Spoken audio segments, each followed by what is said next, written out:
On the floor for the visiting Milwaukee. Well, Grant, trade talks always ramp up this time of year. But if you're a player in those rumors, that can really take a mental toll. Oh, B.A., absolutely. Especially the first time it happens. You have to try and remind yourself that it's a business. But sometimes that doesn't make it any easier. Let's check out Milwaukee's starting lineup. As always, it's Middleton and Giannis at the forward spots. Devin Booker out there with Mikal Bridges. And it's Gafford in at the 5. Shot clock at 6. Jokic against Gafford. And it's Jokic missing. And here's Antetokounmpo. He'll bring it up for the Milwaukee Bucks. Pass to Booker. Up and over Porter. It's wide right. Hits off the rim. On the wing, Mathurin.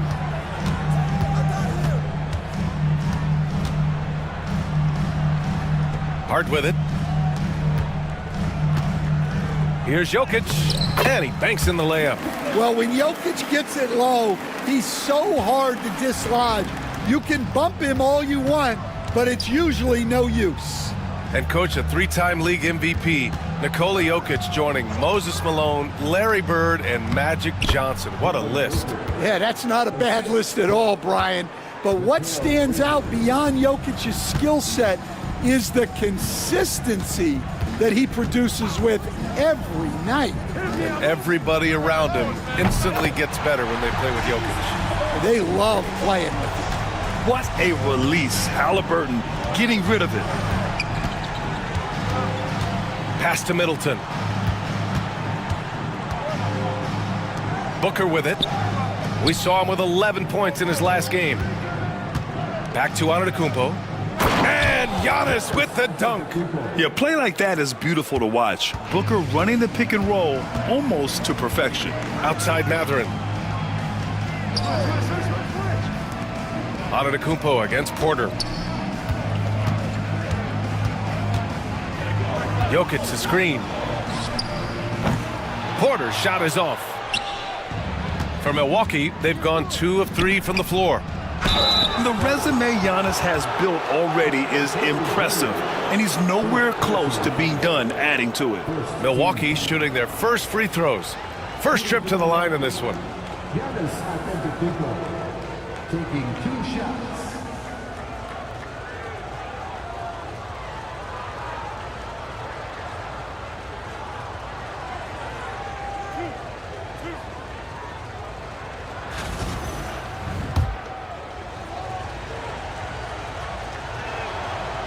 Ties it up, and his next one could give him the lead. And Giannis will just about do anything the coaching staff asks. A true team player. And San Antonio making a change here. Pritchard's checked in. Beal, he's checked in for the Bucks.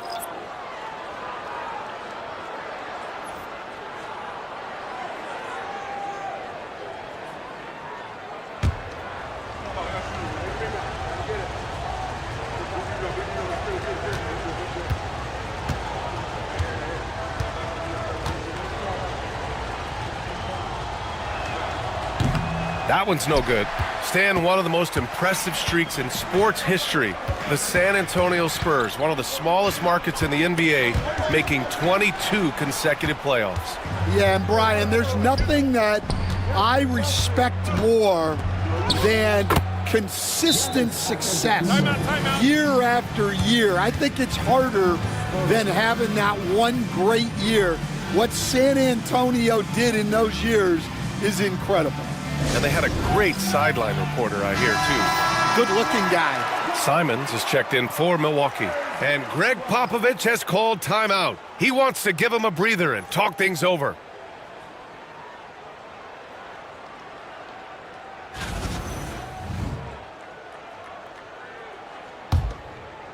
And a little over 2.5 minutes gone here in the first. Here's Pritchard. He's covered by Simons. Lets the 3 fly. Pritchard, no good. And so Antetokounmpo will bring it up for Milwaukee. Tonight, their first look at this San Antonio squad this year. It was surprising they lost both games to this team last year. You would have thought the opposite. And so it's San Antonio with it, following the score by Milwaukee. Halliburton against Booker. Jokic with a screen on Booker. Three-pointer, Halliburton. Nails it from three. Halliburton's got 6. At the perimeter, Halliburton has a lot of confidence. He's just about always ready to take that shot. Bridges finds Booker. 1:33 left in the first quarter. Here's Antetokounmpo. Can't get it. Now 3 of 4. Well, he's more than comfortable in the mid-range, but you can't make them all. Three-pointer, Halliburton. Gafford grabs the miss. Milwaukee in the lead. To the inside. It's stolen by Hart.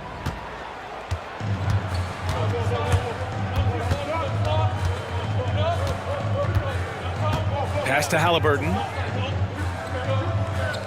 Jokic with a screen on Simons. Three-pointer, Halliburton. Again, Halliburton missing. The Bucks have gone 4 of 6 in the first quarter. 2 open that time. Made it look easy. That's a textbook catch and shoot. Simons got his feet lined up and was ready to go. Now Jokic. Jokic is doubled. Outside for Halliburton. Jokic with a screen on Booker. Here's Halliburton. Again, Halliburton missing. Those are precisely the looks this team is trying to create. Yeah, quality offense will serve you well in the long run. You can't settle for bad shots. And now, almost all their points coming from the paint. Here's Pritchard. He's covered by Simons. Pass to Jokic. Goes up and lays it in nice and easy. Well, when you have a scorer as skilled as he is, you do everything you can to get him the looks he needs. And that does it for the first quarter. Milwaukee out in front. They're up by 4. And back in a moment as we'll get underway with quarter number 2.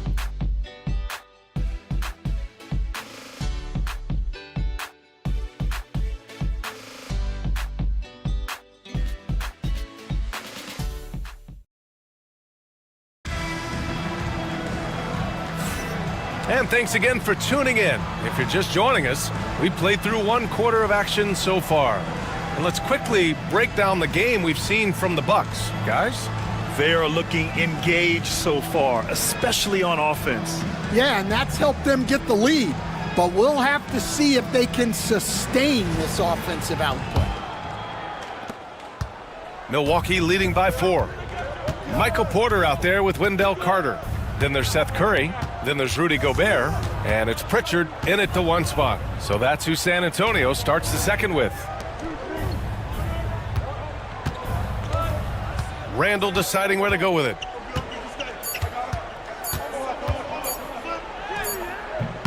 The rebound by the Spurs. They couldn't put the pieces together, losing that last matchup with Phoenix.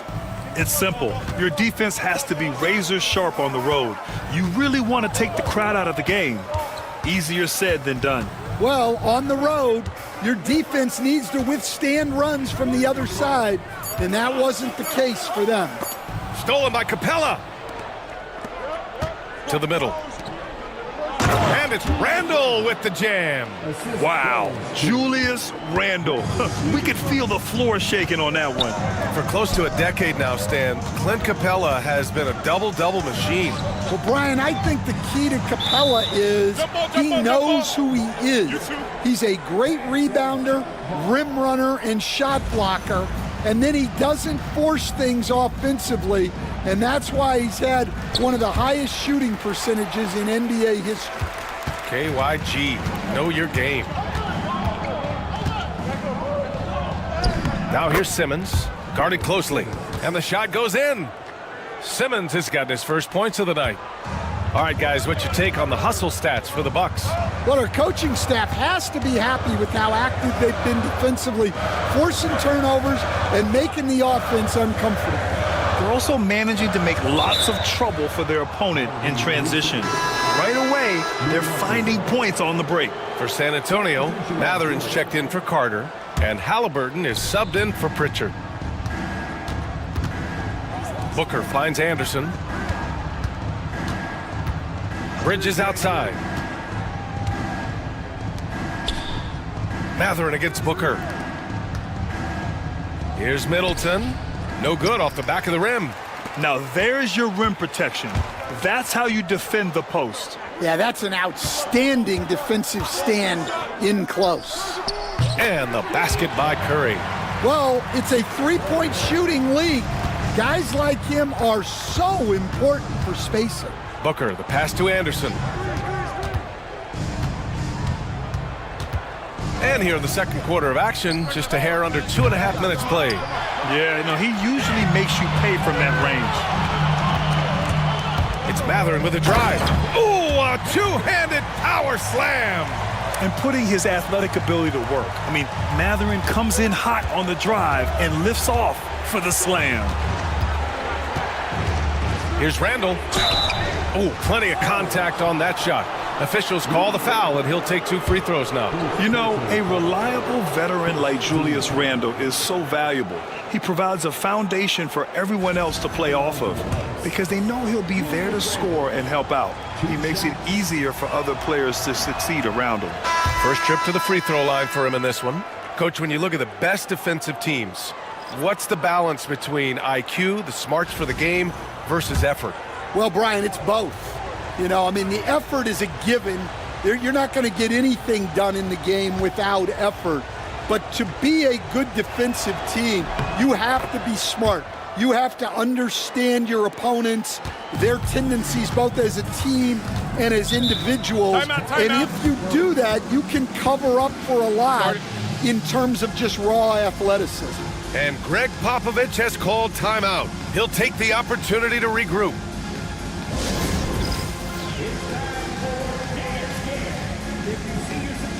Jovic, he's checked in for Wagner.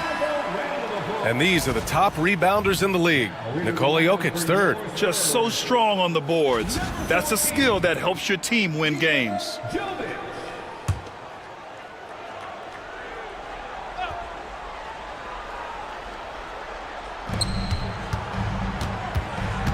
Curry against Beal.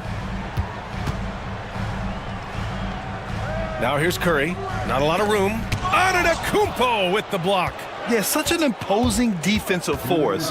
Giannis with the great timing on the rejection. Spurs trail by 4. On the wing, Matherin. Oh, deflected. Stolen by Middleton. Pass to Randall. And it's Randall with the jam. Talk about taking advantage of the opportunity. How about the anticipation right there that led to the steal? Then he goes straight to the bucket. Turning great defense into great offense. That's the kind of stop you're looking for. Beal, right side. Stolen by Jokic. And they're on the break. And there's Curry on the assist by Jokic. Curry's got 5 now. The passing ability of Jokic, the way he sees the floor, it's off the charts. And a timeout called here by Doc Rivers. He wants to make sure everybody's on the same page.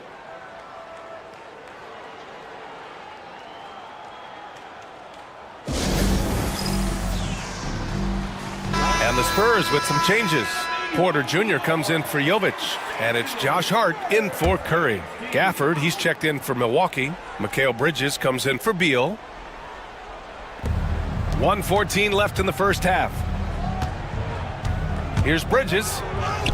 Goes to the reverse layup and drops it in. Bridges has got his first points of the game. Yeah, nimble play by Bridges inside, navigating the contact and getting to his finish. Outside Porter. Halliburton against Booker. Jokic with a screen on Booker. Halliburton. It's Milwaukee with a rebound. Antetokounmpo has got 4 rebounds in the game. Halliburton against Booker. From 7 feet. What balance from Booker. The easy money there for Booker. You can't let him get this close with the ball. Outside Matherin. Pass to Porter. He can't get that one to fall. Good D by Antetokounmpo. Bridges passes to Antetokounmpo. Now the Spurs moving it up the floor. And then Porter with the dunk. And that's all the result of some good defensive awareness. 1 second left. That one no good. And so it's Milwaukee leading by 6 as we wrap up the quarter. Great shot selection right now, keeping the game simple and getting high percentage looks. All right, now let's check in with Allie LaForce. Allie, what do you have? Well, thank you, guys. Doc Rivers here with us now. Coach, you're ahead at the half. Thank you, Allie. Good stuff.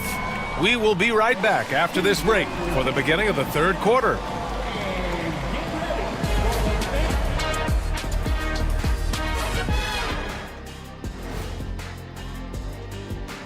Thanks for joining us. Through the first half, there is still some work to do for the San Antonio Spurs. They're not showing enough fight defensively. Take some pride getting some stops. This is when your leader has to step in and say something. Now let's change gears and talk a little bit about all-star voting. I've got a good idea for who I want to see make the cut. So far, these results are close, but I know what I'm thinking. It's right there, Shaq. That's why this is a democracy, Kenny. One person doesn't get to choose. Glad you could join us.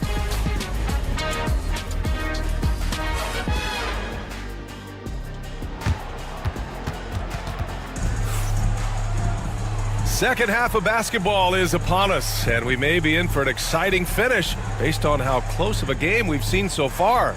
You look at Giannis Antetokounmpo. What a contribution. I like how they control the tempo and play to his strengths. Yeah, he's found his spots, been patient with his shot selection, and it's paid off for himself and the team.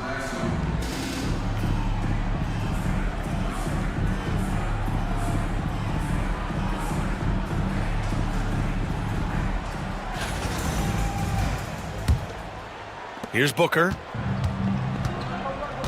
Taking a look at the Bucks. Middleton and Giannis, the longtime forward duo. Mikal Bridges is out there with Devin Booker. And it's Gafford in at center, filling out the middle. Bridges misses. Spurs trail by 6. And Mikal Bridges, still one of the better wing defenders in the league, Grant. Yeah, he's so great at pestering a shooter. Good lateral movement and wingspan makes him hard to get around. He might not be the best in the league, but he is well above average. Oh, excellent way to pad the lead. Yeah, especially when it's your one throwing it down like that. It shows you're able to attack the rim from any position. Outside Porter. Jokic against Gafford. 5 to shoot. Spurs need to get one up here. Hart from long range. That falls. Nice feed from Jokic. Jokic has got 3 assists in the game. Antetokounmpo, a screen on Mathurin. Mathurin against Bridges. Pass to Middleton. Jacks up a 3. It's hauled in by Nikola Jokic. Jokic has got 5 rebounds in the game. Halliburton outside. Parked it down low that time. Got hit with the 3-second call. And with this pause, let's take a look at the teams that have generated the most offense on the break this season. The Bucks second. When it comes to transition play, this team outperforms most others.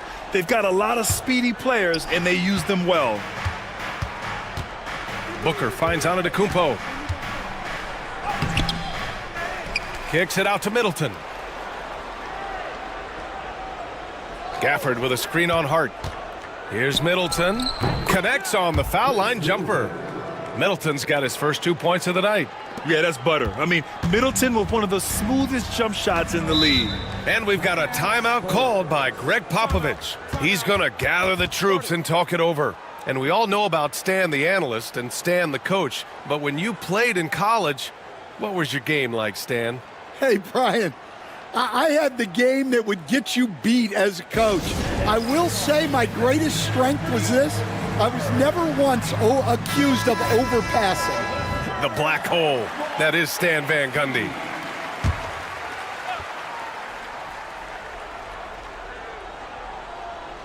2 minutes into the second half of play now. Pass to Porter. Back to Halliburton.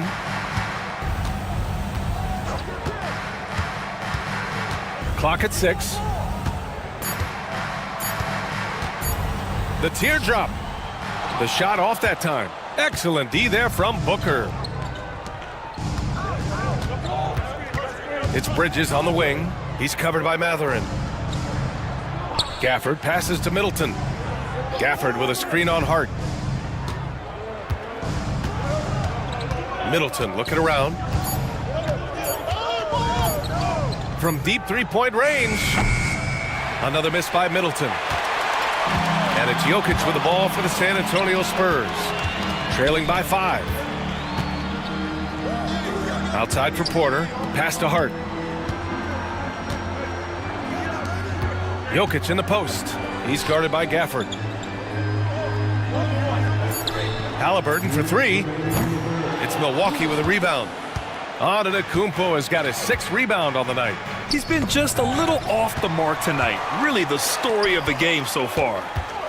Inside. And he throws it down. What a terrific lead pass. Yeah, this is how impactful Matherin can be in close. He loves jamming it home. And Doc Rivers calls timeout. A moment to rest and confer on the game plan.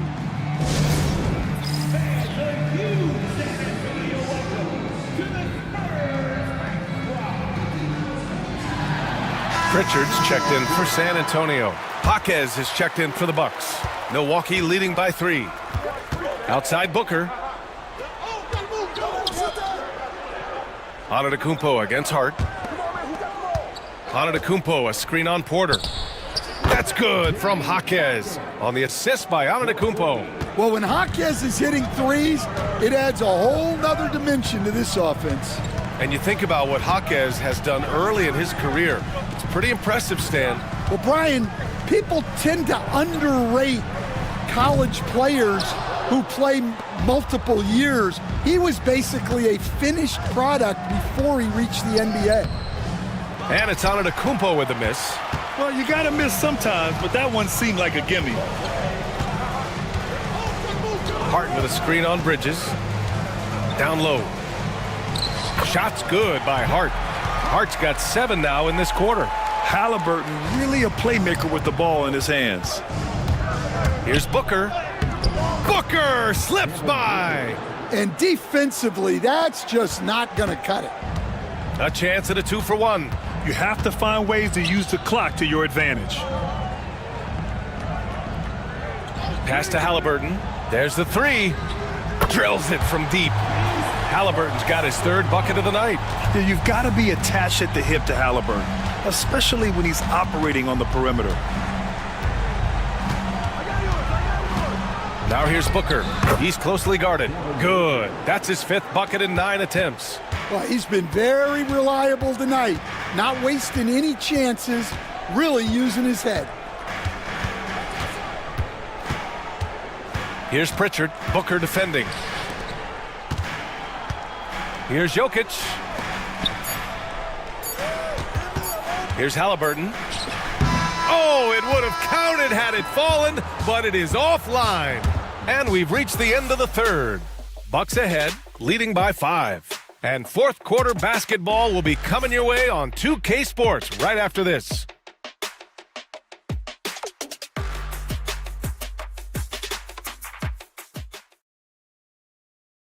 And a worthy candidate tonight as we take a look at our State Farm Assist of the Game. He's always near the top of the list for this honor. I mean, passes like these are his specialty. Well, he's a consummate floor general, surveying the defense and delivering the pass on time and on target. Man, I know I speak for all of us when I say I can't wait to see what kind of finish awaits us here in the 4th quarter.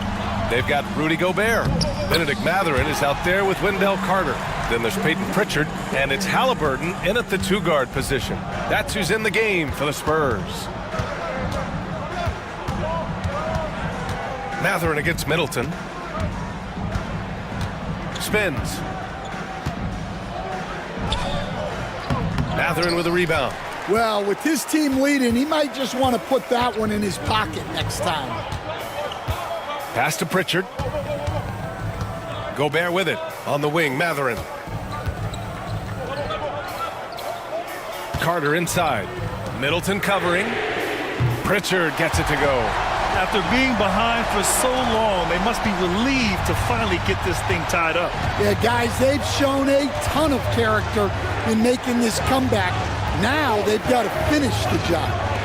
For three, Booker. Oh, Booker with the triple. The defense had him confused early on, but he's responded in the second half with some assertive play. And Greg Popovich has called timeout. He's decided it's time to clarify the situation, leaving little room for error.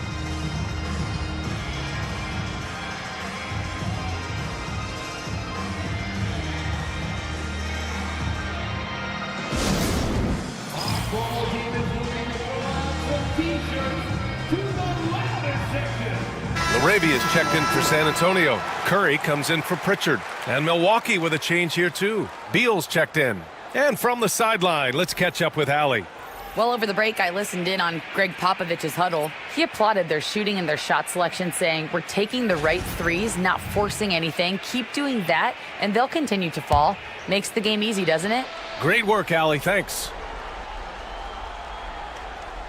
Fourth quarter still young. Just over a minute played. Oh, Beal picks his pocket. Oh, and a fast break for the Bucks. Oh, and he got fouled on his way up. He'll head to the line to shoot two. I like when Beal looks to score inside because it forces the D to get physical with him. And a moment here to take a look at the scoring breakdown for the Bucks. Well, the defense hasn't done nearly a good enough job of getting back in transition, and they've taken advantage, racking up fast break points against them. Well, they've also been impressive, forcing a ton of mistakes. Not only that, but converting those mistakes into points on the other end. And San Antonio making a change here. Hart's checked in, and Milwaukee also making a switch. Gafford's checked in.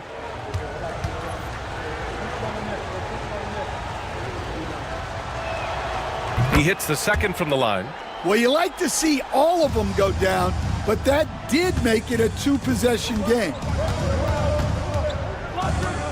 Outside Hart. We've gone about a minute and a half into this fourth quarter. Back to Halliburton, all alone. And it falls all over the rim and in.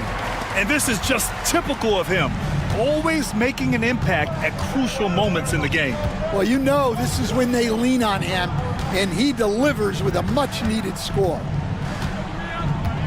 Over to the wing. Back to Booker. Just 5 on the clock. Beal. The rebound by the Spurs.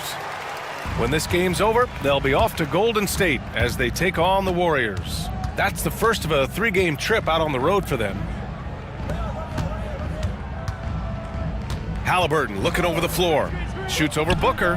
And San Antonio again with a bucket. Well, we talk about ice in his veins a lot, but this guy personifies that. What a clutch shot. Booker finds Beal.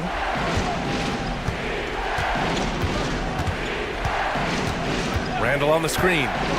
Beyond the arc. Beal, no good. He didn't make them pay for that weak defense, but they just can't rely on him to miss those kind of shots. Matherin passes to Hart. Three-pointer, Halliburton. No luck on that one. And so Middleton will bring it up for the Bucks. Pass to Booker. And we're about 3 minutes into the fourth now. Beal outside. Gafford with a screen on Curry. To the paint. And Gafford gets it to go on the assist by Beal. Gafford's got his first basket. And he's really improved as a playmaker over the years. Beal's basketball IQ seems to just get higher and higher. For San Antonio, Jokic is checked in for Rudy Gobert, and it's Porter Jr. in for Curry. Antetokounmpo is checked in for the Bucks. Bridges comes in for Beal.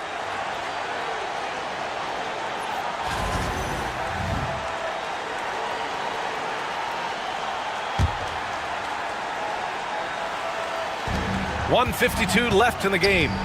Halliburton, the pass to Jokic. Over Gafford. Jokic, shot is good. Well, when you need a bucket, run the offense through Jokic. Booker against Halliburton. Now here's Booker. He's guarded closely. Great D that time from Halliburton. Here's Porter. Rejected by Antetokounmpo. Middleton passes to Antetokounmpo. Bridges outside. Here's Booker, defended by Halliburton. Takes the three. Rebound by San Antonio. A minute 9 left in the fourth quarter here. Outside for Porter. Middleton against Halliburton. To take the lead. Giannis Antetokounmpo grabs the board. Milwaukee has gone 1 for 3 in the fourth quarter from range. Out of bounds, it'll go to the Spurs. Oh, come on. You cannot let that happen in this situation. Just a superb read on defense to come up with the block. Oh my, and that was textbook defense, positioning himself well to send it back.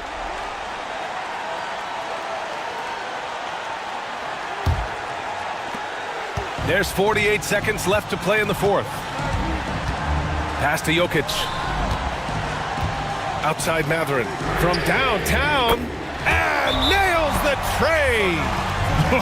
Whoa, that is as clutch as it gets. Big time play. Yeah, don't you just love to see a player embrace that kind of pressure? And a timeout called here by Doc Rivers. There is a lot on the line, and he is determined to make sure everyone's on the same page. Turning here to our analyst, what elements become the primary keys at this point? With the time left, I think they've got to be looking for a quick shot here. There's 38 seconds left in the fourth quarter here. Booker. Hart pulls it in. Yeah, we're not used to seeing him get bottled up like that. Wow. Matherin passes to Porter. Now Jokic. The floater. He connects! Gotta love how they've just maintained their intensity, even when they're this far up. Yeah, and at this point in the game, just protect the ball, make smart decisions, don't give them a chance to get back in the game. Now a timeout called by Milwaukee. They're down by 5. Given the situation here, what sort of strategy needs to be top of mind? An uphill battle for them. Everything has to go perfectly. Well, I'm sure they'll run a play they believe in.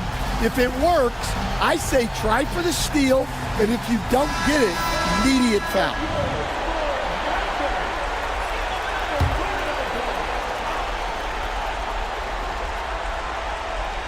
"20 seconds left in the fourth quarter of this one. Middleton finds Bridges. Here's Antetokounmpo. Oh, he nails it! What a beautiful shot! Brings him within 3. You expect this from an MVP like Giannis. He never gives up on the game. Woo! Gotta love it. Yeah, just trying to keep this game alive. Not a bad foul right there.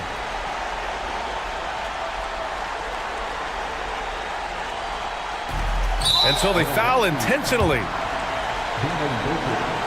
First personal foul. Second team foul.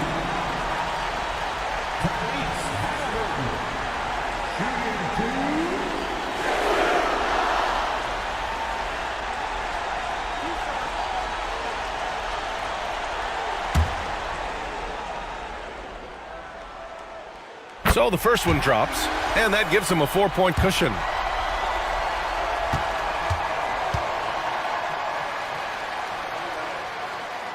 So he gets them both, and it's a 5-point game. And that'll just about do it.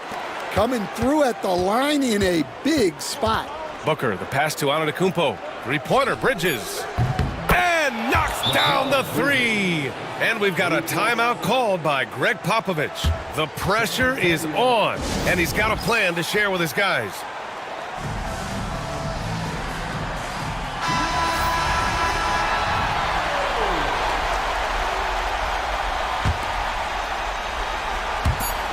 And there's the intentional foul.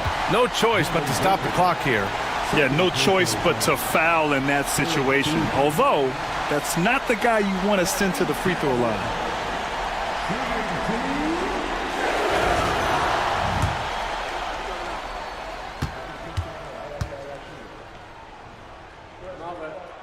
Good on the first, and that makes it a 3-point lead.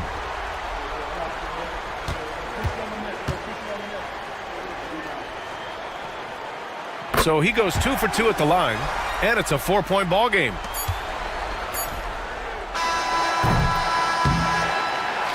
So it's a narrow victory for the Spurs, pulling out the W. Boy, they didn't make it easy on their fans or themselves, but at the end of the day, everyone on their side is happy. Yeah, happy indeed. The momentum shifted away from them a few times, especially early on. But give these guys credit for sticking with the game plan and finishing the job. Well, now a minute to check in with Allie LaForce. She's courtside. Hey, Allie. All right, thank you. Nicola, this team showed up tonight defensively. Thanks, Allie. Great interview once again. And that's going to do it tonight, folks, for our...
And we are honored, truly honored, to be here on Martin Luther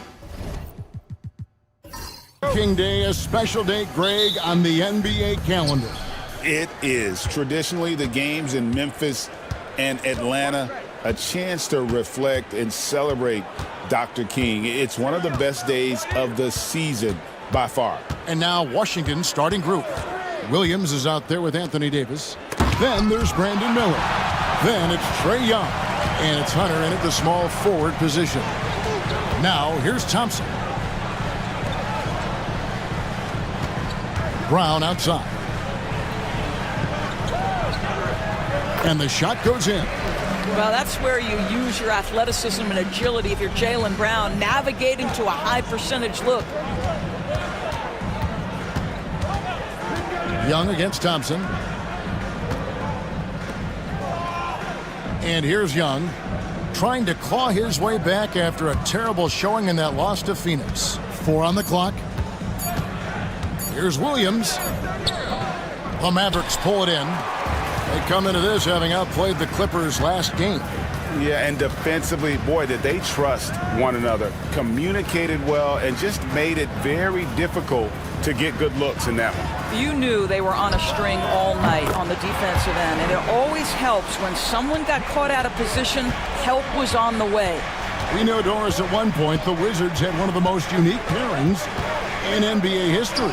think back to 1987, 1988, the year you're talking about, when the 5'3" Muggsy Bogues was a teammate of Manute Bol, who stood 7'7" tall.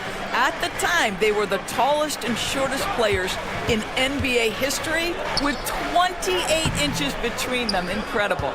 And typically he has the touch to finish when he's in tight, but not sure on that possession.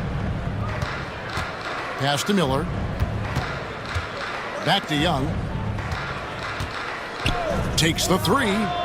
Drills it from outside. Young's got his second basket of the night. And most of the time you expect Young's three ball to fall. That's just how good he is. Brown dishes to Thompson. Outside Jackson. Up top Brown. Misses off the left iron. Well, certainly not the best defensive effort, but this guy can't make them pay for their laziness. And Fox with a clear path to the basket. Oh, and it looks like that's going to be a goaltending call. Yep, that's it. So they'll get the basket. Yeah, that's a tough call for the refs to make there. I'm not sure it was on the way down, but that's how they saw it. Daniels, he's checked in for Dallas. And here in the first, approaching 3 minutes played, and with an update from the sidelines, let's check in with David Aldridge. Kevin, Jason Kidd and I talked a few minutes ago. Now, when asked about the game plan on Anthony Davis, coach said, we have to do our best to keep him out of the paint. Now, that's where he's most effective. If he beats us with his jump shot, well, we can live with that. Interior defense will be put to the test. Guys? Okay, David, much appreciated. Now, here's Brown. Following the miss by Anthony Davis. Pass to Misi. Here is Daniels. He's guarded by Davis. And you love how Jackson Jr. has responded to setbacks and injury in his career. He doesn't get discouraged, just makes him work harder. This is his first free throw of the game. Taking 2 shots.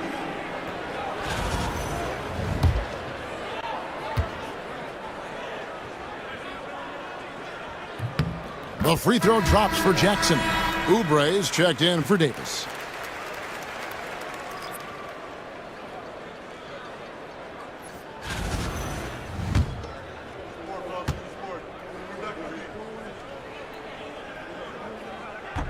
And good on the second, so he makes them both.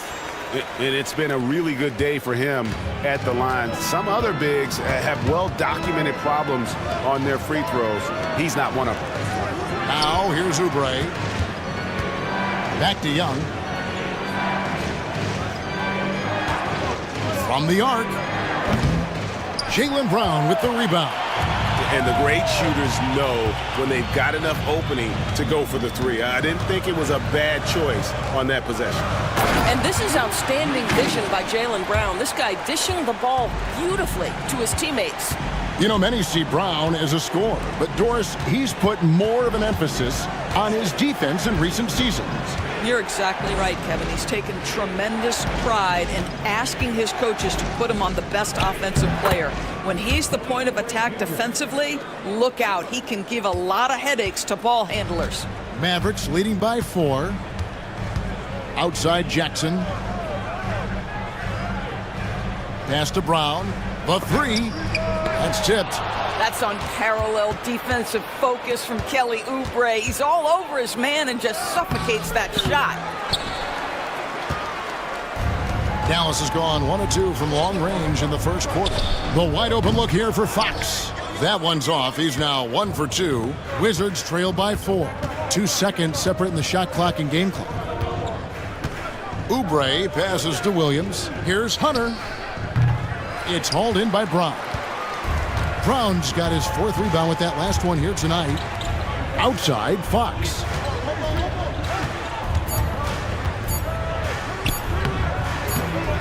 That shot off, and that concludes the first quarter of play. It's Dallas leading by 4. And back in a moment as we'll get underway with quarter number 2.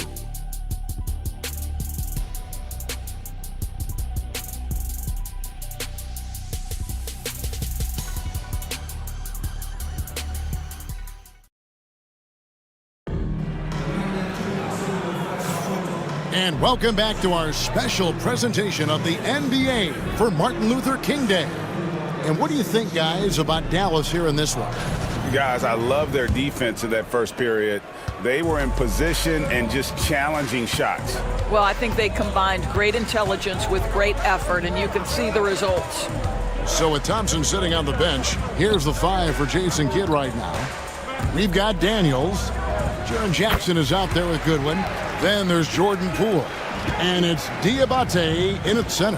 And he is a huge presence inside at both ends. Jackson's a great asset to have in the post. And with that, the Maverick lead is cut down to 4 points. The basket there from Grant. Man, he's got such a great touch and feel around the basket. He made that reverse look easy. Poole, the pass to Jackson.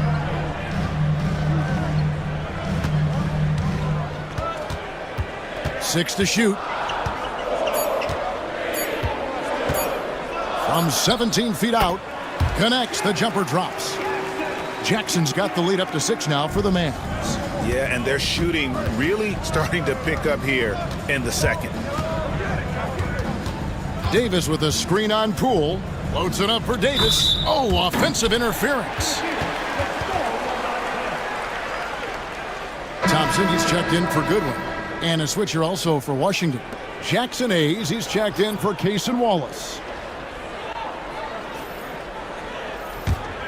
Dallas leading by 6. Here's Poole. Hasn't made one yet. And the basket by Jackson. Greg, every year injuries are a huge factor in shaping the title race. And I'm guessing that teams should probably put more of a premium on durability. What do you think? Well, Kevin, I think all GMs take that into account. A team wants to be confident it'll have a stable roster over the course of a long season. And it's Brian Keefe calling timeout here. Looking for a breather and maybe just 1 or 2 things to talk about. And the Mavericks making a change here. Fox is checked in. And then for Washington, Williams comes in for Hayes. And Miller's subbed in for Grant. Second quarter of basketball, just over a minute and a half played so far. Williams kicks to Davis. Smart dishes to Oubre. And it's Daniels with the rebound. The Mavericks leading. And he uses the glass on the layup. And the lead should be safe if they can keep shooting the basketball like this. Smart against Fox. Smart passes to Miller. Good, and Smart gets the assist. Miller's got his first bucket of the game, and he's on the board for 3. And nice mechanics from Miller there. Ready to fire as that pass was coming. Jackson misses. And so it's Davis. He'll bring the ball up for Washington. Last game matchup with the Suns, a tough loss there. Yeah, for that loss, you can credit their defense or lack thereof. Too many breakdowns on that end of the floor. Well, the kind of low-energy effort they played with all night will make a coach absolutely crazy. You can't win if you don't play quality defense. Superb defense, guys. No way he's going to let him get off a clean look at the basket. Daniels dishes to Jackson. Up and in for the basket, number 4. That makes him 4 for 5 now. That makes it 10 of their last 12 coming from inside the paint. Miller outside. Pass to Davis. Over Thompson. And Davis can't get it to go. Listen, simply put, he's got to finish that. It's not like the defender was right on top of him. Kept alive. Oubre with the steal. Now here's Williams. Now Davis. Nice ball movement by Washington.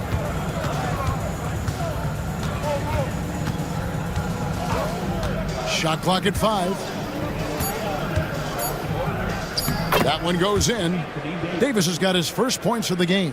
And his presence as a scorer, it just has a calming effect for the rest of the team. He's a fallback option whenever they need one. And Jason Kidd is called timeout. He wants to make some adjustments to the game plan, clearly. So for the Wizards, Grant, he's checked in for Anthony Davis.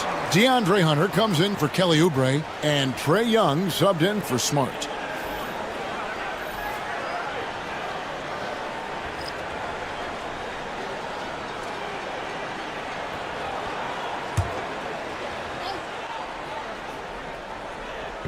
So it's the Mavericks now. They've led by as much as 10. Left side, Jackson. Fox looking it over. There's a screen. Just 4 to shoot. There's Messi. Well, Jaylen Brown getting better and better in pick-and-roll situations. There's a real willingness to give up the basketball. Miller outside. Now Williams. Still scoreless. Grant gets a wide-open look. No good from outside. A slight advantage for them in the rebound department, but that oftentimes is all it takes. To the paint. And we talk about Fox's speed, but he also has length. He's a factor there in the paint. The Mavericks have been perfect at the line so far, albeit just 2 for 2. And team free throw numbers really about as good as you could ask for, around 80% on the season.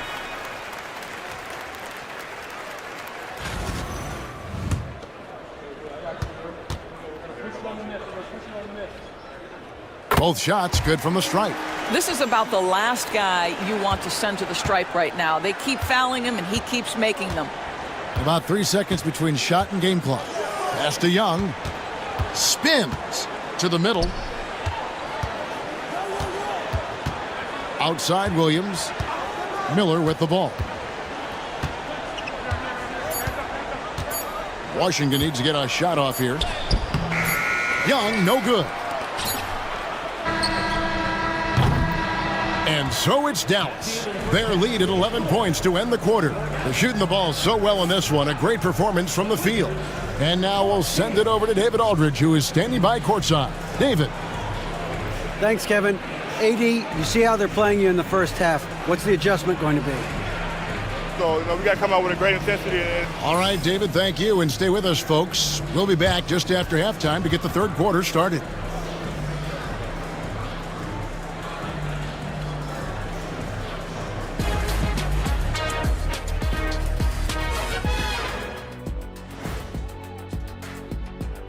Thanks for being with us. First off, how about we start with an update on the All-Star voting? Swerving off topic for a moment, I need you guys to weigh in on this. Is a hot dog a sandwich? No, man, it's a hot dog. Cheese, it's right there in the name. And now let's turn to the first half of our game. It's been all about Jaylen Brown so far. Putting up points, not shy looking for his shot, man. And he's been carrying the load offensively. Yes, he understands his role and what he needs to do to keep this team successful.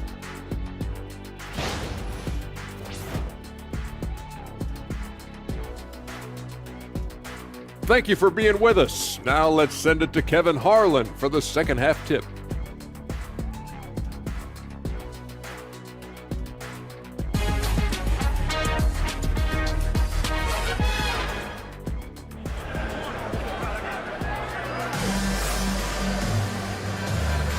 Happy Martin Luther King Day, everyone, and welcome back as we get going again here at 2K Sports. You look at Jaren Jackson, what a contribution. You just love the patience in that first half. Waited until he got the look he wanted. You know, as a coach, you can preach good shot selection, but it's up to the players to execute, and this guy has done just that. So the Wizards 5 right now. DeAndre Hunter out there with Anthony Davis. Then it's Young. Then it's Williams. And it's Miller in at the 2 guard. And at the arc, Fox has only gotten bolder. He takes threes without even thinking about it. And for De'Aaron Fox, his three-point shooting, Greg, has come a long way. In his rookie season, he only shot 30% on 2 attempts per game. But his volume and efficiency have both gone way up. And it's made him much more dangerous offensively. +8 in the rebound differential. One more reason why they're in control. They need a bucket in a big way here to regain some confidence. And if you're just joining us, we played over a minute here in the third. Williams, a screen on Thompson. Outside for Davis. Fires for three. Bucket! Davis for three. And this team wants Davis looking to score and putting pressure on the defense. Brown against Hunter. And 2 free throws coming up. Unable to get that one to go with all the contact. That's on Mark Williams. Yeah, way to play in attack mode and get to the line. You know, Doris, few teams have tried to invite Brown to be a shooter. He's punished them each and every time. And he's had to put in the work, Kevin, to make himself a legit perimeter threat. And listen, the defense has to make choices. Athletically, this is one of the most gifted players in the league. If you're going to concede anything to Jaylen, it'd probably be the three-point shot. You have to admire the growth of Jaylen Brown. He comes in as an attacking athlete. He's now a better passer, and he absolutely is a knockdown three-point shooter. Now, here is Young. 5 points in the game.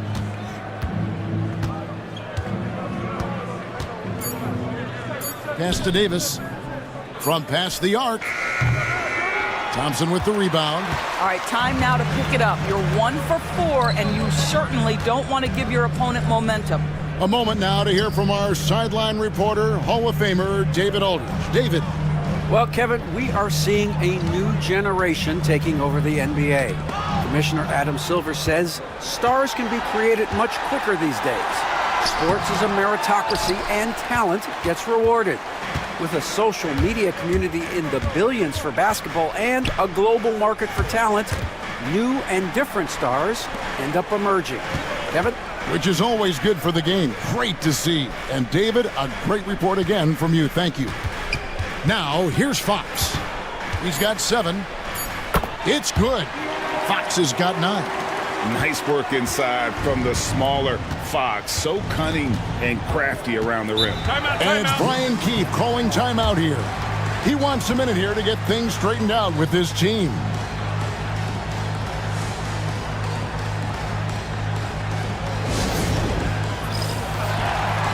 Bryson Daniels checked in for the Mavericks. Kelly Oubre's checked in for Washington.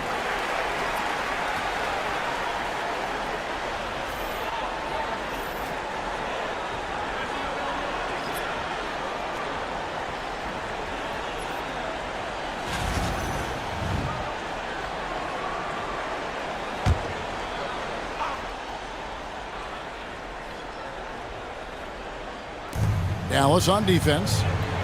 Since the second half started, they've only given up 3 points. Young passes to Oubre.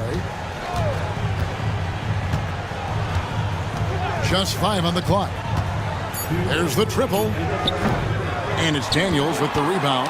They have been board dominant in this game. That's definitely been a factor in crafting this huge lead.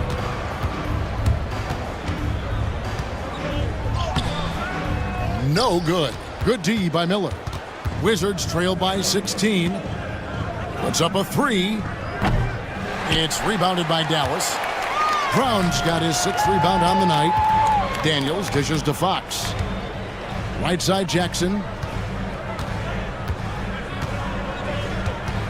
1:25 left in the third quarter of the game. It's stolen by Davis.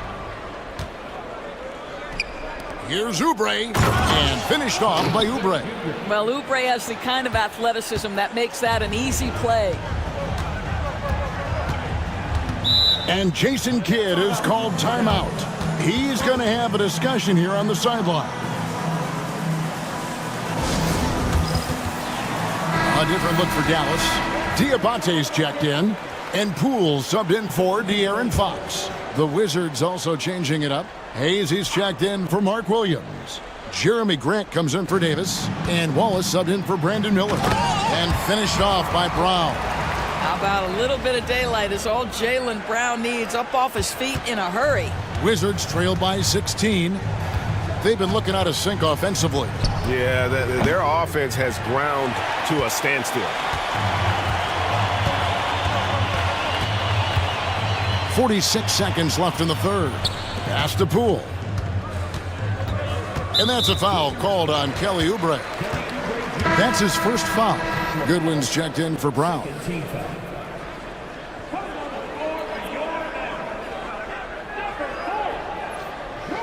Goodwin.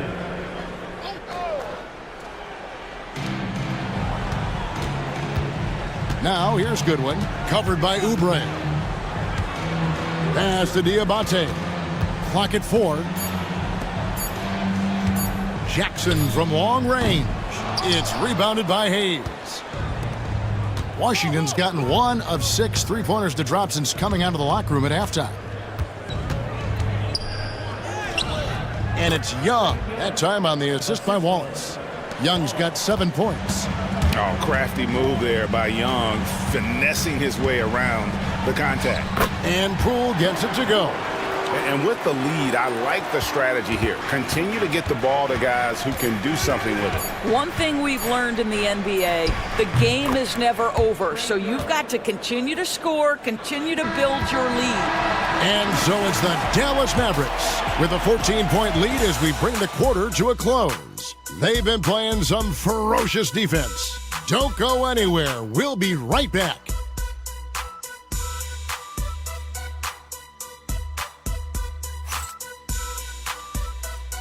He sliced the D wide open with his feet. They had no chance to prevent that basket. Well, that's what a great pass will do, right? You love the unselfish play. Thanks again for joining us, and welcome back to our special Martin Luther King Day presentation of the NBA. De'Aaron Fox out there with Jordan Poole. Then it's Daniels, then it's Thompson, and it's Diabate in at the 5 down low. That's the lineup in the game for Dallas. And Poole puts up a deep 3. Misses the deep 3-point attempt. Grant kicks to Smart. Now here's Hayes. He's covered by Thompson. Here's Davis. It's rebounded by Dallas. At one point, they led by 16. And Fox has it in the corner. Well, we know, GA, the Mavs are so adept at hunting the matchups they want. They're patient and methodical. Yeah, they never look like they're in a rush, right? Even when you send a double or trap the ball, the Mavs stay calm and know where to go. It's what makes slowing down their pick and roll so difficult.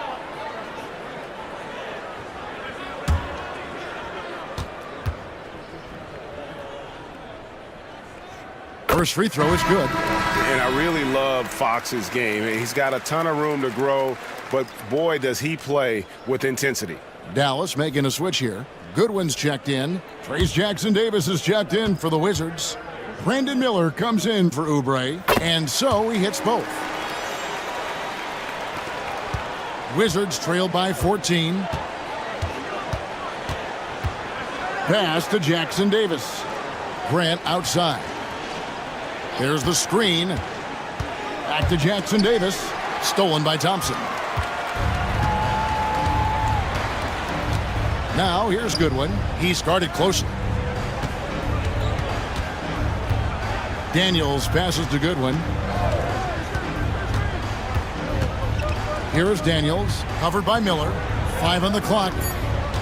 Dallas needs to get off a shot. And that one drops. And the Mavericks lead by 16.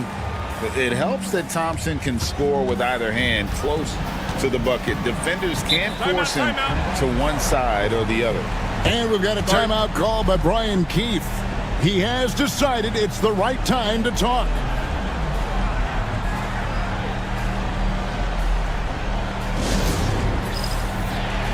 So for the Wizards, Williams, he's checked in for Trace Jackson-Davis. DeAndre Hunter comes in for Grant, and Trae Young subbed in for Marcus Smart.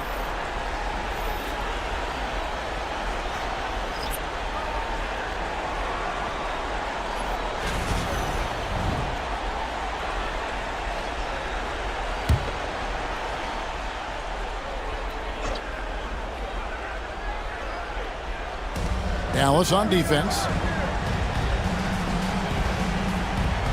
Miller with the ball. Young from outside. And again, Washington no good.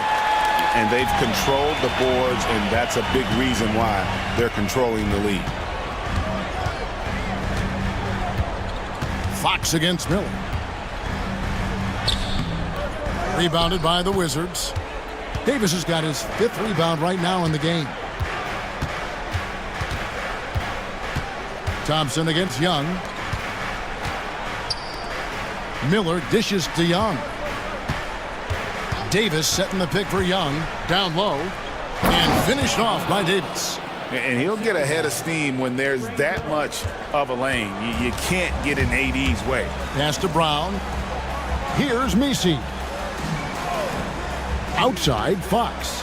Launches a 3. Cans it from downtown. Fox has got 5 points now this quarter. The man has no heart, and that's poor defense for a team that has a long way to catch up. Well, credit the offense, though. If you're going to come with casual defensive effort, this team's responsibility is to take advantage, and they do. 4 on the shot clock. Here's Young. The jump shot from the baseline is right on target. Such a creative ball handler. Young has an ability to carve out room for himself with his dribble. Thompson outside. Back to Brown. Goes up to the stripe. Lands soft on the front of the rim and drops. Late in the game, up big, they continue to attack.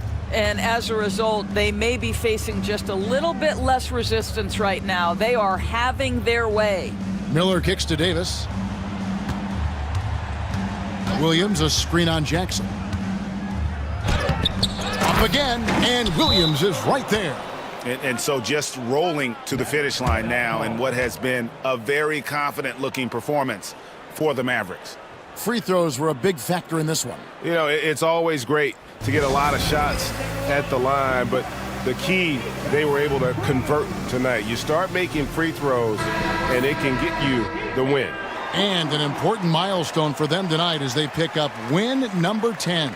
And as one might have guessed coming into this game, it was indeed another big game tonight for Jaylen Brown. Boy, I think he made his presence felt in the paint more than anywhere else. This guy's rebounding numbers were outstanding. He controlled the glass. Outside, Fox. We've heard some players' doors propose that refs should be fined for missed calls, especially with the game on the line. What do you think? Kevin, I couldn't disagree more. First and foremost, the level of accountability for NBA officials is unprecedented. And keep in mind, there is discipline for high-profile mistakes and mistakes of all kinds. Every single game, every single call is evaluated, and you see their progression in terms of, yes, they'll officiate in the playoffs, or no, they won't. We are right where we need to be. Back to Brown. Jackson setting the pick here for Brown. Drives to the hoop. Oh, please. Convincing lead with very little time remaining, and the fans are pumped. Well, they're getting ready to celebrate, no doubt. They know it's theirs to lose at this point. Young, good. Assist goes to Mark Williams. There's 21 seconds left to play in the final quarter. Well, for the Mavericks, they can just run out the clock. Miller against Fox.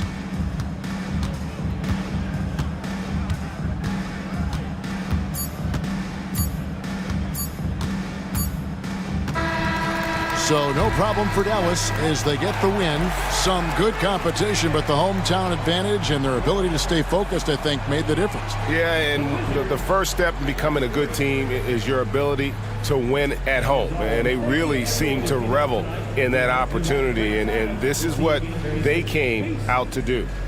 And now let's catch up with David Aldridge, who's standing. Thanks so much, David. Well, folks, that's going to do it for now.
Welcome, everyone, to NBA basketball on 2K Sports. With Grant Hill and Clark Kellogg, I'm Brian Anderson. Ali LaFleur. Grant, when you talk about these two teams tonight, I think it's fair to expect a barrage of three-point shooting. Oh, for sure, B.A. That's the usual game plan from both sides. It's going to be raining threes here tonight, and if they're falling, it's going to be a high-scoring affair. A look at Indiana's starting group. We've got Pascal Siakam, Derek White out there with Jalen Brunson. Then it's Edey, and it's Thibault in at the 3 slot. Oh, an aggressive move there by Siakam, using the length to finish inside. Morant, the pass to Hardaway. Back to Morant. Can't get it to go. Missed his first one. And so it's Brunson who brings up the ball for the Indiana Pacers. Kicks it out to Siakam.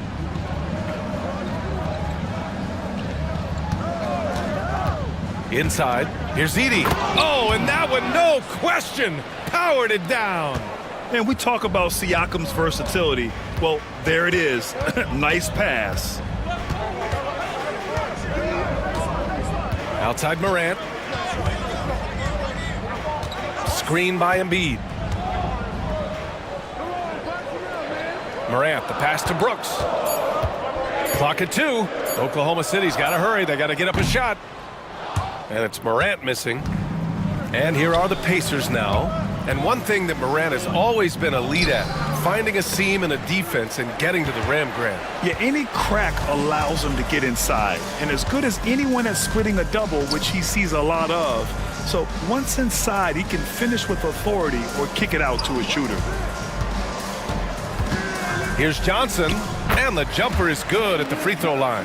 And hitting from the mid-range here and early. I mean, really gives the defense just another thing to worry about. Well, they better be thinking about him. I mean, we know how dangerous he is. Tries the spin move. Pass to Edey. Shoots over Embiid. Edey, that's good. The Thunder have gone 1 for 3 so far. A moment to hear from Ali LaForce. I had a chance to catch up with Mark Dagnall. I discussed with Coach how difficult it is to guard Jalen Brunson. He initially joked. He said, "You'll have to ask my guys that. Jalen is really gritty, confident player. We can't let him get into a rhythm early or we're going to be in trouble. We'll have to keep our eye on how well this defense does against Brunson." Guys? Okay, thank you, Ali.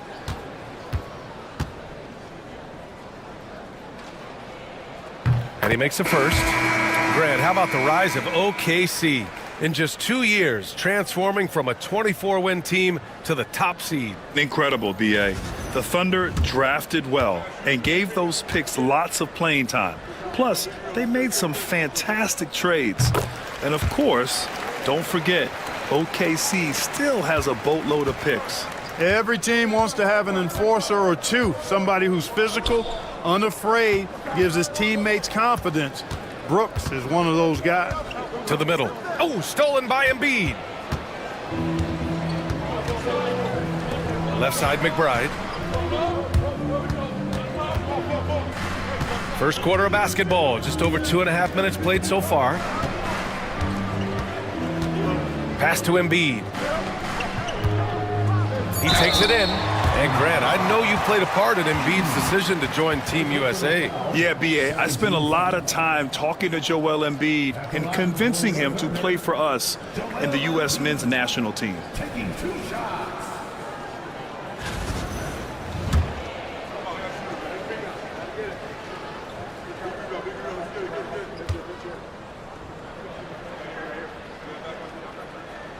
He's off on the first. Clark, one of the league's premier scorers. Embiid does a lot of damage in the mid-range. I tell you, for a guy as big as he is, I just marvel at his touch, his footwork, and the fact that he scores at all 3 levels. He scores at the rim, mid-range, he's dangerous, and then the three-point shot is one that he can knock down with decent regularity. So at his size, most would like to see him attack the rim more, but I still marvel at his versatility as a scorer. Siakam with it, picked up by Embiid. Oh, and there's the whistle on the shot. So 2 free throws for him coming up.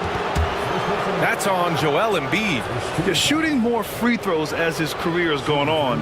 Siakam wants to get that percentage up. It's his first trip to the line.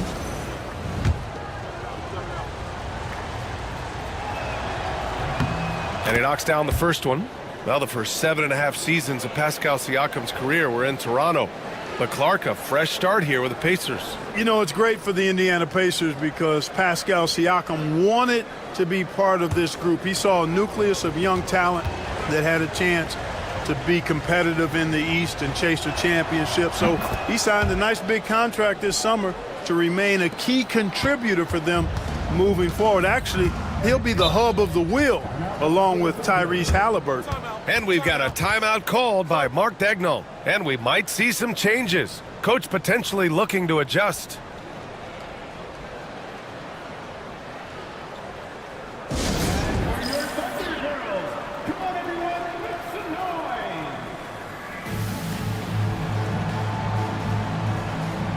Aldama's checked in for Johnson. Dunn, he's checked in for Indiana. As the playoffs draw closer, here's what the East looks like. You look at Oklahoma City. At the midway point of the season, they're in 4th place in their respective conference. And, of course, Indiana, a game back. When I look at Indiana, it really hasn't been the dominant season they were hoping for. But they're still in the hunt for a high postseason seed. And they need to stay focused. I mean, they have to ensure they hang on to a high seed. It's imperative for them. Embiid, a screen on Siakam. Here's Aldama. Doesn't go for him. He's as surprised as we are. Most nights, that bucket is automatic. Dunn outside. Siakam with a screen on Morant. Dunn, the pass to Brunson. And there's a pick. Aldama grabs a board. You got to move past that one. I mean, they'd want him to take that again. Well, you know, I hear you. That's a good look, but when you're that wide open, I think you got to knock it down. Outside McBride. Back to Brooks. Here's Morant. Sinks that one after missing his first 2 attempts. Now 1 for 3. Yeah, stepping in from the arc, Morant comfortable from there. Dunn outside.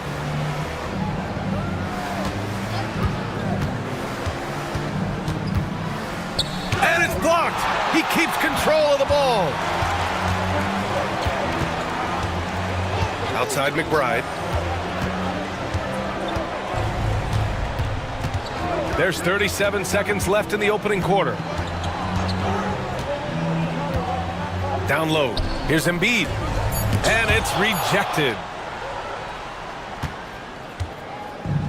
For Indiana, they've gone 3 of 6 from the floor. Brunson against Morant.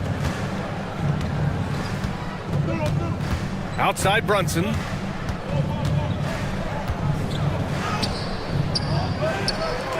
Excellent D there from Morant. Well, a good close contest so far as we finish the first quarter. Indiana ahead, leading by 1. Don't go away. We'll be back with the second quarter in just a moment.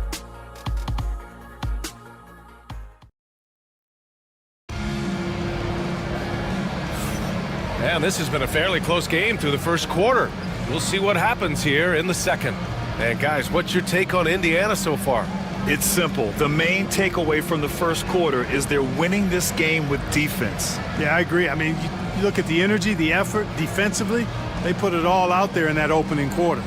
Clark, one topic that gets its share of attention, illegal screens. And with good reason, because guys are bigger, stronger, a lot of pick and roll action.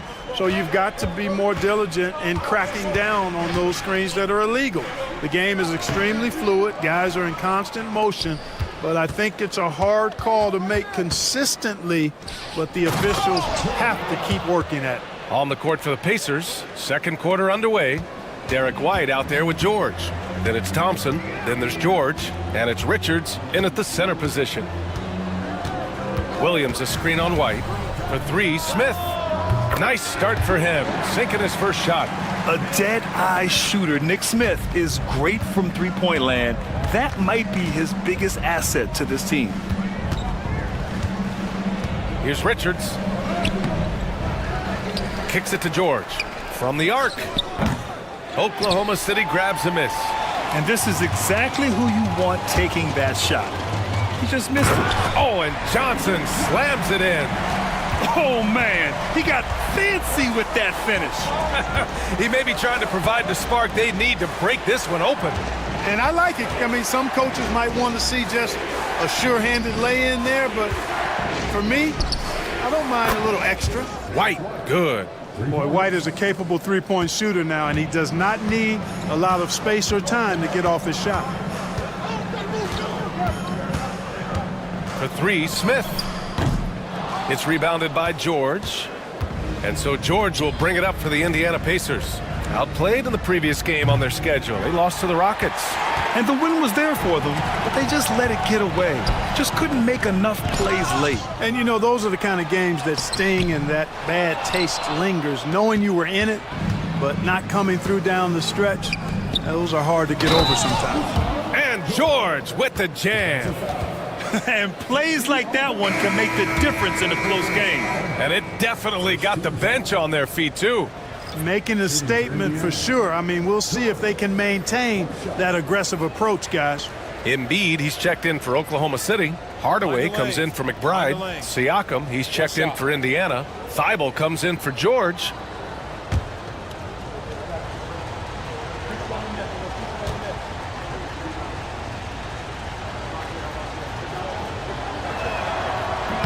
That's good from George. And a deep run for the Pacers in last season's playoffs, Clark. A very impressive run, VA, and even though it didn't end the way they wanted it to, you got to factor in the experience they got is something to build on. And you look at the nucleus of this club, I mean, they've got a great combination of youth and experience and potential. So I would think the trend continues north going forward. And Mark Daigneault has called a timeout. Coach wants to speak to his guys, maybe alter some of the game plan. And the Pacers making a change here. Richards is checked in. And let's take an early look at our contenders for this year's dunk contest. No matter who ends up competing, you know it's going to be a show. And the best part, BA, every year we see something different, something new. I can't wait. You look at Johnson, and he's just short of the #1 spot in the voting. No question, it seems that he'll be a factor in the dunk contest. Yeah, BA, you don't want to have to win in the voting to be the winner on the court come All-Star Weekend. I'm sure he's got what it takes to get some 10s from the judges. And there you have it. This year's dunk contest field looks incredible. We'll keep you up to date in the voting. That is always a highlight of All-Star Weekend. Watching guys just fly through the air. And I enjoy watching all of the guys on that list slam it home. White against Smith. There's the screen by Johnson. To the inside. And slammed it home. And a foul. A chance at another point at the line. That's on Matisse Thybulle. Oh, yeah. That'll do it. Wow, an emphatic two-handed slam. I tell you what, if he's got a few more of those in him, this lead will really start shrinking. Morant, he's checked in for Smith. Brunson is checked in for Indiana.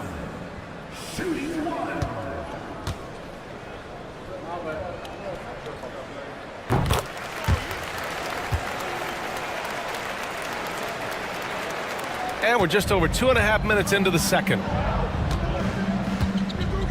Thompson outside.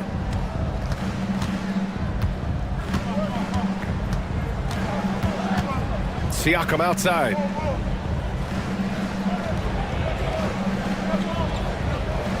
Pass to Brunson. Lets it go from deep. Aldama grabs the board. Thunder trail by 4. Now Morant. And he missed again. Now 1 of 5. 3 on 3.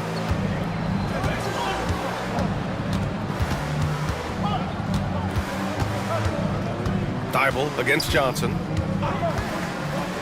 To the middle. A nice shot by Richards.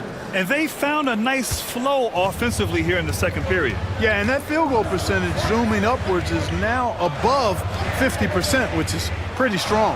Back to Embiid. Oh, the lob and the great finish by Embiid. Hey, get that pass anywhere near the rack. Embiid gonna stuff it. On Tim Hardaway's best nights, Clark, he can light it up from the perimeter. Yeah, he's got a great stroke and compose matchup problems when he's got it going.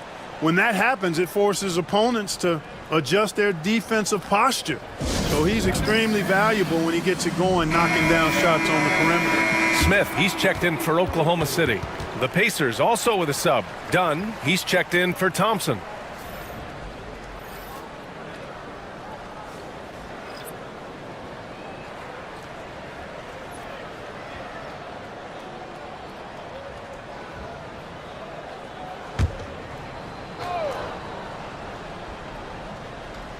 There's a minute 17 left in the second. Siakam looking it over. Pass to Dunn. From behind the arc. Sinks the tray. Dunn's got his first 3 points of the game. And the defense is really allowing them too much room on the perimeter. Now here's Embiid. From the line. Hits the rim on the way in, and the bucket is good. And Embiid has this shot in his bag. He's confident from that area. Moran against Brunson. Right wing. Siakam with a screen on Smith. 6 to shoot. Here's Dunn. Oklahoma City grabs a miss. This their first chance to take a look at Indiana this season. And this is a matchup they expect to win. Certainly, last year they were the stronger ball club.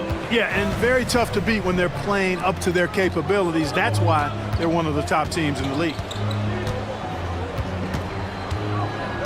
Hardaway against Thibault. Hardaway, the pass to Aldama. The 3-ball. He can't get it to go. Now here's Thibault. And a pretty tightly contested game here as we end the first half. The Pacers out in front. They're up by 5. All right, Allie's ready to go. Allie, as always, thank you. We'll be right back to begin the third quarter right after this.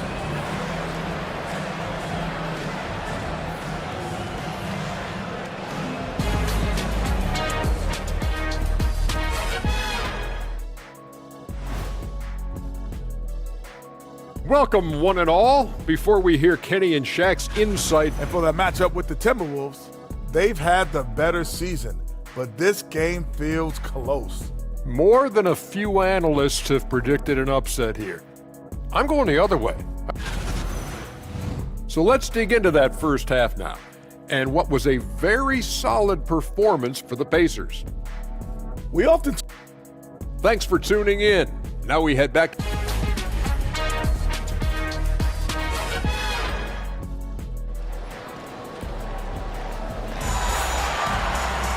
We've got second half action for you, and if the next couple of quarters are similar to the first, this one could go down to the last possession. One guy who's been getting it done is Jalen Johnson. Yeah, they've done an amazing job of creating room to operate for him, and then, of course, executing. And you know what? It helped that they had a few guys with very hot hands on the perimeter, too. Jalen Johnson is out there with Joel Embiid. Then it's Tim Hardaway. Then it's Dylan Brooks. And it's Morant in at the 1. That's the lineup out there for the Thunder. Pass to Brunson. Here's Edey. Embiid covers. White with it. Up and over Hardaway. And there's White. That's good on the assist by Edey. White's got 5 now. Boy, White continues to be aggressive looking at that mid-range shot, and I know why. He's got a nice touch from there. Morant, the pass to Embiid. Oh, look out! Joel Embiid with a power jam. It all started with the pass. That's what coaches love to see, ball movement. Siakam outside. Second half of basketball, just over a minute played so far. Siakam with a screen on Morant. Here's Brunson outside. Joel Embiid with the board. Oh, man, he can't get anything to fall. You can feel his frustration. And he's got to find other ways to contribute then, because his shot making is not happening right now. Not just an aggressive scorer, Morant is also a fantastic distributor. Brunson a screen on Brooks. Thibault passes to Siakam. Here's Edey. Back to Siakam. Pass to White. Launches a three. Three-pointer goes up. Three-pointer goes down for White. Well, it's so good to see White growing in confidence with his offensive game and not hesitating at all to shoot the perimeter shot. And we've got a timeout called by Mark Daigneault. He's going to talk it over with his guys.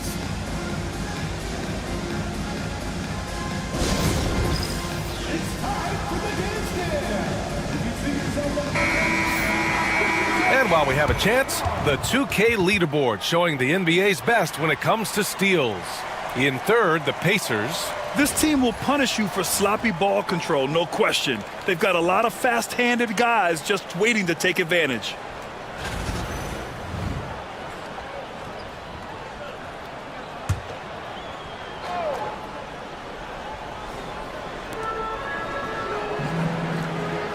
Embiid with it. He's got 7. Here's Morant. The rebound by Edey. Boy, the defense refusing to give up anything easy. Love seeing that kind of intensity. Brunson up top, hounded by Morant. Oh, look at Jalen Brunson. Don't let that size fool you. Now, he may only be 6'1", but Brunson plays much bigger than that. I mean, he plays with a physicality. Brunson against Morant.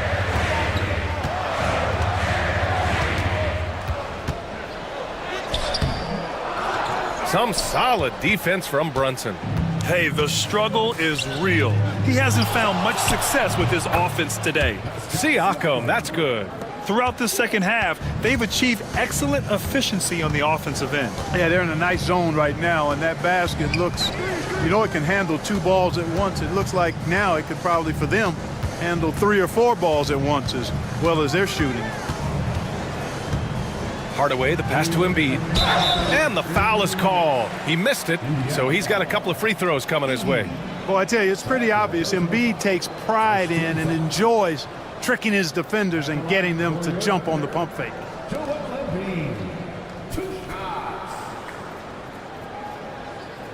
Shooting 2.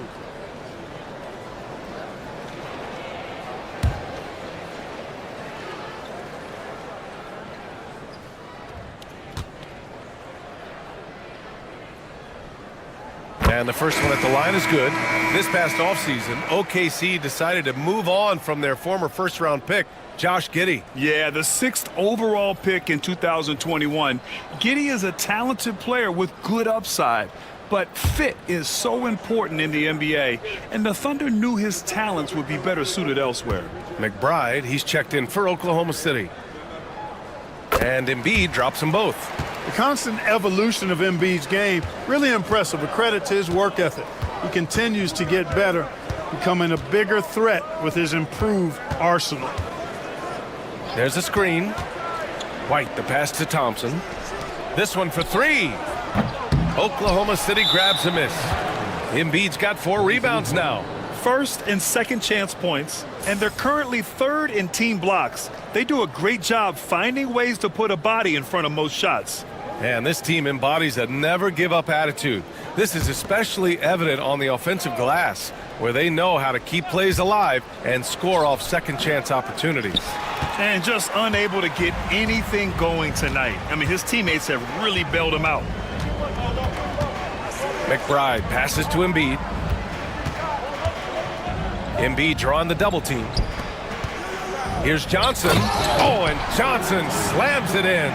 They're being put to the test, and he's doing everything he can to keep them in this game. Now here's White. McBride covers. Ooh, here's White on the drive. Siakam outside. Here's Brunson. And too long on the shot. It hasn't been his best quarter. I mean, he's trying to shoot himself out of the slump. Right side Morant takes a 3. Fires in the triple. And now just a three-point Indiana lead. Opting for the quick shot there. Morant trying to outpace the defense. Outside White. They set the pick. Back to Brunson. Yes! Great focus to hit from Brunson. When it's this close, every bucket matters. You need good looks. Morant against Brunson. Brooks outside. Fires the three. The rebound by Edey. Edey's got 4 rebounds now. 1 second separating the shot clock and the game clock. And so Morant will bring it up for the Oklahoma City Thunder. It's a 5-point game. And following this one, they'll take on the Timberwolves in Minnesota. That'll be the first leg of just a 2-game trip for them.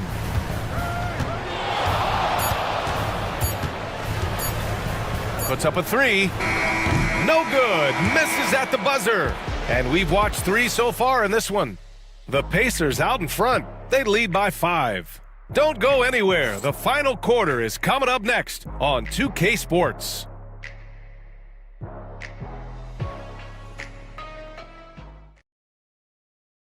And it's time to bring up the State Farm assist of the game. Yeah, just shredding the defense with that feed.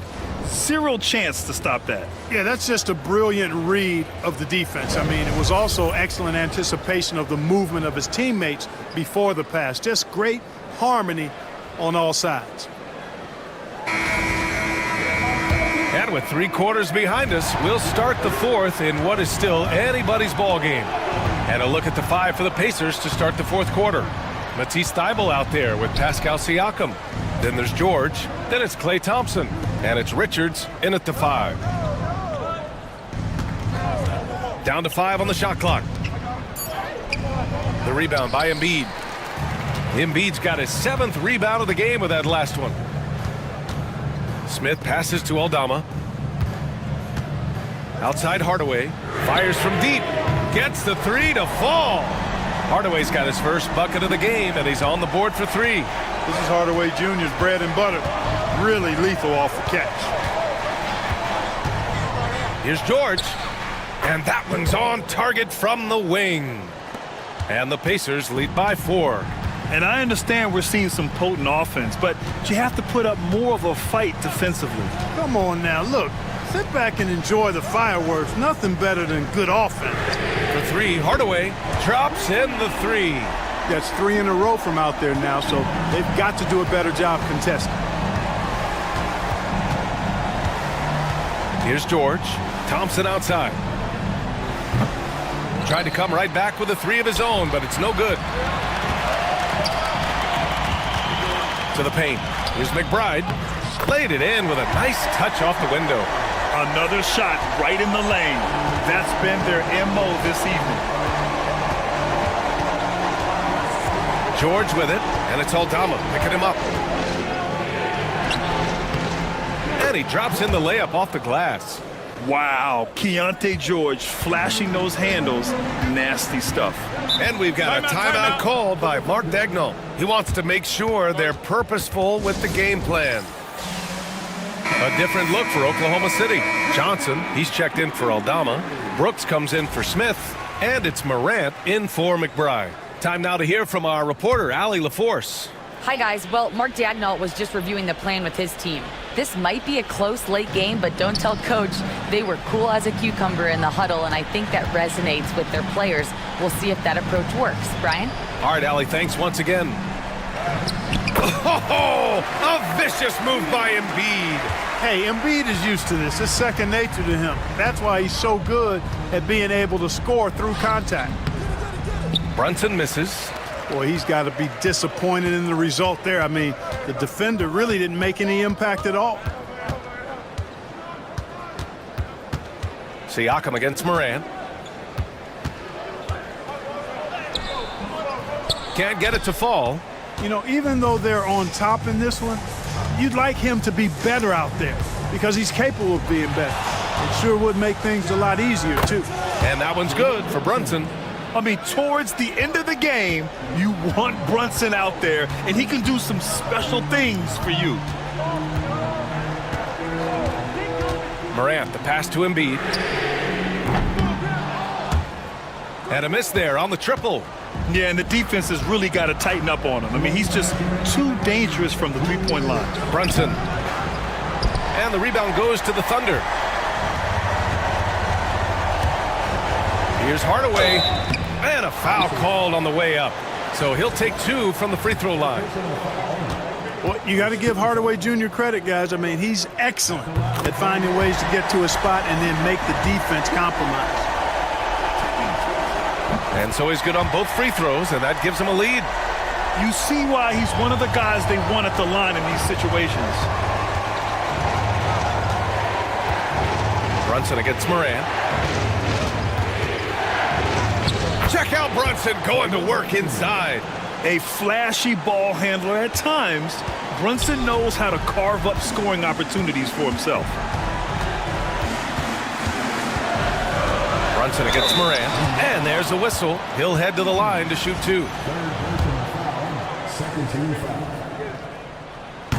And that hurts as he doesn't get the first one to fall. Trying to focus now for the second. The boundless athleticism Morant has is really special. He's someone that is always in attack mode. They should be in front right now, but he'll be relieved not to have come up totally empty there. Here's Brunson. Rebounded by Johnson.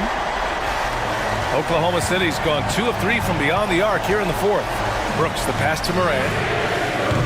The offensive rebound. Embiid misses.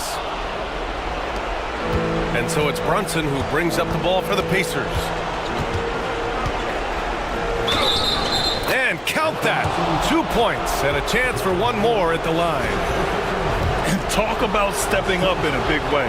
Well, that was 1-2. He wanted the ball. Nobody else was taking that shot. That's exactly what this team needs right now, completing the N1. Moran against Brunson. It falls! Oh, what a sensational bucket! That brings it within 1. Indiana on offense. Expect them to take their time this trip down. Yeah, B.A., the clock is theirs to burn. Here's Brunson. Cash! A huge make by Jalen Brunson, shining in the biggest of moments. And Mark Daigneault has called a timeout. And Coach didn't want to take any chances in this situation, which is why he called the TO. From a coaching perspective, what are the keys to focus on here? And it would be smart to go for a 2-for-1 right now.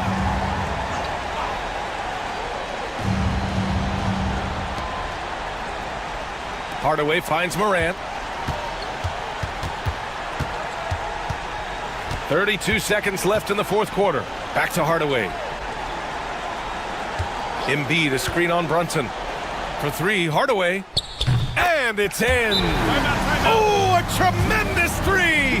We're tied. He's such a clutch shooter. He just lives for the big shot. And we'll have a timeout here called by Rick Carlisle. Critical moment here. He's not taking any chances.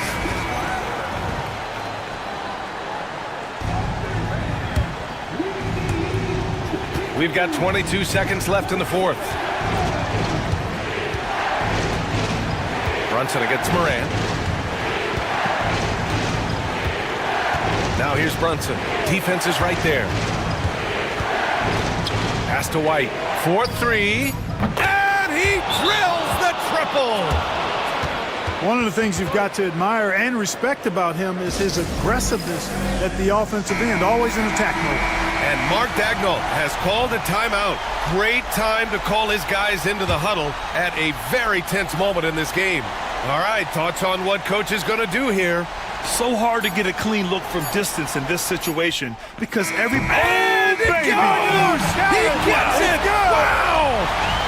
That's a big-time shot by a big-time player. Now, they asked him for a 3, and he delivered. Yes, he did. A clutch shot, and really what I like, guys, there was no hesitation. He shot it freely and with confidence. As a result, we're headed to overtime. Time expires. We're going to overtime. We'll get right back to the action when we return.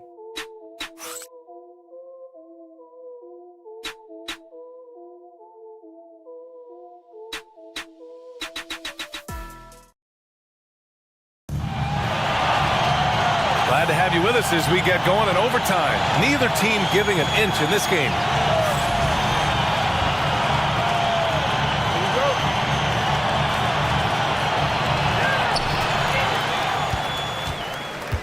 And here's Morant. They've got Jalen Brunson. Matisse Thybulle out there with Pascal Siakam. Then it's Edey, and it's White in a shooting guard. Morant looking around. Embiid a screen on Brunson. Picked it out of midair. No stopping him there. Jams it in, and he's fouled. An opportunity at a three-point play. That one on Johnson. And each year, Brunson seems to get better, and that's a testament to his impressive work ethic and drive. Brunson against Morant. Outside Hardaway. White with the steal. Here's Brunson. On the run out, Brunson finishes at the rim. And no matter how the D's coming at him tonight, Brunson has adapted, and that's what great scorers do. They figure it out. Morant against Brunson. Morant, the pass to Hardaway. Oh, a nice one-handed slam right there. Impressive one-hand slam right there, B.A. Man, as long as he's confident about it, I'm good with it. Maybe use two hands next time. He knows where he is. Somebody you can count on. He is an extremely reliable finisher. White against Morant. Over White. Fantastic finish inside by Morant. Morant not afraid to get in there and play big, showing his toughness in close. Brunson against Morant. White looking it over. Down low. And he takes the feed in stride and slams it home. Did you see that? Look at the elevation on that dunk, B.A. Man, he just cocked it back and fired it down with one hand. Boy, nice way to punctuate that possession. Embiid misses.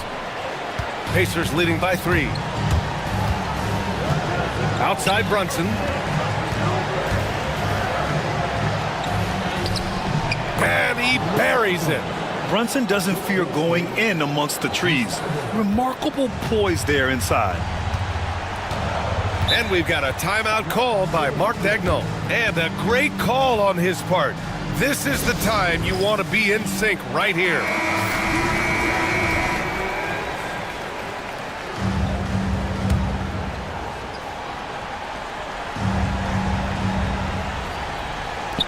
Hardaway finds Morant. Money! What a beautiful shot! Brings him within 3! Can you say prime time player Morant? He enjoys delivering for his team in these parts of the game. Siakam, no good. And the game has actually come down to this. They need a bucket, or you can practically call it a wrap. With the second effort. Yes! Oh, you know Morant wants it. And guess what? He got it. And he commits the intentional foul. Second team foul.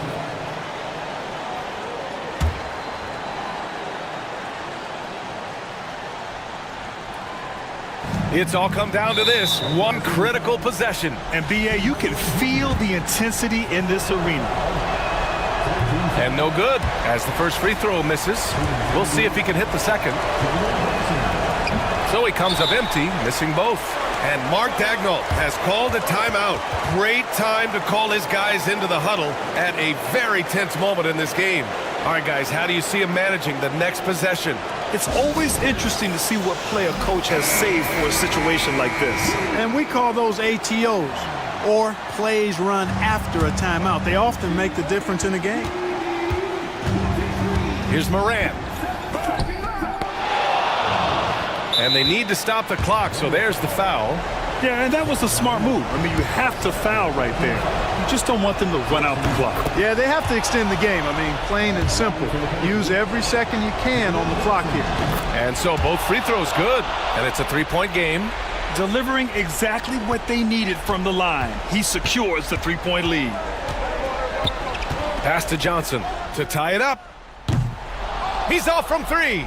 And now an intentional foul. They need the ball back as soon as possible. Yeah, no choice but to foul in that situation. Although, that's not the guy you want to send to the free throw line. But there was no time really to be selective. Stopping the clock was the priority.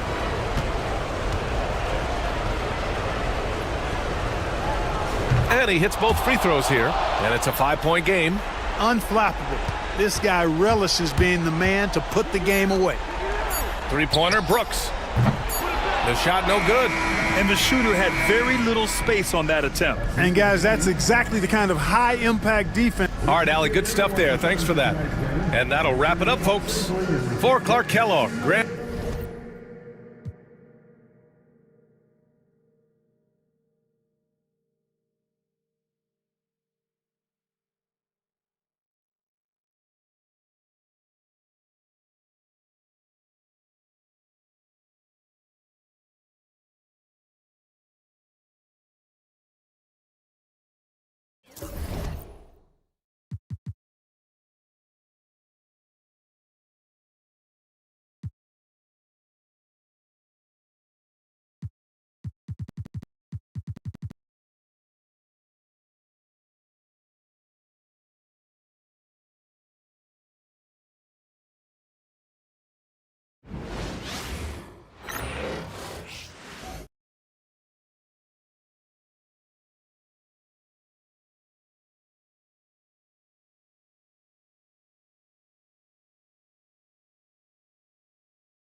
And on paper, Craig, this might seem like a potential blowout, but anything can happen in this NBA. Kevin, we see upsets happen all the time. It's what makes the sport great. You can't take any team or game for granted. And the Houston Rockets starting five. We've got Harden. Paul George is out there with Wembanyama. Then there's Jakob Poeltl. And it's quickly in at the point guard. Calm and cool from distance. George really confident from beyond. It's Young on the wing, quickly covering. And Young kicks to Hunter. Here's Young. They count on his contributions, currently providing 16.5 points a game. Just 3 to shoot. The 3 from Davis. It's rebounded by Houston. And let's head over to the sideline and catch up with David Aldridge.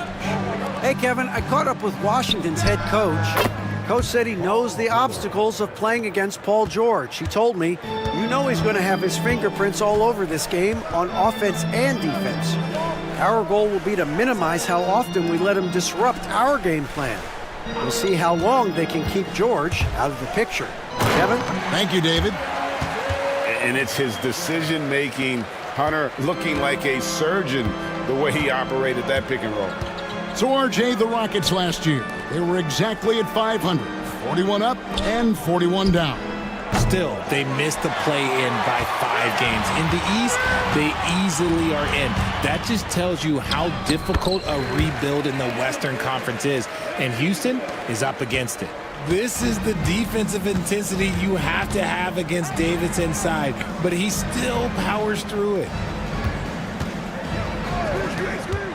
14 feet away, and he tries off the glass, but it's no good. For Washington, they've gone 2 of 3 here to start out the game. Young against Wembanyama. Young left side, and he makes good on the layup. They've come out strong, 3 of their first 4 to start the game. Houston's gone 1 of 2 from long range in the first quarter. Pass to Wembanyama. Williams against Pirtle. George with the ball. No good with the triple. Craig, everything they're doing is working right now. Good run they have going right now. The momentum is huge. And it's Davis missing. And so Wembanyama will bring it up for Houston.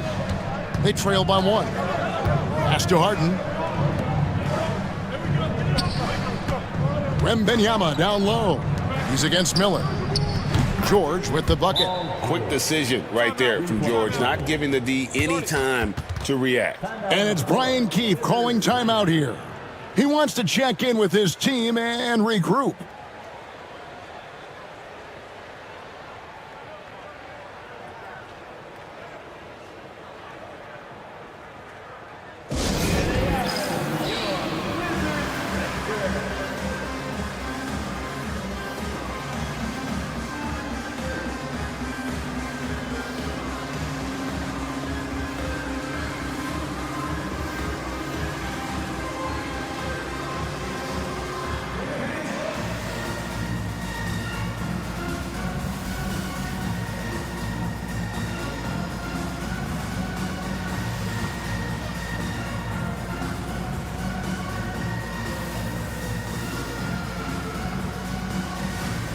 Smart's checked in for the Wizards.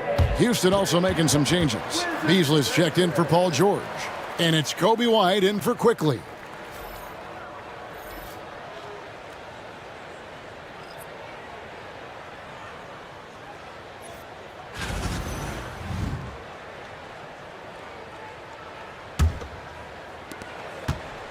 Last game for the Rockets, they picked up the win against the Pacers in Indianapolis. And that one was all about offensive execution, running your plays, picking your spots. And no team is going to shoot 50% every night, but this team has the right approach. When the shots are falling, they can light it up. Harden outside, fires from deep. Not going to go that time. For Washington, they've gotten 4 of 6 field goal attempts to drop in the first quarter. And Williams, here we go. And the one-hand slam just looks so pretty when it's in his hand and he's the one doing the slam. Agreed. He is smooth as silk, even on a power finish. And Richard, talking about Anthony Davis for a second here. When healthy, he's still one of the best players in the NBA. Yeah, his health has always been a question mark for quite a while, Kevin. But make no mistake, when AD's good to go, he's one of the best players in the world. And the whistle blows. It's going to be on Davis. That's his first foul. Yeah, way to get there first and be willing to absorb the contact. For the Wizards, Jeremy Grant, he's checked in for Williams. Kelly Oubre comes in for DeAndre Hunter. And it's Cason Wallace in for Brandon Miller. And then for Houston, Clark, he's checked in for Purdy. And George is subbed in for James Harden. It's time now to hear from our Hall of Fame reporter, David Aldridge. What's the latest, David?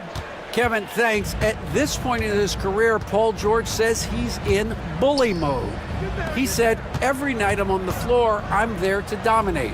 Whether it's being more physical or going right at whoever I got to go at, you're going to feel me. I'm having that approach every time. I'm there to destroy you. Kevin? Wow. I love it, though, D.A. I got to admit it. Awful powerful. Thank you. Shot clock reset for the Rockets. And the foul called on Victor Wembanyama. That is his first foul of the game. So for the Wizards, Hayes comes in for Davis. Young is subbed in for Marcus Smart. And a switch here also for Houston. Booz Ellis is checked in. And the Wizards with possession. They're on a 13-5 run here. Here's Young. No good that time. Some solid defense from Clark. George with the bounce pass. And then Clark slams it in. Quick off the floor and powerful. Clark loves to attack that rim. Now Young. Here's the three. And the last second attempt does not go in for him. A good close contest so far as we finish the first quarter. Washington out in front, up 1. And we'll get the second quarter underway on the other side of this break.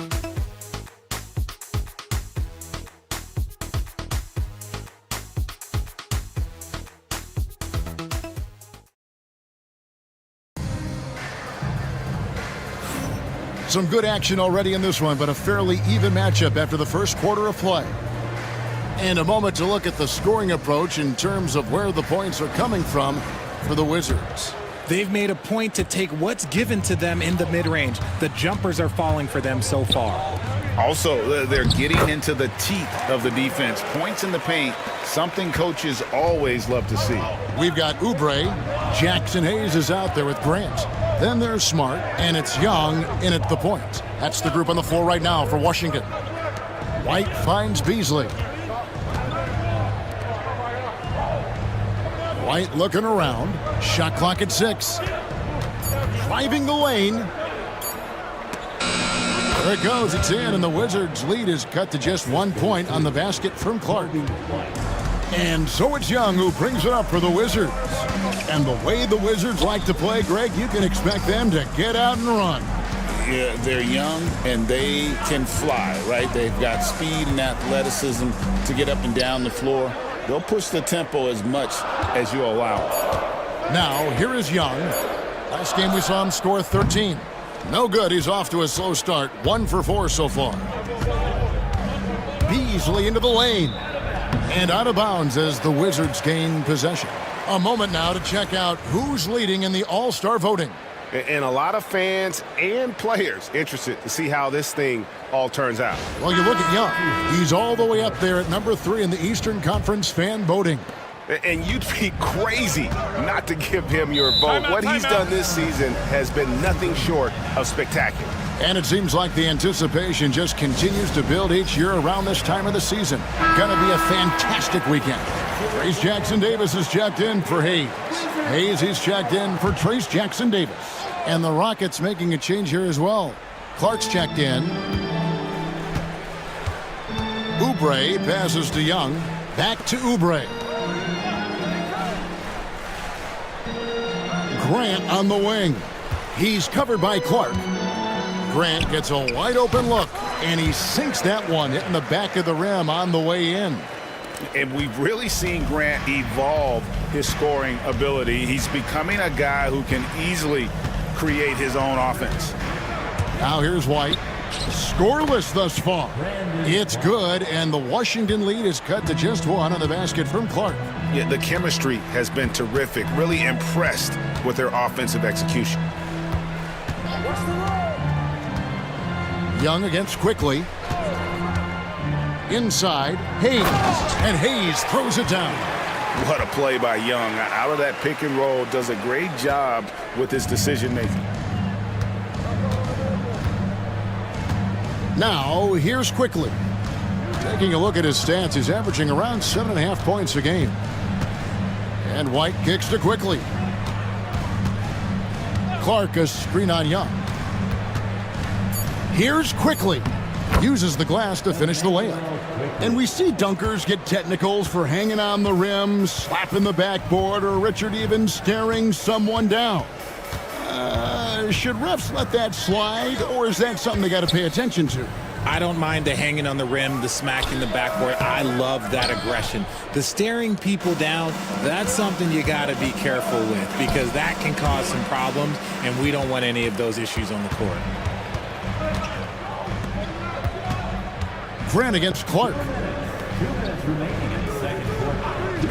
Pass to Young. Over Quickly, and it's Young. That time on the assist by Oubre. Young's got the lead up to 3 now for Washington. And we've got a timeout called from Ime Udoka. He's ready to talk things through with the team. And a new group getting ready for the Wizards. Mark Williams is checked in for Jackson Hayes. Davis comes in for Grant. Hunter's checked in for Oubre. And Miller's subbed in for Trae Young. The Rockets also changing it up. Wembanyama, he's checked in for Brandon Clark. Malik Beasley comes in for George. And it's James Harden in for Kobe White. There is no one better at drawing fouls than James Harden. It can be frustrating for a defender. It's an art that he has mastered. That one is no good. Hey, Greg, where do you think the Rockets are the strongest in their play? I'd say on the glass. They generally do a good job crashing the boards and going for loose balls. They really value every possession.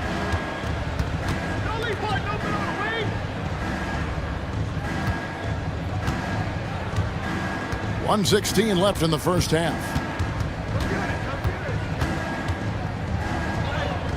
He nails it, and we're tied up. Fighting for those points. The Beard playing tough. Wizards have gone 4 of 7 from the field in this second quarter so far. Outside, Davis. And here's Miller. He has yet to score. To the inside. And he gets the whistle. 2 free throws coming up. Arguably one of the best bigs of his generation, Anthony Davis. I know you admire his game. Well, he takes over the game on both ends of the floor. You would look at a Tim Duncan, a Kevin Garnett, a guy that can beat you with 5 blocks, or a guy that can dominate the post and score 25 a night. Hardy, he's checked in for the Wizards. Some big guys struggle at the line, not him. He's put in the work to defy that assumption.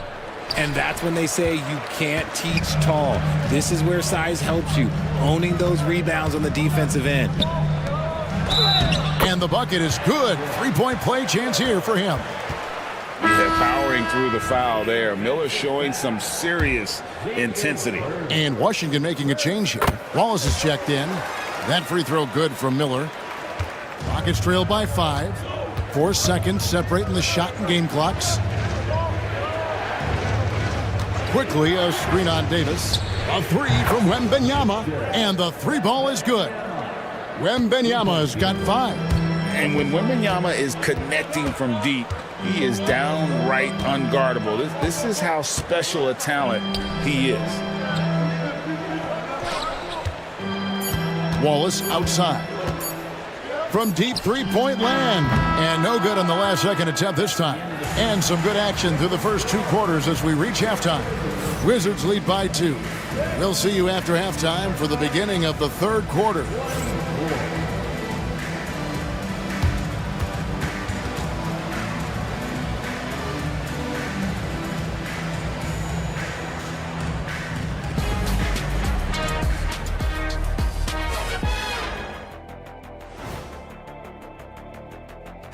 And you know what I was just thinking about, fellas? The NBA has lots of bright lights, maybe too bright for some. Speaking of... Now, as we look at the first half, the Rockets find themselves in a close ballgame. My bed is the best you can buy, but it ain't a... Thanks for spending halftime with us.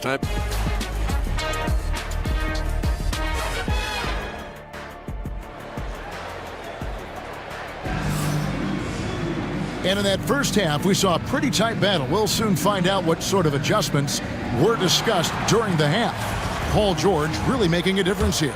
He's done a fantastic job of finding open space to operate within the first few quarters. I like how they came into this one with a game plan, and they're just going out and executing it. Terrific job. Starting the second half, here's Ime Udoka's 5. Paul George is out there with Victor Wembanyama. Then there's Emmanuel Quickly. Then there's Jakob Poeltl. And it's Harden in at the shooting guard position. George dishes to Poeltl. Back to Harden. Inside, here's George. And George with the stuff. And he may be in his 30s, but Paul George still has got a lot of bounce. Young against Quickly. Young inside. They count on his contributions, currently providing 16.5 points a game. It's a great move, and he catches the defense completely off guard. Yeah, taking it right to the rim. One imagines that might be discussed at halftime. That's going to be on the film. Outside, George. And trying for the go-ahead basket. It doesn't go in. Hunter against George. Outside, Davis. That shot is off. Some solid defense from Poeltl. Pass to Wembanyama. Wembanyama using those long strides in transition. And this is what you want to see. Wembanyama attacking with authority inside. And we've got a timeout call by Brian Keefe. He wants to talk to his guys. Here's a look at the teams that have been dominant offensively over the course of the past month. The Rockets fourth. I just love their offensive flow lately. I mean, this is a dominant team offensively because of that rhythm and pace.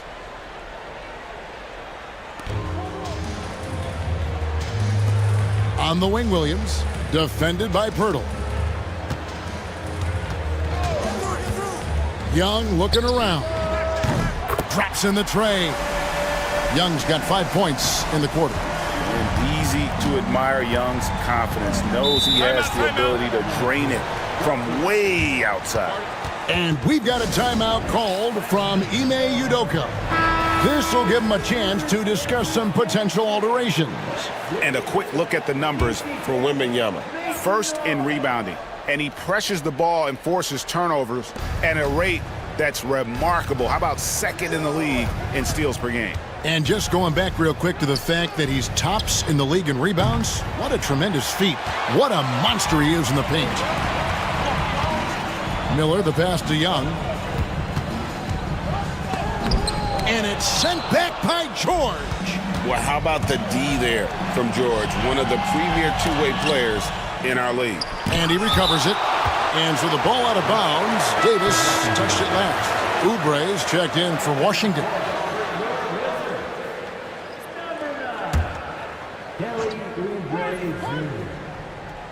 Not quite 2.5 minutes played here in the second half. Harden the pass to George. Rebound by Williams. Williams has got his 5th rebound in this one. And to put things simply, this has not been his quarter. Oh, taking it to the rack with power. Hammering down the two-hand slam. Quickly against Young. That one's good, and the Washington lead is cut to just 3 points on the basket from Quickly. That's the kind of aggressive and assertive play they need as we get closer and closer to crunch time. And the whistle blows. It's going to be on Jakob Poeltl. That'll be his 2nd foul of the game. Beasley's checked in for the Rockets. Substitution for the Rockets. Number 30, Malik Beasley. 1:53 left to play in the third. Williams sends a screen for Miller. To the paint. Williams kicks to Davis. And with Davis, you know what you're getting, a nightly double-double threat and a versatile defender. On the night, he's gone 2 for 2 at the stripe. At the line for 2, Anthony Davis.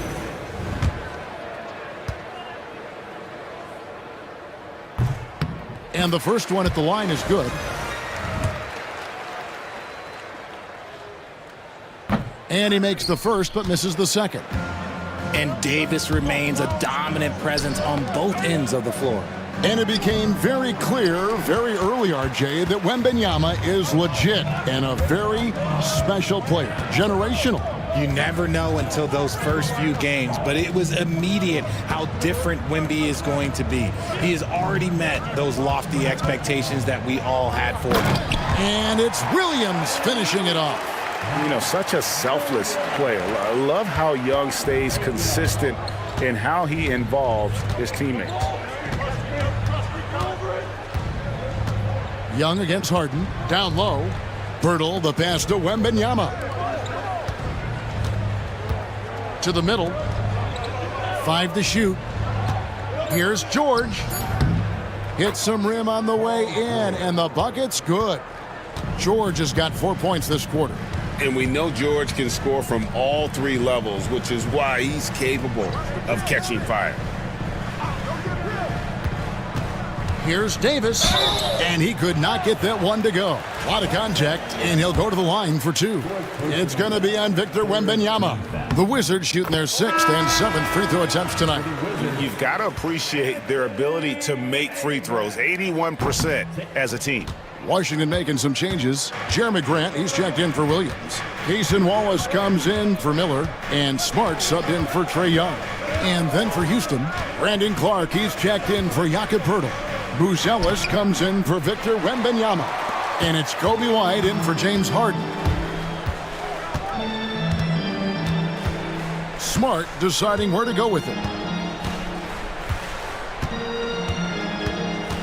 Pass to Davis. Over Clark. Davis doing his thing inside. He just makes it look so easy on offense.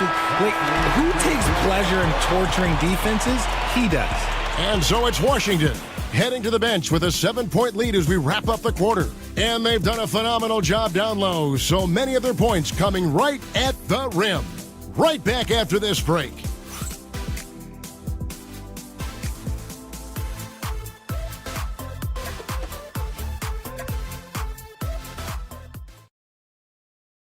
And while we can now, let's take a look at today's State Farm assist of the game. And he sliced the D wide open with his feed. They had no chance to prevent that basket. That's an unguardable pass, flat out. Give him credit for possessing that type of vision. And this is it. Glad to have you along for this fourth and final quarter. Jeremy Grant is out there with Jackson. Then there's Kelly Oubre. Then it's Trae Young. And it's Smart in at the 2 guard. That's the group on the floor right now for Washington. Now, I understand that shot didn't go down, but they will take that look every trip down the floor. To the paint. Grant outside. Young drives in. Good, and Grant gets the assist. Young's got the fourth quarter going with the first basket of the period here for the Wizards. Quickly against Young. Beasley inside. And some nice passing there by Houston. On the wing quickly. Defended by Young. And it's quickly missing. Not that time, but that's a shot that he's going to make more oftentimes than not. Here's Grant. Off target there. That would have pushed the lead to double digits. And White kicks to quickly. Grant outside. Smart against White. Smart dishes to Jackson. Back to Smart. Jackson setting the pick here for Smart. Jackson in the corner. Off target with his 3. And even against defense as tight as that, you almost expect him to still bury those. Quickly against Young. Pass to quickly. Wembanyama, a screen on Young. A 3 from quickly. The Rockets with another miss. Nothing just seems to be bouncing his way today. Mama said there'd be days like this. They have missed his production. Basket counts. They're finding lanes to the hoop now with consistency. 5 buckets in a row from the paint. And we've got a timeout called from Ime Udoka. He's very aware of the timing here and the significance of getting things squared away with his team.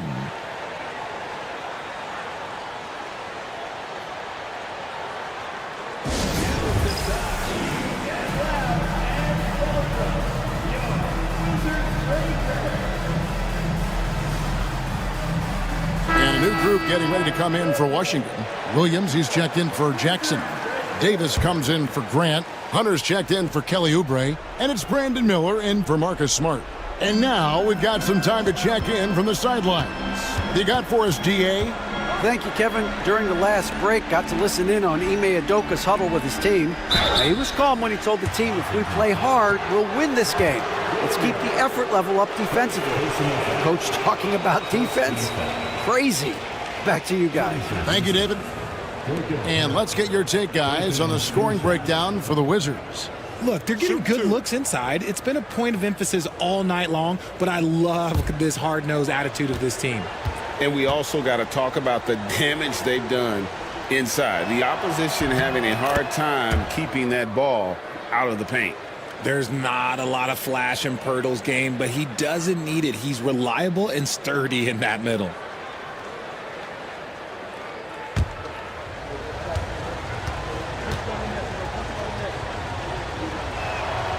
Both free throws good from Pirtle.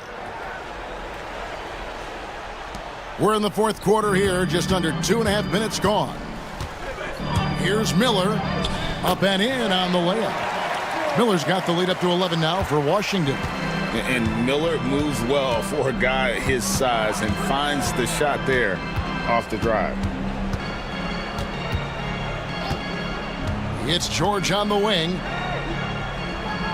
Wembanyama outside. 6 on the shot clock. The baseline J. Anthony Davis grabs the miss. Washington leading now by 11. Pass to Young. Down low. Rockets with the rebound. Wembanyama has got his 5th rebound right now in the game. Here's Harden. Rebound by Williams. Williams has got rebound number 7 for him tonight. To the inside. And foul on the shot. He'll shoot 2 at the free throw line. It's going to be on Victor Wembanyama. Well, Davis gets to the line a lot, and people don't talk about it, but he's an excellent foul shooter.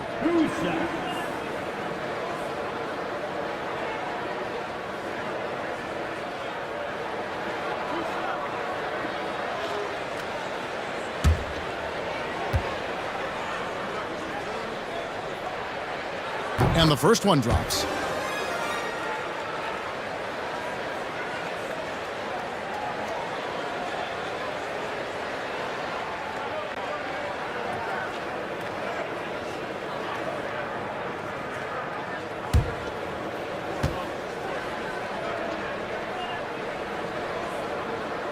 He doesn't get the second one. And here's George. He'll bring it up for the Houston Rockets. A 12-point game. Pass to Pirtle. Young against Quickly. Sinks that one from the post. And we've got a timeout called by Brian Keefe. And he wants to see some changes out there right away and right now.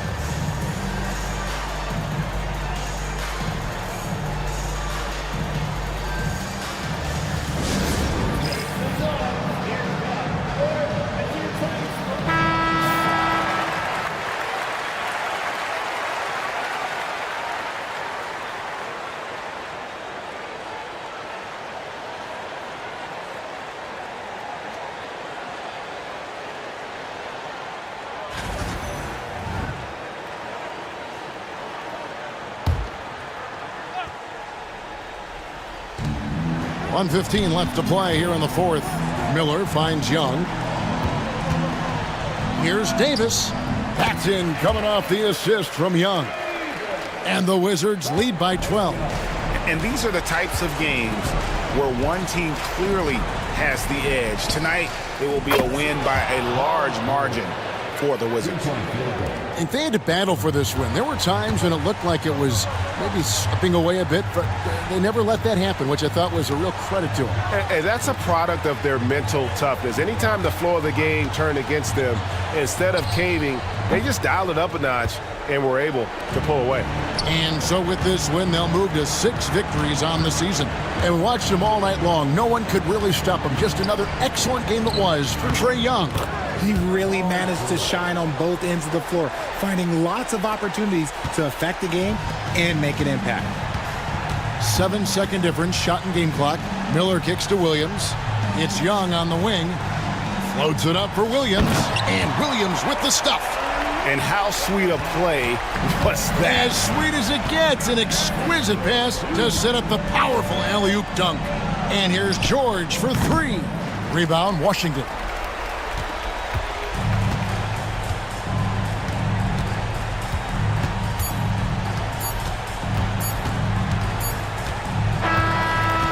So Washington takes the win. Even early on in this one, it seemed like they were happy to be playing at home tonight. And it makes a big difference. And once they started to really play in rhythm, you never felt like they had any doubts as to whether or not they were going to win.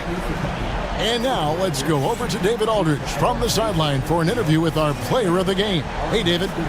Thank you very much, guys. Trae, what is a win? All right, David, thank you. And that's going to do it tonight, folks, for our broadcast. So for our reporter, David Aldridge, and our analysts, Richard Jefferson and Greg Anthony, I'm Kevin Harlan. We thank you for watching tonight's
And a peek into the locker room. Players soaking in the last few moments before the game. Some final preparations here.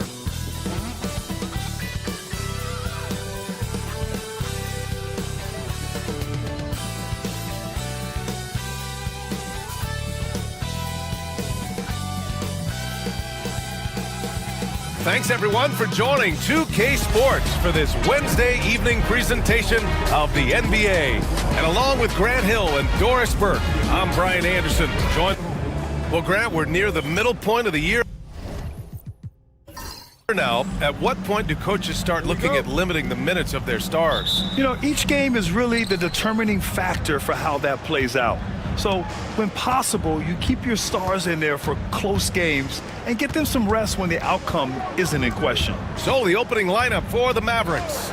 We've got Jackson, Thompson out there with De'Aaron Fox. Then it's Jaylen Brown, and it's Messi in at the 5, roaming the paint. Such an unpredictable player. Fox enjoys toying with defenders and bullying them in pick and rolls. Back to Murray. Pass to James. 6 on the shot clock. Outside Porzingis. The 3 from Sexton. The rebound by Jackson. And Dallas with possession. This, of course, their first opportunity to play Brooklyn this season. They dropped both games against this team last season. Just a shellacking they don't want to repeat. Inside. Oh, Sabonis with the steal. Fast break, Brooklyn. Oh, it's blocked by Fox. And it's going to be out of bounds. The Nets will retain possession.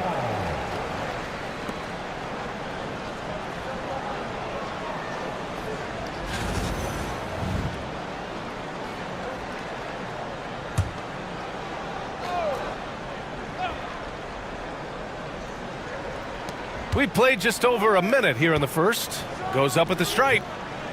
The ball's knocked loose. And that one's good. Porzingis. Well, you've got size and length, so Kristaps Porzingis, the extra possession. Let's check in with our reporter, Allie LaForce. Well, I had a chance to talk with head coach Jordi Fernandez. Talking with him about De'Aaron Fox, I asked Coach what he wanted his guys to do against him, and Coach said to not give him room to run. De'Aaron is dangerous when he's attacking lanes and leaking out in transition, so we need to limit those opportunities. So it sounds like they're aiming to slow the pace down. We'll see if it works for them. Okay, thanks, Allie. 6 to shoot. Here's Murray. Oh, a beautiful reverse layup. And not letting the contact affect him at all. Give Murray credit for keeping his focus. And Grant, DeJounte Murray, a bit of a throwback player. He's comfortable attacking at all three levels. Yeah, B.A. I mean, he does a lot of work in the mid-range for a guard. He's very comfortable with any shot on the floor. Not shy about putting up a ton of attempts if that's what's needed. Here's Brown. Rebound Brooklyn. A tough loss coming against the Lakers in their last game played. Honestly, they were just outclassed in that one. We thought it would be a tough night for them, and it was. Sometimes it's about the talent disparity, and it would have taken a massive effort for them to even be competitive, and it was nothing close to that. These are his first free throws of the game.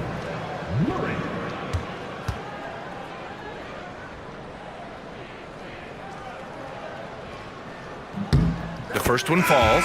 Doris, one place you see this Dallas team show up is in the hustle stats. B.A., this version of the Dallas Mavericks is as tough and as gritty and as willing to compete as any I've seen. Daniels is checked in for Thompson. And Murray drops them both. Doris, it's interesting, but the Nets franchise has never won an NBA championship. That's absolutely correct, because their titles came before the merger. Now, since they've joined this league, they did go to the finals for a couple of times, had Jason Kidd, who was the driver of success, but no championship in this modern era. Can't lose sight of Fox or allow him to feel comfortable looking to score this close. And the timeout called here by Jordi Fernandez. We might see him looking to make some tweaks to the strategy here. Brogdon's checked in for Murray.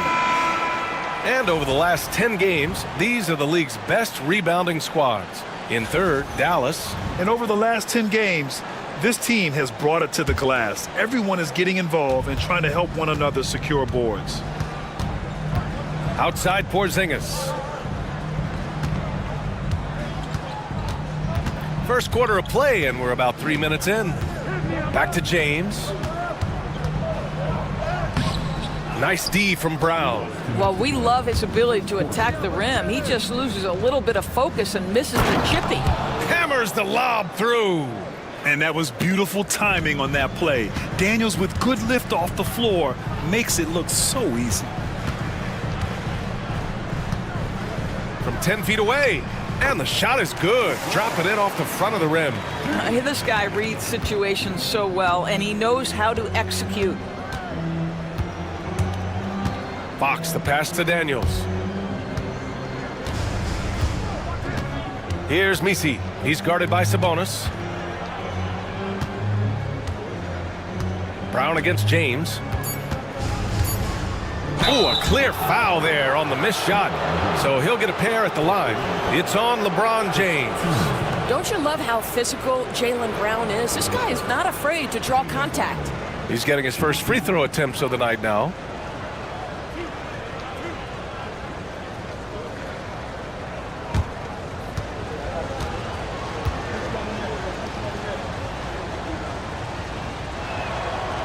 The first free throw is good. And you look at Jaylen Brown, Grant, not many wings have the strength he has. Yeah, Jaylen Brown could dunk over a brick wall, and he could dunk through a brick wall too. It's just so hard to move him off his path when he's on his way to the rim. Brooklyn making a switch here. Isaac's checked in.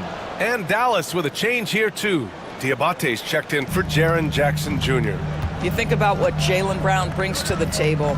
Elite athleticism, three-point shot making, attacking the rim in transition, so much to like. Kicks it out to Isaac, launches it, and the rebound goes to Dallas. And 1:01 left to play in the first quarter. Brown finds Fox. With the step back. Here's Brown. And unable to get the go-ahead bucket there. Brooklyn has gone 0 for 2 from outside. Sexton passes to James.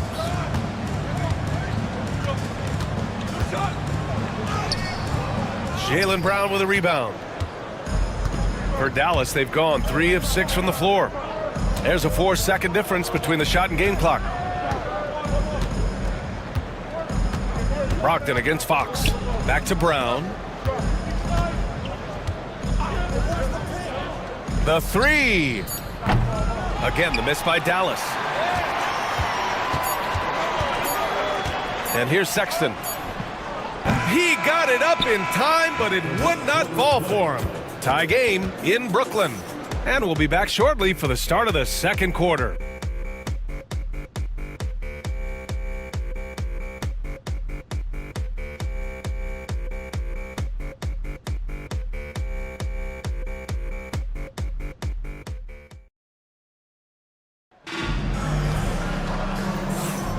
And close game underway so far. We'll see if either of these teams can jump out ahead in the second quarter.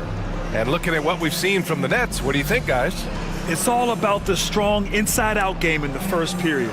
It really helped them get some clean looks down low. It is great when you can get that established early, because to me it opens up every other aspect of your game. On the court right now for the Mavericks, we've got Jordan Poole. He's out there with Dyson Daniels. And it's Goodwin in at the small forward position. Poole with the ball. Now guarded by Brogdon. Poole against Brogdon. Here's Goodwin. And no good. Had a chance to take the lead. And the Nets with possession here. And at home for the next game, it'll be New York pulling in to face them. That'll be the second and last game of a quick homestand. You're a good person to ask this, Doris. Why do so many point guards turn into successful coaches? Yeah, I think obviously, Brian, as a point guard, you're responsible for knowing every position on the floor, where they're supposed to be at all times. And you're also sort of thinking like a coach already. This person hasn't had a bucket in a while. How do I get them in a position to make them successful? So I think you're in control of so much as a point guard that it naturally translates to coaching. Gives us a chance to catch up with Allie LaForce.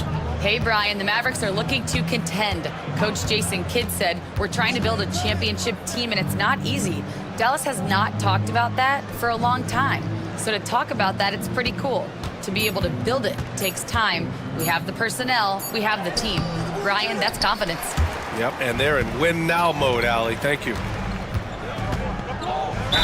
You know, Grant, with the Nets, there was so much optimism just a few years back. And it was just too bad to see things go south.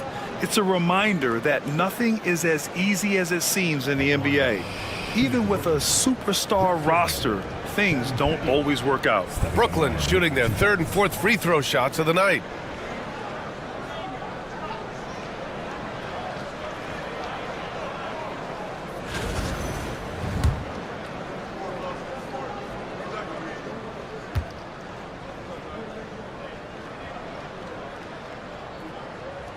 And that one misses.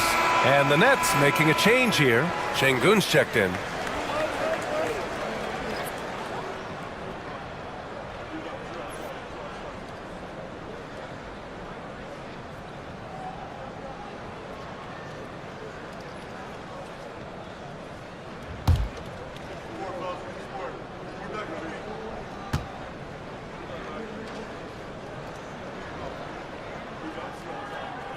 And that one drops, so now they lead by one. After having trailed for a while, they could retake the lead. Nice effort to battle back and put themselves in this position. Jackson down low, working on Porzingis. Pass to Daniels. 5 on the clock. Releases. Dallas, no good that time either. Well, Brooklyn's shooting only 25% from the floor. Not great. And it's Murray finishing it off. And there goes Murray, a serious leaper. Mavericks trail by 3. We're now about 2 minutes into the second quarter. Porzingis against Jackson. And Porzingis with the block. 7'6" wingspan, sending it back. Kristaps Porzingis with the rejection. Caldwell Pope, the pass to Murray.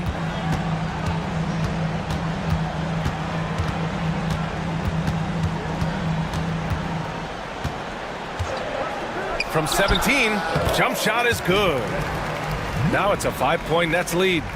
After a cold first quarter, they brought up their field goal percentage, trying to build out this lead now. Well, Doris, you watch Kristaps Porzingis at the defensive end. He changes a lot of shots. There is no doubt, BA, at 7'2". It isn't just simply about sending shots back. It's about changing the trajectory. But I think as importantly, guys don't want to go in the lane because of his presence. And so Jason Kidd calls for the timeout. He wants to review the game plan.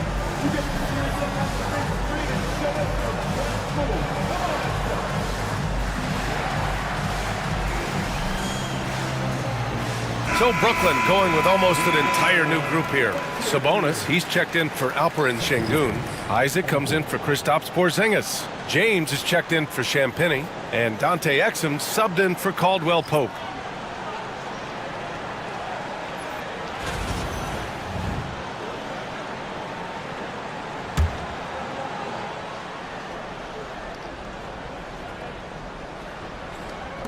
Here in quarter two, we've played a little over 2.5 minutes now.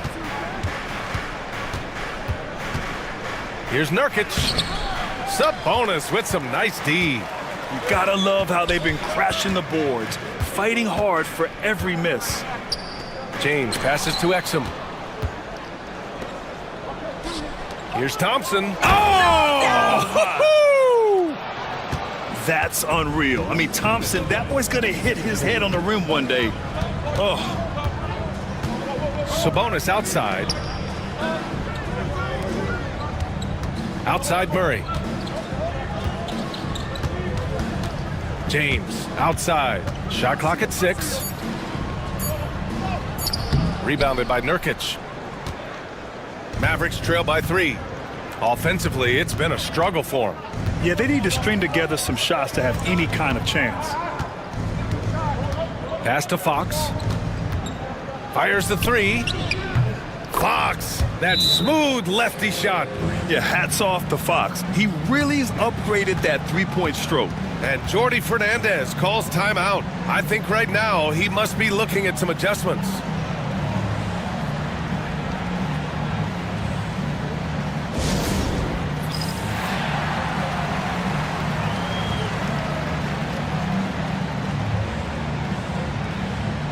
Koulibaly, he's checked in for Brooklyn. And Dallas also making a switch.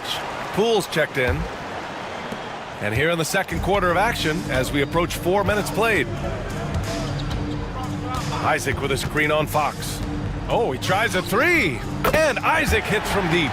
Isaac's gotten himself on the board with a 3 there. Well, he is growing up right before our eyes. Jonathan Isaac making these kinds of shots in the catch and shoot. Wow. Oh, Fox gets up and throws it down. Wow. I'll tell you, such an advantage having a playmaker who can get up to the rim and finish. Now that is what every team wants. Well, you love it. Fearless, aggressive, leaving. No doubt whatsoever. James double teamed. And he can't get that one. A chance to go 2 for 1. And you really must play this just right. And they take the lead. Well, 9 times out of 10, that probably is a miss, but somehow he finds a way. James finds Isaac. Here's Koulibaly. Sabonis, left side. Isaac, the pass to James. The Nets need to get off a shot here. From deep, shot clock at 2. And that's a foul called on Domantas Sabonis. That's his first foul. Substitutions on the court.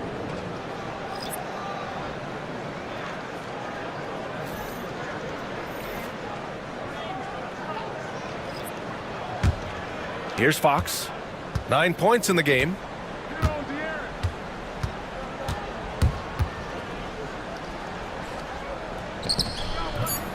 That shot is off.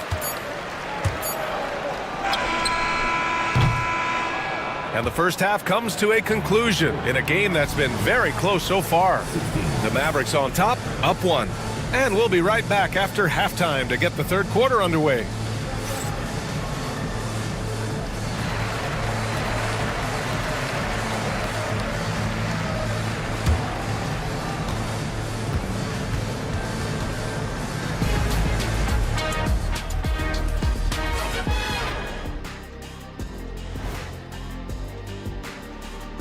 Thanks for stopping by, y'all. First up on the show tonight, a quick look ahead of some upcoming games on the docket.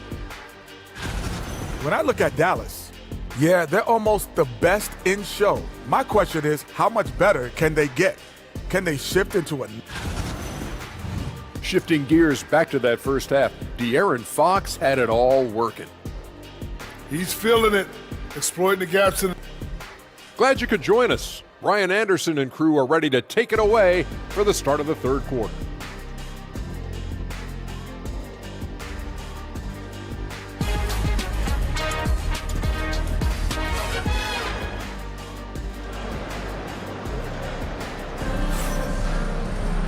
And as we get into this third quarter, as we've seen so far, neither team able to create much separation on the scoreboard.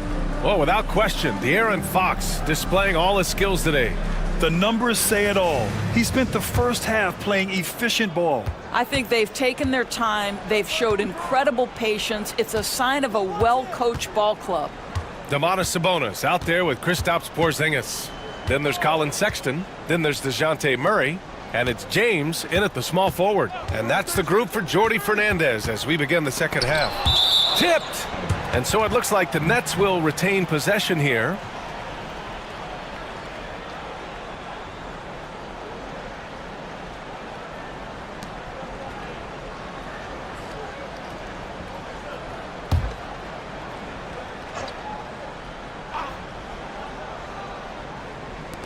Just 4 to shoot. Shot from the wing. I love how Fox defends with urgency. He works hard to stay on top of the shooter. Back to Brown. Pass to Thompson. Brown with it. Down low. Oh, Fox! No stopping him! And he's coming off a huge performance, and his confidence couldn't be any higher. And his coach knows that, too. Well, the best players, to me, deliver night after night after night. So as long as he's hot, keep riding it. Sexton, that's good. Well, Sexton showing that he's more than just a jump shooter. Very comfortable on the interior against size. Well, when you talk about the most underrated players in the league, Doris, Sexton has to be in the conversation. Well, let's begin with the fact that he's an absolutely fearless scorer, a tough competitor, an improved facilitator. There's grit, determination. He's willing to get into you defensively. He is somebody that will compete on the defensive end. And let's send it over to Allie LaForce. Hey, Brian. Well, De'Aaron Fox, the inaugural 2023 Clutch Player of the Year, he said, quote, "You can't be afraid to fail. Obviously, you're not going to make every shot, but my team puts me in position to succeed, so the least I can do is have confidence in myself to take good shots." Brian? Allie, thanks. You know, he's become a star.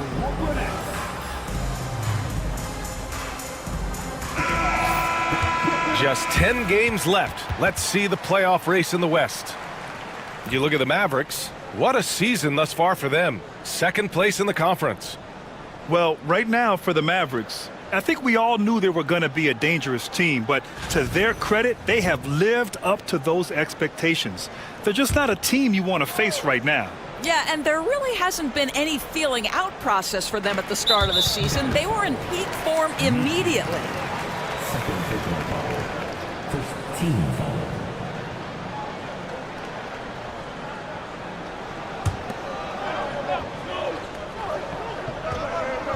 90 seconds into the second half now. James against Brown. LeBron at full speed. And he got the whistle on the way up. So he'll be headed to the line for a pair. Well, Grant, even though it looks like LeBron could play forever, he stated that he doesn't have much time left. Well, it's unbelievable that he's sustained this level of excellence for as long as he has. I would be surprised if we see this type of longevity ever again.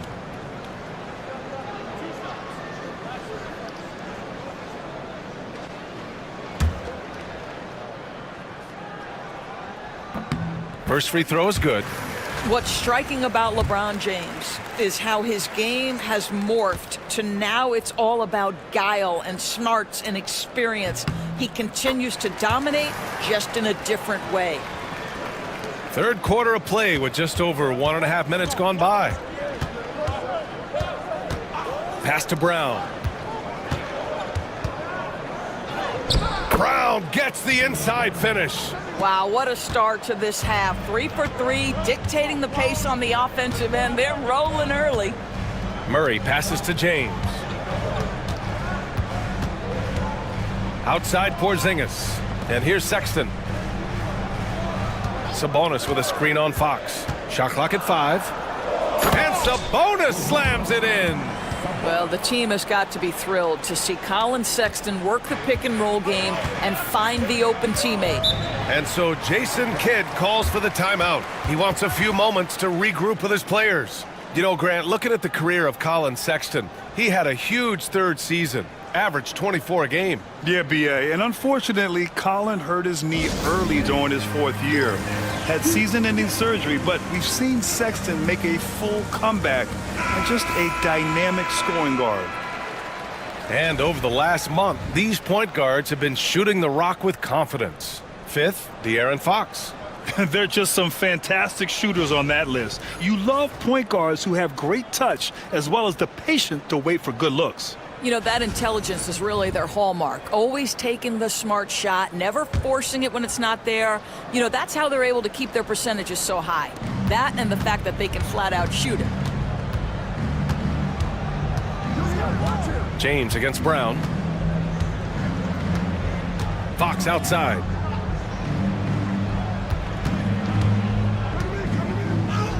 Oh, Fox, too sly. Beats the contact. Wow, they're really being taken advantage of defensively out there. No rim protection whatsoever. That's tipped. James inside, defended by Brown. Sabonis, the pass to Sexton. Porzingis sets a screen for the tie. Wow, Porzingis with the triple. Well, he's got the green light. Porzingis understands. Be ready on the catch. 1:49 left in the third. Jackson surveying the D. A little mid-range shot is up. It's rebounded by Sabonis. Sabonis has got 4 rebounds now.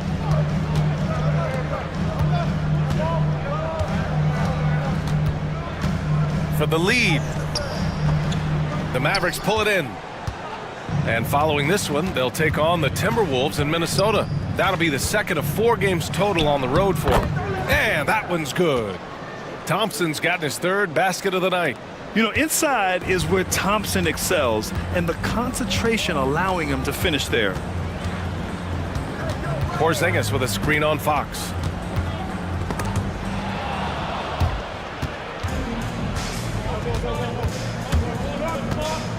"56 seconds left in the third quarter. Brown finds Fox.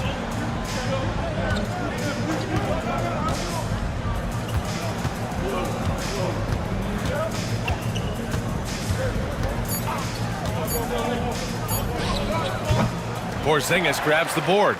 Well, if the defense gives him that shot next time, they could get burned. I think he's just a little bit out of rhythm. For the lead.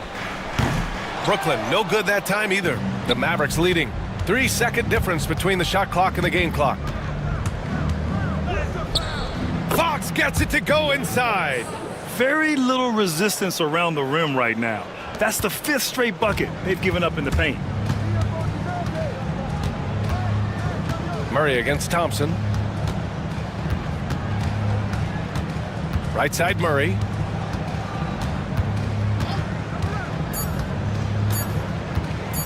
From deep. And no good. Trying to get that one to fall. And that'll do it for the third quarter. The Mavericks on top, up 4. And we're coming back in just a moment. Get ready for the fourth quarter when we return.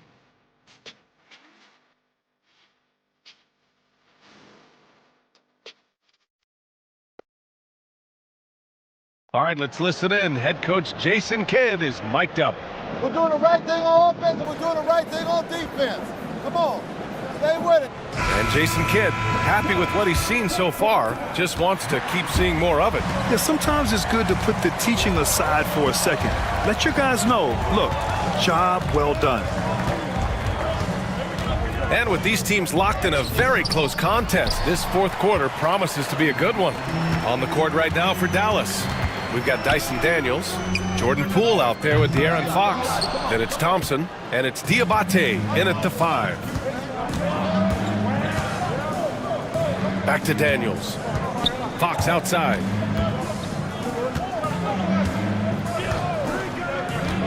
Poole outside.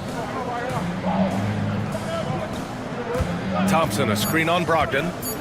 Poole for 3. Rebounded, Domantas Sabonis. Sabonis has got his 5th rebound in this one. Brogdon with a strong finish.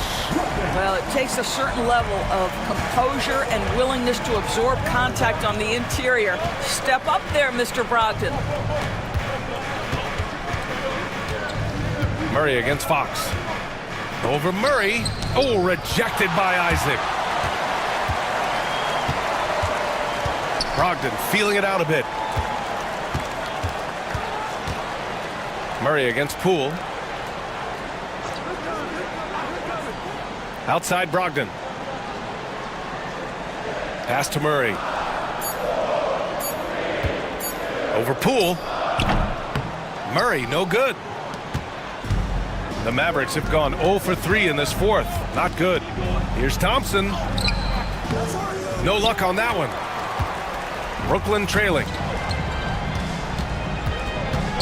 Now here's Brogdon. Sabonis, left side. Outside Murray. To tie it up. And it's all tied up. You can really see their confidence growing as this game has gone on. They have reason to believe now. What I love is the heart, the fire, the tenacity. This is absolutely fantastic. And so Jason Kidd calls for the timeout. No doubt he's going to utilize the opportunity to make sure they're all on the same page here.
Brooklyn making some changes.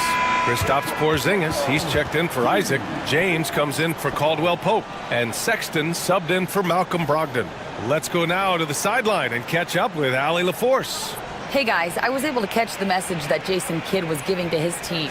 Coach was blunt with his assessment. He said to throw out everything that happened until now. It is a brand new game, and it's only a few minutes. Leave it out on the floor.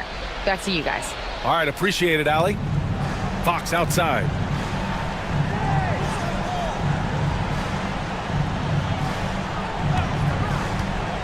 To the inside. Misi's shot is good. And the Mavericks lead by 2. Smart move by Fox off the pick and roll, passing to a ready scorer. Thompson against Murray. Pass to Sabonis.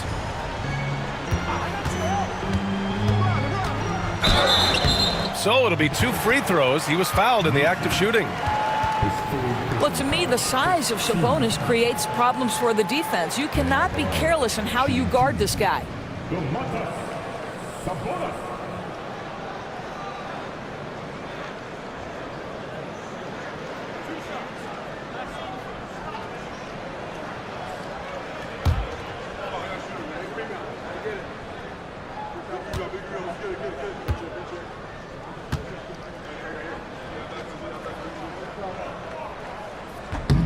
Free throw drops for Sabonis. You know, it's such a pleasure to watch Domantas Sabonis play the game. Yes, he's got absolutely God-given talent, but he also has an incredible understanding and feel for the game, and he plays it the right way.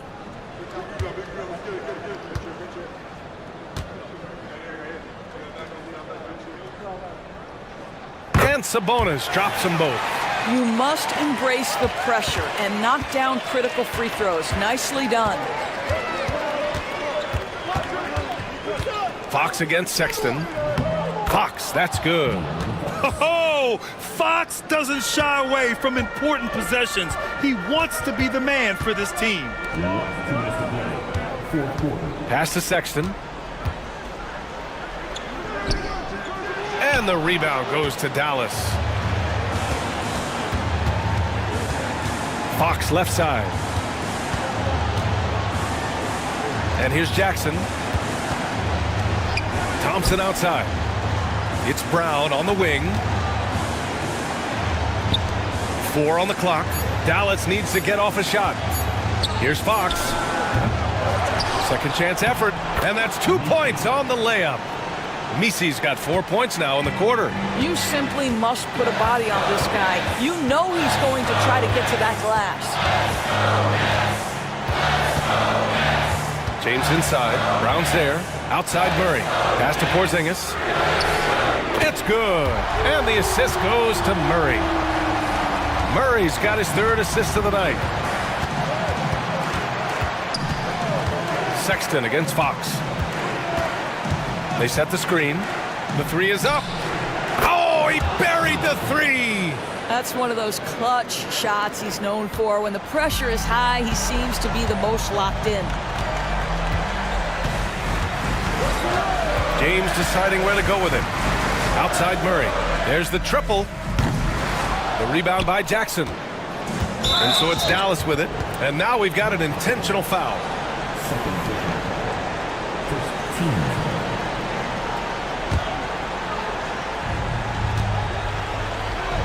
Here's Thompson. And the slam dunk by Thompson. Thompson's vertical is impressive. I love seeing this young guard rise up and throw it down. And Jordi Fernandez calls timeout. He was quite emphatic, demanding the timeout, clearly wanting to address strategy with his team.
.40 seconds left in the final quarter. Here's Murray. Ooh, and he took a hard foul on the shot. So he'll head to the line to shoot a pair. Gotta be careful how you guard Murray, especially when he's looking to score inside. Murray stepping the line with 2 shots.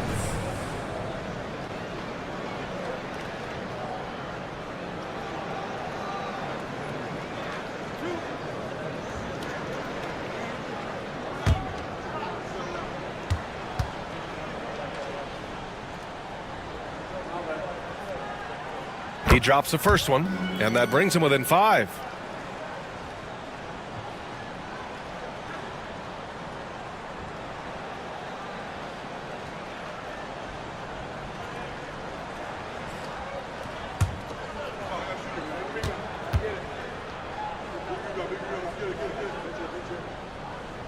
He's perfect from the line this time.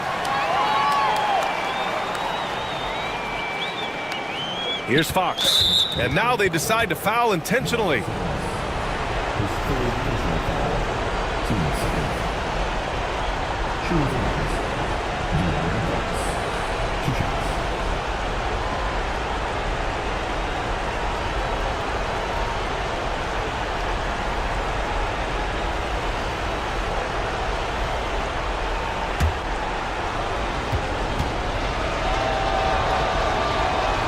And he misses the first one. Boy, he wanted that one to go.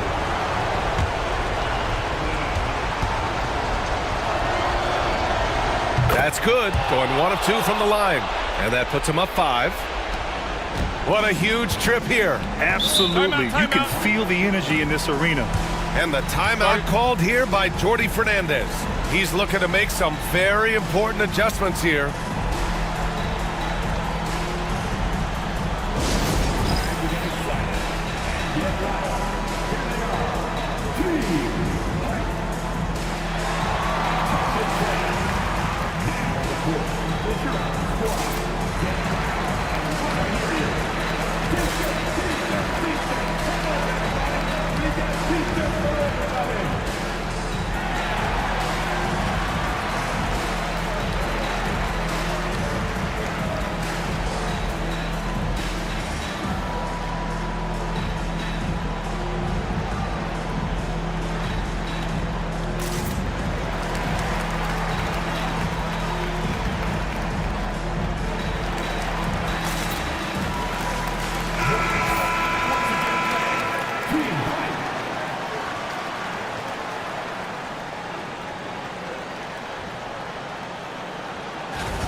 Now 8 seconds separating the 2 clocks. Count it! What a beautiful shot! Brings him within 3. We all know LeBron wants to take these shots. When the pressure is at its highest, he does not shy away from making the play his team needs.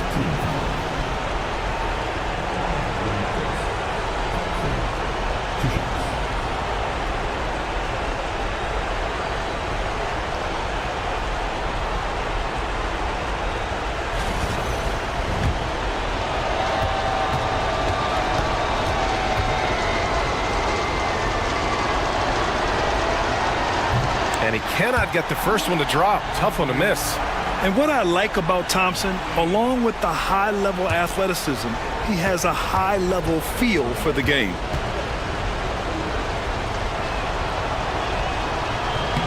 And he does get the second one.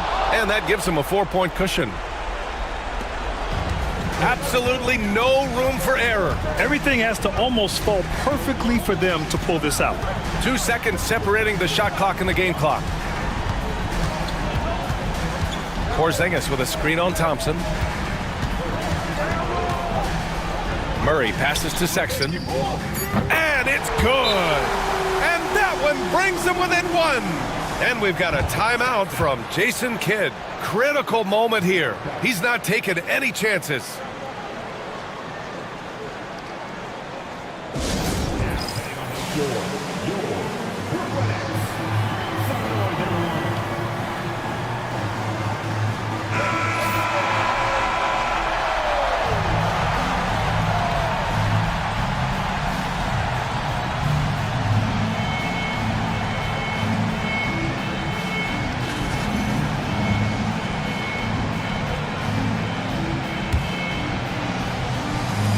And they foul intentionally. That's what they have to do at this point. Yeah, just a must-foul situation to stop the clock. First free throw is good, and that'll put them up 2.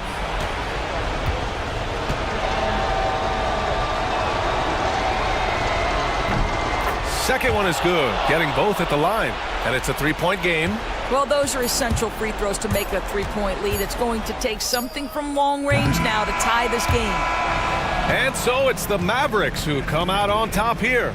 And this was an emotional win for them, no doubt about it. Just a fantastic accomplishment. You love how they just diffuse the energy in this arena. And that about wraps it up. For Allie LaForce, Grant Hill, and Doris Burke, this is Brian Anderson. Thank you for watching tonight's game. And now let's take a look at our player of the game, De'Aaron Fox.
And a glimpse inside the locker room. Players' final few moments to prepare for the game and the task ahead.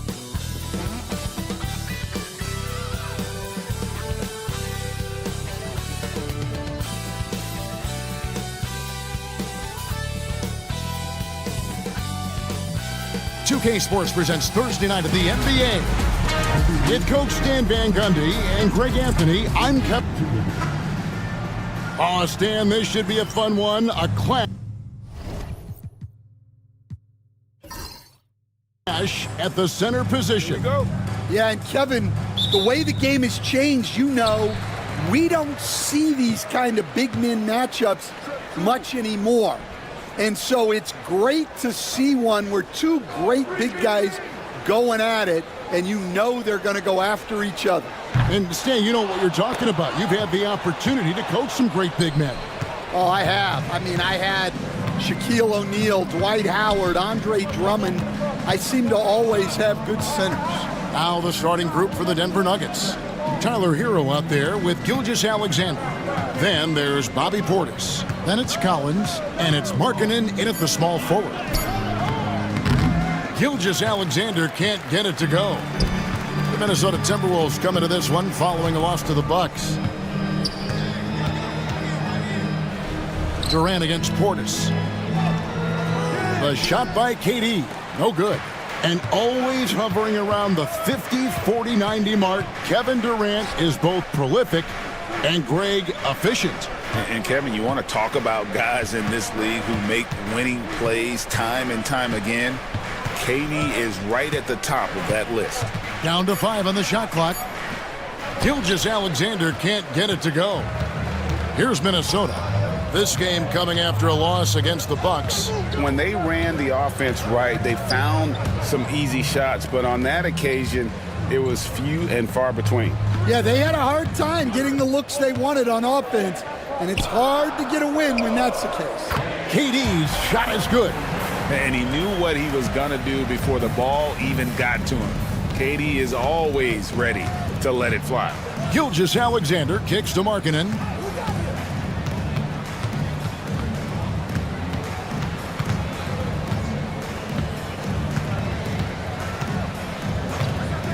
Back to Gilgeous-Alexander.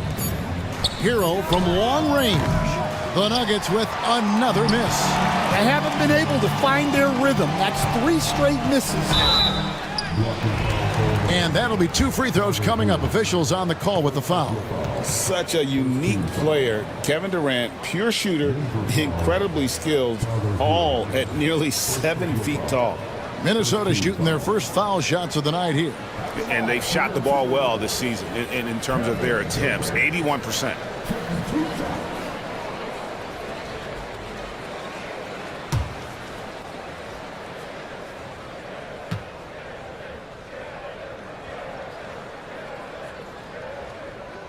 Free throw drops for KD. Last year, coach, as you know, the Timberwolves making it to the Western Conference Finals. Yeah, that equaled their deepest run in team history, dropping that series to the Mavs. Minnesota has never been to the finals, one of 5 franchises who've yet to get there. Monks checked in for Drew Holiday. And you look at this year's Denver team, you know, Greg, trying to get more from their bench than they did last year. Yeah, and you just don't want your starters to play so many minutes that they get gassed in the postseason. That's something Denver's trying to avoid this time around. Easier said, though, than done. And we've got a timeout called from Chris Finch. He wants to regroup and go over the strategy.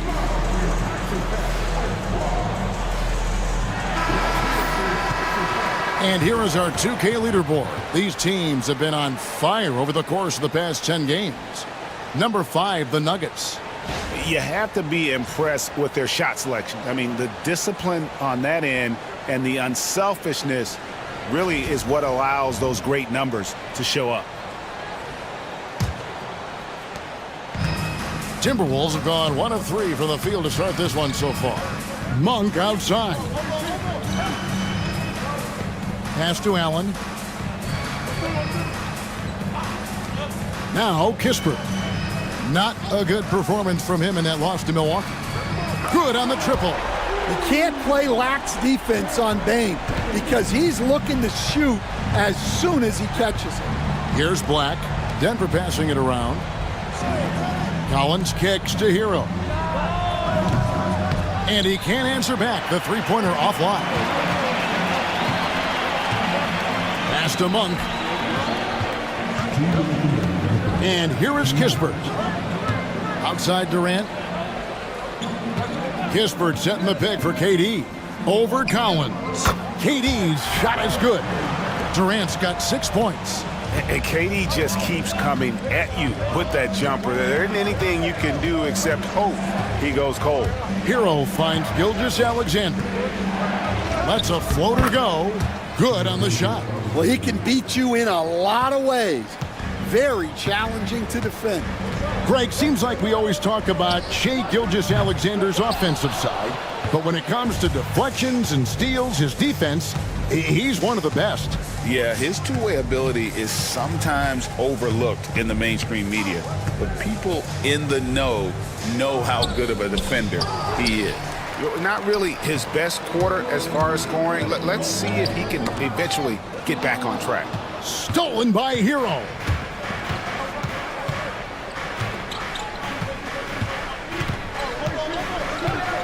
Collins, a screen on Bane.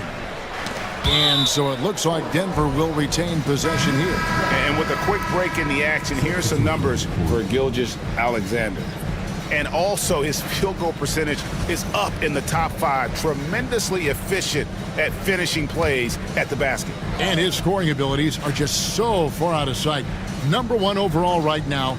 No one's been able to slow him down or even come close. Clock at 6. Portis a screen on Bane. Hero passes to Black. Over Kispert. And another miss by Denver. Timberwolves leading by 5. Monk outside. Portis against KD. It's rebounded by Portis. Well, they know he can finish at the rim, but the defense did just enough to force the miss. Pass to Gilgeous-Alexander. Hero on the wing.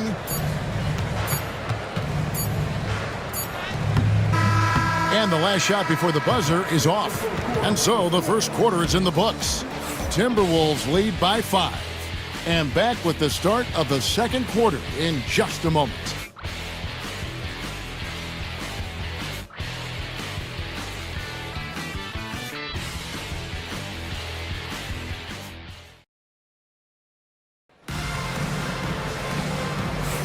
And if you're just joining us, we've played through one quarter in this one.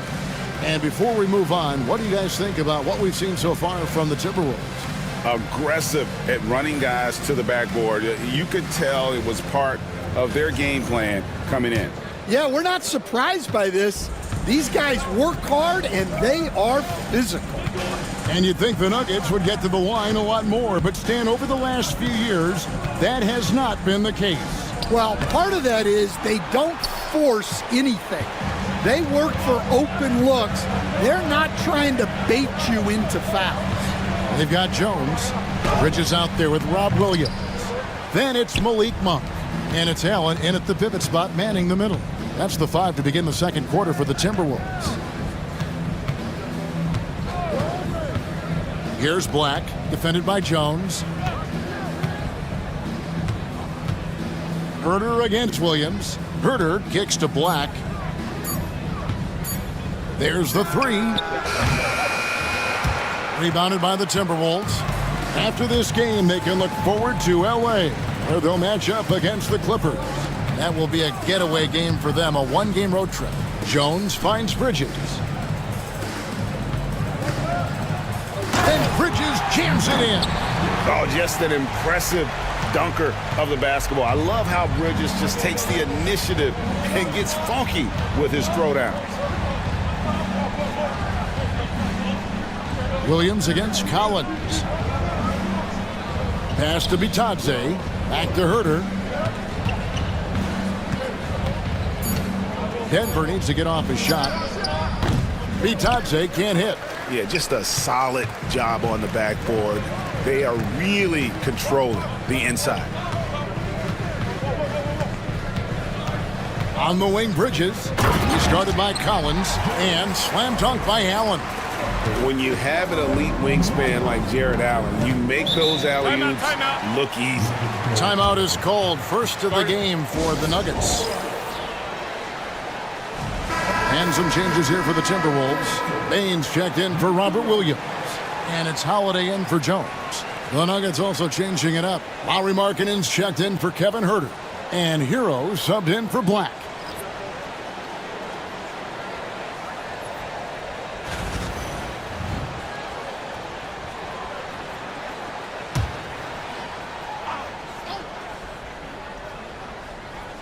We're now about 2 minutes into the second quarter. Lobbed up there for Collins. Hammers the alley-oop through. And you know, Greg, we're seeing so many teams utilizing the dribble handoff. And it really forces the defense into a bad spot. Can create situations where the offense has an advantage, and then it allows you to kind of seek out the matchup. With a short break in the action, gives us a chance now to send it over to David Aldridge. Kevin, well, like a lockdown corner in football, teams just try to keep the ball away from Jrue Holiday. He says, I feel like they're not afraid of me, but like, okay, get him off the ball. To me, that's respect. I don't need other people telling me how good I am. You can see it by their actions. Kevin? So true. He can be intimidating, David, and we thank you for that report. Pass to Holiday. Now, Bain. He's guarded by Markkanen. Monk outside. Just 4 to shoot. And again, Minnesota with the triple. Yeah, and they're starting to warm up from the field this quarter. They need a good offensive possession. Yeah, they've gone a long time without a bucket. Here's Bitadze. That's in, and he found his range with that one. Now 1 for 2. And so Holiday will bring it up for Minnesota.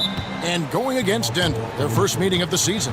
They take on a team they knocked out of the playoffs last season in the conference semis. And so Chris Finch calls for the timeout. Wants to talk some things over, might be seeing some things to adjust.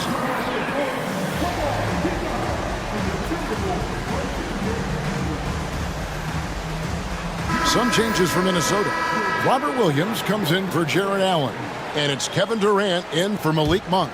The Nuggets also changing it up. Kate is checked in, and Gilgeous-Alexander is subbed in for Collins. Pass to Williams. Back to Holiday. Gilgeous-Alexander pulls it in. The Nuggets trail by 11. You know, Greg, when you look at the Timberwolves' history, the first round had been a problem for them. But not last year, as they swept the Phoenix Suns. And you got to look at it as being a tremendous success, right? Because going into the season, I don't know that anyone thought they would have made it to the conference finals. But, boy, that young group gelled well together, and the sky's the limit for the future. Outside, Hero. Pass to Gilgeous-Alexander. Some nice ball movement by the Nuggets. Castle. And that one clearly a foul. Gets the whistle, and 2 shots coming up. GA, there is a lot to like about the game of Stephon Castle. Size, playmaking, defensive intensity. I guess the question, is there that one thing that he can do at an elite level? That will be a crucial step if he's to become a star. Shooting 2.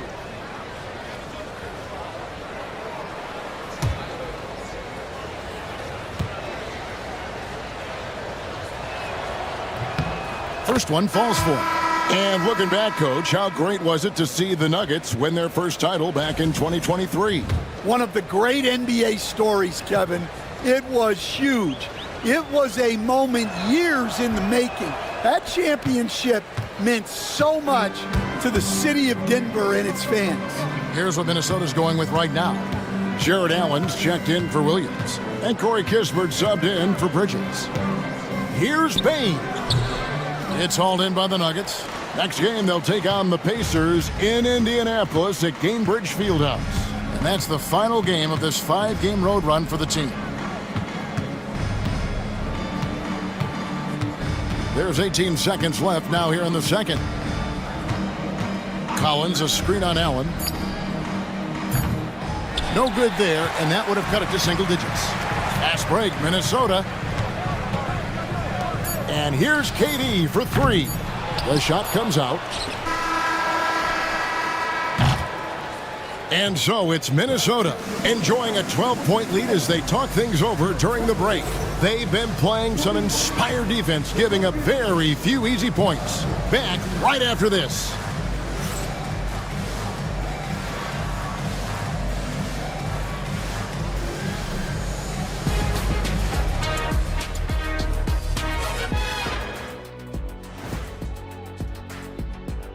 Hey folks, happy you joined us. The action tonight, a bit wild and a big deficit now for the Denver Nuggets.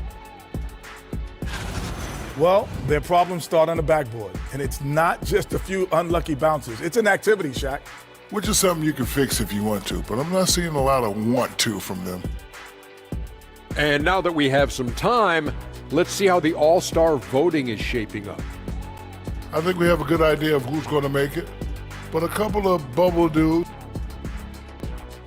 And that is it for halftime, folks. It is back to Kevin Harlan and the crew for the second half.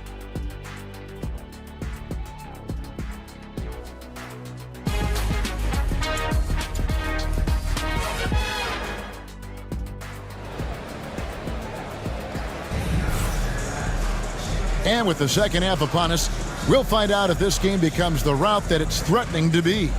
Desmond Bane really making a difference here.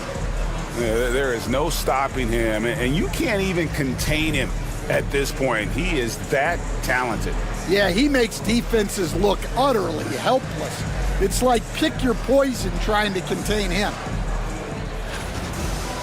Well, we've got a second half of basketball for you. We think it's going to be pretty good. A big comeback, though, is needed for this game to be competitive, and it probably has to happen quickly. So out there for the Nuggets right now.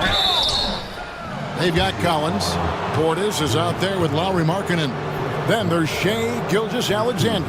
And it's Hero in at the shooting guard. Well, John Collins was a force in his first few years, Stan, but hasn't seemed to match that level of success since that time. Why do you think that is? Well, I think there's a few reasons, Kevin. Number one, I just think it's a lot about opportunity, and he went from being the number 2 guy on a team to being the 3rd, 4th, even at times 5th guy on the floor, so he's not getting as much opportunity.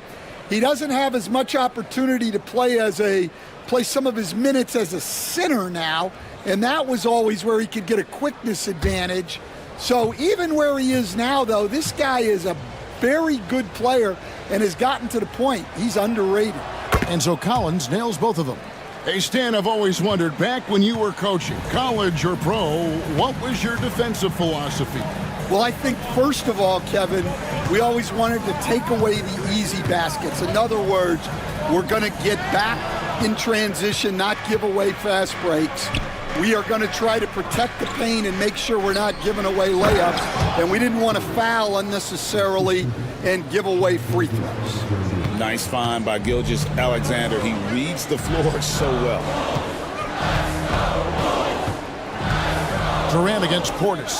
KD passes to Kispert. Now here is Holiday. At the top of the key, Durant. Yes, and it's Holiday with the assist that time. KD's got 9. Yeah, they're relying on their three-point shooting and getting pretty good results.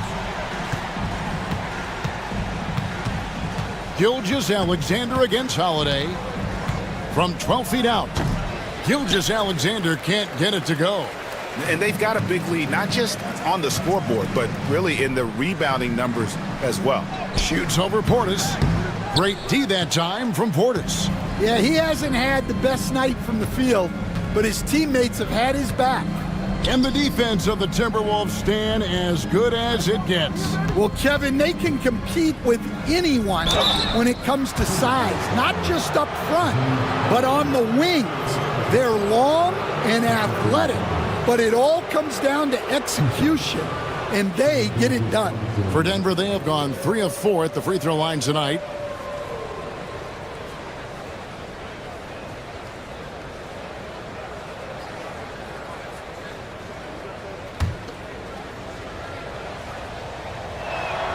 The first one falls. Greg, this is some kind of note. Last year, Minnesota, for just the second time, had ever won a series in the postseason. Yeah, they've been bounced in the first round, 10 of 12 appearances. But last year's team was different. Their elite defense fueled the conference finals run. Gilgeous-Alexander hits them both. And that's the norm for him. He's pretty much automatic when he's at the line. And we've got a timeout called from Chris Finch. And coach has decided they need a moment to talk things over.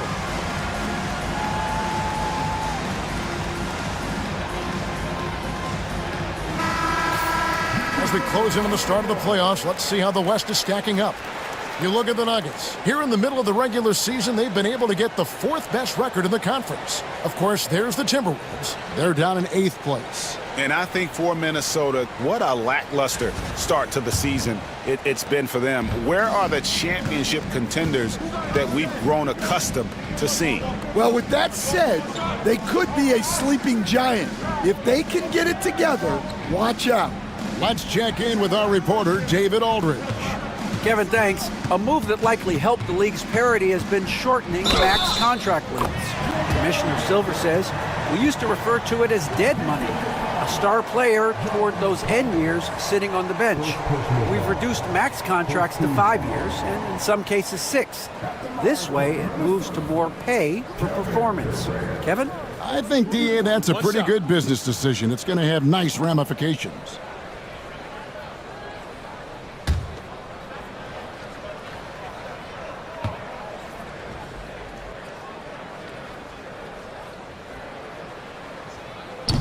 That free throw good from Durant. KD, one of the most prolific scorers in the NBA. The intrigue is how he does it with his stature. Denver calls timeout.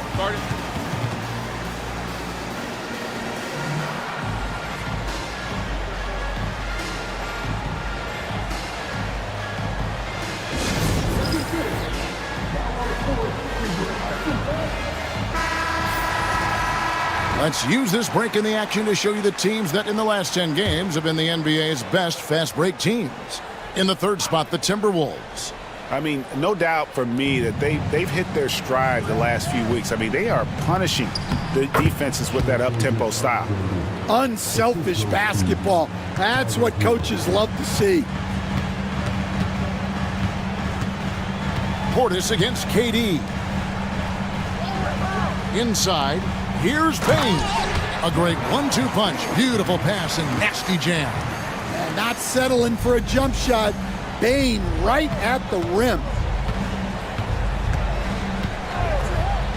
Outside, Hero. Stan, I've always admired you. Come from a coaching family. Was there a point growing up you knew you wanted to be a coach? Yeah, look, I loved being around the game, and so two things happened that drove me into coaching. Number one, I loved baseball, and I couldn't hit one, so that was out. And I wasn't a good enough basketball player to go on that way, so if I wanted to stay involved in the game, that's when I knew I wanted to be a coach. But your dad had a little bit of that in his background. I say in a little kind of tongue-in-cheek, right? He was a guy that led the way in your interest there. Yeah, my dad coached for over 40 years, and I think he had a great passion for it and always used to tell us that he never actually felt like he worked a day in his life. He loved it so much. Following in his footsteps, terrific story. Monks checked in for the Timberwolves. And this guy just does everything. Scores, passes, good rebounder, just an all-around terrific basketball player. Allen surveying the D. Now, here's Monk. From deep three-point territory.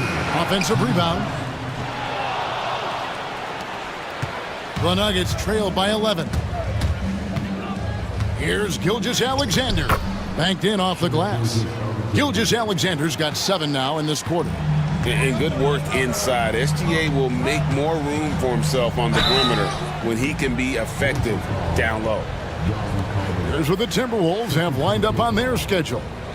On Sunday, they'll be facing Kyrie Irving and the Los Angeles Clippers. And then on Tuesday, they'll be facing Joel Embiid and the Oklahoma City Thunder. Take a break. And for that game against San Antonio, it's going to be a bit of a measuring stick for them. See just how they stack up with a team that most would feel has the edge. And he knocks down the first one. So, Stan, I've been wondering about these different approaches. The development system for youth basketball is vastly different in the U.S. than in Europe. Which do you think is best? Well, I think in terms of developing skills, Kevin, we've seen it. The European players of all sizes have very well-rounded games skill-wise. They do a lot of work on a daily basis developing those skills, whereas in the U.S., our young guys play a lot of games in the AAU system. Skill development not as strong, but they do learn to compete on an everyday basis. And so the ball's out of bounds. Monk touched it last, they say. Bridges, he's checked in for Minnesota. Trey Jones comes in for Bane. Goga Bitadze's checked in for the Nuggets. Castle comes in for Tyler Hero. And Gilgeous-Alexander's got the ball here for the Nuggets. 8-point game. There's a screen by Collins. Bounce pass from Gilgeous-Alexander. And it's a great finish! Oh, my. He can slam it with the best of them. Collins with an all-star weekend-worthy dunk there. Bridges outside.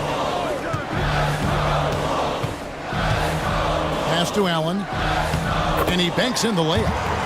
And the Timberwolves lead by 8. And not quite as aggressive from outside as they were in the first half, sticking to the high percentage shots, playing smart with the lead. Collins with it. Bridges covering. And Stephon Castle is going to pick up the foul. That's his first foul. Oh, great defense there. Anticipated the play and got there first. Williams, he's checked in for Kevin Durant. And Denver also making a switch. Herter's checked in. Minnesota leading by 8. Shot and game clock separated by 5. Jones, the pass to Williams. Down low. There's the steal.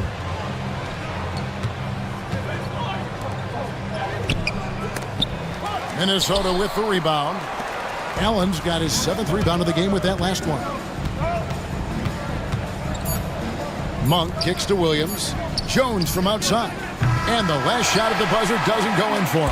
And so it's the Minnesota Timberwolves holding on to an 8-point lead heading into the break. And it's been their rugged defense setting the tone. We'll return shortly. And it's time now to bring you our State Farm assist of the game. And definitely deserving of the prize tonight. How about the read he made here? Looking like a point guard, putting the pass right on the money. Well, his height gives him the ability to see the floor, and he makes a quick decision and a great pass. Fourth quarter of action is upon us. Thanks as always for joining us. Desmond Bain out there with Miles Bridges. Then it's Williams. Then it's Malik Monk. And it's Holiday in at the point. So that's the Timberwolves 5. There's a screen by Williams. Out to Bridges. Just 5 to shoot. And a miss there on the triple. Well, the defense catches a break there. You expect him to make those. To the inside. Here's Castle. And he floats in for the easy 2. Credit the assist on that one. And defensively, they are on their heels every time the ball comes inside. And Holiday, here we go. And the layup's good off the glass. Holiday took it to the rim unflinchingly. The Nuggets trail by 8. Outside, Markkanen. Fourth quarter still young, just over a minute play. Black, no good. So it's the Timberwolves now. 13 points was their biggest lead in the game. The kick out to Holiday.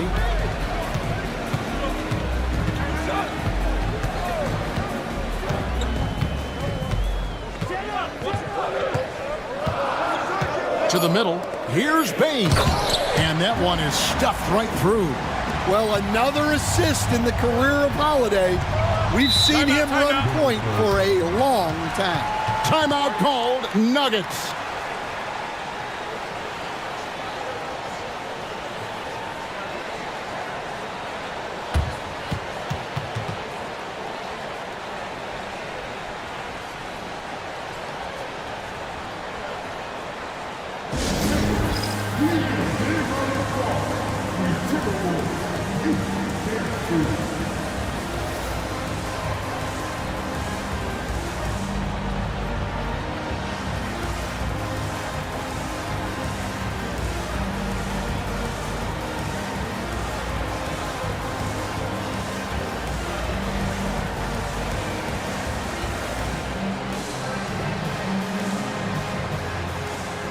Some changes here for the Timberwolves. Jared Allen's checked in for Williams. Kevin Durant comes in for Bridges. And Kispert subbed in for Malik Monk. Denver also making some changes. John Collins, he's checked in for Goga Bitadze. Portis comes in for Black. And Shai Gilgeous-Alexander subbed in for Castle. Time now to turn to our sideline reporter, David Aldridge. David. Thanks very much. Was able to listen on what David Adelman went over with his team. Now, Coach challenged him. He said, this goes beyond this game. Show me how much heart you have for the season. Fight until the final buzzer. Guys, back to you. Okay, David, thanks. Markkanen passes to Portis. Hero, that's a 2-pointer. The Nuggets with another miss. Not sure what the D was doing there. Clearly a breakdown. You can ill afford to give a guy like him that good a look. To the paint and finished off by Collins. Well, great to see in-sync offense like this. The pass is perfectly timed, and Collins rises up and puts it down. Outside, Bain. Allen with the screen for Bain. To the inside, and slam dunk by Allen.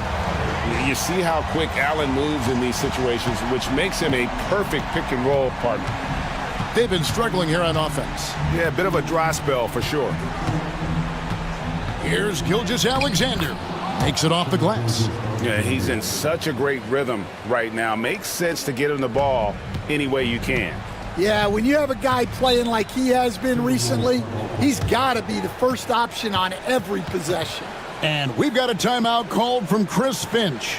There was no hesitating. He wants to talk to the team right now.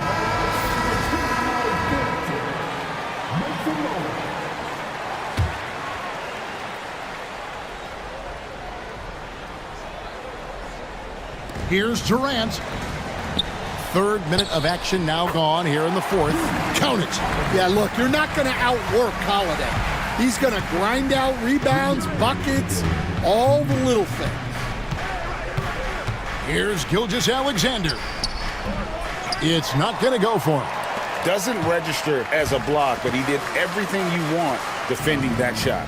Well, you know, sometimes the most pivotal plays don't always go on the stat sheet. There is no limit to what KD can do scoring the basketball. It's Gilgeous-Alexander with the drive. Really the right play defensively. If you can't block, force him to the line. And a closer look here at the scoring breakdown for Minnesota. Well, their passing has been just exceptional, and it's opened up the floor for them on numerous occasions. And on top of that, they've really been dialed in from deep, just dropping triple after triple.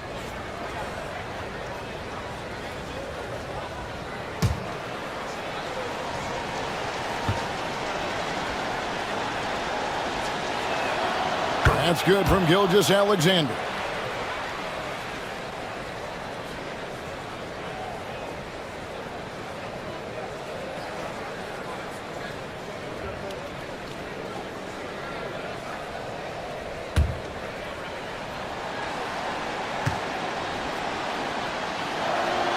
Gilgeous-Alexander hits them both. Well, if you're just tuning in, welcome. We've got about 3.5 minutes gone here in the fourth quarter. Kispert finds Holiday.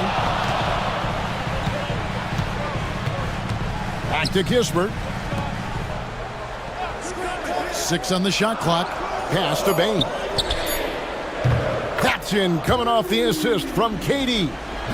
And the Timberwolves lead by 13. And Gilgeous-Alexander's got the ball here for the Nuggets. 1:05 left in the game. And finished off by Collins. I'm sure his teammates love having a guy like Collins on the receiving end of those alley-oops. As fun an assist as you'll get. Guys, I think this is a game they have to feel good about as we wind through the final moments here in what looks to be a solid win for the Timberwolves. Looking at both these teams, they're great rebounders, and on any given night, you might not know who would have the advantage on the board. They made the most of those extra rebounds as well, Kevin. And so with this win, they'll move to 6 victories on the season. The one player that really stands out, of course, in this one, it was a dazzling game for Kevin Durant. Well, bottom line, he was just unstoppable at times. Not much you can do when he's playing with that kind of confidence.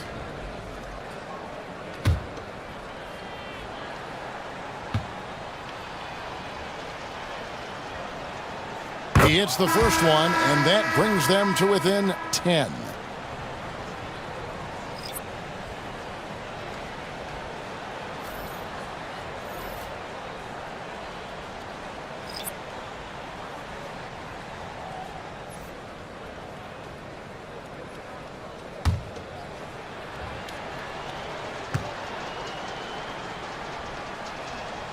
Gilgeous-Alexander hits them both.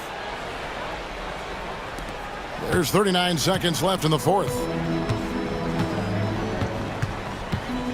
Jones against Gilgeous-Alexander. Williams a screen on Herter. Bay wide open, and he fires. Drains it from beyond the arc.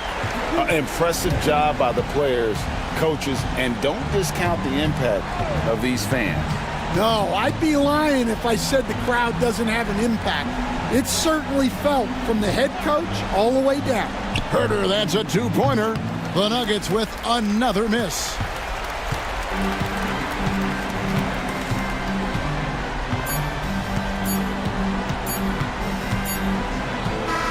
So it's Minnesota winning this one easily. Some good moments throughout this one, but they had the clear advantage down the stretch. Yeah, I mean, I love the way they executed on both ends of the floor, completely under control for the vast majority of the game. And whenever there was a misstep, they just didn't allow it to fester, and that's why they're going to walk away with the win. And we've got David Aldridge standing by on our sideline with the player of the game. David, it's all yours.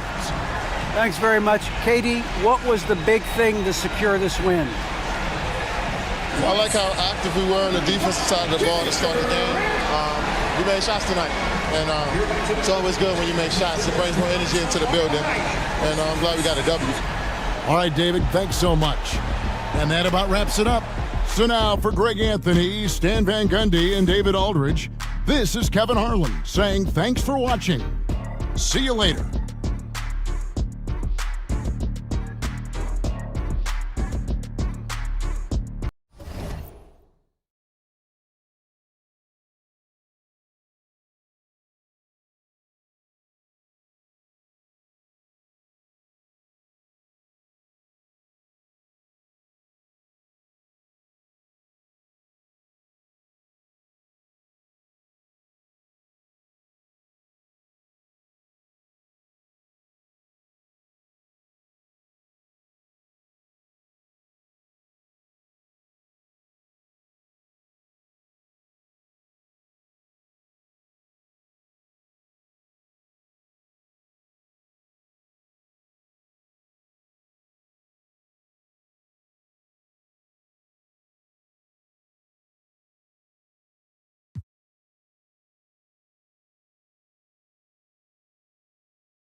Hello out there, and get ready for some NBA basketball on 2K Sports. In this game, we'll see the San Antonio Spurs against the Golden State Warriors here in Chase Center.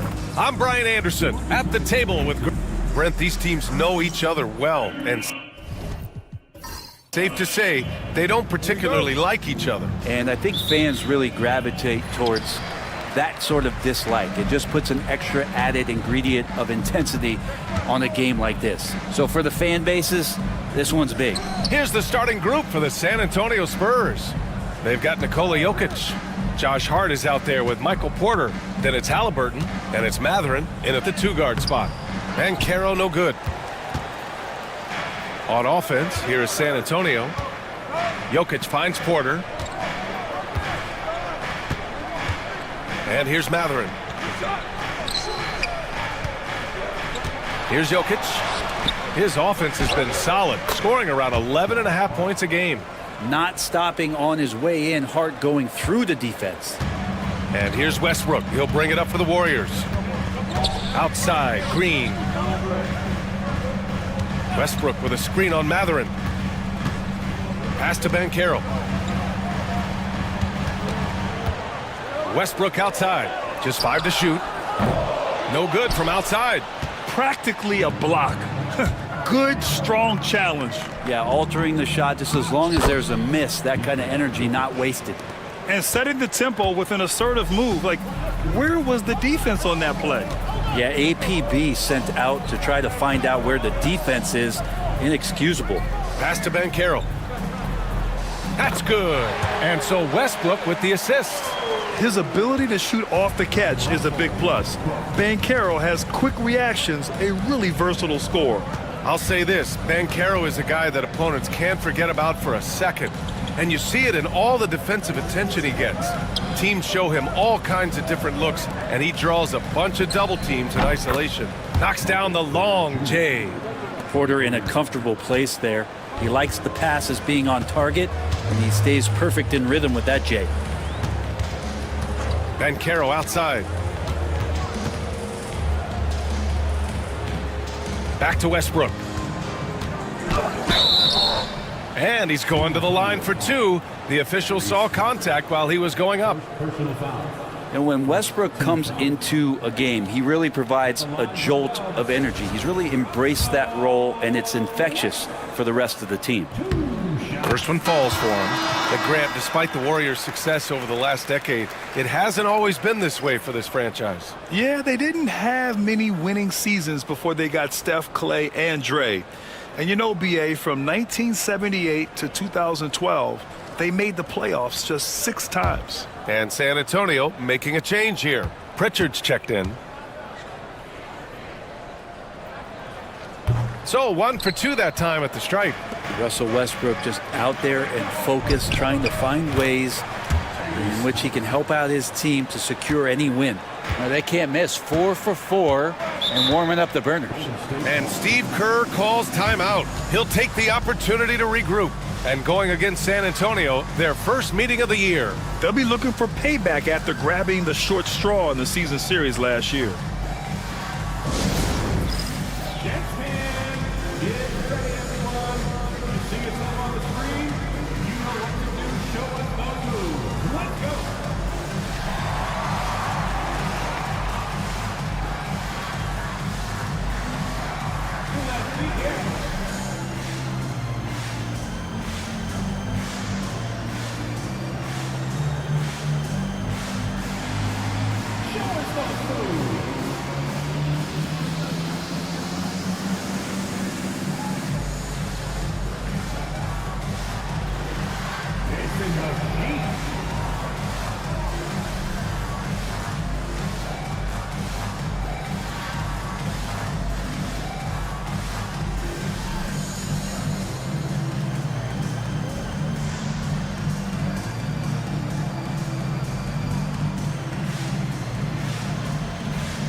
Fred VanVleet is checked in for the Warriors.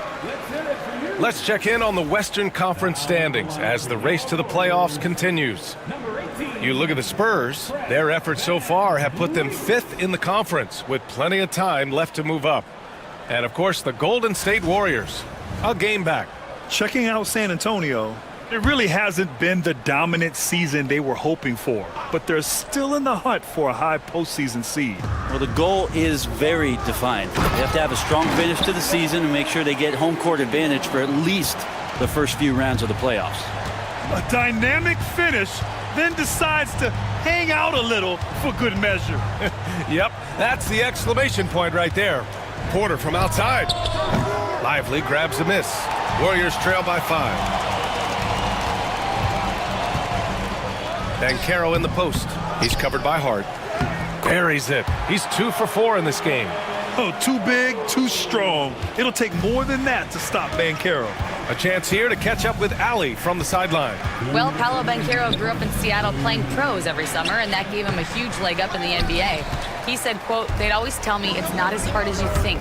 You just have to be focused and locked in." That's what led to me having that demeanor. Brian? The 2023 Rookie of the Year, Ali. He hit the ground running. And Brandon Ingram was the key piece of the Anthony Davis trade. That move changed his career, Brent. No doubt about it. B.I. won the most improved player of the year in his first season away from the Lakers. So sometimes that change of scenery can open up opportunity and get you a chance to show your excellence. Outside Ingram. First quarter of play and just over 3.5 minutes in. And the shot's off. 1 for 2 in this one. Halliburton with the ball. 17 points in his last outing. And it's blocked. And they get it back. Porter the pass to Jokic. Second shot opportunity. Outside Hart. The 3. Great start so far. 3 of 3 in this one. Man, they're having a hard time defending the triple. That's 3 in a row. Banchero outside. Pass to Ingram. Lively with a screen on Porter. Ingram, the pass to Lively. And a slam dunk by Lively. And he has the right partner, Ingram, creating the offense in a pick and roll. And that's a nice read. Here's Pritchard. And we've got 28 seconds left in the first quarter. And I'm surprised that didn't go down. I mean, I'm sure he is too. That one's good from Green. And the assist from Banchero. They're finding ways to get the ball into the paint. 5 consecutive buckets. Jokic against Lively. Now Jokic. From outside the arc. No good that time. Josh Hart getting it done for San Antonio. 8 points in the quarter, showing how effective he can be. We'll be right back with you shortly.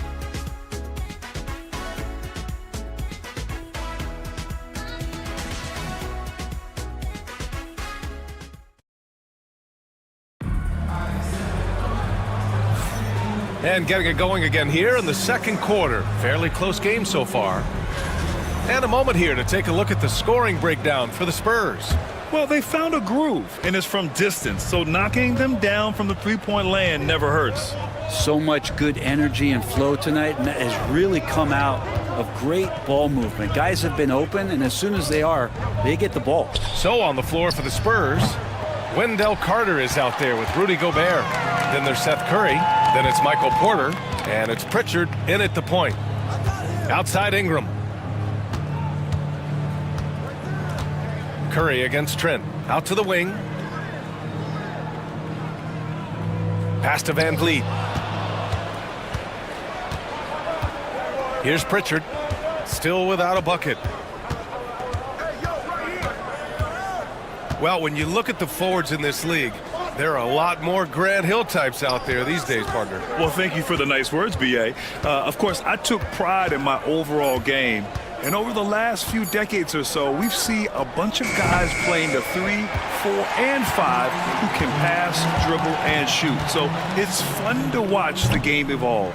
That's a decent look for him. He just couldn't convert. Spurs lead by 3. Pass to Porter. Carter with it. Covered by Ingram. Carter, good.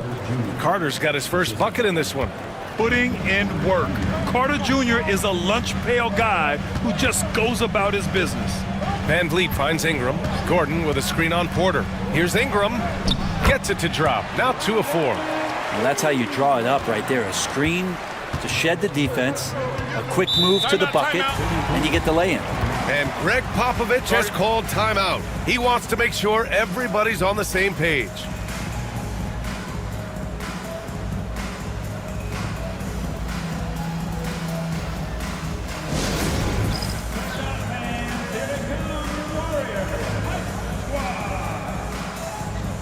Green's checked in for the Warriors. Russell Westbrook comes in for Fred Van Vliet. Matherin's checked in for San Antonio. Tyrese Halliburton comes in for Pritchard. Halliburton looking for an opening.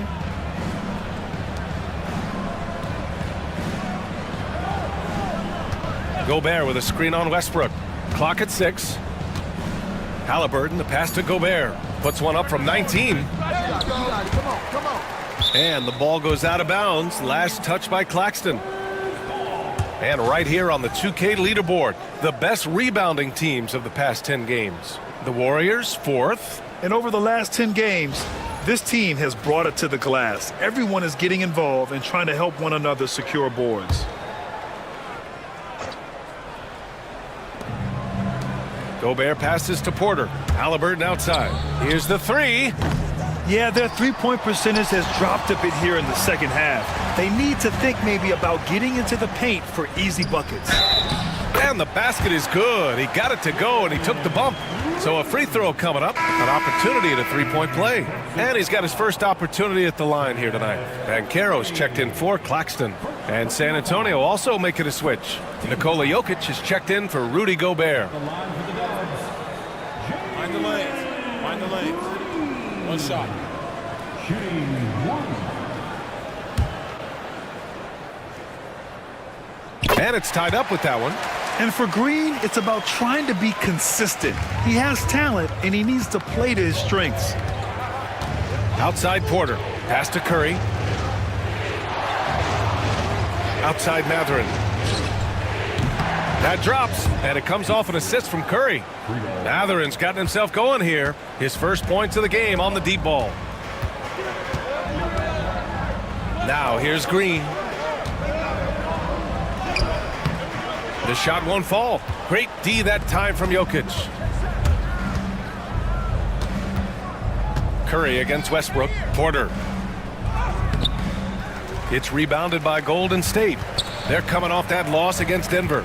In this league, you have to stay active at both ends of the floor. I thought their lackluster defense was the difference in the game. Now, you can't allow any opponent to shoot that kind of percentage. If you do, it's just going to be so tough to keep up. 5 on the clock. And here's Ingram outside. And the Warriors miss again.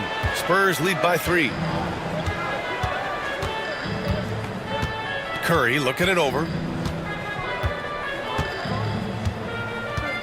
1:33 left to play in the second quarter.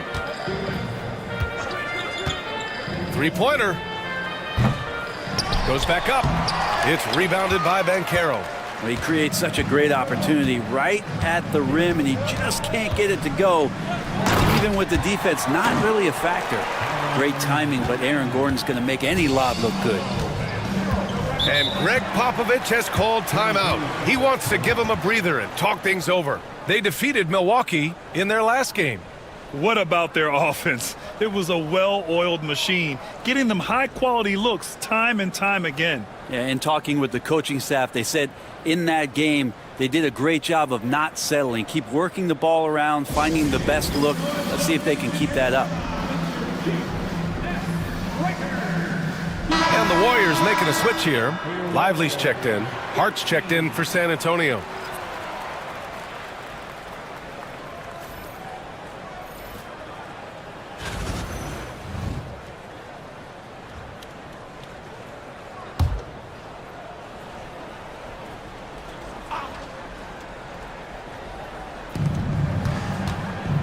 Matherin finds Halliburton.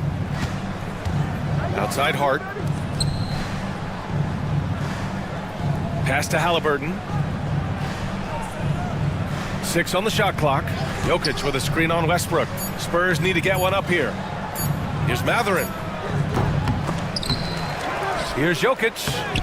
It's rebounded by Banchero. Banchero's got his 4th rebound in this one. I'll tell you what, we know he's been struggling tonight, but his teammates have pitched in big time. What a dunk from Hart, showing off his athleticism there. Halliburton against Westbrook. Pass to Lively. Now Ingram.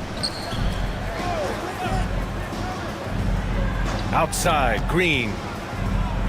And here's Lively. The 3 from Banchero. Jokic grabs the board. Jokic has got a rebound number 5 here tonight.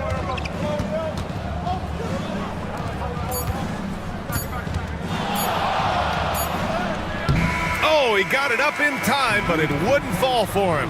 And so a close game as we wrap up the first half of play. San Antonio on top, up by 3. Well, now we have some time to check in with Allie LaForce. Allie.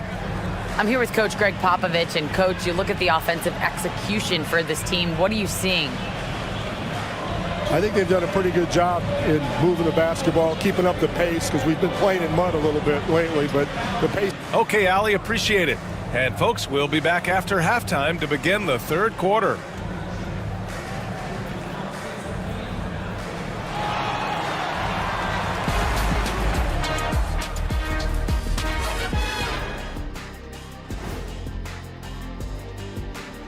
Welcome, everybody. We'll get things going with a look at who might be participating in the upcoming three-point contest. All of them have serious talent, and they have endurance. They can shoot all day, rack after rack.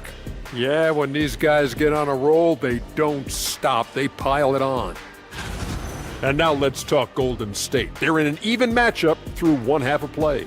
They look great on offense. The ball is flying around. Guys are getting open. It's enjoyable to watch. Especially for those of us who were brought up playing the game this way. Thanks for joining us. Time to head back over to the third quarter with Brian Anderson.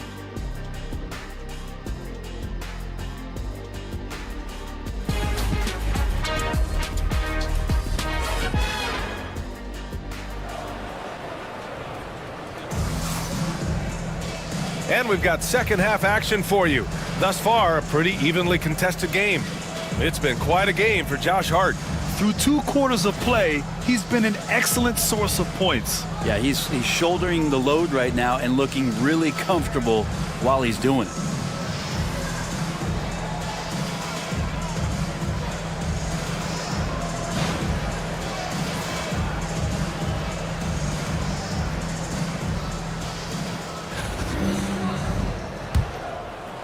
San Antonio with the ball.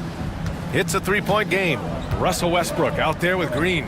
Then there's Derek Lively. Then there's Banchero. And it's Ingram in at the 3.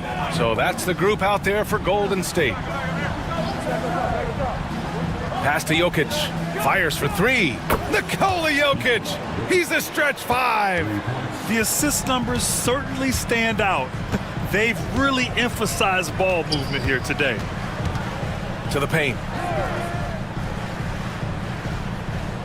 Green against Matherin. And that one's good. Green's got his 3rd basket on the night right there. This is where Green is most effective. He's got a great feel for scoring inside. Halliburton with the ball. He's picked up by Westbrook. Halliburton, the pass to Jokic. Over Ingram. And Ingram with the block. And as it goes out of bounds, San Antonio will keep possession.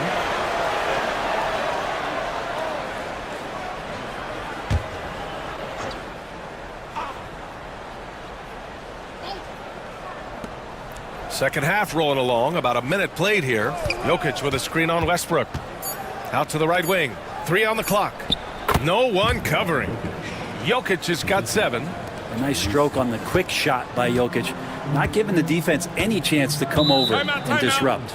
And Steve Kerr calls timeout here. Coach wants to speak to his guys, maybe alter some of the game plan.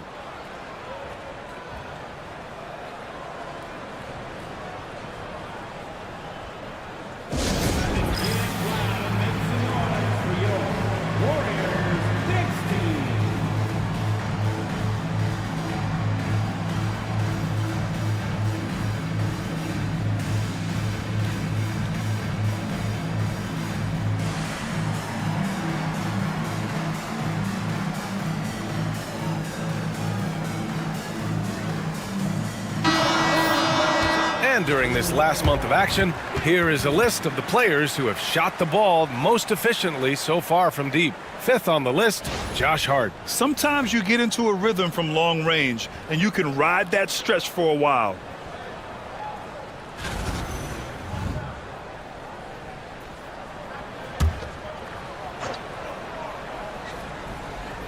Here's Banchero.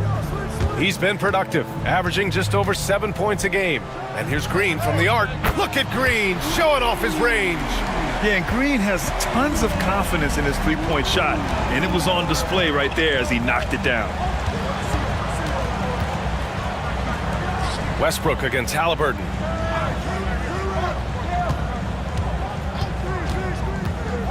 Back to Matherin. Three-pointer. Warriors with the rebound. They'll be hosting Toronto for their next one. Here's Green. Green running the floor. Well, the talk at halftime must have been a good one. Right now, 3 straight buckets to start the quarter. Halliburton outside. And here's Porter outside. Rebounded by Green. Really excellent defense there. They know he's capable of knocking it down from the outside, and they could not have played him better. Pass to Banchero. And the go-ahead bucket, no good. Yeah, just the first miss of the half there. They have to be happy. 3 of 4 to start it off. Matherin passes to Porter. They set a pick. Back to Matherin. 5 to shoot. Jokic with a screen on Westbrook. Three-pointer, Halliburton. The shot comes out. The Warriors trailing. On the wing, Green for the lead. Takes the hit and scores inside. Green. And their offensive game plan is clear. Get it inside and go to work. And we've got a timeout called by Greg Popovich. I think right now he must be looking at some adjustments.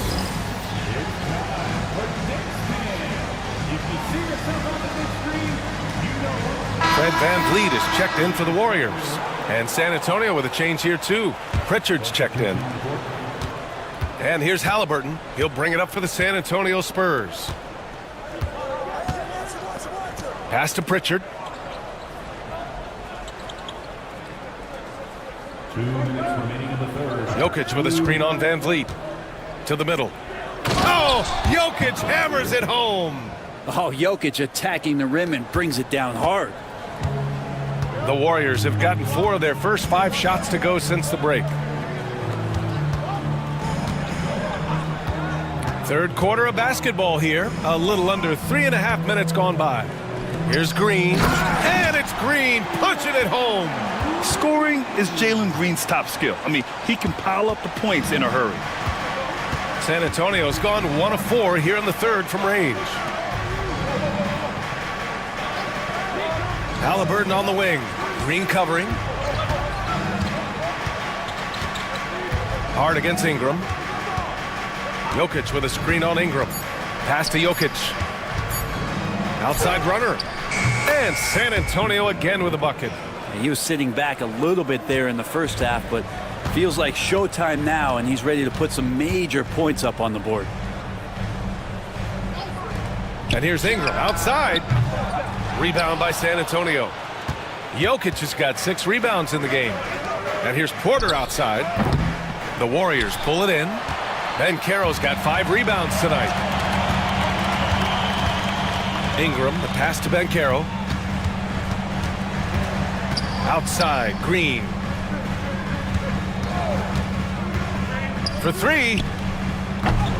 Rebound by San Antonio. And there's the call on Banchero. That's his first foul. And some changes here for the Warriors.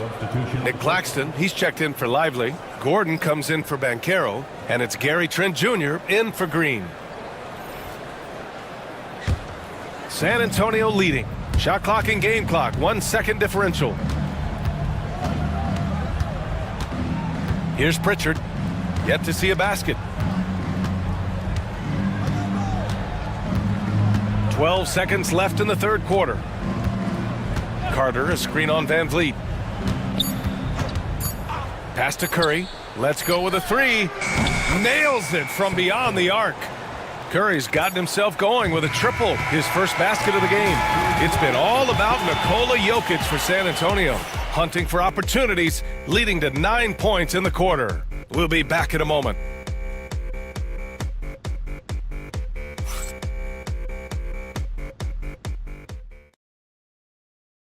All right, let's take a look at our assist of the game presented by State Farm.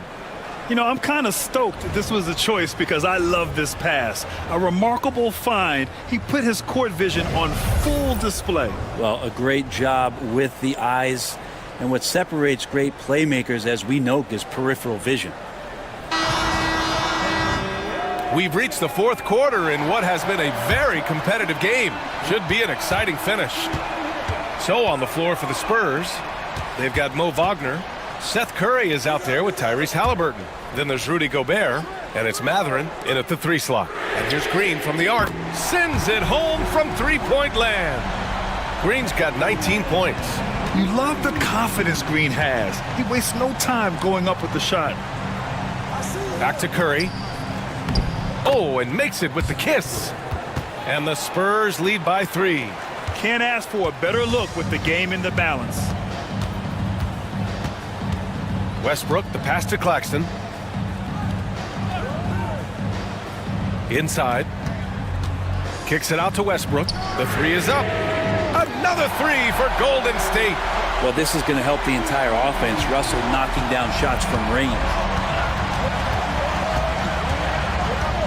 Halliburton against Westbrook. Halliburton, the pass to Mathurin. And he'll draw the foul. He'll head to the line for 2. It's going to go on Gary Trent. Team foul. At the line for the Spurs, Mathurin. 2 shots. Shooting 2.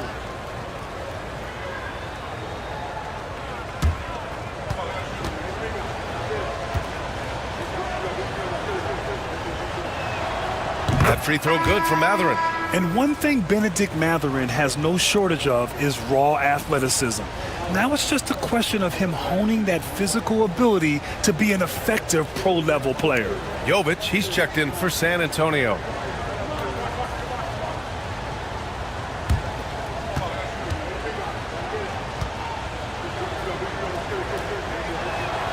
Both free throws good from Mathurin. At this point, you might as well go ahead and chalk up the points when he's at the free throw line. Pretty much automatic. And Steve Kerr calls timeout here. He clearly wants to talk it over and make sure everyone is focused.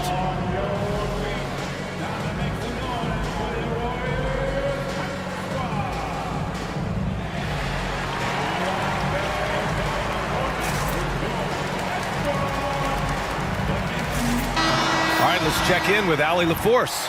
I was able to listen in on what Steve Kerr had to say to the team. He thinks they're still very much in this game, saying it's right there, but it's on us to take care of it. We have to make it happen, hoping to inspire his team here. Thanks for that, Allie. Halliburton outside. Throws it up high. It's stolen by Green. It's a 3-on-3 fast break.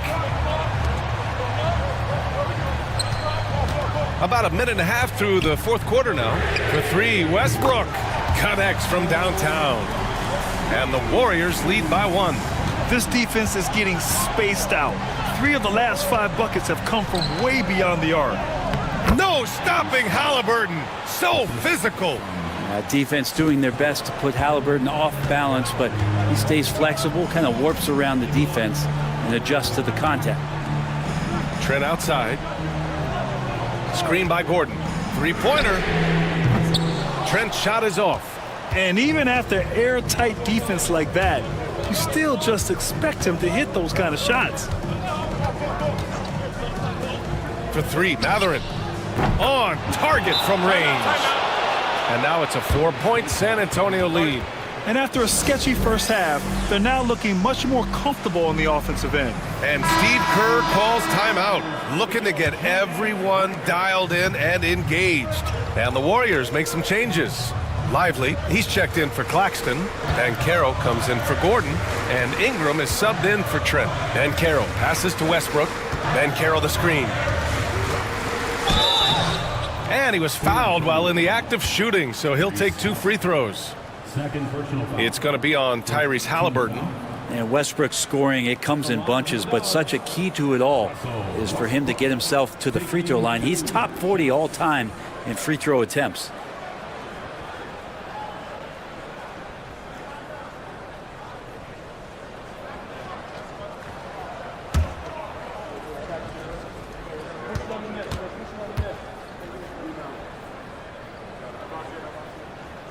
And that one falls for Westbrook.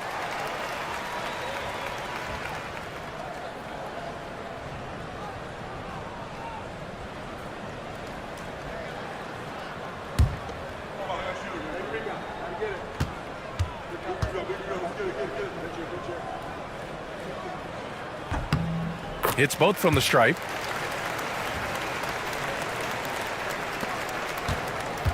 For San Antonio, they've gone a perfect 3 for 3 here in the fourth.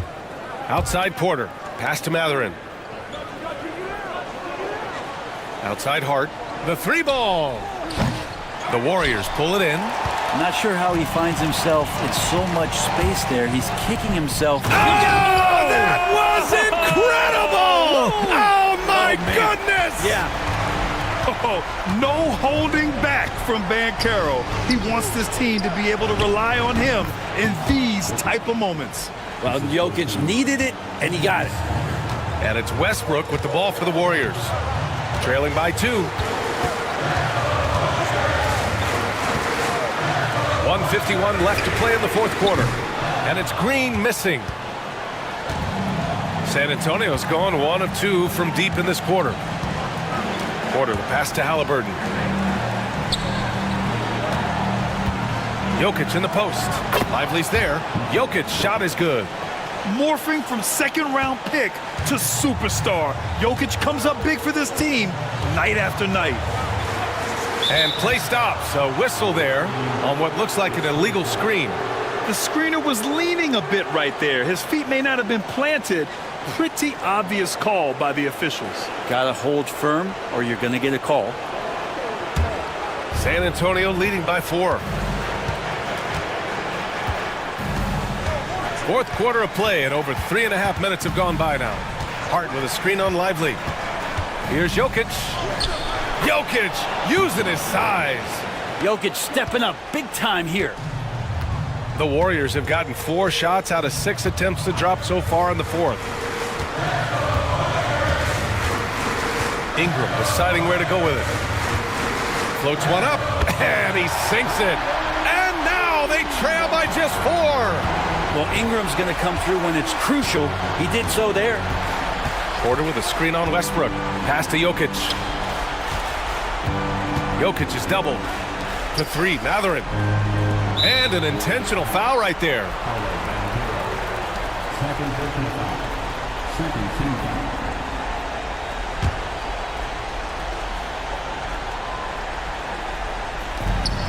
43 seconds left in the fourth quarter. Right side Porter. Three-pointer. It's rebounded by Banchero.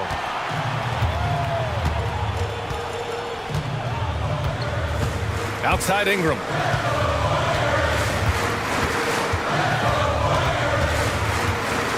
Banchero with a screen on Hart. Ingram with the ball. Picked up by Matherin. And he buries it. And he's brought them within 2 points now. Wow. That takes steady nerves right there. Not backing down from this moment here. When the game is close, he kicks it up a notch. Getting a little desperate at this stage. I mean, the clock's the big factor.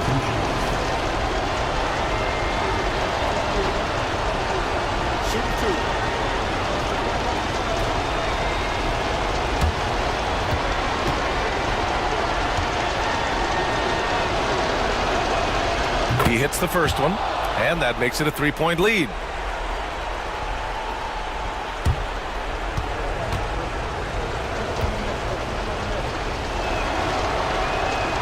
And so he drops them both, and it's a 4-point ball game. Great job at the line, and it's now a 2-possession game. Now a timeout called by Golden State. 19 seconds left in the fourth. What do you think is going to be their best move at this point? No doubt. They've got to get a quick bucket here. It's funny, at this point in the game, the coach is asking the team to be perfect. They haven't been to this point.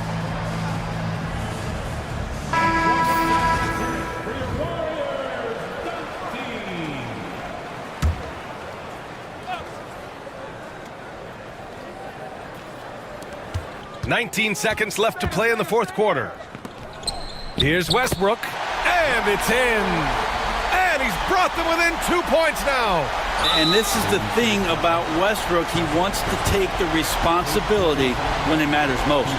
Yeah, no choice but to foul in that situation. Although, that's not the guy you want to send to the free throw line.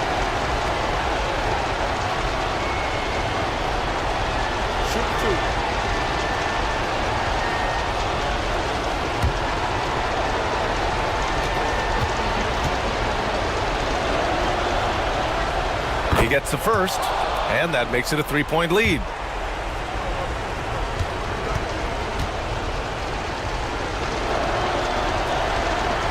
So he gets them both, and it's a 4-point ball game. Breathe easy now. The biggest free throws in the game, and he's coming through. Green finds Ingram, and Carroll with it. Misses the three. So it's a narrow victory for the Spurs, pulling out the W. And they barely squeezed out the win here on the road.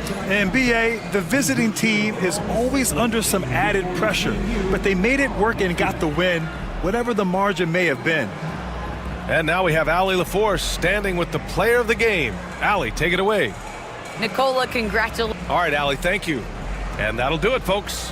For Allie LaForce, Brent Barry.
It's great to be with you on a Monday afternoon as we get set for this broadcast of the NBA on 2K Sports. This is Kevin Harlan with Clark Kellogg. There should be plenty of action down in the painted area tonight. Greg with the big man matchup in this one. Yeah, I love to see skilled bigs dueling down low. Kind of a throwback in some ways, but there's still plenty of physicality in the modern game. Now let's take a look at the Nuggets opening lineup. Gilgeous-Alexander out there with Tyler Hero. Then there's Bobby Portis. Then it's Lauri Markkanen. And it's Collins in at the center filling out the middle. And Brunson, here we go. And he drops in the layup off the glass. Playing bigger than he looks. Brunson has a lot of heart. Outside Hero. Back to Gilgeous-Alexander. The Nuggets moving the ball around. Shot clock at 6. Hero, no good. And so White will bring it up for Indiana. And Siakam throws it down. What a display of quickness there. If you need to get out and run, Siakam's your guy. And with their offensive firepower, have the Pacers Clark maxed out at that end of the floor? There's still a lot of room for this team to grow offensively, Kevin. A low rate of free throws is something they can improve on, and a relatively low rate of threes and offensive boards. Those are areas that can get better. I think there's another level they have to reach yet. With some arc, Denver grabs the miss, coming off that loss against the Timberwolves. Yeah, I mean, on the road, their defense was just overrun. Couldn't match the intensity of the opponent, and it cost them. And you know what, guys? It just seemed like they never really had the kind of energy necessary. They just weren't comfortable on the defensive end. Brunson goes up and lays it nice and easy. And Brunson recognizes how to execute inside. The D must be more physical with it. Here's Gilgeous-Alexander. Lays it up and banks it in. And once he got to the 10, I think he was surprised to find himself that wide open. Well, this early, they should be showing a lot more energy on defense. It's not there. And White kicks to Thibault. Edey controls the rebound and puts it back up and in. Several lead changes going on here in the early portion of this game. Yeah, it reminds me of that Cameo song, Back and Forth. Pass to Hero. Now Markkanen. And here is Portis. Hero finds Portis. The Nuggets need to get a shot off here. Great open look there. Gilgeous-Alexander's got 5 now. This is why SGA is a focal point of this offense, because of that ability to score. Siakam outside. The shot's good on the assist by Brunson. 5 points in the game. The real. Come at us, and we're coming right back at you. A little back and forth from long range. I love it. That's a terrific answer there. And Denver decides to take their first time out here.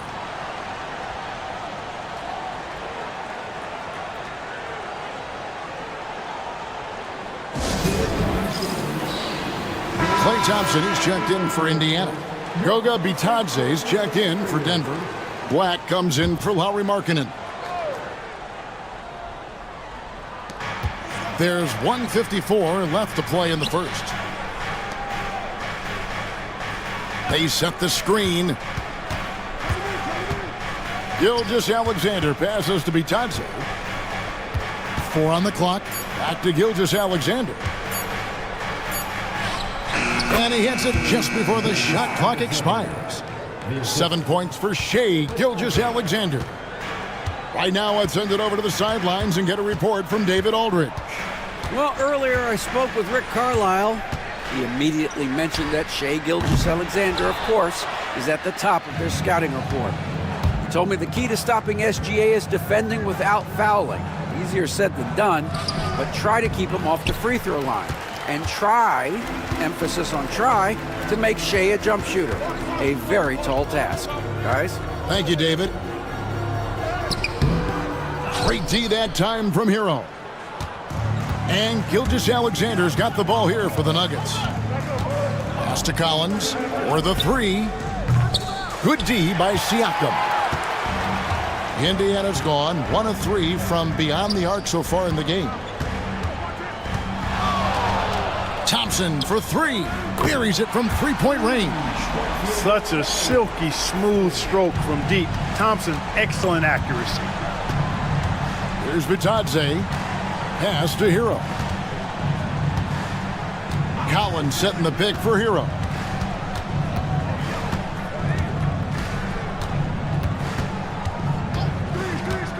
Takes a 3.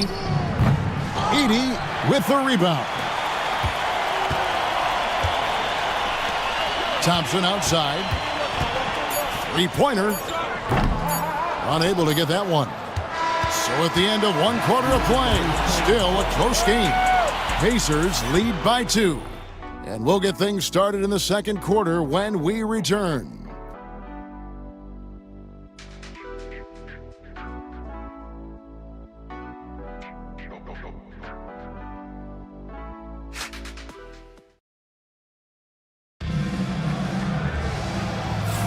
And close game underway so far. We'll see if either of these teams can jump out in the second quarter.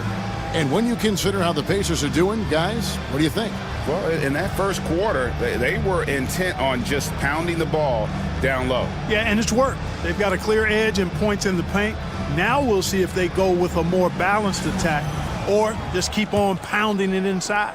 Indiana leading. Nick Richards out there with George. And there's Klay Thompson. Then it's Jalen Brunson. And it's done in at the 2-guard spot. So that's the group out there for Indiana.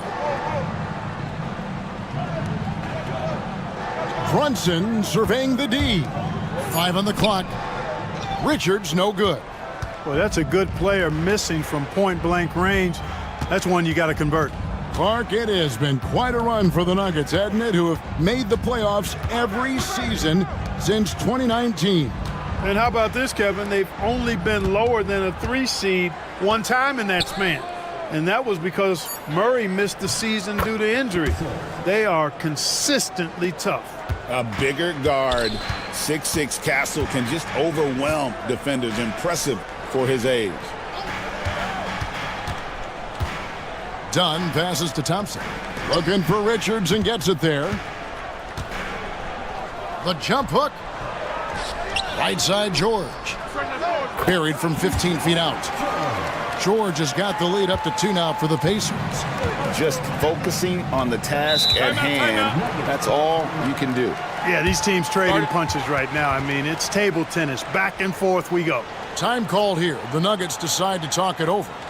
As the teams head into this timeout, a chance for the coaches now to map out some plays for the next few minutes and a chance for the players to rehydrate with some Gatorade. That's important if they want to make sure they don't wear down later in the game. Absolutely. Over the course of a game, you have to stay hydrated.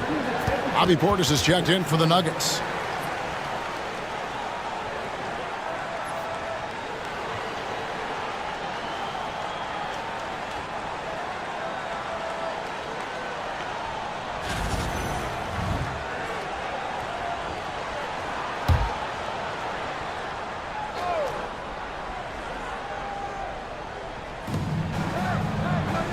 Pass to Bitadze. Markkanen in the corner. Here's Black. Portis the screen. There's the drive. Here's Castle. The Pacers pull it in.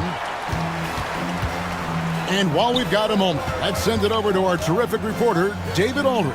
David? Thank you, Kevin. Jalen Brunson is a very cerebral player.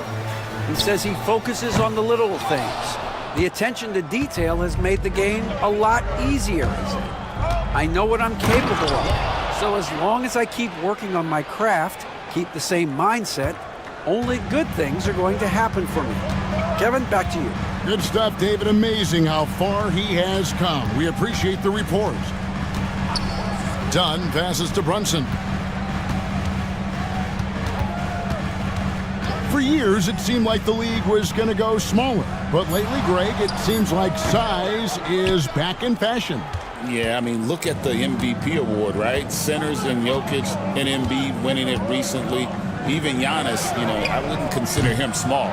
And just overall around the NBA, it feels like bigger teams are having more success. And George kicks to Brunson. George sets a screen for Brunson. Drives in. Brunson takes the hit. So assertive on the drive. Brunson doesn't let the contact slow him down.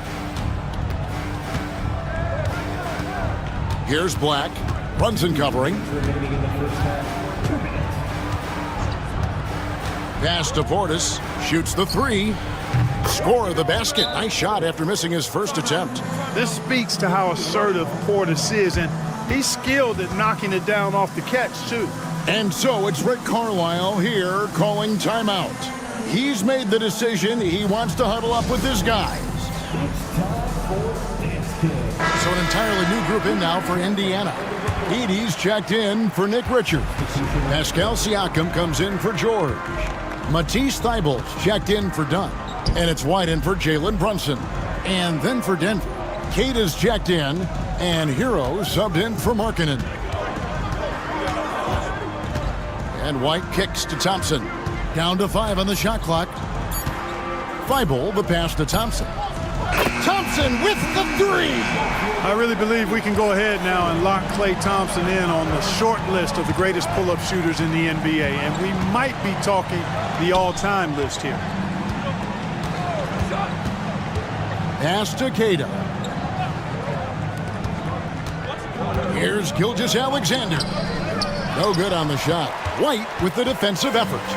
Something that's kept this game close is the fact that the rebound stats for both teams are almost identical. The battle to a standstill on the boards has really been something to watch, and the game's not over yet. We'll see if one of these teams maintains more energy than the other going down the stretch. Gotta take care of the ball. They'll punish you if you're that careless. That's right, and that's severe punishment right there.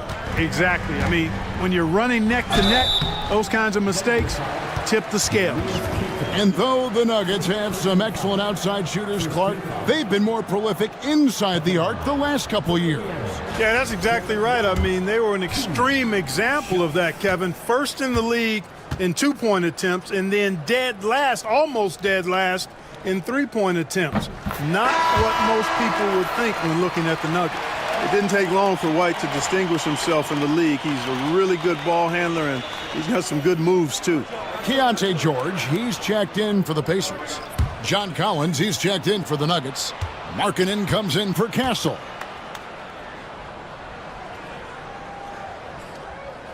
And both free throws good for White. And that's another area where he is just a superb player. Excellent at the free throw line. White against Hero. 24 seconds left here in the second. Lobbed up there for Collins. And stolen by Feibel. Fast break. Here comes Indiana. 2 free throws coming up, and they call the shooting foul. So I tell you what, he earned his money on that foul. Yeah, if you're going to foul, then make sure that you don't give a chance for the and one. It's his first trip to the line.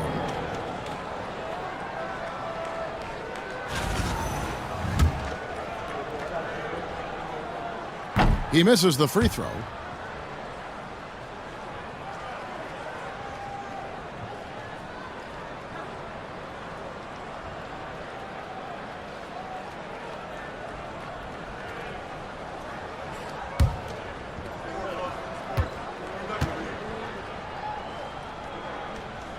And he can't hit the second.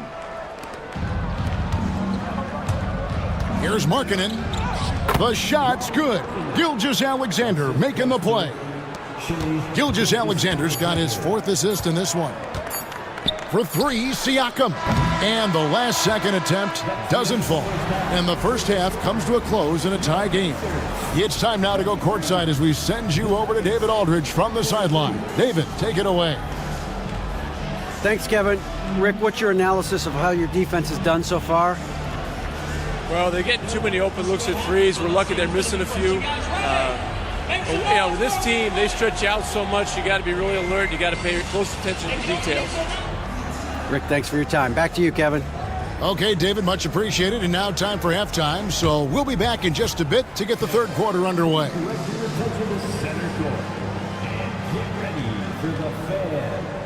Court shot drums.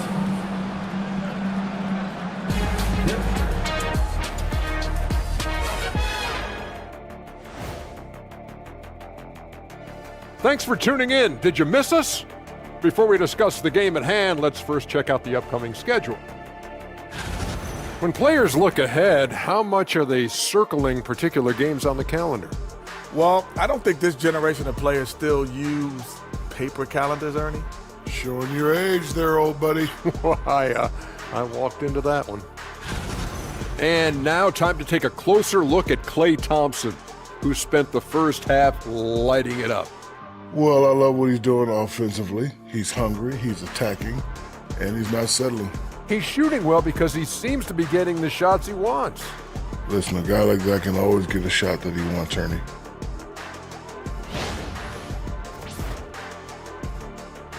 That'll do it for our show tonight. Thanks for joining us, and we'll send you back to Kevin Harlan for more hoops action.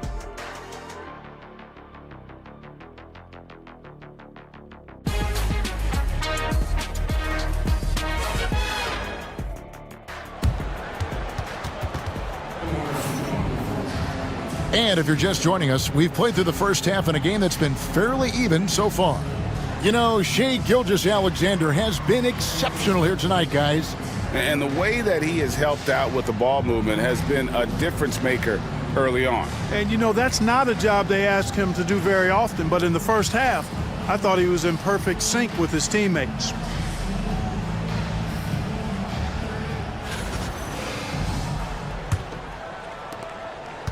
And here's Brunson. He'll bring it up for the Indiana Pacers.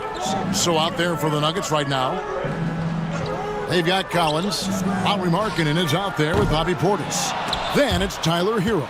And it's Gilgeous-Alexander in at the point guard position.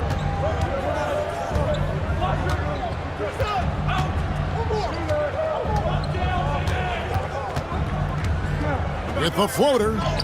And he sinks the layup. Gilgeous-Alexander's got the lead up to 2 now for the Nuggets.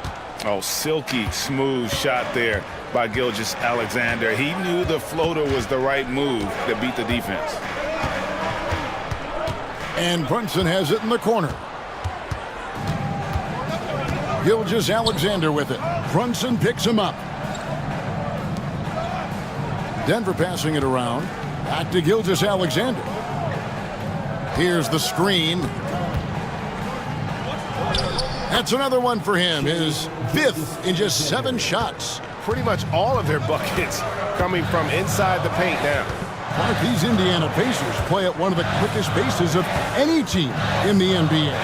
Yeah, I love the fact that it's quite fitting considering the nickname, Indiana Pacers. And they do set the pace. They love to push that rock, and they do it relentlessly. Catching you before your defense can get set. It's a beautiful way to play. Tell you what, though, you got to be in great shape to make it work. Out to White. 6 to shoot. Siakam, a screen on Hero. White. Clearly out of sync to begin this half. 0 for their first 3 attempts. Offline from the top of the key. A 3 ball. Hero, no good.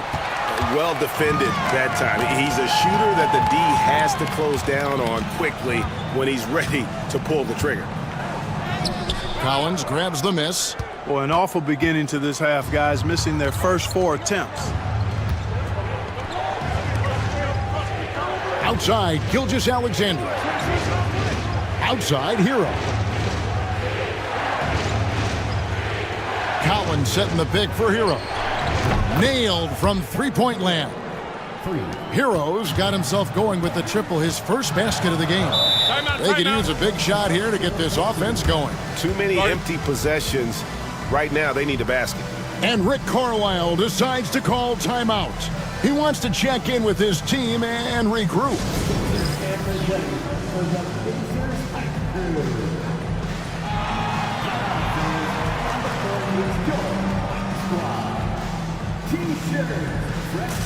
And Indiana making a change here. Thompson's checked in. Still a ways to go between now and the three-point contest, but it's always fun to talk about it. Let's see who has the best shot to earn a spot in this year's event. And maybe this list changes between now and All-Star Weekend, but I don't think anybody would be disappointed if it stays exactly the same as it is right now. You take a look at Hero. He's all the way up there at number 2 in the voting for the three-point contest. Fans and the media know that he is one of the premier long-distance shooters in the league today. And Kevin, not to take anything away from the other facets of his game, but let's face it, that three-point shooting is what puts him on a whole nother level. And it's going to be an exciting showcase this year. Some incredible shooters, that's for certain. We'll keep you updated as we find out more. Yeah, and I think we're in for a real treat. I think the increased importance of the three-point shot in today's game has really shined a light on the talent, precision, and really the wow factor of how these guys can drill the long ball. Outstanding concentration that time by White on the take. Play through the contact and score. Denver calls timeout.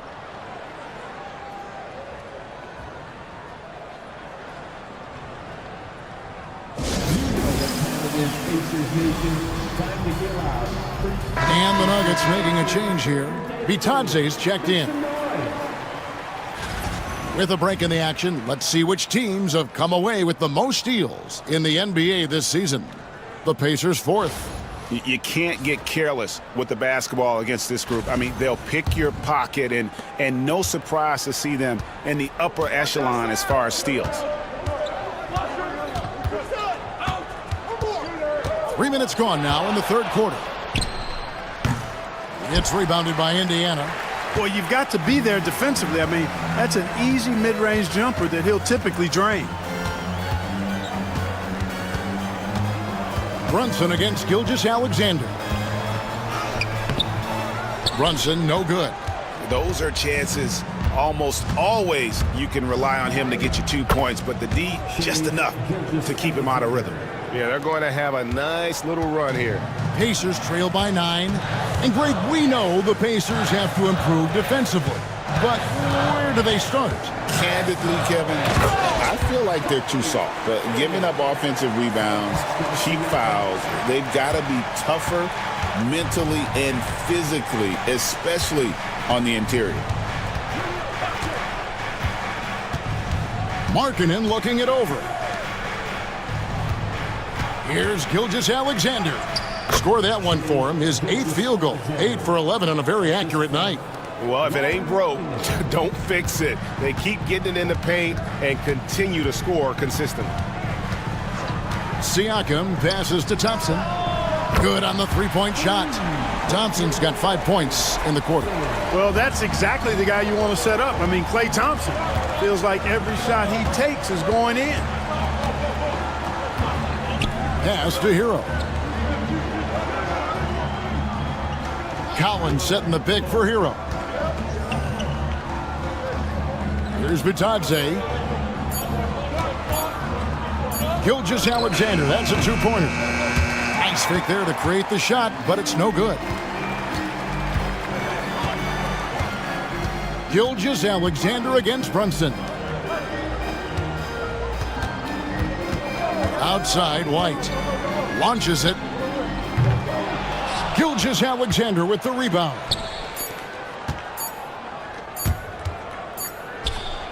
And that shot was up in time, but doesn't go in. The third quarter comes to a close. The Nuggets on top, up 6. Live from Cambridge Fieldhouse, you're watching 2K Sports.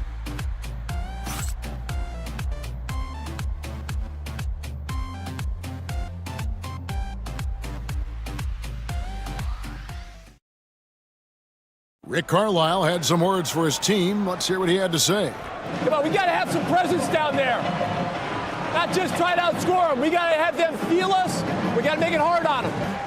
Well, that's a staple of Coach Carlisle's game plan, isn't it? Wanting his guys to play with purpose on the defensive end. And really, it's what makes him such a great coach. When the defense isn't up to par, he's going to hold his guys accountable.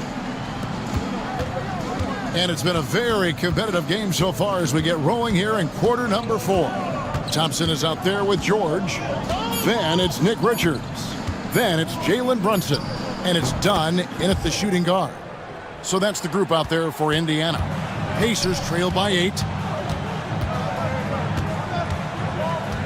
Brunson outside.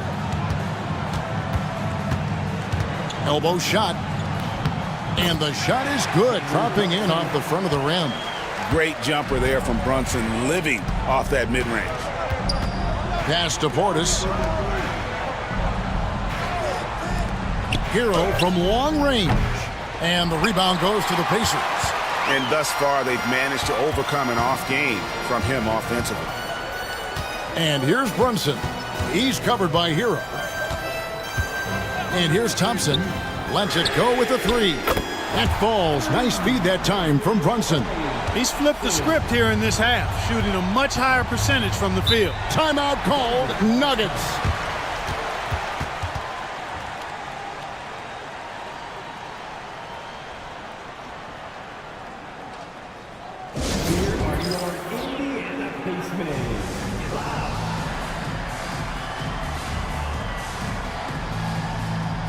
Derek White checked in for Chris Dunn.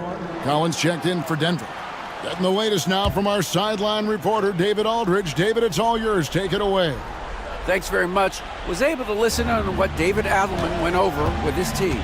We told him he liked the way they were working, but he said we have to really get after it. All we need is a couple of stops. Keep your focus. We'll see if they can close it out. Kevin? Thank you, David. Thompson outside. It's White on the wing. Pass to George. Some nice passing here by Indiana. Collins comes over with the double team. Richards, no good. The Nuggets leading by 3. Inside. Fades. And the basket is good. And let the big man eat. It's clear that Collins loves getting these kinds of scoring opportunities. Brunson against Hero. Thompson outside. Jacks up a 3. It's rebounded by Portis. Portis has got 4 rebounds in this game. Down low, Collins. The shot, no good. Excellent D there from George. And so George will bring it up for Indiana, trailing by 5. Pass to Brunson.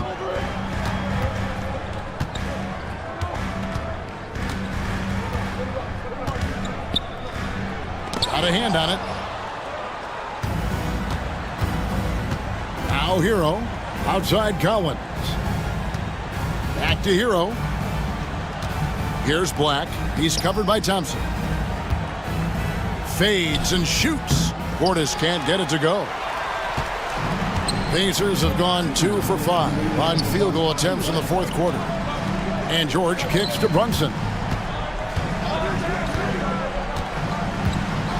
1:52 left in the fourth quarter of this one, and he makes that one. And he lives for the moment. Brunson playing his best during crunch time. Timeout called, Nuggets.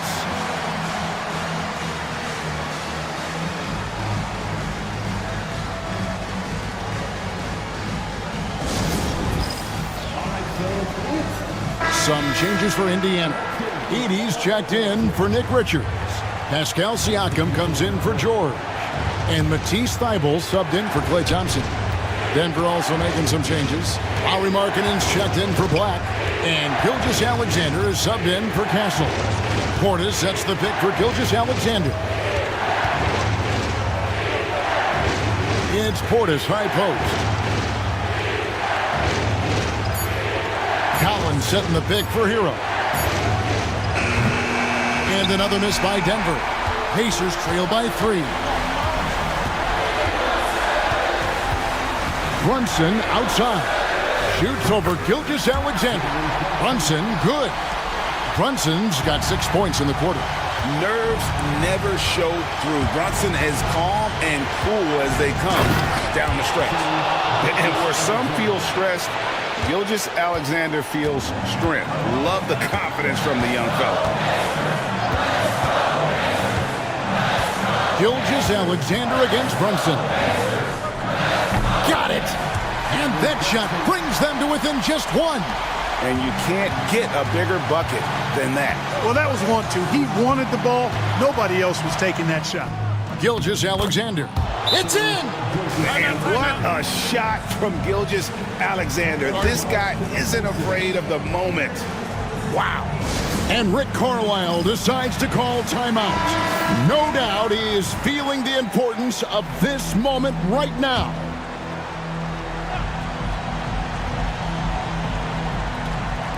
Pass to Edey. Thybulle with the ball to tie it up. Money! A tremendous 3 to tie it up. And this crowd ecstatic. They are pumped up. And what a huge shot. You talk about an excited arena.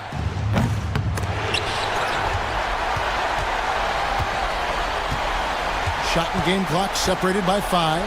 Siakam finds White. Brunson against Gilgeous-Alexander. Back to White. Pass to Thybulle. Shot clock at 6. To take the lead. No good from three-point territory. Timeout called, Nuggets.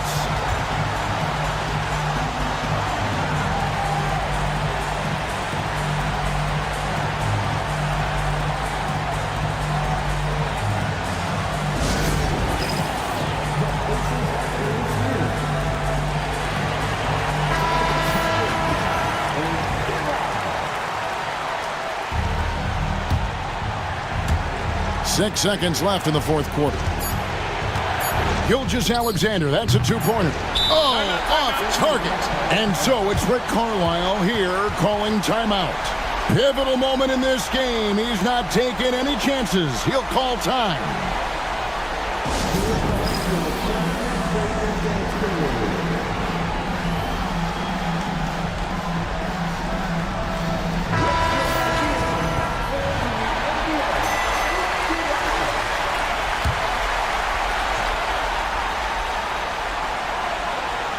Got it up in time. And that's going to do it for regulation. So we are headed to overtime. And we'll be back right after this.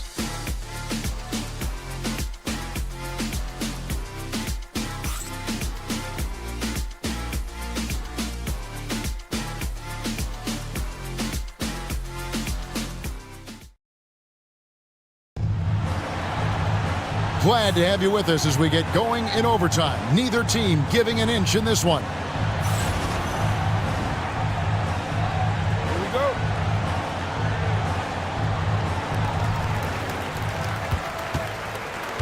Here's Brunson. White is out there with Jalen Brunson. Then it's Pascal Siakam. Then there's Edey. And it's Thibault in at the 3.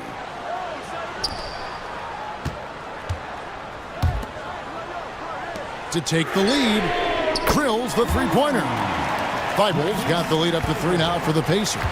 Yeah, these defenders had better start closing down on shooters. Back to Gilgeous-Alexander. Collins, a screen on Brunson. It's Gilgeous-Alexander with the drive. Misses from short range. Indiana leading by 3. Brunson the pass to Siakam. That shot no good. Great D that time from Portis. Gilgeous-Alexander, that's a two-pointer. Hits the jumper in space. Gilgeous-Alexander's got 23. Oh, he is just so clutch, saving his best for when the pressure is at its highest. White the pass to Brunson. Gilgeous-Alexander with the rebound. And for the Nuggets, they're shooting with confidence, 50% from the field so far. Shots good by Hero. Just such a well-rounded offensive player. He's got a little bit of everything. Siakam outside.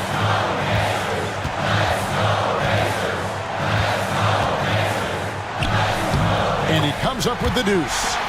And the Pacers lead by 1. Massive hoop there from Siakam. We've seen him do it in the finals. This guy showing he's made for big moments. And it's Gilgeous-Alexander missing. The Pacers have gone 2 of 4 on their shots here in overtime. Siakam kicks to Brunson. And the officials calling for a 3-second violation. You know, guys, sometimes that just happens, but we don't like to see it when the game is this close.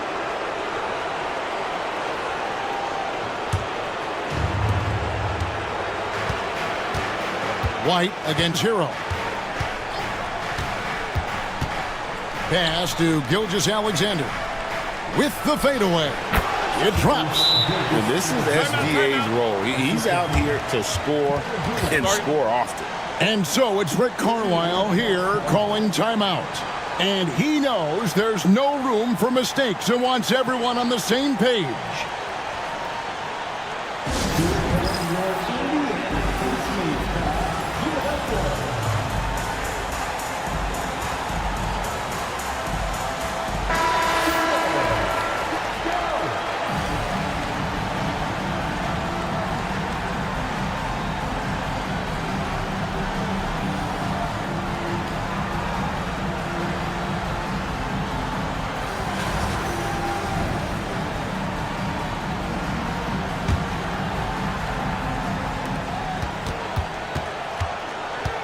Brunson against Gilgeous-Alexander.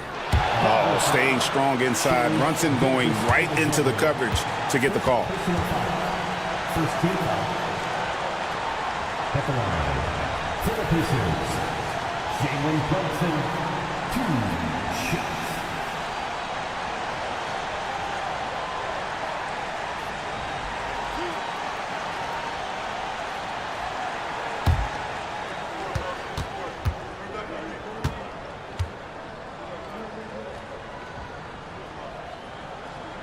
So the first one drops, and that ties the game up.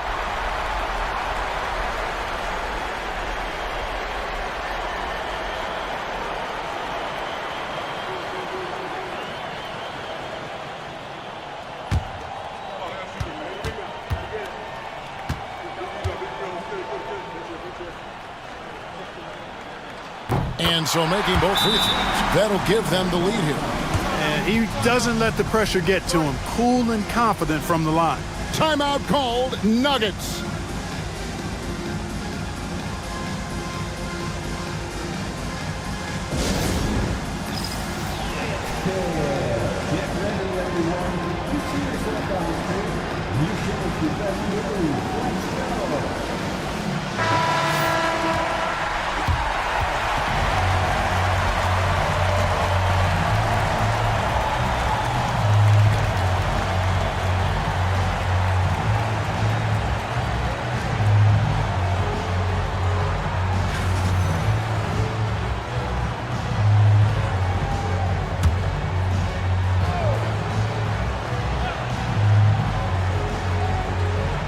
And Denver has possession. And stolen by Thibault. And here's the fast break. Siakam leading the way. And great read there by SGA. Knew the shot was coming and just trusted his instincts. It's 9 seconds separating the shot clock and game clock.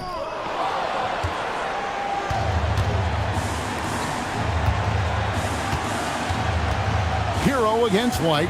Collins a screen on White. Hero the bounce pass. And Gilgeous-Alexander understands how to draw contact, especially when he's looking to score.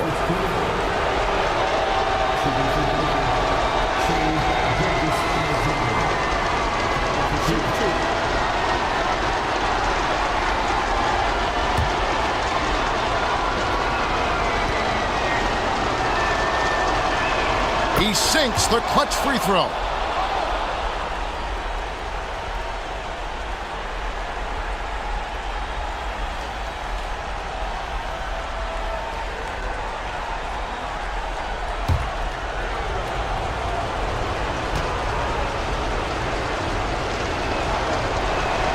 And so both free throws good that time. That puts him ahead. Huge free throws there. Now they've got the lead. And Rick Carlisle decides to call timeout. Coach clearly feeling the necessity to regroup with so much at stake here. Guys, what's your take on how they maximize their opportunities now? Yeah, always intriguing to see what a coach draws up in this situation. And we call those ATOs, or plays run after a timeout. They often make the difference in a game.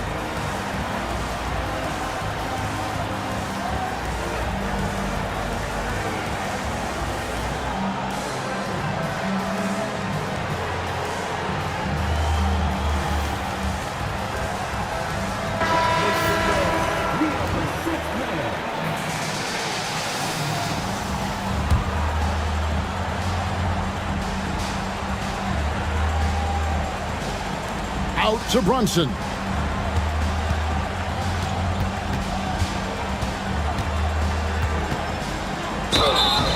Oh, missed it. Had a foul to give there, but you'd rather not have it cost your team points. I agree. I mean, you would have been better off using it on the floor and not on the shot. But the foul had to come either way, so it is what it is.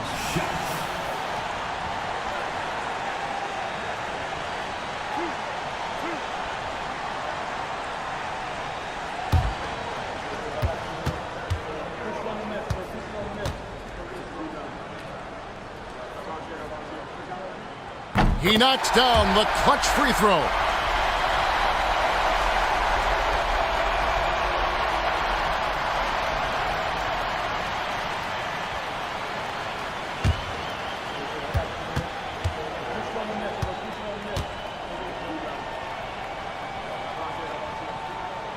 And so he's good on both free throws, and that gives them the lead.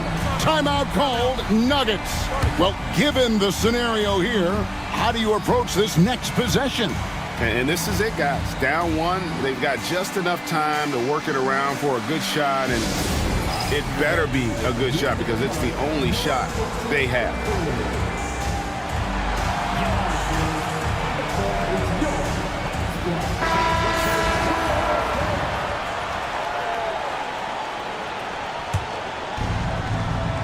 Here's Gilgeous-Alexander. Right wing, Portis inside the three-point line.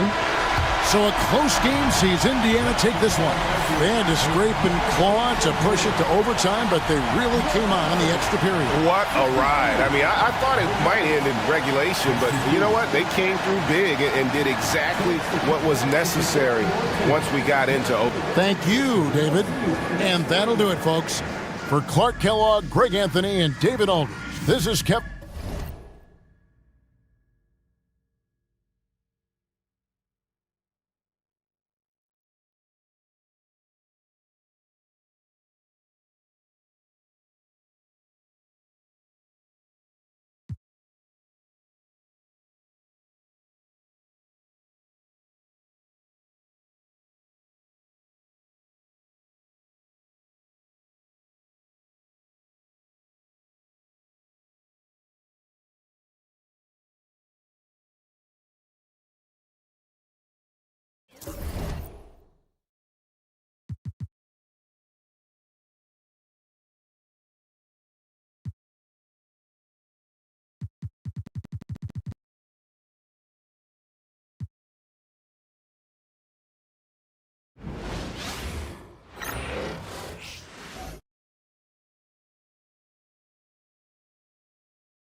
Phoenix, Arizona, the destination for the Raptors. Tremendously talented and versatile. The 6'8" forward Keegan Murray can do a little bit of everything, and they'll need it tonight as they make their game plan against the Suns. Raptors, Suns, coming up next. Greetings, folks. Thanks for tuning in to 2K Sports for our latest presentation of NBA basketball. Brian Anderson here, alongside Grant Hill and Rich. The season winding down here, Grant. Playoff seedings of the utmost importance.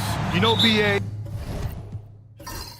you especially see the bubble teams giving that extra effort now. It's all hands on deck. Very little room for error. So let's take a look at the starters for the Toronto Raptors. Andrew Wiggins is out there with Keegan Murray. Then there's Barnes. Then there's Tyrese Maxey. And it's Kessler in at the center position. Really left him alone that time. Recognize the D is closing in. Maxey letting it go. Tatum against Murray. Now Tatum giving them some good production, putting up just around 16.5 points a game. 6 to shoot. Stolen by Kessler. And here's Wiggins. Maxey on the wing. To the paint. Towns against Kessler. Outside Murray. Outside Barnes. That three's off the mark. Well, Grant, the Raptors are in the middle of a rebuild and are looking to establish an identity here. Yeah, they've got some solid young pieces, specifically Scotty Barnes. They just need more experience and some time in order to learn what it takes to win at this level. And let's swing it over to the sideline and hear from Allie. Well, I had a chance to talk with head coach Mike Budenholzer. We chatted about strategy against Andrew Wiggins, and coach put it simply. He said, quote, "We just got to stay on him at the arc on the inside. We can't let him give our defenders the slip." So the defense is going to try to stay as glued to the nimble Wiggins as possible for this one. And Allie, thanks. He's got his first free throws of the night right here.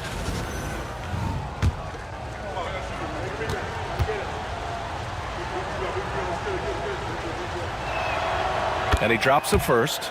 And what a breakout fourth year for Tyrese Maxey. Named to his first All-Star game in 2024, Richard. When the Sixers traded away James Harden, it really opened up things for Maxey. Gave him the ball more responsibility, and you know what? He showed up. No good on the second free throw. Talking about Tyrese Maxey, Grant, here's a guy who's improved every year. Yeah, B.A. I mean, from averaging 8 as a rookie to 26 points during his breakout fourth year, Maxey has added to his game every offseason and turned himself into an elite scorer. And Andrew Wiggins gets the whistle that time. That's his first foul. Team foul.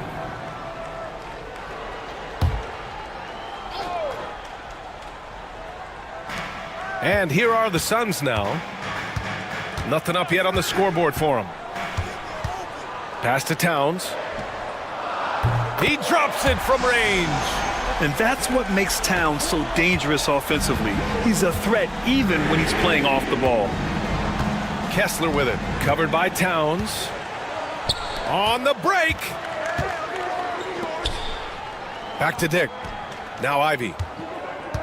Down low. Here's Towns. And that misses. That would have put him up. Had enough room to finish, and that's one he'll usually make. Here's Maxey on the take, and he converts the layup. Maxey's got 6 points. I just love the pace that Maxey plays at, constantly applying pressure to the defense. Ivy finds Tatum. Ooh, and he took a hard foul on the shot. So he'll head to the line to shoot a pair. It's on Keegan Murray. You know, Grant, in interviews, Jason Tatum often seems understated and soft-spoken. But that's just him, isn't it? That's true, B.A.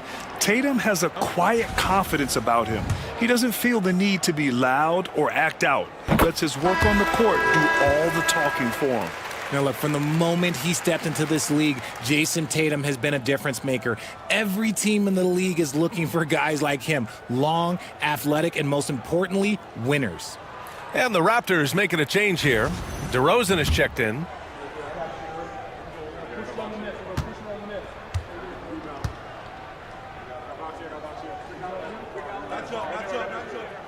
And so Tatum nails both of them. Toronto's gone 1 of 2 from three-point land so far. Maxey against Ivy. Maxey, that's good. Give him 8. Sometimes you just got to look away, man. I felt that move from Maxey. Thompson outside. Back to Ivy.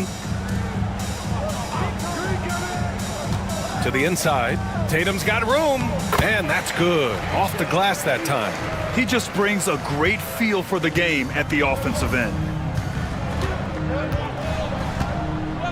Thompson against DeRozan. Wiggins looking around.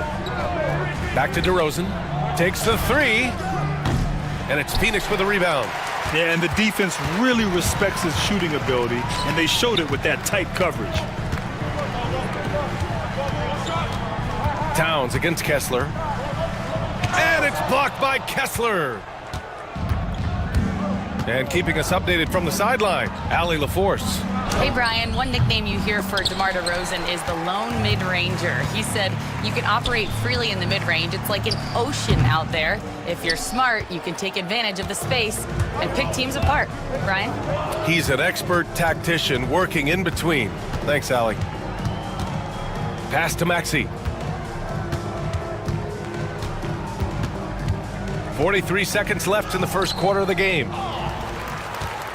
The Suns trailing. Here's the break. On up the court. Dick gets the bucket. Great teamwork on that drive. Punctuated by a strong finish. Yeah, that's nice execution. Running with purpose and creating an easy scoring opportunity off the break. DeRozan with the ball. Pass to Kessler. Always a nice way to start. Makes his first one. Over the years, DeRozan has become an exceptional passer. So defensively, you can't afford to just overplay him. Here's Tatum. Ooh, excellent D there from Barnes. What a performance for Tyrese Maxey. He has been the story for Toronto. 8 points in the quarter, showing how effective he can be. More 2K action in just a moment.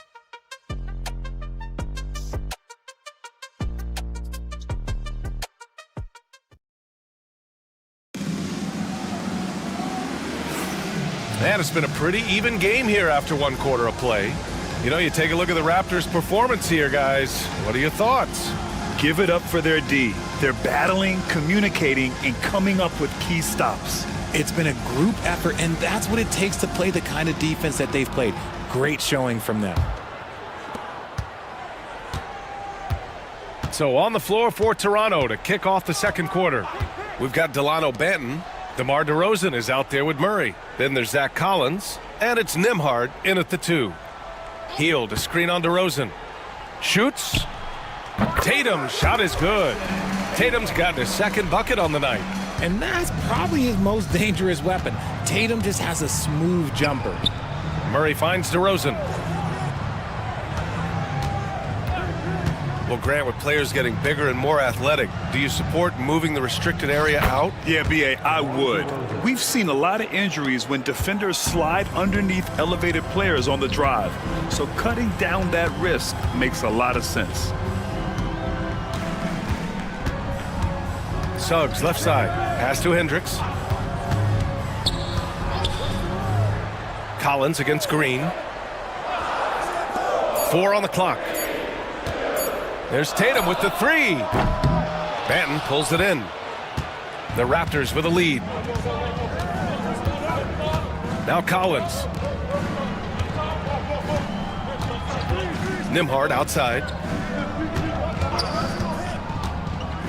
DeRozan against Tatum. DeRozan passes to Collins. Outside, Green. Pass to Suggs.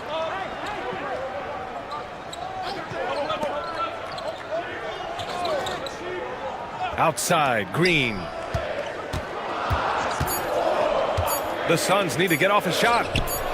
And Tatum drills the 3. Trading the lead back and forth, neither side is willing to back down. I've been on the edge of my seat courtside. Man, this has been a barn burner. And timeout called by Darko Rajakovic. He's going to gather the troops and talk it over.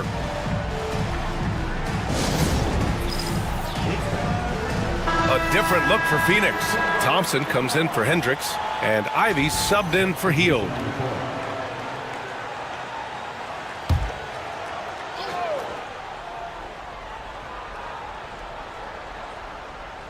Quarter 2 and about 2 minutes in.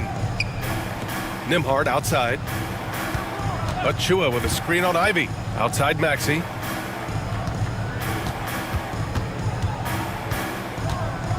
Back to Nembhard. Shot clock at 5. Over Ivy. From the high post, he drills it. Nembhard's got his first 2 points. The Suns have got 2 of 3 shots to go in the second. Ivy outside. High post Green. Kessler on him. Thompson left side. Ivy passes to Thompson. Right side Tatum. Ivy outside. On the wing Suggs. There's the triple. And it's Toronto with a rebound. Coming into this, having notched a win against Boston in their last game. Sometimes it's difficult to get good looks on the road, but they ran the offense brilliantly. Yeah, they seem unfazed by the hostile environment. I mean, just look at how efficiently they shot the ball. The drive by Nembhard. The kick out to Maxey. The 3. Can't get it to fall. Now 3 for 5 in this one. Phoenix has gone 1 for 3 from downtown here in the second. Here's Ivy. The rebound by Nembhard. Well, the Raptors shooting the rock well at 46%. Maxey against Suggs. Maxey passes to DeRozan. Here's Achua. Achua with the dunk. And when the game is this close, you have to go all out. He certainly understands his role, huh? When the shot goes up, just crashes the offensive glass. He's just giving them everything he has. It's why his teammates appreciate and enjoy playing with him. And Mike Budenholzer decides to call a timeout. We might see him looking to make some tweaks to the strategy here.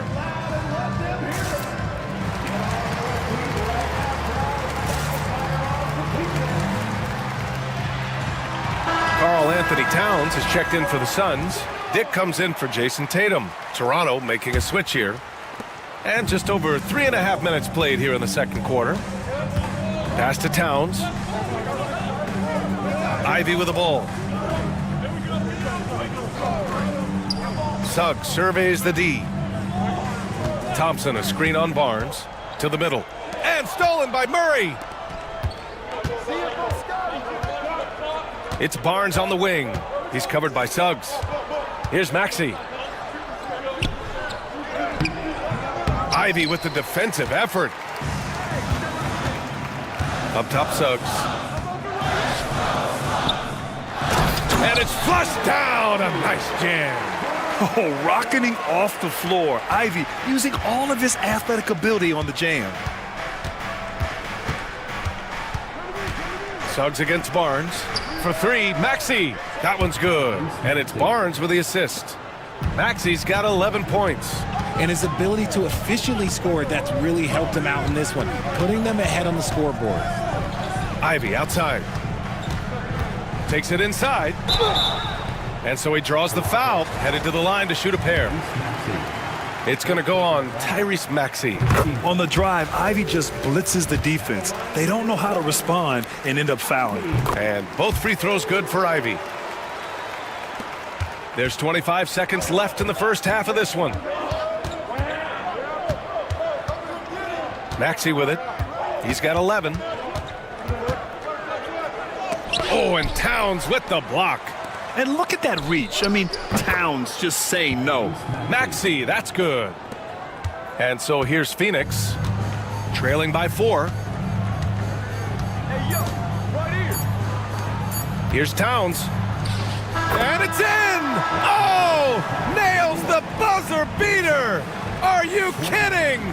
Makes his selection just in time. Well done. He didn't even look worried about the time on the clock. Nice way to end a quarter.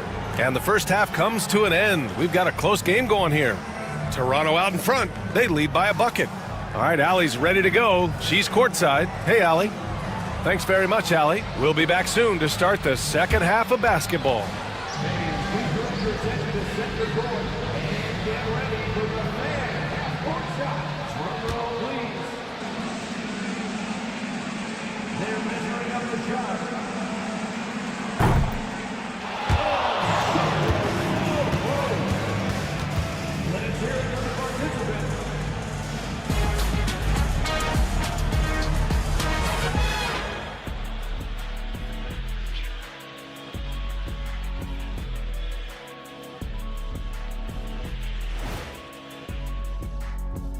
Hello there, folks. Toronto Raptors in our featured matchup, which has not disappointed.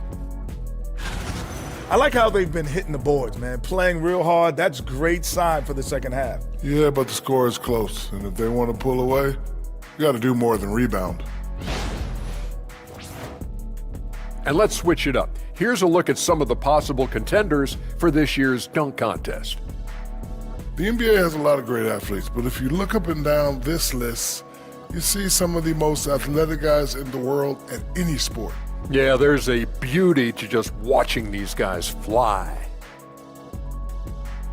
Thanks for joining us. Time to head back over to the third quarter with Brian Anderson.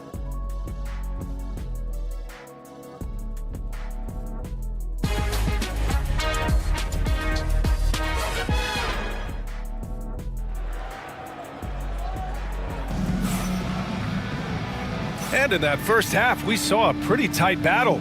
We'll soon find out what sort of adjustments were discussed during halftime. Without question, Tyrese Maxey displaying all his skills today. Through the first 2 quarters, he's been on fire. Explosive offensive performance. If they don't change their approach in the second half, let's just say his success will continue. They've got Karl Anthony Towns.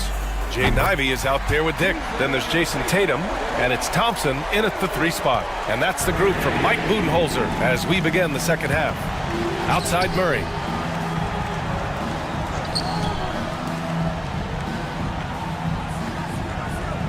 To the paint. Here's Maxey. Lays it up and banks it in. Maxey's got 16 points.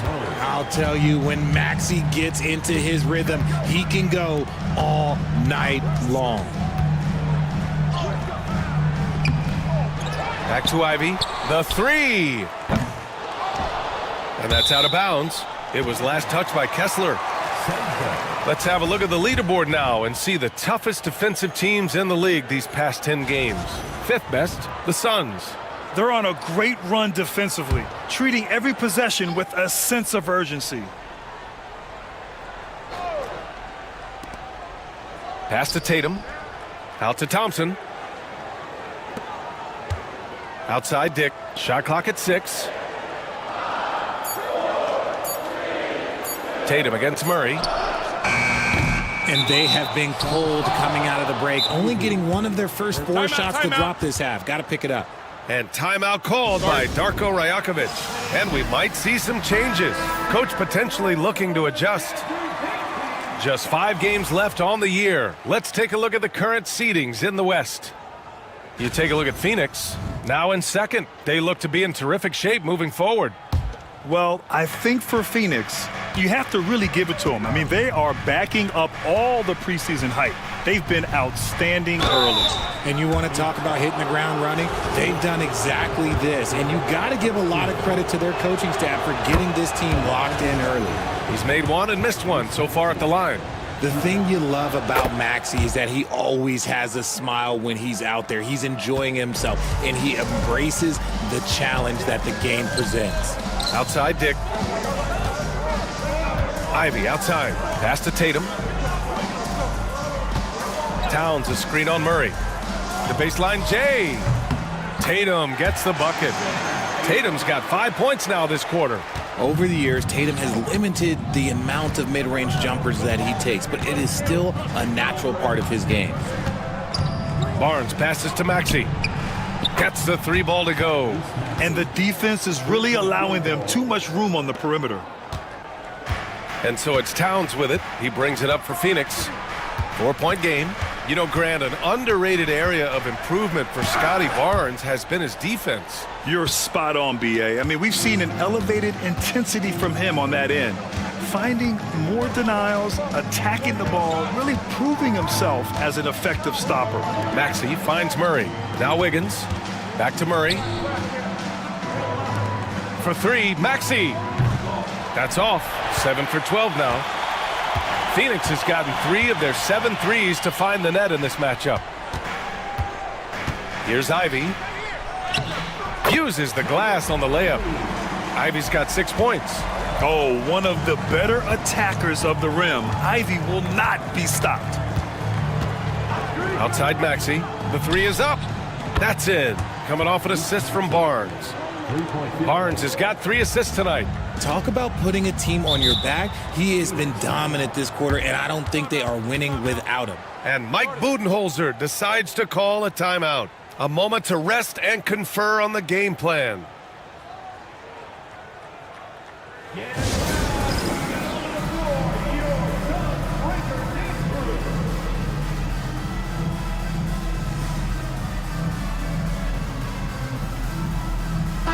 Suggs is checked in for the Suns. DeMar DeRozan's checked in for Toronto. Nembhard comes in for Andrew Wiggins.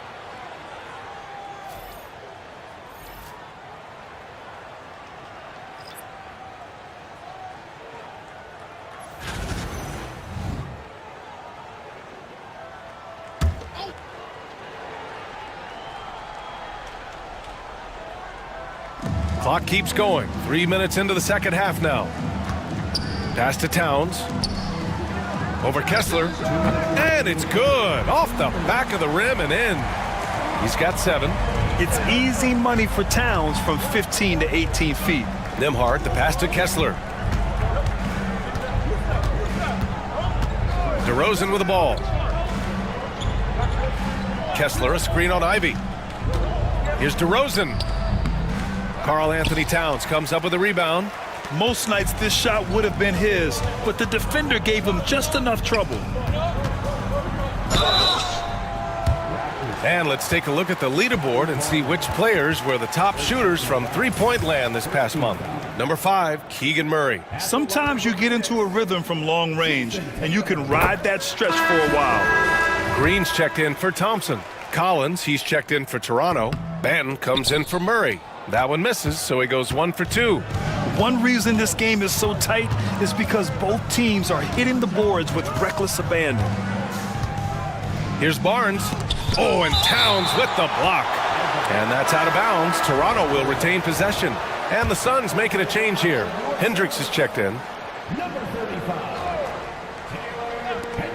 And we've got 1:18 left in the third. Barnes, it's good. Barnes has gotten his first basket of the night. And this is how you finish inside. Barnes, I mean, he doesn't fear anyone close to the rim. Ivy outside. Pass to Suggs. 14 feet away. Rebound by the Raptors. And usually that's a bucket for him, but look, nobody's perfect in the mid-range. Now Barnes. Green covering. 35 seconds left to play in the third. And the basket by Towns. Nice feed inside, saw the play develop and hit him right when he needed to. Barnes against Green. Shot from 12. And it's rebounded by Karl Anthony Towns. Towns has got 4 rebounds now. Back to Green.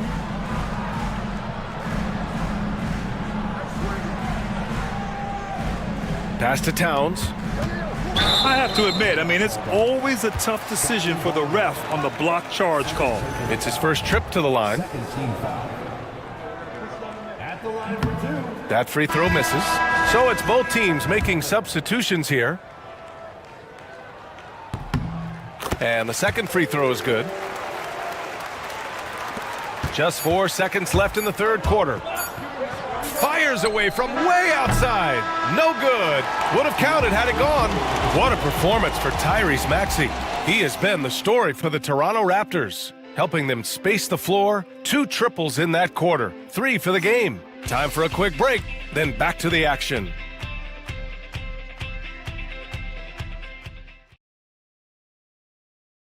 And a moment now as we take a look at our State Farm assist of the game.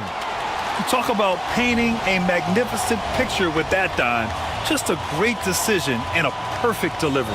A lot of times a spectacular pass is more impressive than a spectacular shot. This is one of those times. 3 tense quarters behind us. 1 more to go. Thanks for being with us as we get ready for the fourth. So for the Raptors right now, they've got DeMar DeRozan. Precious Achiuwa is out there with Zach Collins. Then there's Delano Banton, and it's Nembhard in at the shooting guard position.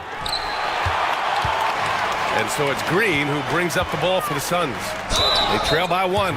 We'll grant the Suns were swept in the first round last year. Are super teams a thing of the past, you think? You know, perhaps, B.A. The Suns had KD, Booker, and Bradley Beal, but the constraints of the salary cap mean you end up a little top-heavy. The rest of the roster was tough for them to fill out.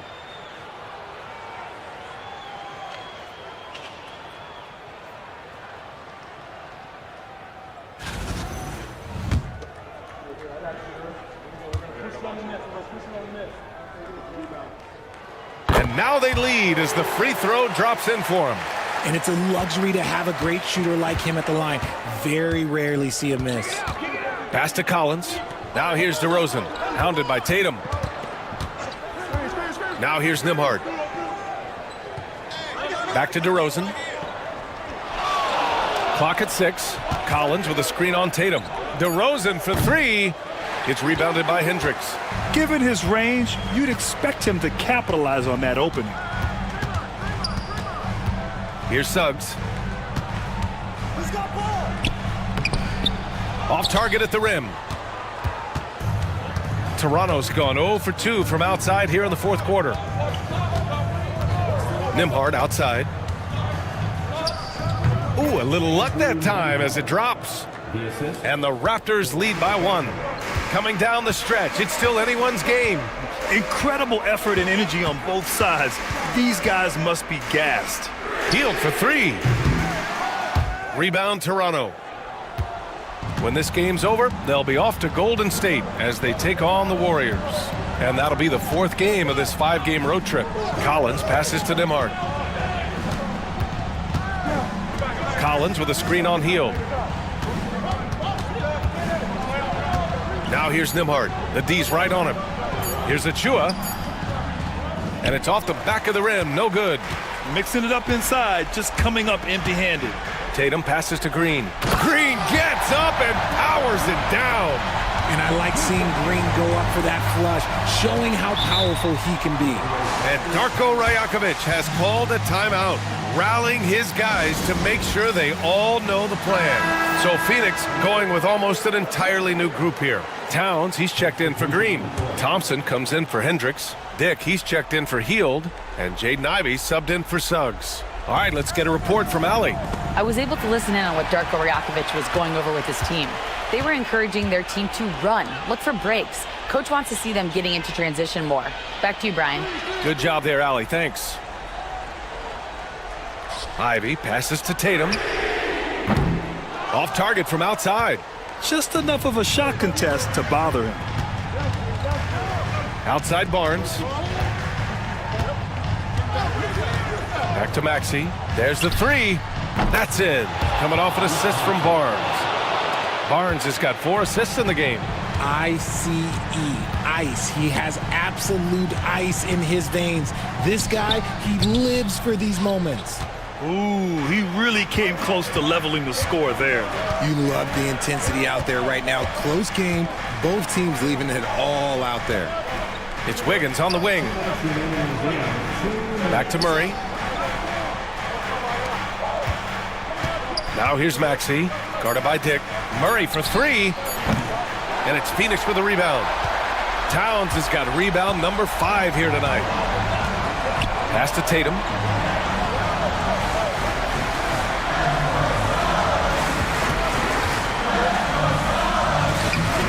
Ooh, excellent D there from Barnes. Toronto's got 6 out of 15 threes so far in this game. Inside. And it's going to be a 3-second call. Just lost his head out there. It'll happen if you're pushing a little too hard.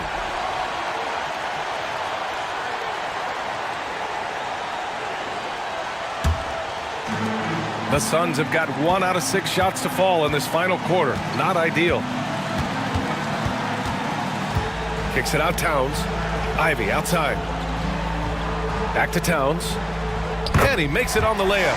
And in the big moments, Towns ups the ante, which allows him to knock down the important shots. Now here's Maxey, tightly guarded, and they pick up 2. Maxey's got 15 points here in the second half. Maxey attacked without any hesitation. I love the confidence from the young fella. And Mike Budenholzer decides to call a timeout. And coach didn't want to take any chances in this situation, which is why he called the TO.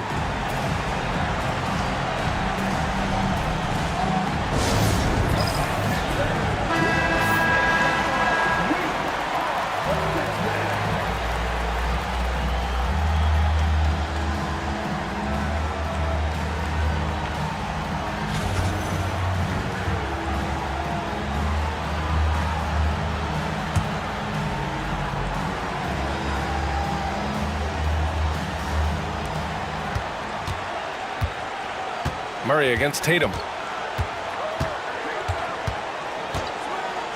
46 seconds left in the fourth quarter. Yes! And tie game! Huge basket right there. Now here's Maxey, guarded by Dick. Out of bounds. It'll be Phoenix's ball. Oh, I see. Picking the worst time to lose control. This is why patience is the key in big moments, people. And it's the Suns with the ball. They've allowed just 7 points here in the fourth. 7-second difference between the shot clock and the game clock. Murray against Tatum. Cash! Great to see guys who don't back down under pressure. He knew what they needed here and was determined to deliver. And Darko Rajakovic has called a timeout. There is a lot on the line, and he is determined to make sure everyone's on the same page. And looking at the options here, what do you think is being discussed? A chance to tie it up here. And you also have to wonder if they'll try for a 3, but they'll probably try for a 2, but if something opens up outside, I doubt that they will hesitate to take it. Now here's Maxey. Defense right on him. Kessler a screen. Launches a 3. Off target from downtown. So a close game sees Phoenix taking this one. That was an incredible night of hoops. A tremendous finish. They waited until the very last moment to seal it. And so many times we see these close games. Allie, thank you as always. Thank you for joining us. That'll do it for now. For Richard Jefferson, Grant Hill.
Starting at power forward, 6 to 10 inches, number 35, Kevin.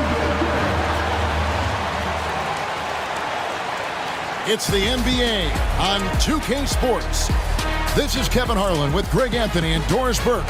Also joining us from the sidelines, David Aldridge. And for a look at how the competition stacks up right now, here's the latest edition of the Power Rankings. They tell a great story. They've hit a little bit of a skid here, playing right around the league average now. And when you look at the Timberwolves, they're a whole lot happier at this point in the season than they were prior. It's fun when you start to play consistently. So here's Oklahoma City's starting group. We've got Morant, Joel Embiid out there with Johnson. Then there's Dylan Brooks, and it's Hardaway in at shooting guard.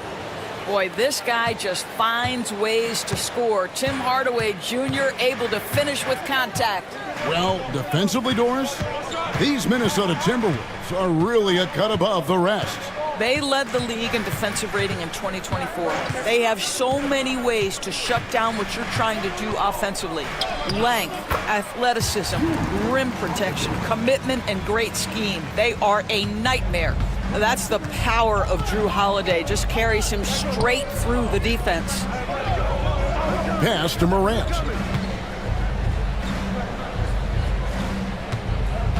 Embiid with the screen on Holiday. Morant against Holiday. Morant dishes to Brooks. Clock is at 3. Over Kispert. Brooks misses. And this is a shot he can definitely make, and the defense not a factor at all. KD passes to Holiday. KD a screen on Johnson. From downtown. The shot by Holiday, no good. Look at Minnesota. They took the win in their last game against the Clippers in L.A. Yeah, their long-range artillery hit the mark more often than not. A great equalizer when you're on the road. It's always a good thing when the defense is scrambling. Whenever there was open space on the perimeter, their shooters were able to locate it. Now Morant, after Jalen Johnson missing on the last three-pointer. Hardaway sets a screen for Brooks. The 11-footer. That will not get it done. He's 0 for 2. Durant inside. Johnson's there. A nice shot by KD. You see how quick Kevin Durant is off the floor near the rim. That's tough to stop. And now the latest from our reporter, David Aldridge. Thanks very much. I spoke briefly with Chris Finch, and their biggest concern, of course, it's figuring out a way to guard Joel Embiid. Coach said Embiid presents all types of issues. He can post you up, knock down the three. We'll have to send multiple bodies at Embiid to keep him in check. We'll see how they try to defend him. It won't be straight up. Guys? Thanks so much, David. Malik Monk, he's checked in for Drew Holiday.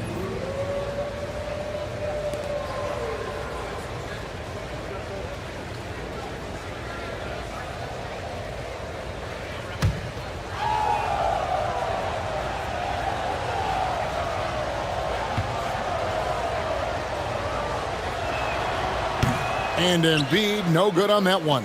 Doors for front offices. With the season starting to wind down, what's important now?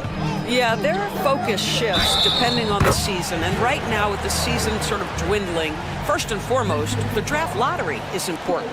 The draft will occur over the course of the summer. So talent evaluation of those all-important college kids, the European players, but also you're evaluating your roster. What has worked? What do we need to change?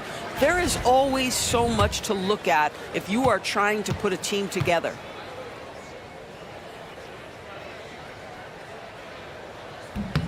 And that one falls for Allen.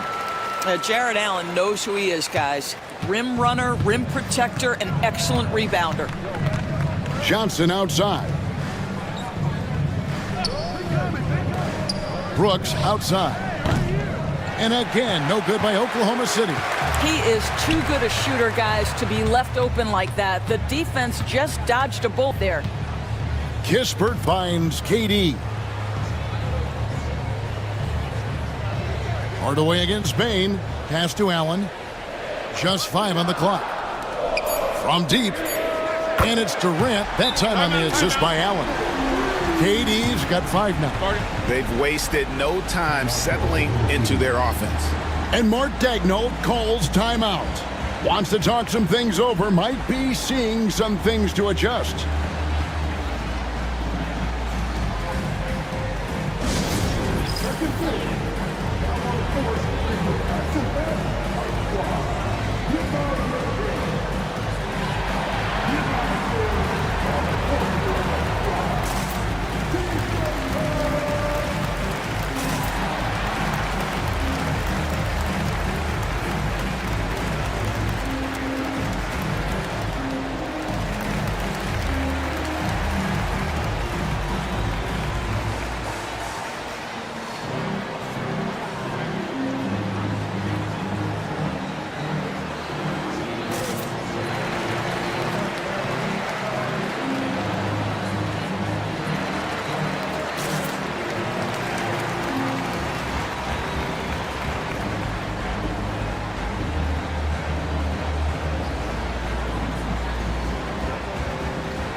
Minnesota making a switch here. Williams is checked in. And Oklahoma City with a change here, too. Williams is checked in.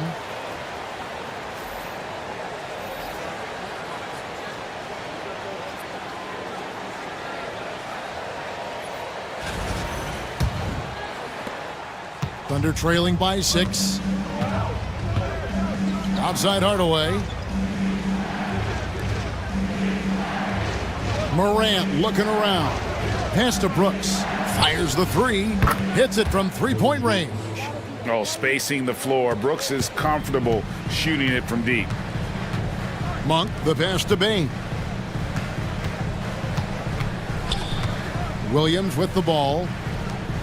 Monk for 3. Morant with some nice D. That is fantastic defense on one of the best three-point shooters in the league. Didn't give him an inch of room.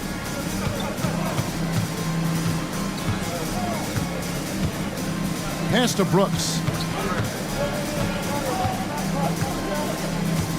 Over Kispert. Rebounded by the Timberwolves. Boy, what a nightmare quarter for this guy. He's playing right into the hands of the defense at this point. Nice ball movement by Minnesota. Durant, no good.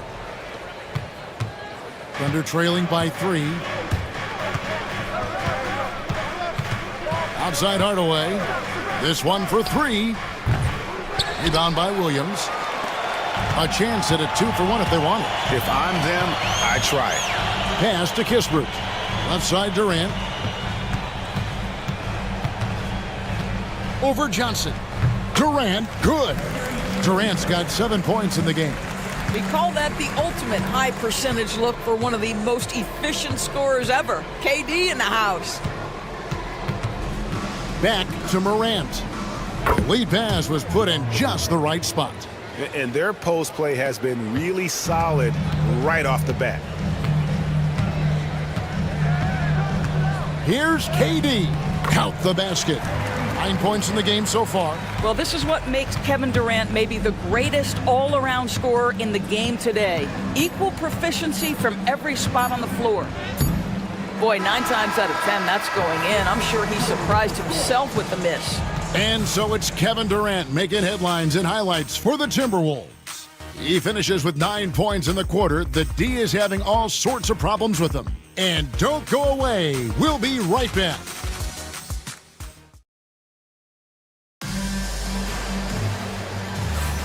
And hope you've enjoyed the broadcast so far. Halfway through the first half in this one. And let's quickly break down the game we're watching with the Timberwolves, guys. You got to credit their defense, communicating, rotating, making plays on the ball. Yeah, I think they wanted to come out of the gate strong, and they have. They've taken the early lead here.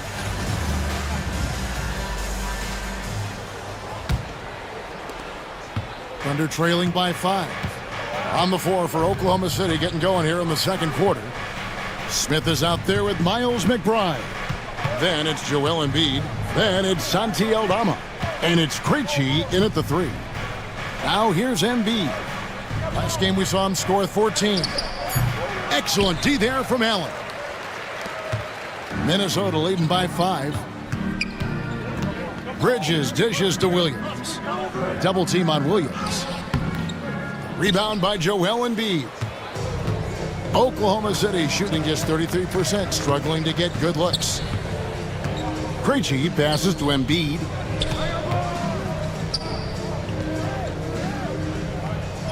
Williams with the block. A main staple in Williams' game, that sixth sense for when to rise up and deter those shots. Now, here's Monk. Nothing on the board from outside the arc. Aldama with the rebound. Not quite enough defense that time around. Just lucky he was off. Smith on the wing. At the top of the key, Embiid. Clock at 6.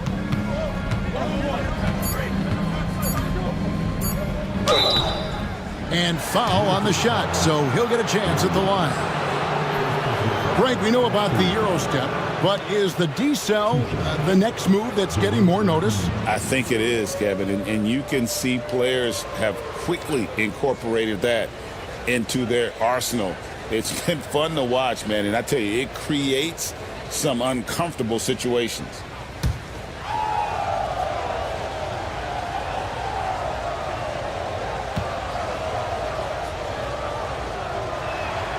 The free throw drops for Embiid. Better than most centers from the line. Embiid exceptional with his hands. Baines checked in for the Timberwolves. Holiday comes in for Jones. Johnson, he's checked in for Oklahoma City. Hardaway comes in for Smith.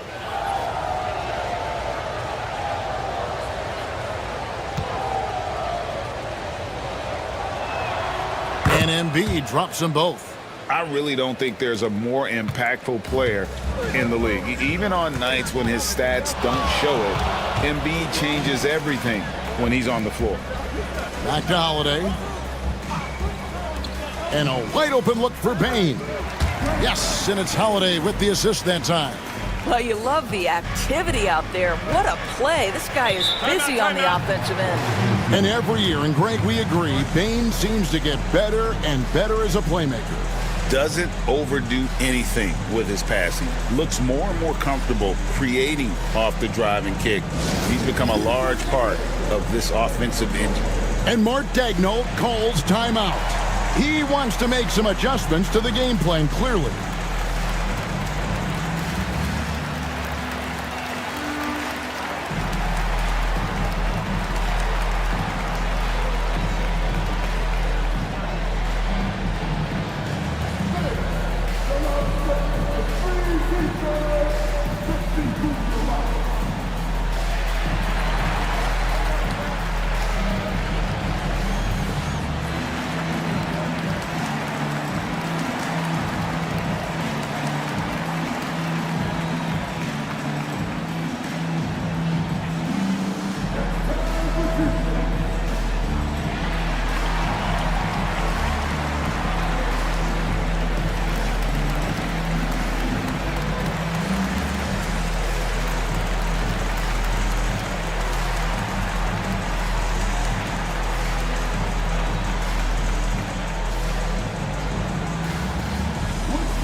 As the playoffs near, let's take a look at the Eastern Conference standings. You take a look at the Thunder. They've done well enough to be in 5th place in the conference so far. Checking out Oklahoma City. They haven't exploded out of the gates this season like we've come to expect, but the wins are still coming in bunches. Well, it speaks volumes that they're able to win without being in their A place, in their A game. Once they really start to gel, it's going to be very hard to slow them down. Aldama with the ball. And Holiday picks him up defensively. Pass to McBride. High post, Embiid. Working on Allen. Outside Hardaway. Over Monk. The Thunder with another miss. Timberwolves leading by 5. Holiday, the pass to Allen. Monk for 3. Bangs home the trifecta. Monk's got himself going there. His first points of the game on the deep ball. For Oklahoma City, their last game was a loss to Indiana. Here's Johnson. Count the bucket. And he's got a free throw coming up as well. And the combination of his quickness and soft touch around the rim really allows him to pull off shots like that. A lot of players don't have the reverse in their arsenal. Looking at who's out there now for the Timberwolves. Robert Williams, he's checked in for Allen. And Kevin Durant is subbed in for Malik Monk. Then for the Thunder, Brooks checked in for Santi Aldama. And it's John Morant in for Miles McBride. That one good for 2. And really, it's been a major aspect of their offense in the early stages here. Their success working the ball inside and getting points from close range. Now here's Brooks. Fires the 3. It's through for his second basket. He's now 2 for 6. The D just sagged off just enough and no hesitation on his part. And Holiday kicks to Bane. And the call on the shot that sends him to the line. That one on Embiid. And the guy knows how to score. Bane manipulating the D there to his advantage. First trip to the free throw line for him in this one. And at 78%, he's been a consistent shooter at the line for them all season long.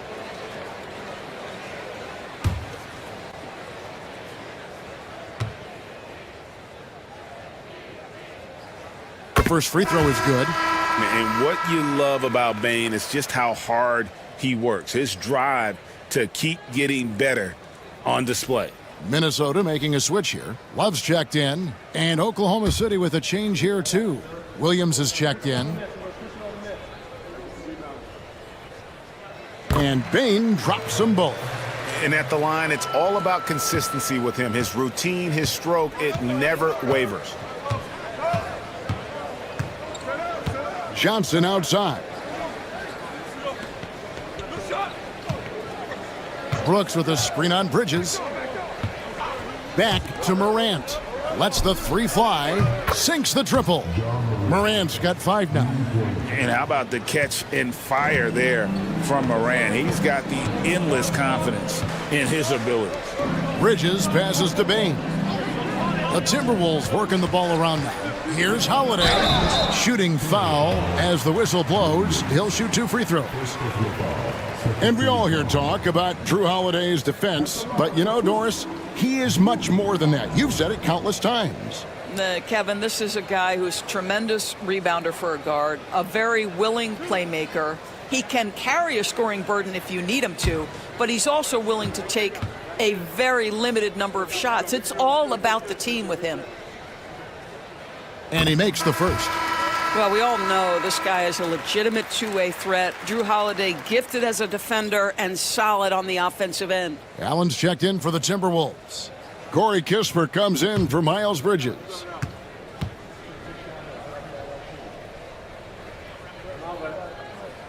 Both free throws good from Holiday.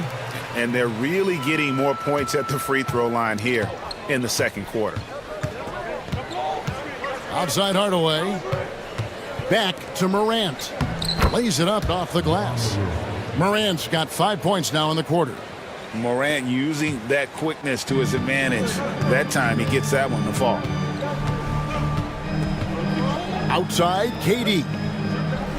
Allen, a screen on Johnson. Moves back up. Rebound by Williams.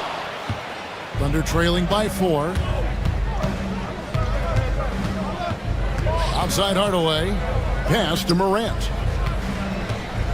The dunk and the foul, a powerhouse move, and he's got a chance for one more at the line. It's on Jared Allen. Just superior focus for Morant. His determination is what allows him to convert through contact. And he's got his first chance at the line here. Bridges, he's checked in for Jared Allen.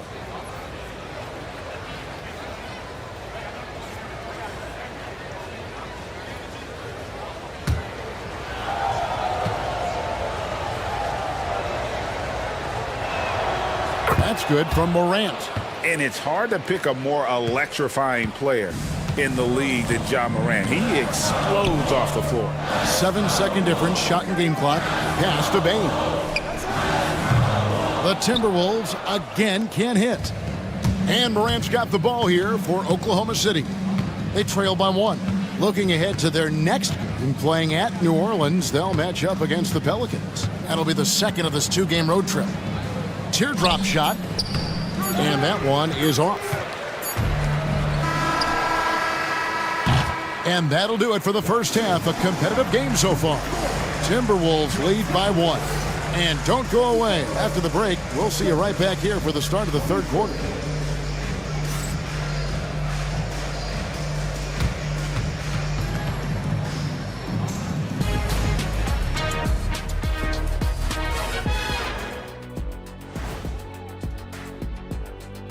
Hello, everybody. Tipping off halftime, let's start things off with a look at the All-Star voting. Man, we've talked about it so much, hard to believe we're almost an all-star weekend. I'm interested to see which new faces make it this year. This first All-Star game for a player really memorable.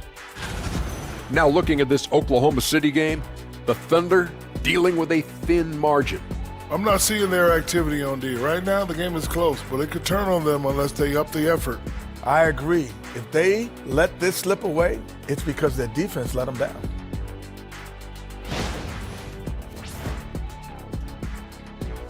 Thank you for being with us. Now let's send it to Kevin Harlan for the second half tip.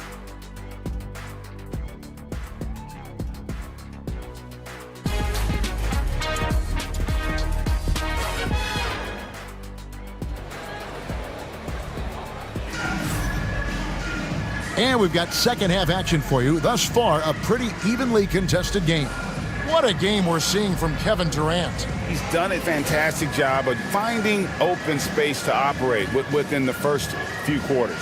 One of the things every player is after is efficiency at the offensive end. And boy, this young guy has done just that.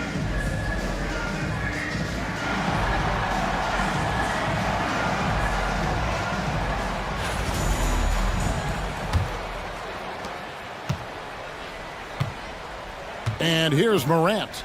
They've got Corey Kispert. Holiday out there with Desmond Bane. And there's Jared Allen. And it's KD in at the 4 slot. That's Chris Finch's 5 as we get into the second half. Embiid with a screen on Bane. Shot clock at 3. Hardaway, no good. The game has been very close in a lot of areas, but rebounding has been the one differentiator thus far. I tell you, the ability to get the ball wherever it needs to go is what makes Holiday so valuable. Brooks outside. Back to Morant.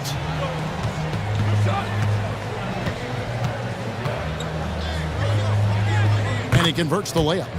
Morant's got 12 in the game. And guys, the D has to show a little more fight on the interior than they did on that trip.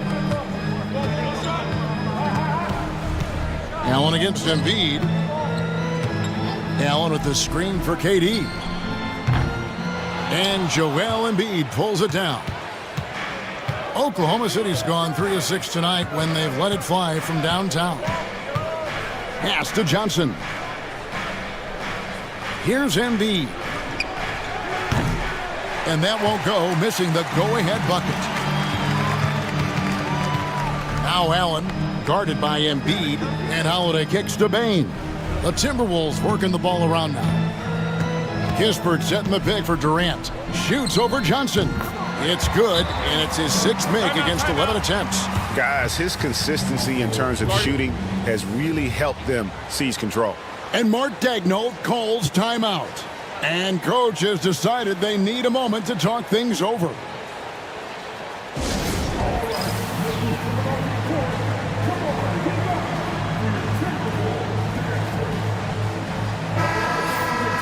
Some high-scoring teams in the NBA. Let's see the leaders. 5th on the list, the Thunder. And how about the year they've had offensively? This is a team that can put points on the board in a hurry. Always fun to watch them play. Thunder trailing by 3. Outside Hardaway. Johnson kicks to Brooks. That's good, and it's Johnson with the assist. Brooks has got his 3rd basket of the night right there. He doesn't take a lot of time to make up his mind. Brooks always thinking ahead, and he's in position before the pass is made. And so Chris Finch calls for the timeout. He wants to talk to his guys.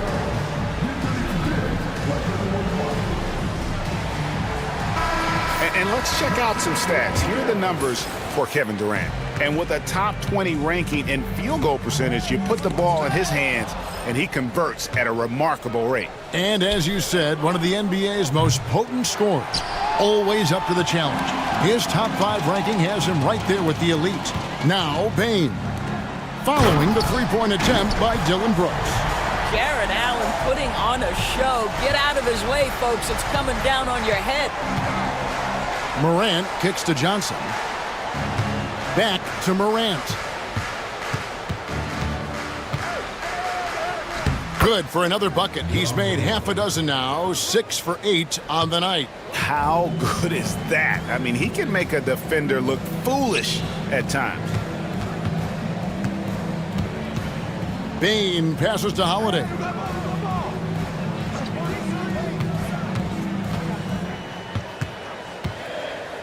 It's Durant on the wing.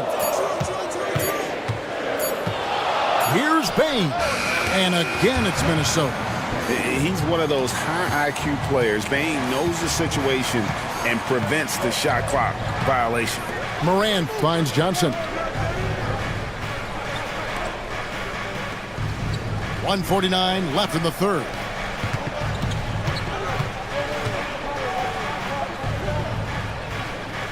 Oklahoma City needs to get off a shot. And he gets the whistle for the 3-second call. Here's what the Minnesota Timberwolves have lined up on their schedule.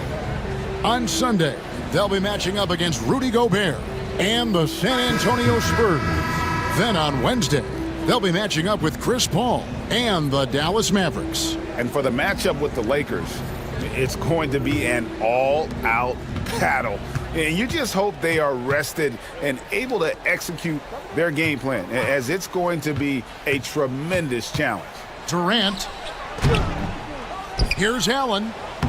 Good D by Embiid. Boy, in that close, he's almost automatic. But boy, that's pretty good defense. Wow. Pass to Aldama.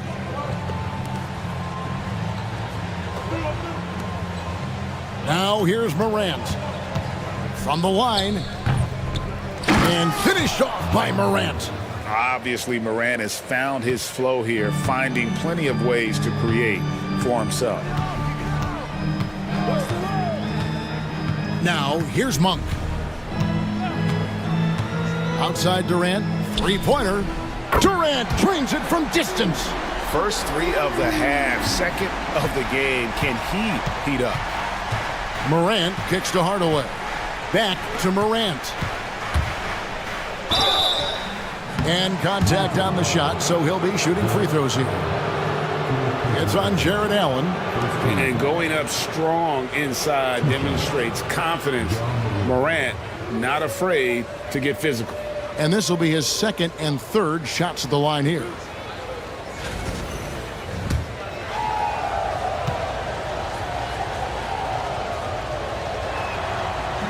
The first free throw is good. Now an all-NBA caliber talent, Morant still feels like he has room to improve. Minnesota making some changes. Williams, he's checked in for Jared Allen. Bridges comes in for Kevin Durant. And Jones subbed in for Kispert. Then for the Thunder, Williams, he's checked in for Embiid. Miles McBride comes in for Johnson. And Smith subbed in for Hardaway. Minnesota in the lead. Outside, Jones. Count it. Jones has got his first basket. And not quite as aggressive from outside as they were in the first half. Sticking to the high percentage shots, playing smart with the lead. Now here's Morant. 18 points for him. 4 seconds separating the shot and game clocks. Solid play in the low block, and that one's good. Morant's got 10 points now just in this quarter. Outside, Bain. The tray. And no luck with that time on the buzzer beater. And we just finished the third quarter, and we've got a tight ball game here. Minnesota on top, leading by just one. And time for the short break, and stay right where you are. The fourth quarter is coming up next.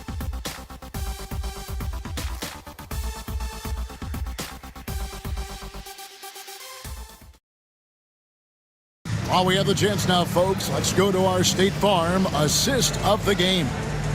Just true artistry right there. I mean, great decision on where to go with the ball, and how about the perfect delivery?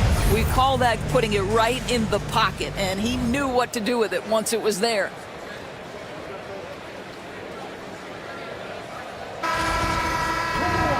Well, what a terrific game it's been so far, with this fourth quarter sure to bring more pressure-packed basketball. So the Thunder 5 right now. We've got Joel Embiid. Santi Aldama is out there with Howard. And it's Smith. And it's McBride in at the one.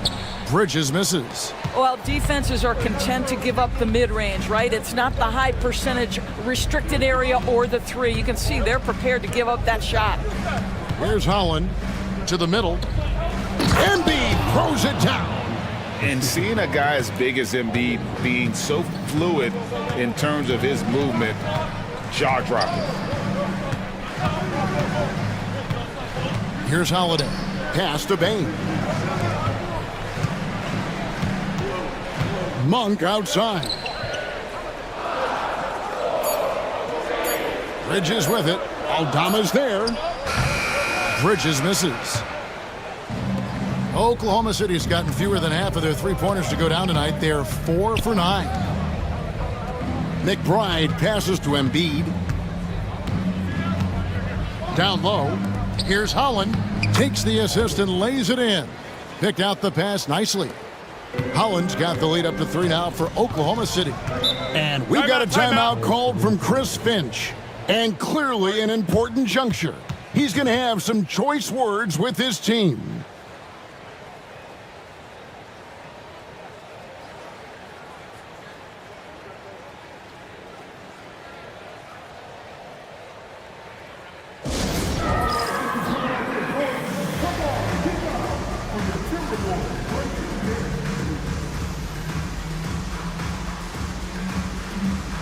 Corey Kispert's checked in for Minnesota. Tim Hardaway Jr.'s checked in for Oklahoma City. Time now to turn to our sideline reporter, David Aldridge. David. Hey, guys, I listened in on what Chris Finch was talking about with his players. Now, he was quite encouraging in the huddle. He said, look, you're fighting out there, fellas. I can see it. I need you to keep giving everything you have. Bring this one home. We'll see if they can pull it off. Guys? Thank you, David. Bridges finds Holiday. Kispert with it. The kick out to Bain.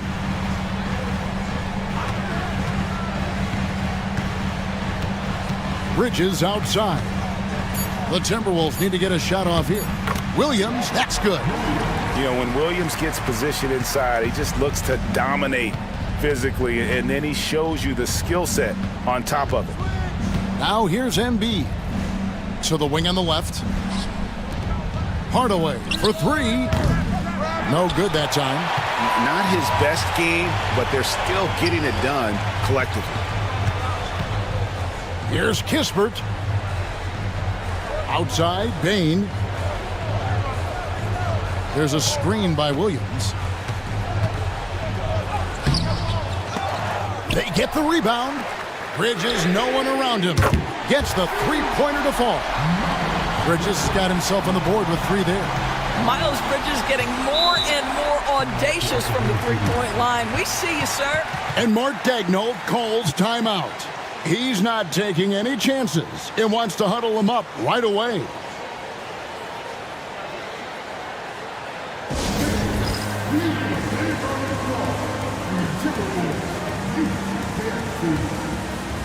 And some changes here for the Timberwolves. Allen's checked in for Williams. And Kevin Durant has subbed in for Bridges. The Thunder also changing it up. Johnson, he's checked in for Santi Aldama. Dylan Brooks comes in for Smith. And it's John Morant in for Miles McBride.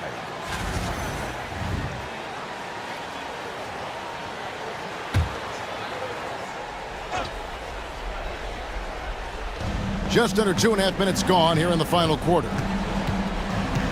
On the wing, Johnson. Pass to Embiid. 6 on the shot clock. And it's in there. Embiid's got 4 points this quarter. And in the big moment, Embiid is your guy. He's always ready to go on the attack. Durant just inside the line. It's good from the top of the key. Such a clutch shooter. This guy lives for these kinds of moments and delivers. Outside Hardaway. Going inside. And that'll be 2 free throws coming up. Officials on the call with the foul. Well, it's a problem when Tim Hardaway Jr. decides to attack off the dribble drive.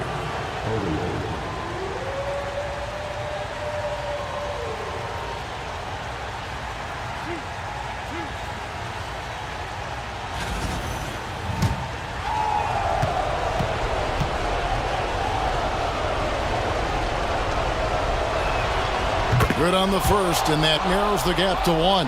Yeah, Tim Hardaway Jr. to me is a terrific all-around player, right? He can score it, he can pass it, he'll rebound the position. There's a lot to like about his game.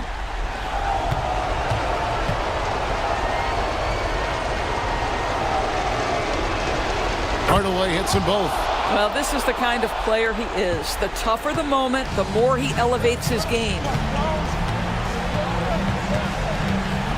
KD looking around. Pass to Holiday. Embiid against Allen. Payne for three.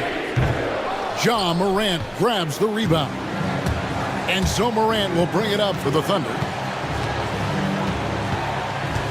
And here's Embiid.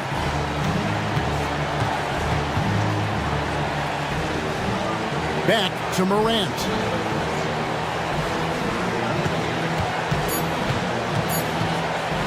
From the baseline.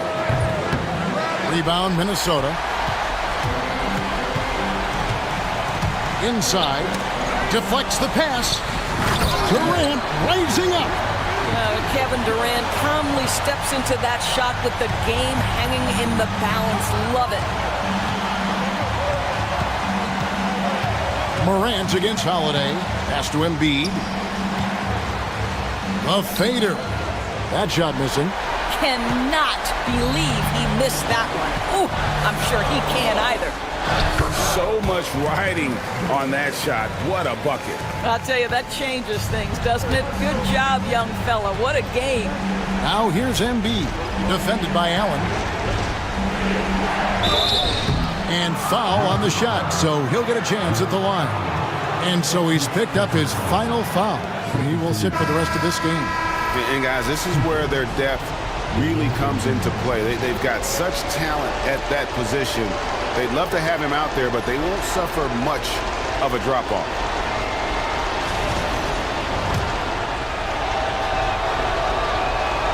Gets the first, and that narrows the lead down to just 3.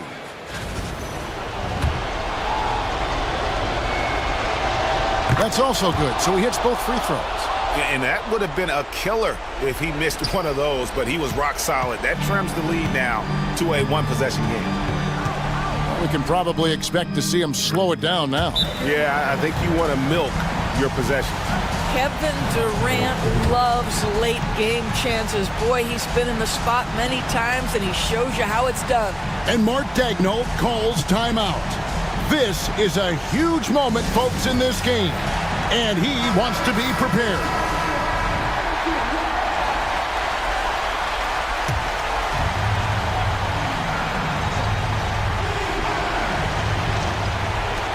Hardaway for 3. Rebound by Williams. He is single-handedly dropping the temperature in here with that cold streak. He is trying to shoot his way out of it, and it might be better for him to pass the basketball at this point. 19 seconds left in the fourth quarter, and now we've got the intentional foul. Had to foul, and on that occasion to stop the clock. That's the enemy in this situation.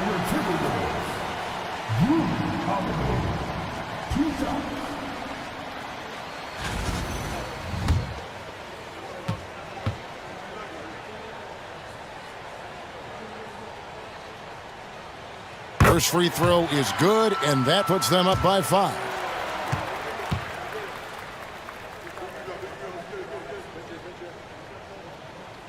So he gets them both, and it's a 6-point ball game. Well, you like when a guy calmly steps up, knocks down the free throws, exactly what you want. Embiid from outside. It's good. What a beautiful shot to bring him to within 3. And there is no back down in Joel Embiid. He is ready to rise to the occasion in the big moment. You have to foul, but I'm sure they would have liked to foul someone different. And so both free throws are good, and it's a 5-point game. You've got to figure those are the free throws that officially put this game out of reach. Johnson for 3. That one misses. And so the Timberwolves take the win. It was a fantastic ball game, and they did a great job making sure it didn't get away from them late. Yeah, I mean, they faced some challenges, but really held firm when they needed to. On both ends, just effective in terms of coming away with this win. And now we'll go to David Aldridge, who's standing by with our player of the game. Take it away, David. Thanks very much, KD. It was a good start. What happened with that rough patch later on, though? We weren't disciplined. We were just shooting shots just to shoot them, throwing passes just to pass them. No sense of urgency, no purpose. And against a team like that, they're looking for something to get them back. Thank you for that, David. Thank you for joining us. That'll do it for now. For Greg Anthony, Doris Burke, and David Aldridge, this is Kevin Harlan along with our terrific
And all over the floor, you can see each player preparing for the game ahead, pushing out distractions and getting into the zone.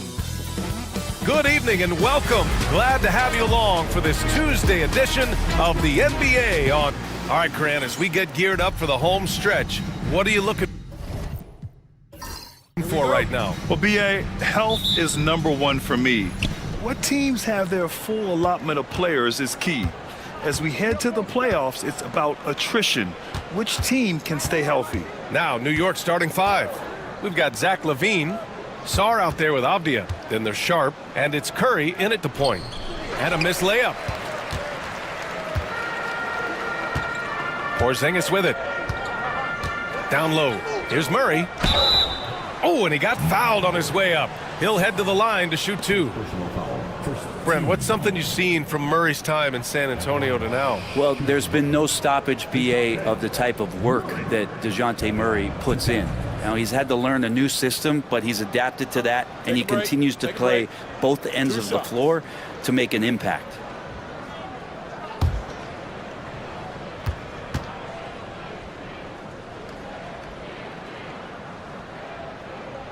The free throw drops from Murray. All right, Grant, when you look at the Nets rebuild, what are you seeing at this point? Well, they gave up a lot of young players and draft picks to assemble a big three.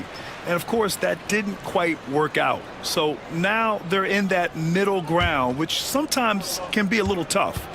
Add to the fact that they're in New York, the fans and media are anything but patient and forgiving. And Murray drops them both. When the Knicks are having a good season, it is amazing how excited their fans get, Brent. Well, it's been generations, BA, that have been salivating for this franchise to get back to its winning ways. The last championship came in 1973, so as a fan, you can't help but get fired up when there's a chance at a title run. Avdia outside. Pass to LaVine. Fires the three. Hits the three-pointer. Back-to-back threes here. LaVine with a beautiful shot. Sharp against James. Picked by Sabonis. And it's New York with a rebound. They're getting their first look of the season at Brooklyn in this one. Last season, this was a surprisingly difficult matchup for them. Lost every game against this team. Yeah, just pulling up on a dime there. I love Sharp's take charge attitude. Here's Porzingis. Banked it in off the glass. Porzingis has got 5. Starting to find his rhythm. He's cooking, and he knows it. Yeah, right now I don't see any let up. I think he's going to just keep putting his foot on that gas pedal tonight. Curry passes to Sarr. Brad, you talk about NBA length. Alex Sarr has it in spades. So many young bigs we're seeing these days. He combines that length with some guard skills as well, and that's a very intriguing package. New York shooting their first foul shots of the night.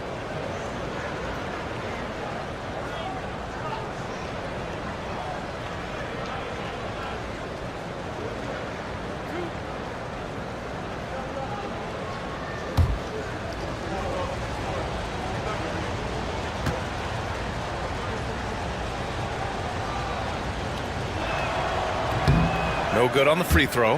Yeah, and the potential Sarr has is enticing. He's a talented, mobile big man who wants to keep improving.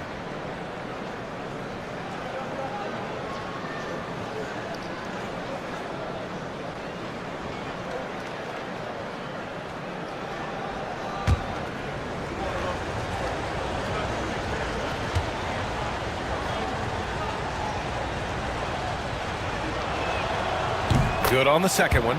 Well, Grant, all the high hopes Knicks fans have had in recent years, they have finally come to fruition. Yeah, it really was good to see the Knicks have a great campaign last year.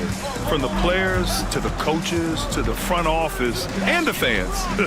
They've pressed all the right buttons. And he gets that one. Pretty old school that time. Mid-range work from LeBron. The Knicks have gone 2 of 3 from the floor. Curry from deep three-point land. James with the rebound.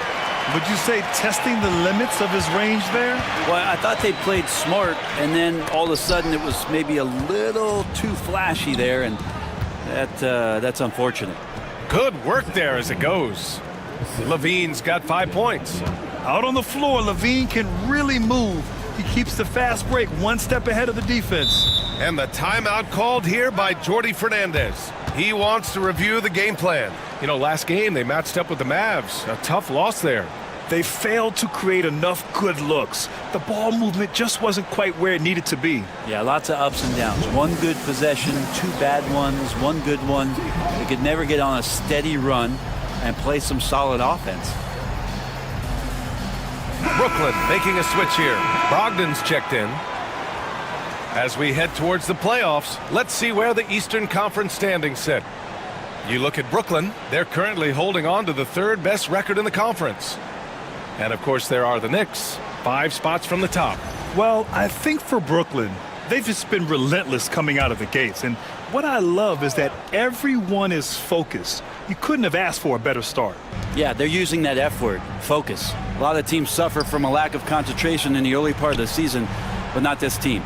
They're ready to play right from the opening tip of the very first game. Here's Sabonis. And a nice finish on the layup. And Sabonis with the reward there for the hustle, picking up the scraps. Outside Levine. Back to Curry. And it's good. Credit Levine with the assist. The defensive effort was lacking a bit, but hey, give him credit for finding a weakness there. Just really smart basketball and exploiting whatever holes that he's seeing right now in the defensive squad. James inside. Misses from short range. And so it's Avdia with it. He brings it up for the Knicks. They trail by 1. This game coming after the loss versus the Kings. In this league, you have to stay active at both ends of the floor. I thought their lackluster defense was the difference in the game. Now, you can't allow any opponent to shoot that kind of percentage. If you do, it's just going to be so tough to keep up. Oh, LeBron with suffocating defense. He can still get it done. And slam dunk by James. He knew exactly where his man was going to be. Outstanding lead pass. Hanging on the rim, just showing off. That's how you extend the glory right there. The Nets have gone 5 of 9 from the floor. Outside Sexton. Brogdon against Curry. Back to Sexton. Puts one up from 19. James can't get it to go. Well, that mid-range, Jay, usually pretty much on the money. Maybe the timing just a little bit off on that one. Here's Levine. Oh, a clear foul there on the missed shot. So he'll get a pair at the line. That'll belong to Domantas Sabonis. You know, Zach LaVine is so energetic out there on the floor. You gotta love a guy who consistently plays at a very high effort level like that.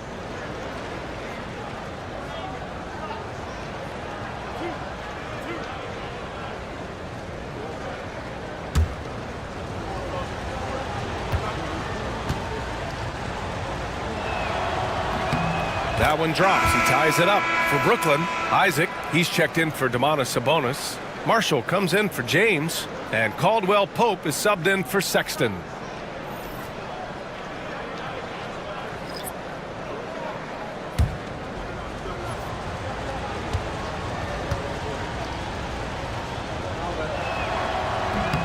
And that one falls. That puts him up 1 point in the game now. Brooklyn has gone 1 of 2 from three-point land so far. Curry against Brogdon. Porzingis with a screen on Curry. Brogdon, the pass to Porzingis. And good. Coming on the assist by Brogdon. Porzingis has got 7. You got to stay in front of Porzingis, especially when he rolls out of the pick and roll. Even though that's not a guarantee, you're going to stop it. Curry against Brogdon. Hachimura with a screen on Brogdon. The first quarter all wrapped up, and it's been an exciting game so far. It's the Nets up 1. And the second quarter.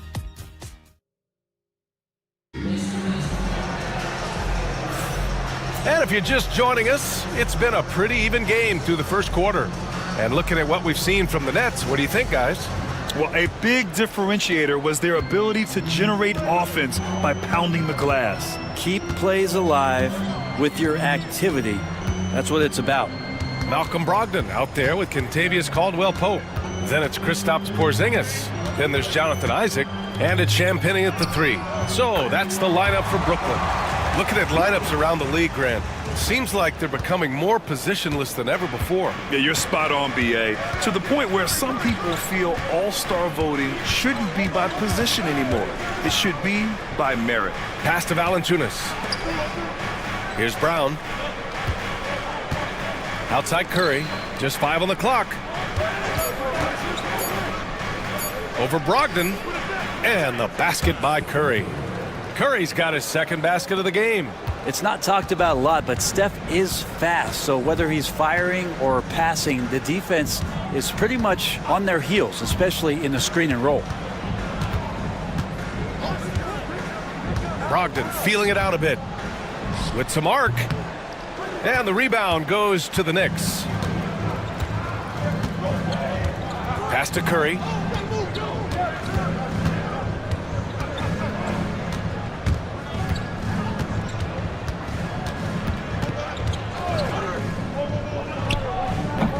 Not enough on that one as it misses. The defense better tighten up on the mid-range. They're much, much tighter. You expect them to make every single one of those. Catching the lead pass at full speed, terrific anticipation, and the delivery on time, on target. And timeout is called by Tom Thibodeau. He's going to talk it over with his guys.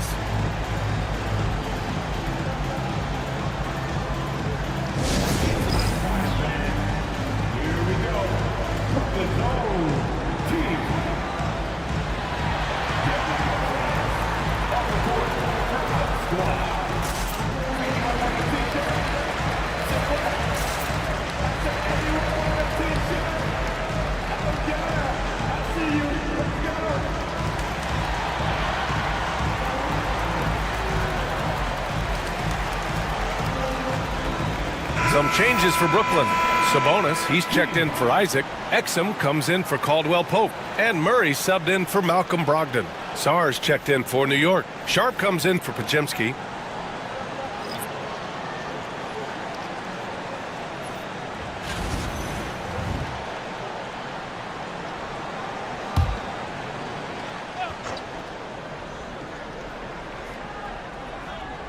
Here's Curry.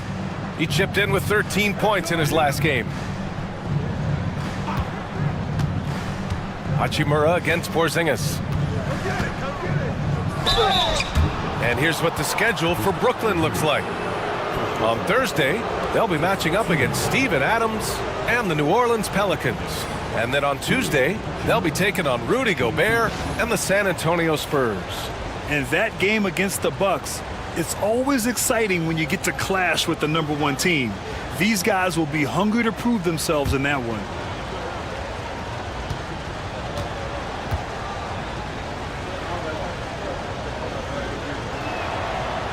No good on that one. Hachimura being able to step out and shoot threes, that's huge for his development. Koulibaly, he's checked in for Exum.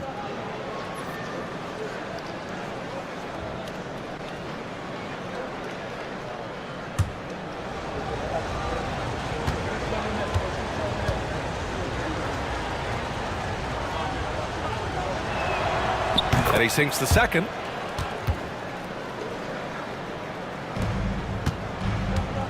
For Brooklyn, they've got 2 of 3 shots to go in the second. Outside Koulibaly. Back to Murray. Pass to Porzingis. Now here's Sabonis.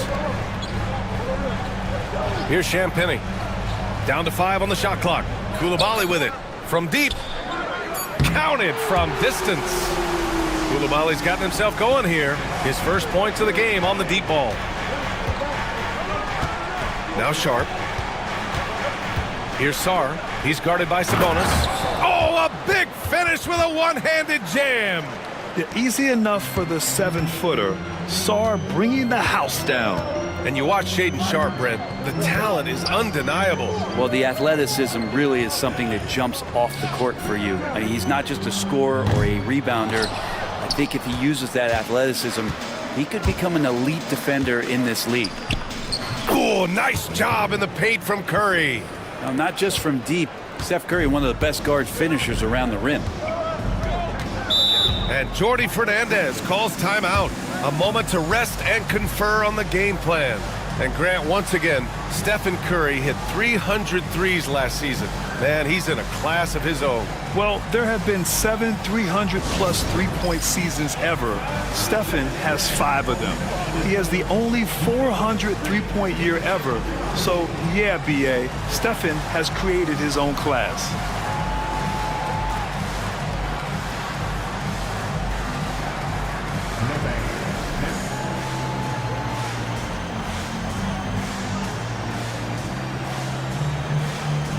Brooklyn, Isaac, he's checked in for Porzingis. LeBron comes in for Champagnie. And Caldwell Pope is subbed in for Koulibaly.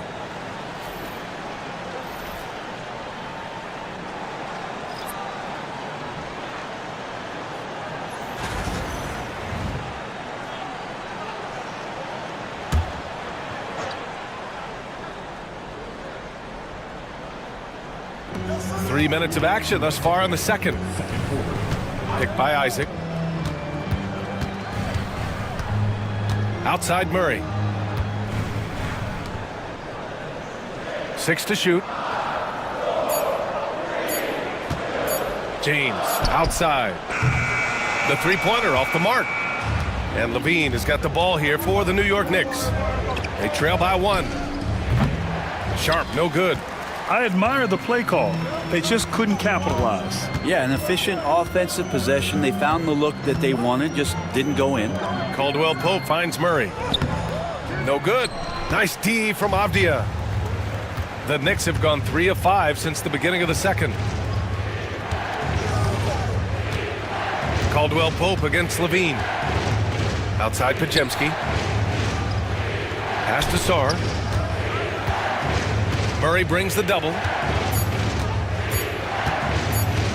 Shot from 16. The shot by Podziemski, no good. Brooklyn has gone 1 for 3 from downtown here in the second. Murray passes to Isaac. James against Sharp. And there's a 3-second violation. For Brooklyn, Porzingis has checked in for Isaac, and Sexton subbed in for Caldwell Pope. Brown's checked in for New York. Levine feeling it out a bit. Pass to Sharp. And it's good. 2 points. And the Knicks lead by 1. Defensively, they've got to get more bodies in the paint. That's 3 straight field goals from below the free throw line. To win the drought. And it's New York with a rebound. Avdia's got 4 rebounds now. Yeah, just hold for the last shot. Don't give them another possession at all. Yeah, hopefully that's what they'll do here. It's what most teams try to execute at this time in the game. Count that one. Plays like that, so easy for him. And James launches it from deep, and that's not gonna go. Misses at the buzzer. And we're through the first half of play here in what's been a good one. It's the Knicks up by 3. All right, now let's check in with Allie LaForce. Allie, what do you have? All right, thanks. Tibbs, what'd you think about the way this team defended in the first half? Well, not bad, but we have to sustain it for the entire game. They put a lot of pressure on you. We got to make sure we're containing their dribble penetration, and then we got to react down challenge shots. The expectations are high for the second half. Thanks, Coach. Thanks, Allie. After the break, we'll see you right back here to begin quarter number 3.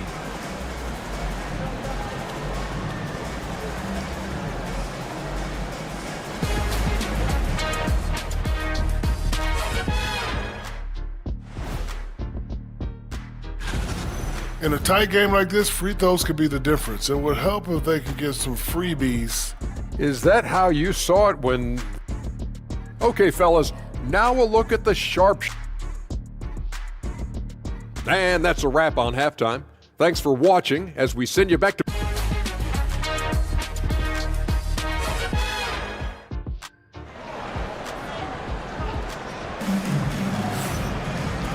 And after a fairly even first couple of quarters, this second half could turn out to be a great one as both teams trying to gain an edge. Boy, Zach LaVine has been sensational.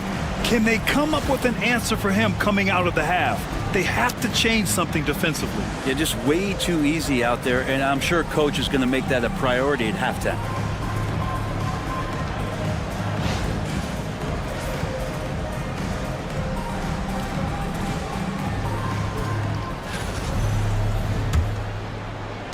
Nets trail by 3. And on the floor for Tom Thibodeau as we get into the second half. Sharp out there with Avdia. Then there's Zach LaVine. Then there's Sarr. And it's Curry in at the point guard position. And Sabonis getting his entire body up that time for the jam. Sexton against LaVine. From downtown, Brooklyn pulls it in. And following this game, they hit the road to challenge the Pelicans at Smoothie King Center in New Orleans. It'll be the front end of a 2-game road trip. Screen by James. Here's Murray, and connects on the 9-footer. And the Nets lead by 1. Boy, Murray just one of those guys who loves to work it inside. Outside Sharp. Avdia, screen on James. 3-pointer Sharp. Knocks down the triple. Sharp's gotten his 3rd basket of the night. We've seen 5 lead changes so far. Neither team able to pull away. Yeah, this game just feels like it's going to come down to the wire. LaVine against Sexton. Pass to Murray. 6 on the shot clock.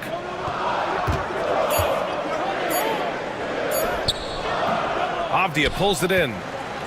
Avdia's got 5 rebounds in the game. Here's Sharp. Oh, it's blocked by Porzingis. And shooters must beware. Porzingis is down there lurking. And we'll have a timeout called by Tom Thibodeau. He'll take the opportunity to regroup.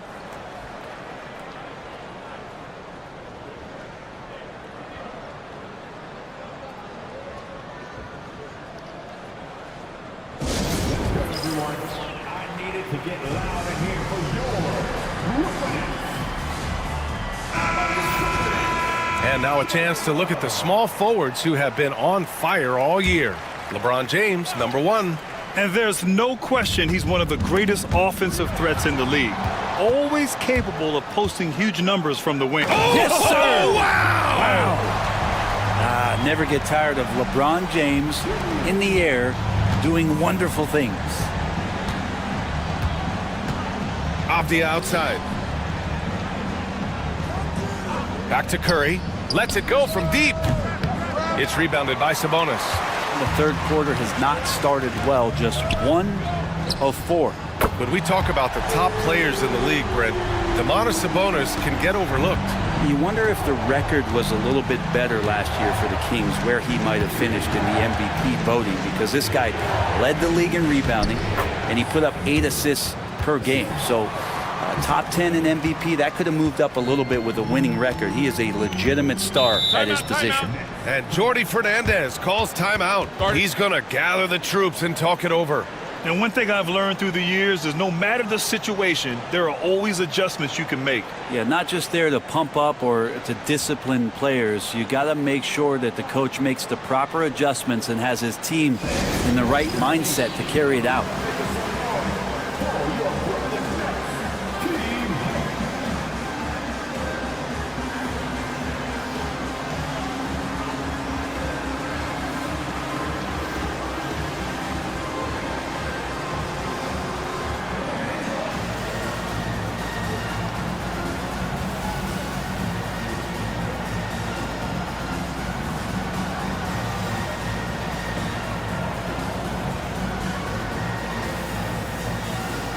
Hachimura is checked in for New York.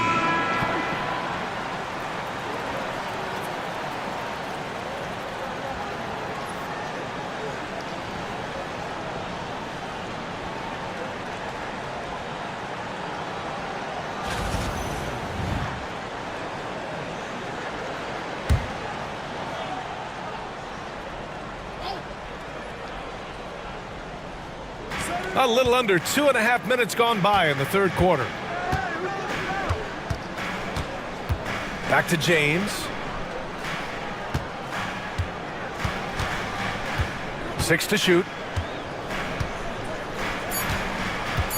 Takes one from 10 feet, and it's James inside. And LeBron still a force inside. Size, athleticism, it's all still there. Curry passes to Sharp. On the wing, Hachimura.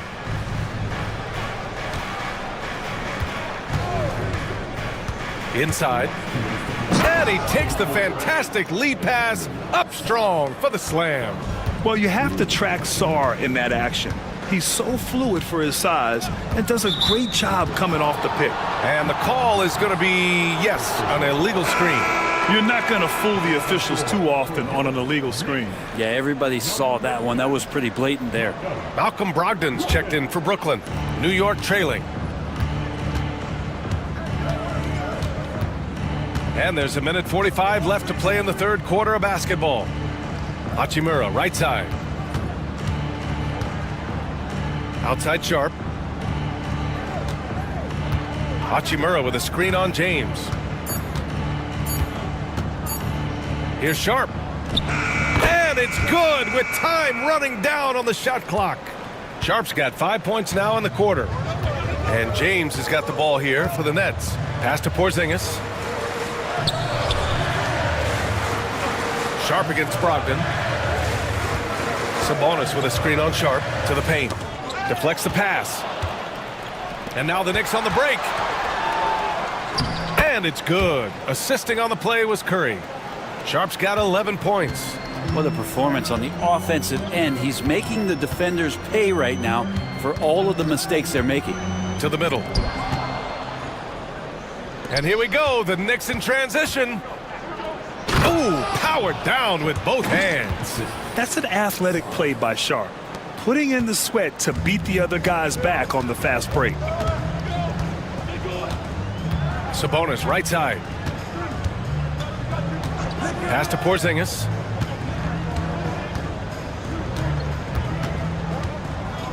And they double up Porzingis. And we're going to have a jump ball.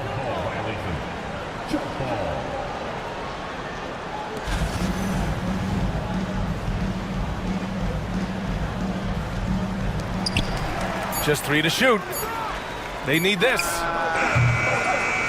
James can't get it to go.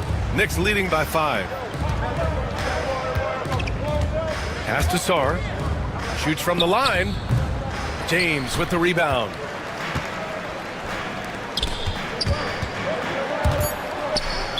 And that goes out of bounds. Last touch by Sexton.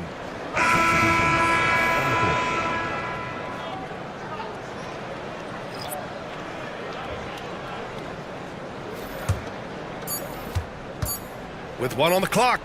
That shot off the mark. And so it's Shaden Sharp making highlights for the Knicks.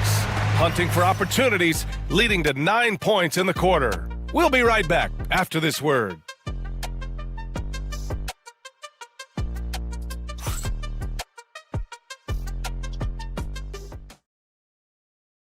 And let's take this opportunity to show you our State Farm assist to the game. Yeah, just shredding the defense with that feed. Zero chance to stop that. That's what great passing will do for you right there, dissecting the defense with that play.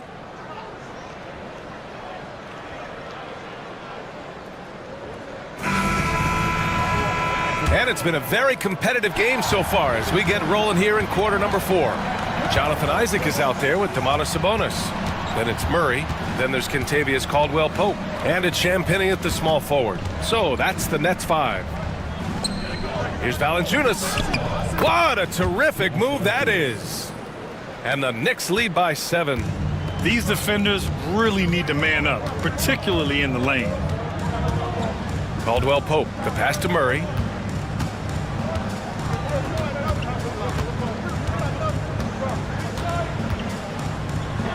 Curry with the block.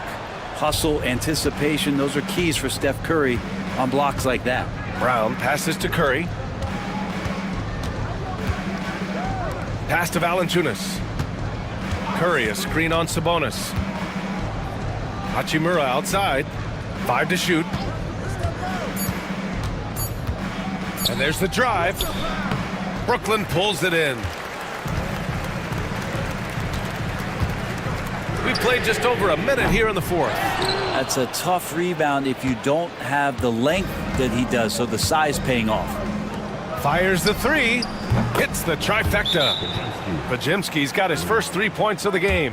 Yeah, it feels like Steph doesn't even have to look. He just knows where his teammates are.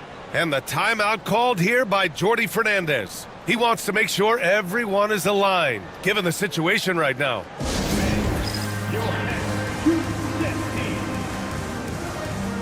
Brooklyn making a switch here.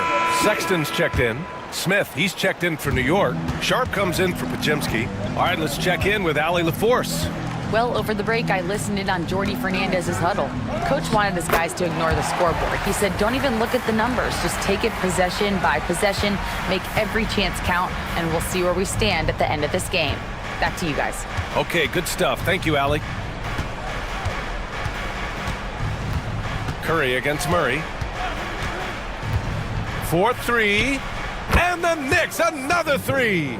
And they keep attacking from the three-point range here in the second half. Nets trail by 11.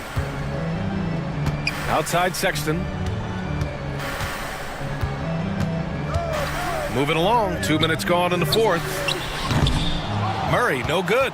Hate to say it, but if they're still trailing at the final buzzer, a lot of this is going to be felt by him. His shooting tonight has just been atrocious.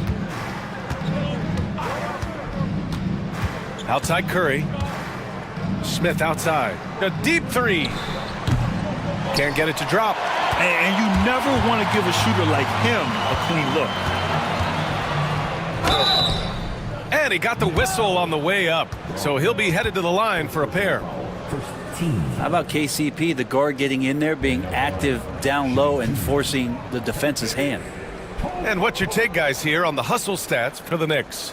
Well, the defense looks helpless trying to contain them in the open 4, and they've continued to exploit this advantage. Well, they've been fantastic tonight, really enforcing giveaways and getting scores on the other end. I mean, you get a few more possessions like that, your confidence grows, and you win that turnover battle. That free throw, no good. And just not the guy you want shooting the ball from the free throw line against you. Caldwell-Pope can more than hold his own. Kristaps Porzingis, he's checked in for Brooklyn. James comes in for Sexton.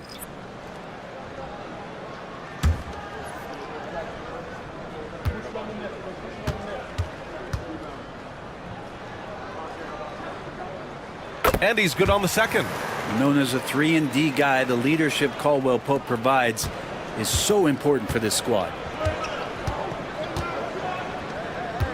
Curry against Murray. Back to Curry.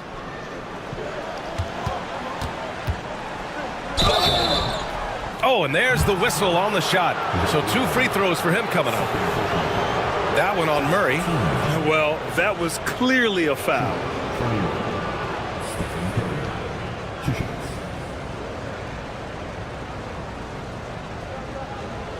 Shooting 2.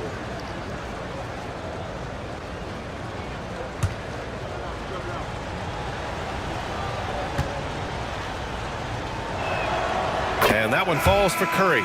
Yeah, so easy to root for Stephen Curry because of how much fun he seems to have on the floor. Embraces the competition, but is able to laugh it off when something doesn't go his way. A lot of things do, though. Brooklyn making a switch here. Sexton's checked in.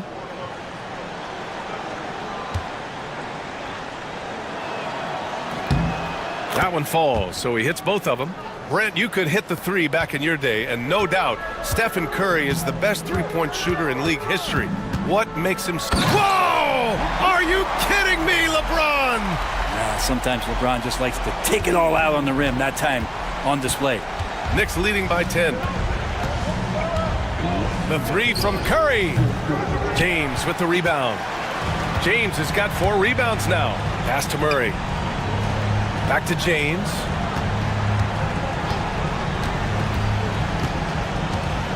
Porzingis with a screen on Sharp. And getting to the line at will, James using his smarts these days to draw those kind of shooting fouls.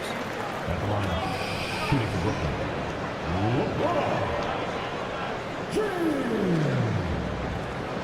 Stepping the line with 2 shots.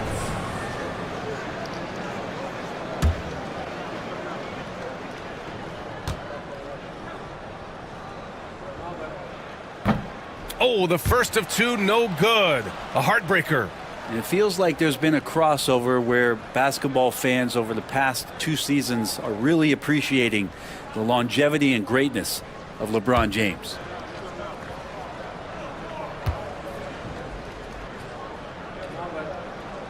And he's able to hit the second one, and that brings him within single digits. Not a perfect trip to the free throw line, but they'll take what they can get at this point. Well, if you're just tuning in, welcome. We've played about 3.5 minutes into the 4th quarter here. Curry passes to Avdia. Now Levine. Check by Sexton. Outside Sharp. James with the block. Big time swat, LeBron James making his presence felt. Oh, plenty of contact on that shot. Officials call the foul, and he'll take 2 free throws now. 13 foul. At the line, Colin Sexton. At the line, 2 times.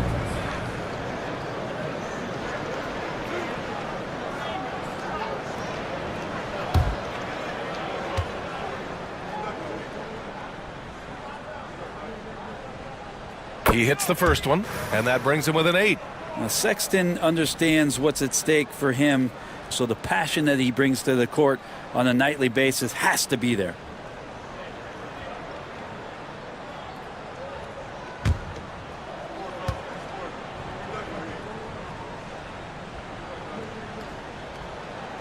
And he makes both free throws. And we'll have a timeout called by Tom Thibodeau. Coach clearly has something he wants to say to his team right now.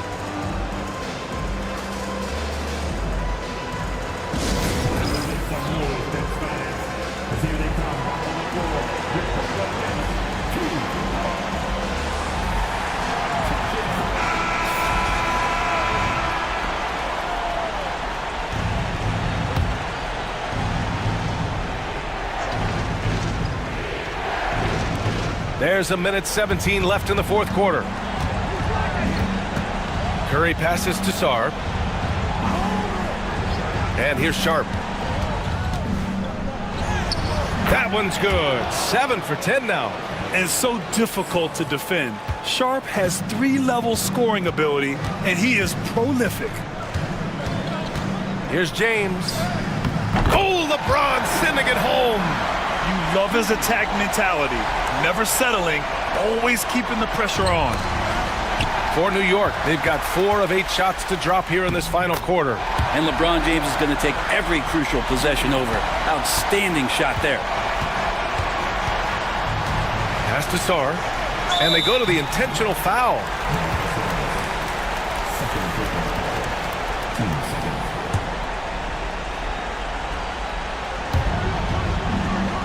There's a screen. Here's Sharp, puts up a 3.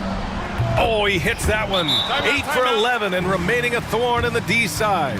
Really feels like they're in control. They've got a big lead with time dwindling. Yeah, looking for a miracle worker out there is the opposing coaching staff. I don't know that they have one. This game seems to be well in hand. Timeout called, Brooklyn. 36 seconds left in the final quarter. Let's hear from our analyst. Give us your take on the strategy being discussed right now. And they need to execute fast out of this break.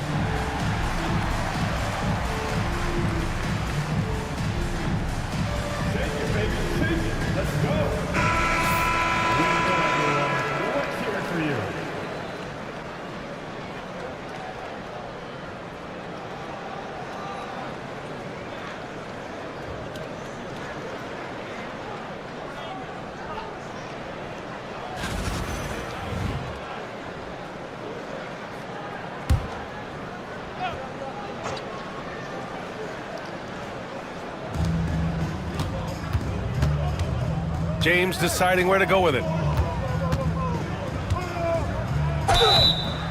And he's going to the line for 2. The official saw contact while he was going up. So hard to contain LeBron. He's explosive and clever and unpredictable. It's kind of a nightmare for any defense. 2 shots.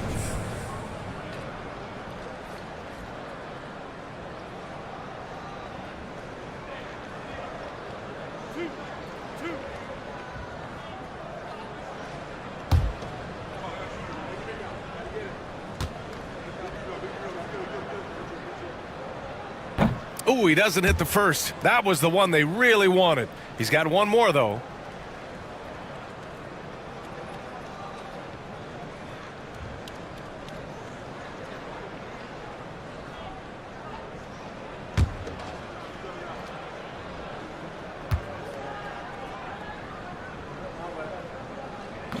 And he ends up making the second. And that narrows the gap to 7. It's a 4-second differential between the shot clock and game clock. Baseline try. The rebound by the Nets. And you never want to say never, but in this case...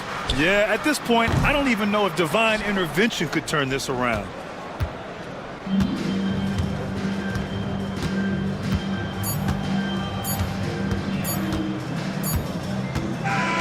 So New York wins it. They played the villain tonight, and they played it well. Yes, they did. And, you know, you have 2 choices. You can either succumb to the hostility in this arena, or you can feed off of it and use it as motivation. They did the latter.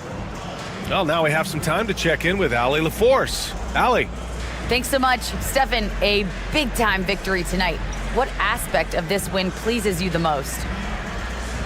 It was a full team effort. Obviously, you look at the stat sheet, but the little things I'm talking about that we did to win the game tonight are huge, and that's when it's winning time, we showed up, and that means a lot. It's got to feel good to see it come together. Thanks so much. All right, Allie, good stuff there. Thanks for that. Well, folks, that's going to do it for now. So alongside Grant Hill, Allie LaForce, Brent Barry, and our entire 2K crew, I'm Brian Anderson saying thank you for watching, and we present the player of the game, Shaedon Sharpe.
Let's meet the starters now. The Los Angeles Lakers.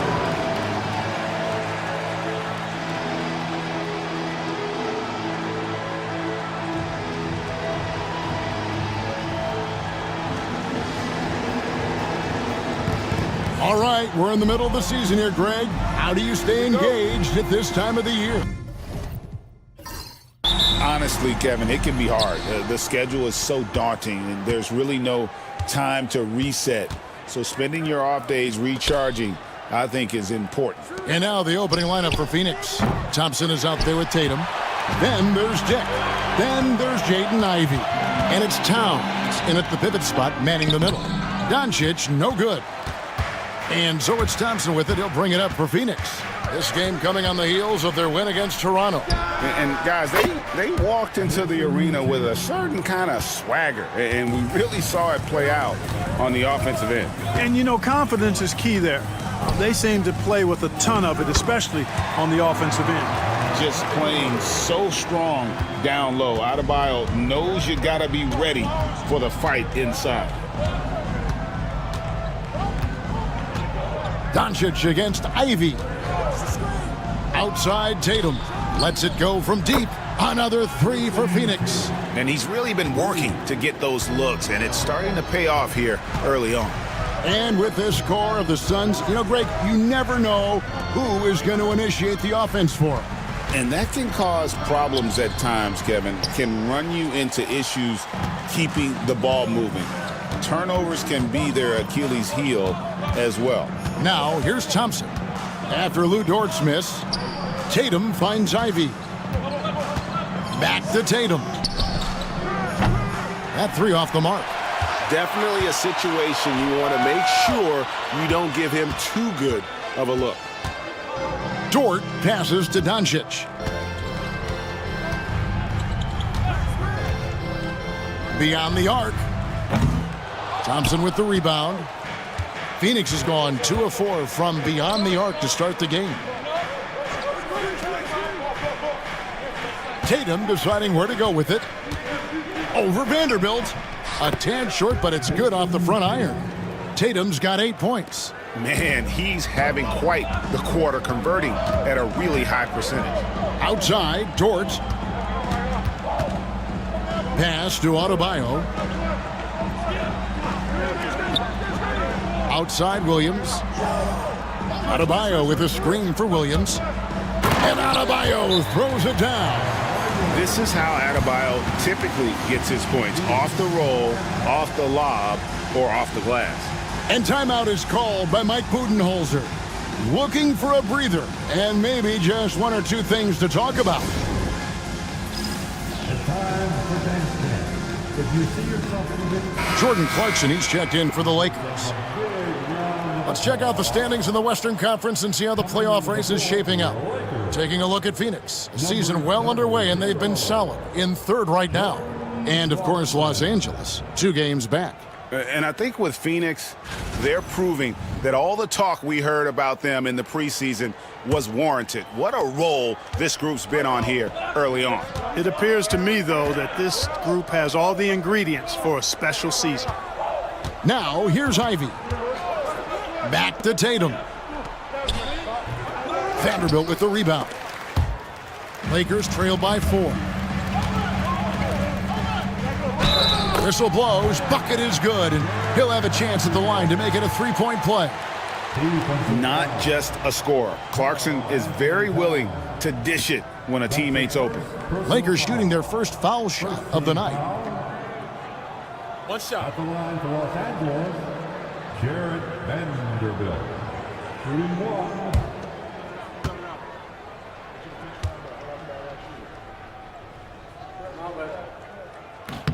And that one falls for Vanderbilt. And Clark for the Lakers. Their last 2 seasons ended in playoff losses to the Denver Nuggets. And I tell you what, they fought hard both times, Kevin. The point differential was only 24 points over the 4 games in 2023 and just 11 points in 2024. LA actually led most of the 5-game series, but weren't able to advance. Clarkson Tries again, and the rejection by Towns. Pass to Tatum. And no good. Nice D from Williams. Driving in, and good that time. Another great pass from Doncic. You pretty much expect him to tally double-digit assists every game. Now Ivy. 1:15 left in the first. Tatum's shot is off. Hey, how about imagining if they were hitting their shots, how big the lead could be? But so far, that's not been the case. The three for Doncic. Trains the three-pointer. And it just seems that every pass they make is leading to a score. Just great ball movement. Thompson dishes to Towns. Back to Thompson. Pass to Tatum. Clock at 6. Taken away by Williams. Fast break. The Lakers. And it's Williams finishing it off. And that's how to make an impact with defense. Once the steal is made, you know they're going to be scattered. Jake with it. Tatum kicks to Towns. Will it go? He lays it in. You see the way Towns is able to extend over the defense? Just too long, too big to be guarded effectively, especially when he gets this deep. Doncic, no good. Pass to Ivy. Here's Tatum. And he was able to put it up in time, but doesn't fall. At the end of one, a closely contested game so far. Lakers lead by 2. 2K Sports, back in a moment here in Los Angeles.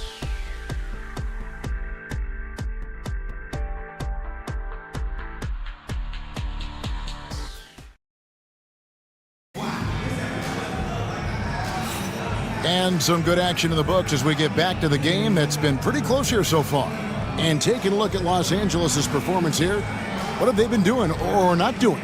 Well, they used the fast break to generate some easy buckets before the defense could get set. And, you know, for them guys, it's all about tempo. Keep the pressure on and do so as much as possible. So with Thompson sitting on the bench, this is Mike Budenholzer's lineup. Hield is out there with Suggs. Then there's Draymond Green. Then there's Jason Tatum. And it's Hendricks in at the 4. You know, this is where you want to get Drummond the ball. The closer he is, the more effective he becomes. Hield against Clarkson. Outside Tatum. From outside, off the mark. And the well is running dry for him right now. Nothing falling. And, you know, you can sense his frustration. This is going to be a test of his resolve here. The shot by Adebayo, no good. It does not get much easier than that, but somehow he came up empty there. Conley against Suggs. And the foul on Torrey Eason. That is his first foul of the game. Los Angeles making a switch here. Dort's checked in. Coming in the ball for your Lakers, number 12, begins Dort. And we're about a minute into the second quarter of play. Green, the screen. Bounce pass from Tatum. Poked loose and stolen by Drummond. Conley against Suggs. Pass to Adebayo. Now Eason. Here's Dort. No scoring in this one. Clock at 4. Puts up a deep 3. Eason's shot is good. Eason's got the lead up to 7 now for the Lakers. Clark, we've got some incredible talents in this league, and you know how skilled big men are today. Wow, it is something to watch. It really is, Kevin. I mean, you almost feel like every 7-footer in the league is a capable perimeter shooter that can consistently make threes. Man, the game has certainly changed, and I actually enjoy it. I mean, the evolution of big guys being able to stroke it that consistently is pretty fun to watch. Jalen Williams is checked in for the Lakers. Asar Thompson, he's checked in for Phoenix. Ivy comes in for Buddy Hield. Second quarter of action, about a minute and a half played. Outside Tatum. No good on the three. Los Angeles leading by 7. Eason with it. Outside Williams. To the paint. It's stolen by Green. And now running it up the court. Green pushing it all the way. And now look at Jason Tatum here. This past month, he's really set himself apart. And tremendous confidence and consistency at the foul line. He ranks among the top 15 in free throw percentage. And his scoring abilities are just so far out of sight. Number 1 overall right now. No one's been able to slow him down or even come close.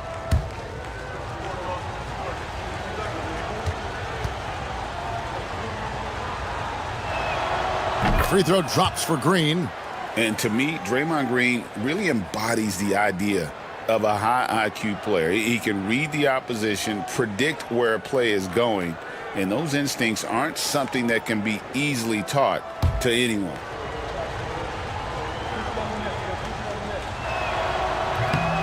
Second free throw, no good. There's always a spot for a guy like Draymond Green on your side. An incredible defender.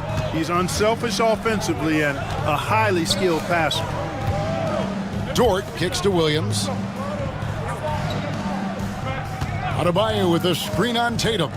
Here's Williams. And it's Phoenix with the rebound. And this matchup with the Lakers, it's their first meeting of the season. And they usually came out on top when these two teams faced off last year. No surprise, they're the better team. Yeah, and very tough to beat when they're playing up to their capabilities. That's why they're one of the top teams in the league. Now here's Conley. Jason Tatum missing his last shot. Here's Adebayo. Doesn't go that time. Great D that time from Green. Ivy passes to Suggs. Tatum with the screen on Conley. Suggs finds Tatum. Thompson outside. Tatum against Williams. Green with a screen for Tatum. A three from Tatum. He's picking up right where he left off in the first quarter. And it's Conley with the ball for the Lakers. Timeout. And J.J. Redick calls timeout here. He wants to regroup and go over the strategy.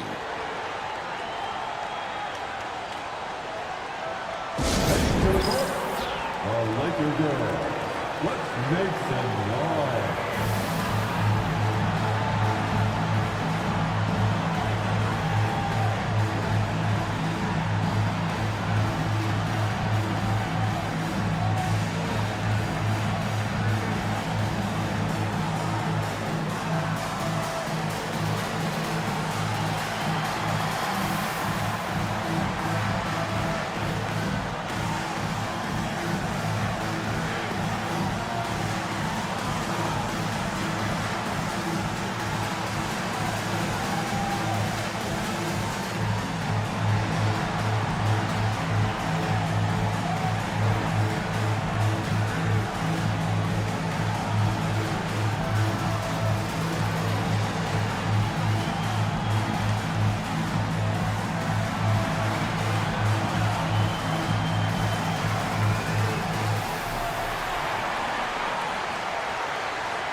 Some changes for the Lakers. Drummond's checked in for Bam Adebayo. And Doncic is subbed in for Mike Conley. Phoenix also making some changes. Towns, he's checked in for Green. And Dick subbed in for Jason Tatum.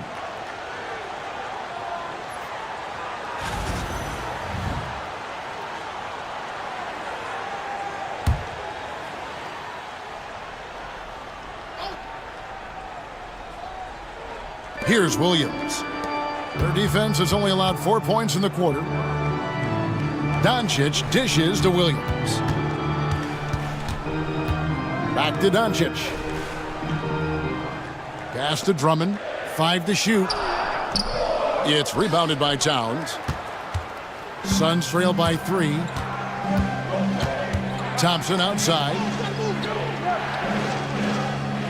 Suggs screen on Eason. Thompson looking for an opening. Phoenix needs to get off a shot, and stolen by Drummond. And let's head over to the sideline and catch up with David Aldridge. Oh, man! And this sort of awesome dunk is one of the reasons this team is in charge of this game. Well, there's a swagger out there. You can see it on the court that they possess and are not afraid to show it either. Boy, and I used to love going up and jamming it down like that, guys. Suggs, a rebound by the Lakers. Doncic passes to Dort. Back to Doncic. From deep three-point land. It's rebounded by Dick. And he didn't punish them for the weak coverage there, but they can't count on him to continue missing. Towns with the bucket. A prolific inside scorer since his first day in the league. Towns gets the job done down low. And here's Doncic from the arc. Phoenix grabs the miss. Towns has got 4 rebounds now tonight. And here is Suggs. So that'll be it for the first half. Fairly even battle underway in this one. Lakers ahead. They lead by 3. And now let's catch up with David Aldridge, who's standing by from the sideline. All right, Dave. Thanks very much. Here with Mike Budenholzer. Bud, what are you looking to clean up in the second half? Thanks so much, David. And we'll step away briefly, but get you right back out here for the start of the third quarter after this break.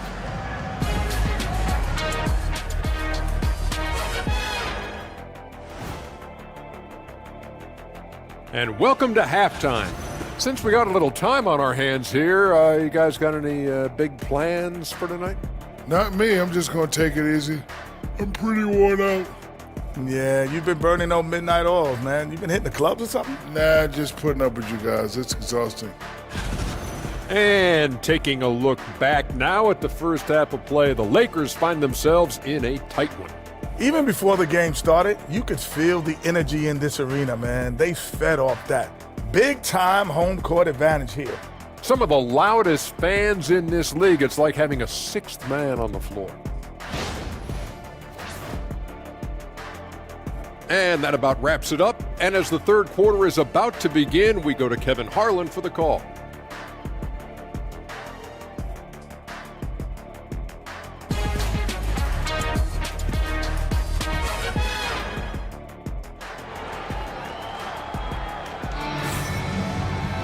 Second half of basketball upon us. We may be in for an exciting finish based on how close of a game it's been so far.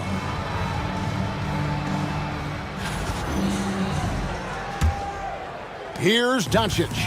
And one thing the Lakers are so adept at, Greg, including their sets, to have different players start the action. Yeah, it takes a high level of basketball IQ to do that on the fly. Makes defending the Lakers a nightmare. You never know how they'll attack you. Jared Vanderbilt out there with Jalen Williams. Then there's Luka Doncic. Then it's Lou Dort. And it's Adebayo in at the 5 spot. That's the Laker 5. 3 on the clock. Thompson from long range. Dort grabs the miss. Lakers leading by 5. Pass to Vanderbilt. And here is Williams. Vanderbilt setting the pick for Williams. And it's off from 3-point range. Here's Dick. Defended by Dort. Towns a screen on Dort. To the inside. It's stolen by Adebayo. Out of bounds. It'll go to the Suns. And top 10 in fewest turnovers per game. That just tells you this is a group that values taking care of the ball. And their defense is one of their best weapons for sure. As you said, ranking second in points scored off turnovers. They're not a team that sits back. They attack. Suns trail by 5. Outside Tatum. Outside Towns. His 3-pointer's off the mark. And so it's Dort with it. He brings it up for the Los Angeles Lakers. They haven't given up any points here in the second half. And the whistle blows. It's going to be on Asar Thompson. That is his first foul of the game. First team foul.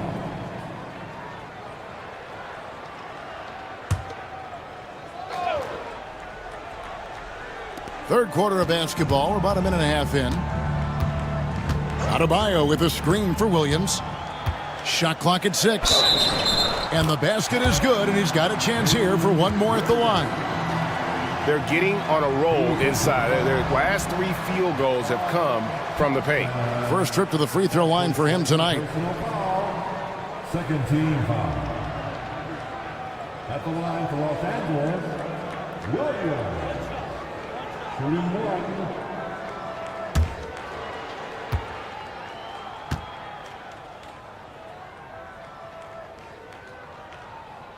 Here we are sizing up GA Jalen Williams, and his shooting has got to be his biggest strength. Absolutely. He's great at spacing the floor for his teammates with his catch and shoot abilities, but he's equally gifted shooting off the dribble. And timeout is called by Mike Budenholzer. This will give him a chance to discuss some potential alterations.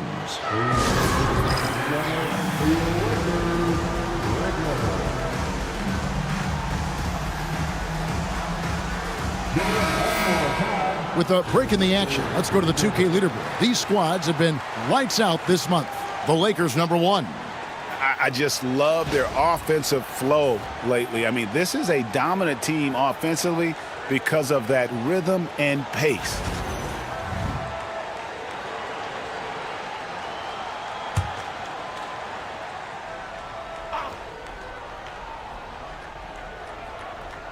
On defense, the Lakers. They lead by 8. That's the biggest of the game. Doncic passes to Dort. The kick out to Williams. And he can't extend the lead to double digits. Pass to Tatum. To the middle. Here's Thompson. And Thompson throws it down. And when he lets the athleticism take over, Thompson can do almost anything. And J.J. Redick is called timeout. He's ready to talk things through with the team.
And Phoenix making a change here. Suggs is checked in. Substitution for Suns. #4, Jalen Suggs.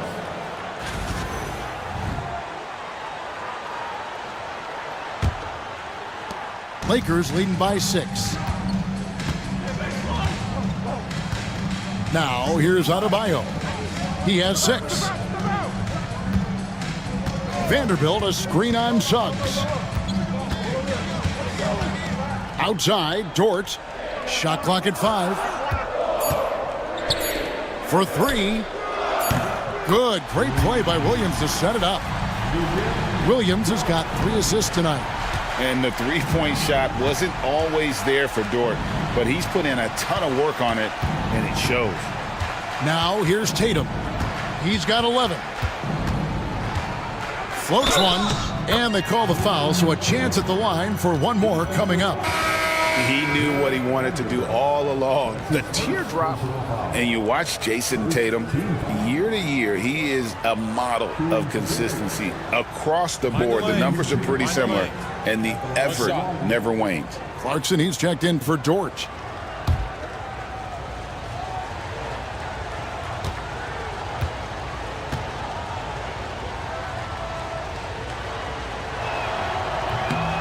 A young man who has an appetite for greatness, always pushing himself is Jason Tatum. Williams passes to Adebayo. Williams kicks to Clarkson. Lakers passing it around. Adebayo with a screen for Doncic. And they call the foul, so he's got the and one chance here to make it a three-point play. Luka very intentional in what he's doing here. He understands he's going to get hit, but he's seeking out that contact and playing right through it. Third team foul. At the line for Los Angeles, Luka Doncic. One shot.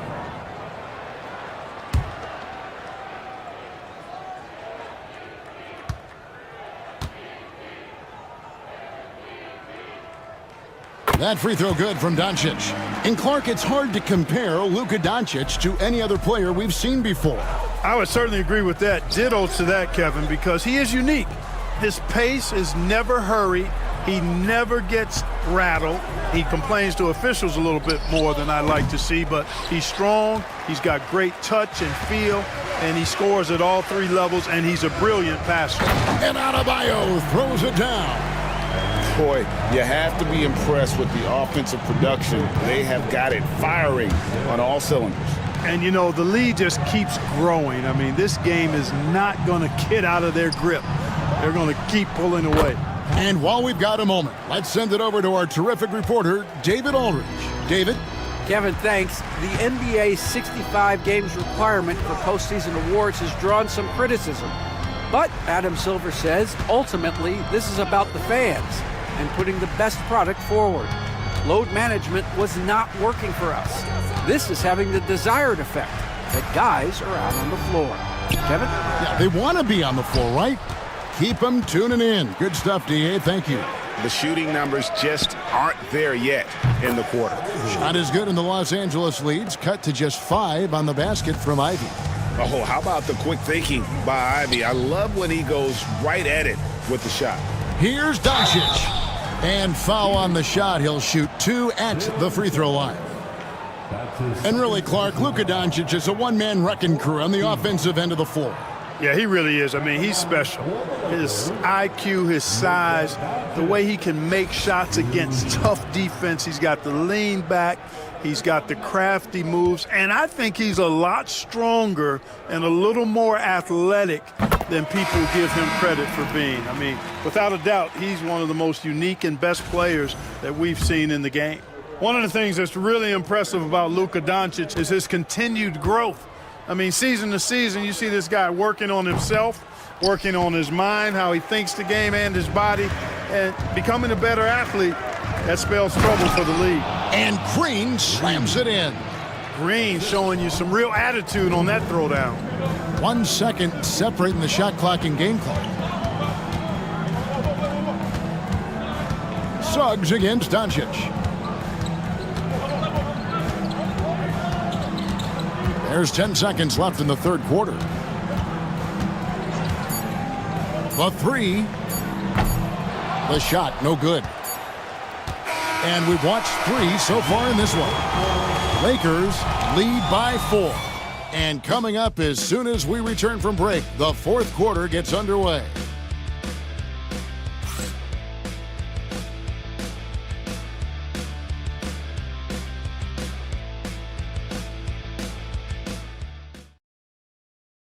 Here now a chance to show you our assist of the game, and it's presented as always by State Farm. And, you know, you can always count on him for at least a couple of these pretty assists over the course of a game, and this one, a thing of beauty. It sure is. I mean, he's a maestro. Great vision, terrific IQ, everything you want in a point guard. We've reached the fourth quarter, and what has been a very competitive game should be an exciting finish. So with Thompson sitting on the bench, this is Mike Budenholzer's lineup. We've got Green. Hield is out there with Jalen Suggs.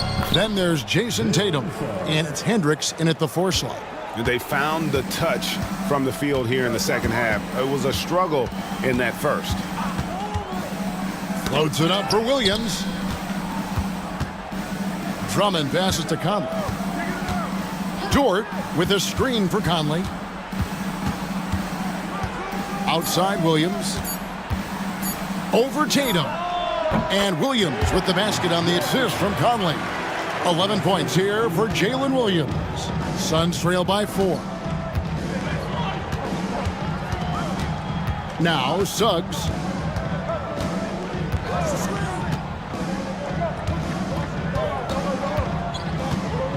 Pass to Hendricks. A three-pointer is right on target. And the D has gotten a little bit laxed here defending the triple. And J.J. Redick calls timeout here. He's clearly intent on wanting to lock in and make sure everyone's on the same page.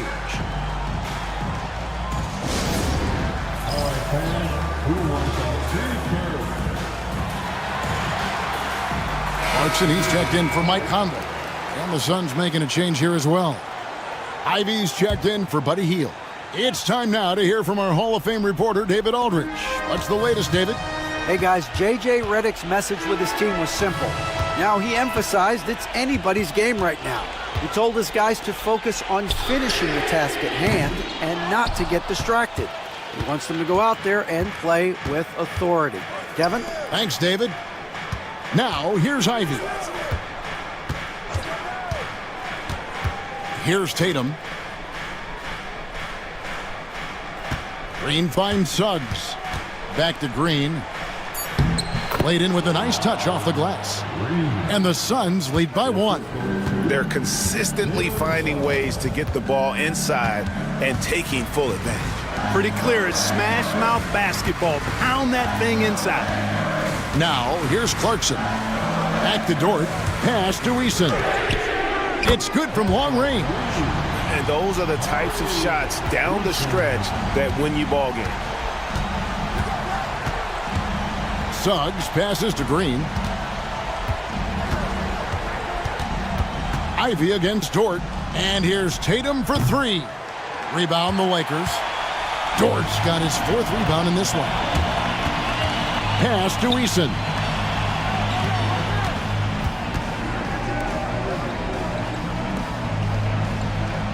Ivy against Dort. Now, here's Clarkson. Defense right on him. And here's Green. He'll bring it up for the Phoenix Suns.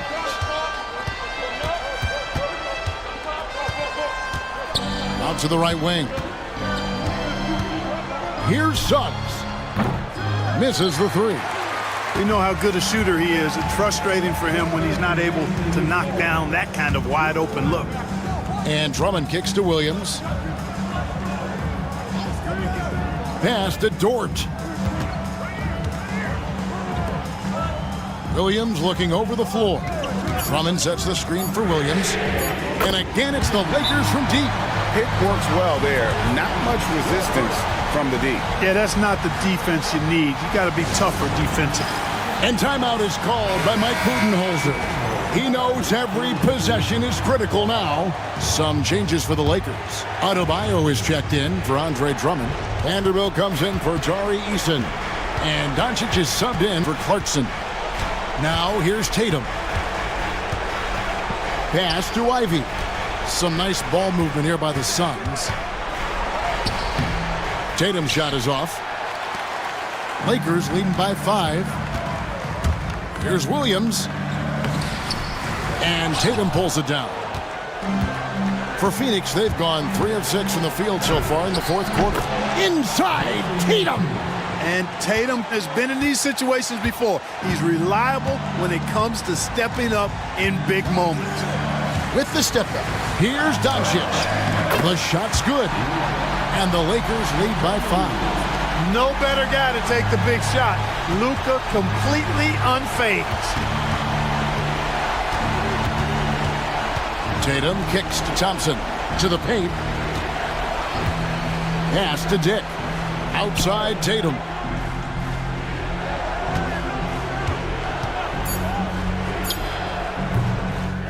Thompson inside, working on Williams. And an intentional foul right there. Thompson, his 3rd personal foul. First team foul.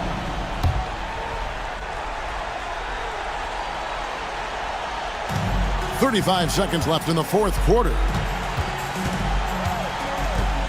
Pass to Dort. Now here's Adebayo. Back to Dort. Here's Vanderbilt. And that's an intentional foul.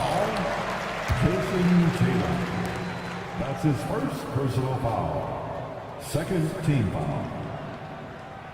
At the line for the Lakers, Jarrett Vanderbilt, taking 2 shots.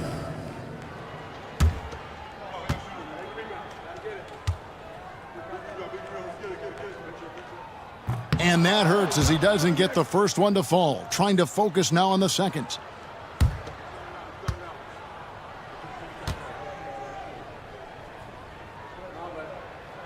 And he does get the second one. And that increases their lead to 6. Phoenix calls timeout. There's 21 seconds left here in the fourth quarter. And let's get your take, guys. What's the strategy? Still a sliver of hope. Yeah, but they've got to score and then foul immediately.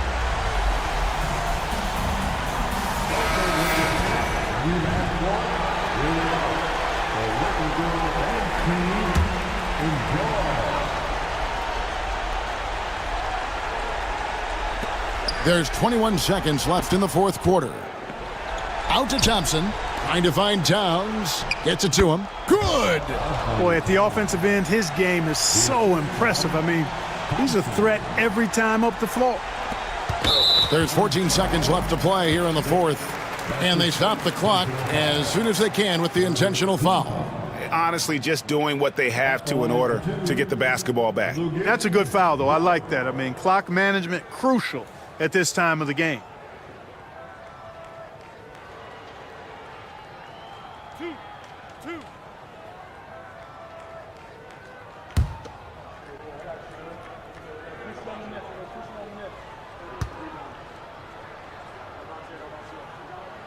He drops the first one, and that puts them up by 5.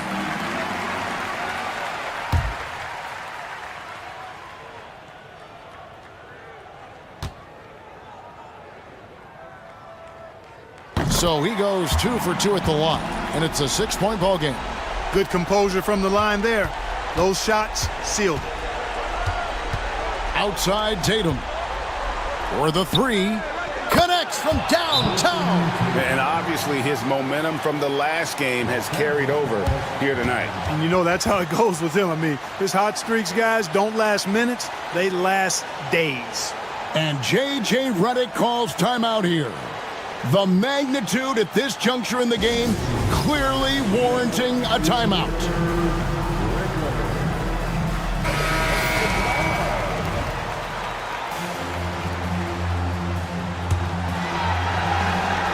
And now an intentional foul. They need the ball back as soon as possible.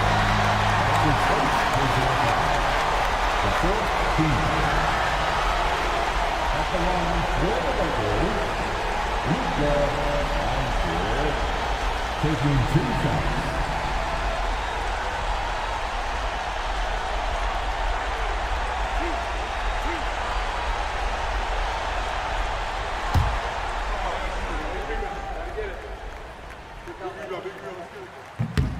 First free throw is good, and that gives them a 4-point cushion.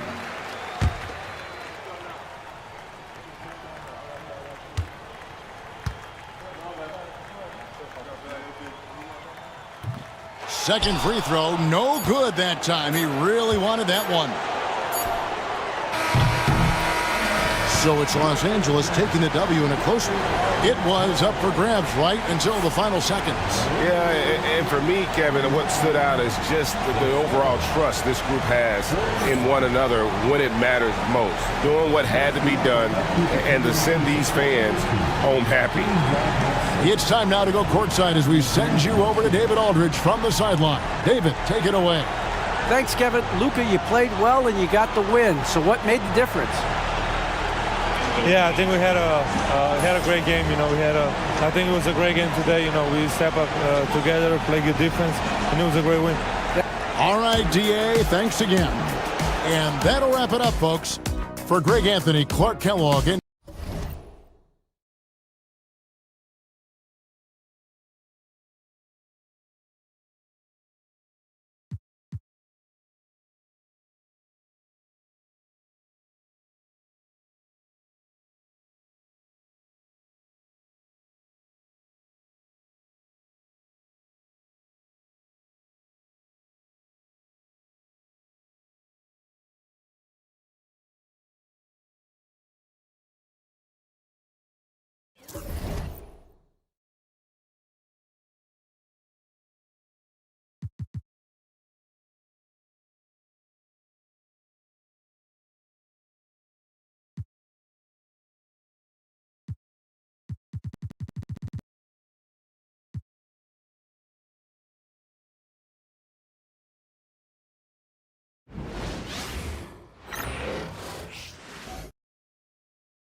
The Knicks, ready to enjoy that one-of-a-kind New York home court advantage, coming into the building earlier tonight.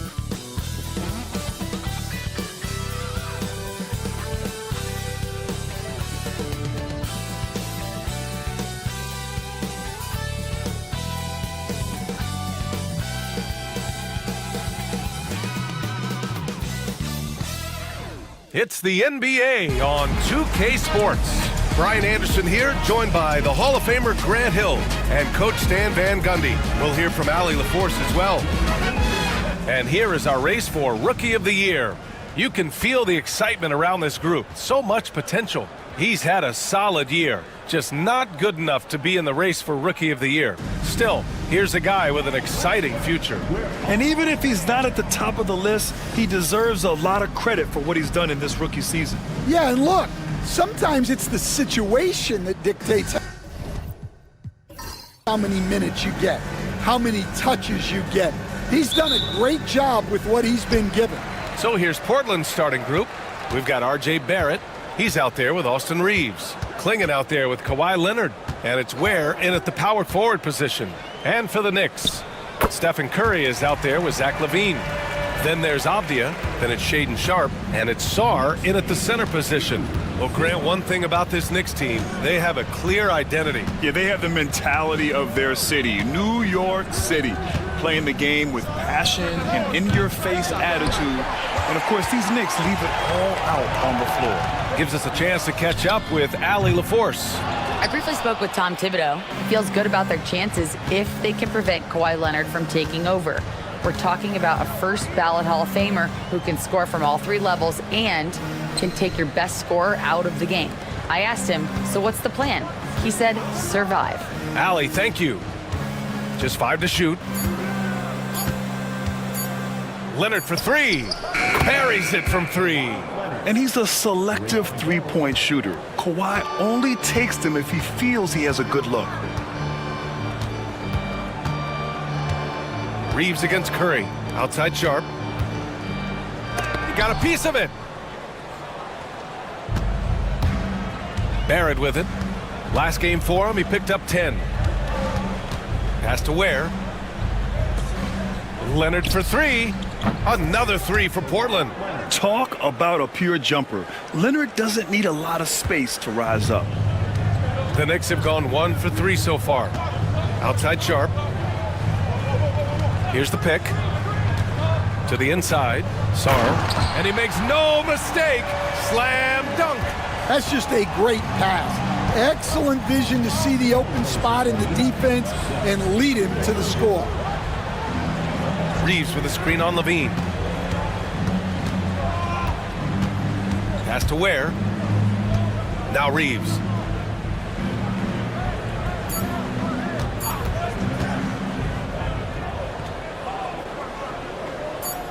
Puts up a deep 3. Offensive rebound. Oh, nice shot by Klingon. And as a rebounder, Klingon is probably more advanced at the offensive end at this point. And timeout is called by Tom Thibodeau. He wants to make sure everybody's on the same page. They want to keep rolling here following the win against Brooklyn. Yeah, they connected from outside all game, and the defense had absolutely no answer for it. Well, they shot it well because of how selfless they were. You need that kind of chemistry and cohesion on the road.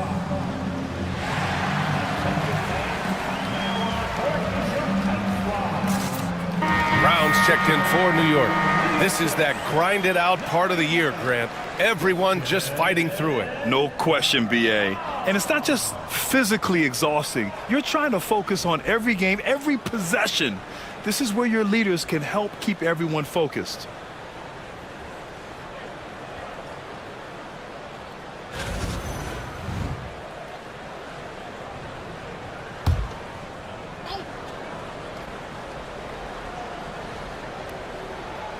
And just under 2.5 minutes elapsed here in the first.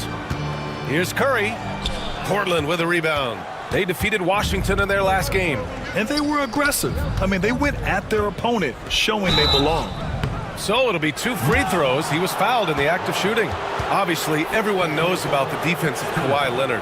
But Grant, his shooting is overlooked. Yeah, you know, he's at about 40% from three for his career. You combine that with his wing defense, you get a one-of-one player capable of carrying a team.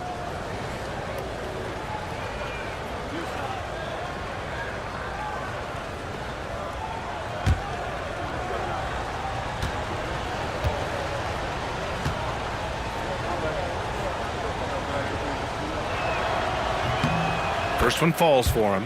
And you know, guys, I mean, he is a solid free throw shooter. And, of course, Leonard has everything in his game.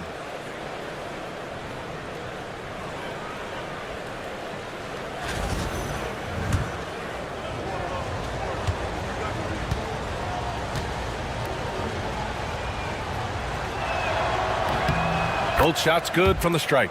A member of the NBA 75 team, Kawhi's done pretty much everything on the court. Multiple finals MVP, multiple Defensive Player of the Year awards. I mean, we're watching an all-timer in Leonard. I'll tell you, he is so tough to keep down once he gets near that rim. Yeah, he can get up even a few notches higher. Here's Klingon to the paint. Here's Barrett.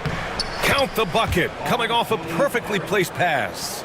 And I love the confidence from Barrett. He enjoys finding room inside and capitalizing. And keeping us updated from the sideline, Allie LaForce. We know Kawhi Leonard is a former Finals MVP. Jimmy Butler said, there are guys that are like, quote, I'm going to find the best way to win. In a 7-game series, I'm going to get the best of you in the end. Kawhi's definitely up there. Whatever he's got to do, he is going to find a way. And Brian, Butler would know a thing or two about that, wouldn't he? Yeah, you know that. No question about his abilities. Well, his offense is carrying them right now.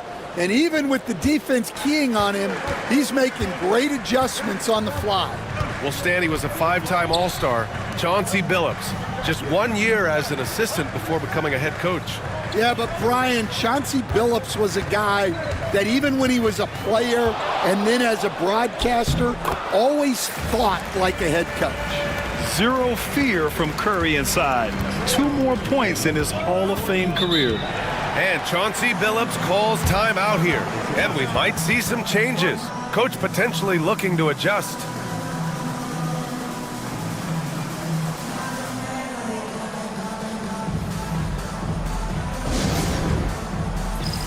All right, fans, it's dance cam time. Get ready to dance like everyone's watching.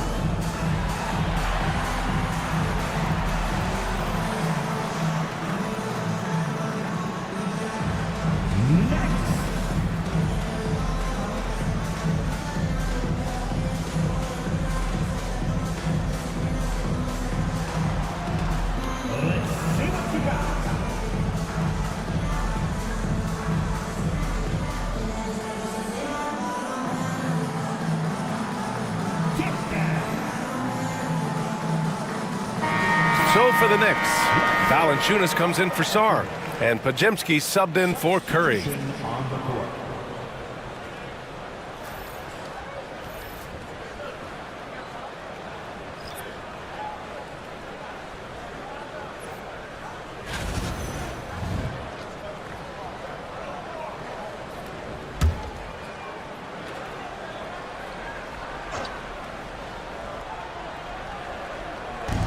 And it's the Blazers with the ball. It's a 3-point game. Kuzma finds Dinwiddie. Now Vucevic. Pass to Kuzma. Again, the miss by Portland. And it's Levine with the ball for the Knicks. It's Avdia on the wing. Here's Brown. He's covered by Reeves. Clock at 6. Here's Valanciunas.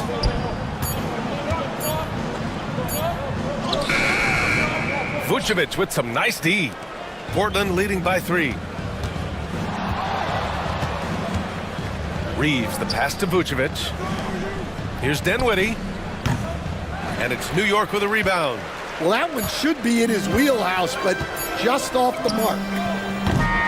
And so it's Kawhi Leonard making highlights for the Trailblazers. He put together 10 points in the quarter.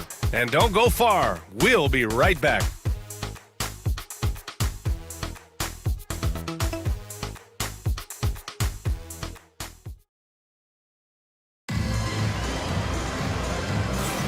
Some good action already in this one, but a fairly even matchup after this first quarter of play.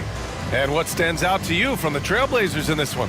They are looking engaged so far, especially on offense. Yeah, and that's helped them get the lead. But we'll have to see if they can sustain this offensive output.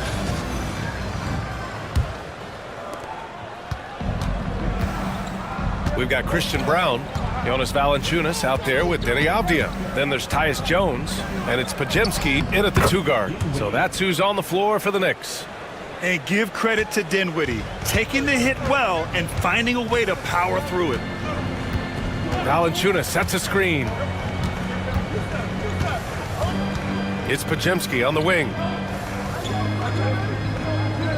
Valanciunas with a screen on the vert. Pass to Valanciunas.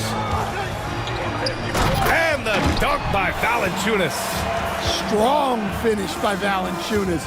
He likes exerting his will close to the rim. Now here's LeVert, defended by Podziemski. Leonard for 3. The shot, no good. Knicks trail by 3. Here's Avdia. Sinks that one after missing his first 2 attempts. Now 1 for 3. Getting enough shots in close to play inside out. Dinwiddie finds Kuzma.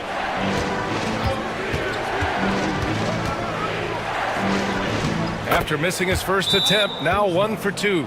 Yeah, give credit to Kuzma for taking the contact so well. Excellent work powering the shot through. And we'll have a timeout called by Tom Thibodeau. He wants a few moments to regroup with his players.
For the Knicks, Hachimura's checked in for Valanciunas. Sharp comes in for Brown.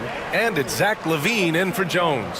Klingon, he's checked in for Portland. R.J. Barrett comes in for Kuzma.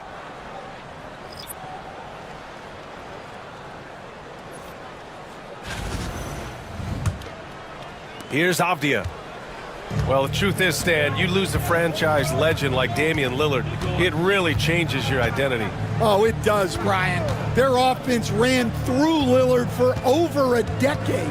Last year was almost a total reset.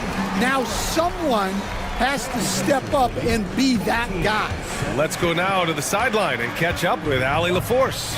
The Blazers have a lot to learn. Coach Chauncey Billups said, I owe it to these players to coach them. The only way I know to do that is with honesty. It's always coming from a good place. Once you know that, then you take it with love. I lead with love. I don't lead with fear. Brian? That's a Hall of Fame mentality, Allie. He's been in their shoes. Here's Sharp. Portland making their last shot. Hachimura sets a screen. Pass to Podziemski. Here's LaVine for 3. Dinwiddie with a rebound.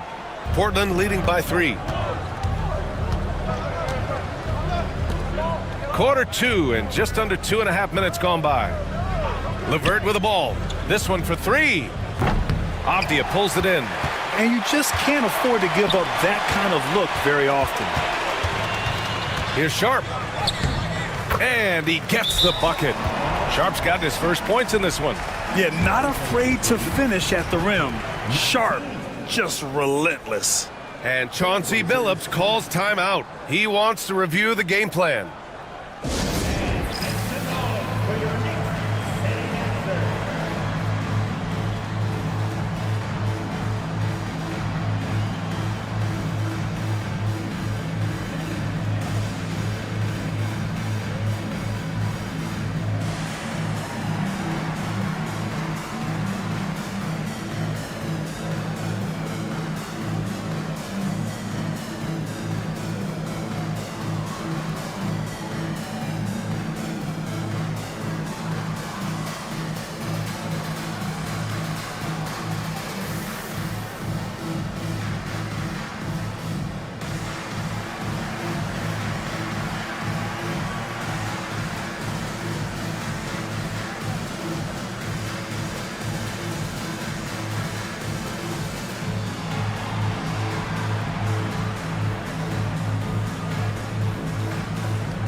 So for the Knicks, Smith, he's checked in for Avdia, and it's Curry in for Pajemski.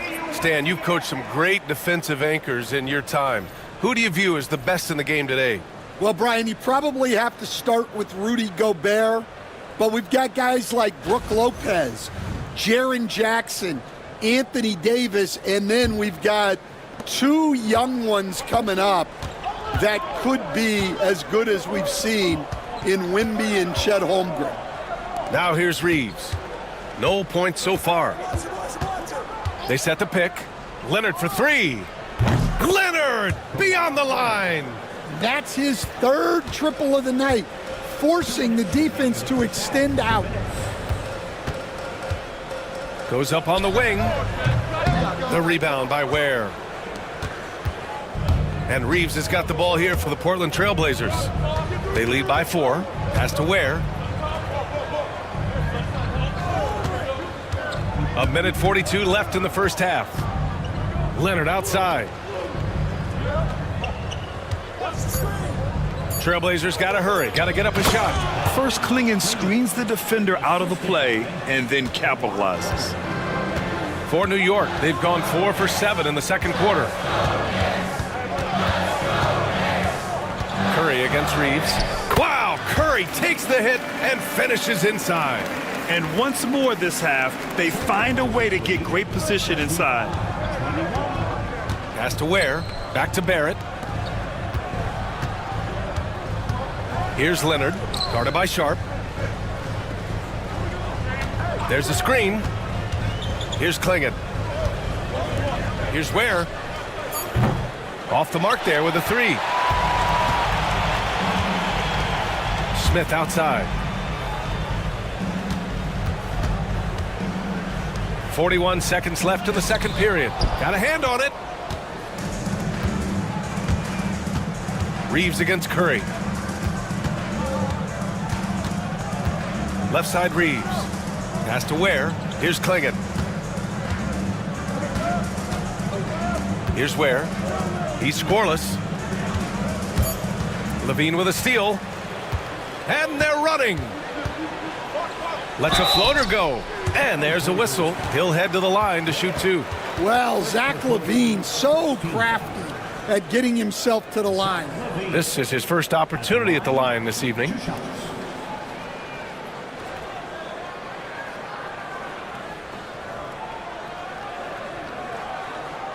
Take a break. Take a break. 2 shots.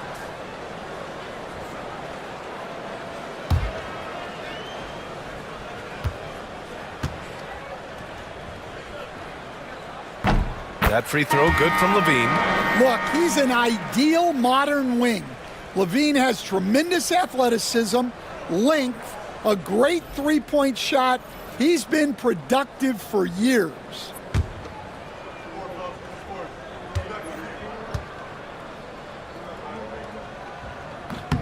Both free throws good from Levine.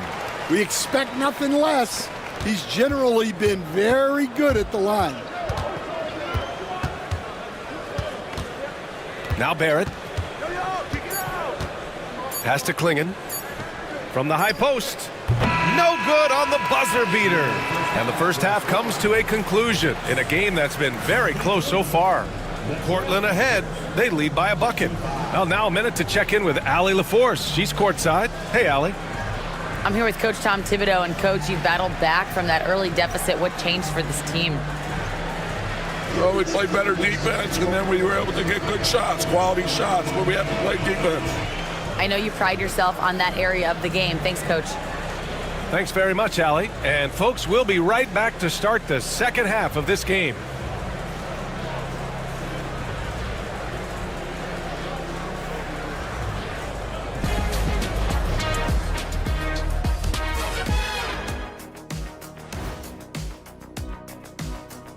Hey everybody, it's Portland Trailblazer basketball on tap in a game that's proven to be a healthy matchup through the first half. Playing well on the road can be very difficult. They're doing a good job despite the challenges. Away from home, they aren't letting the crowd get into their heads. In fact, they've looked comfortable at times. And guys, now let's see what games have yet to tip off.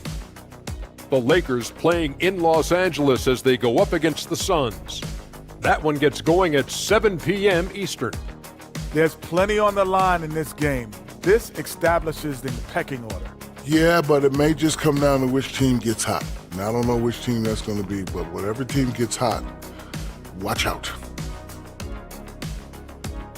Thanks, as always, for watching. Let's head back to Brian Anderson and crew for the start of the second half.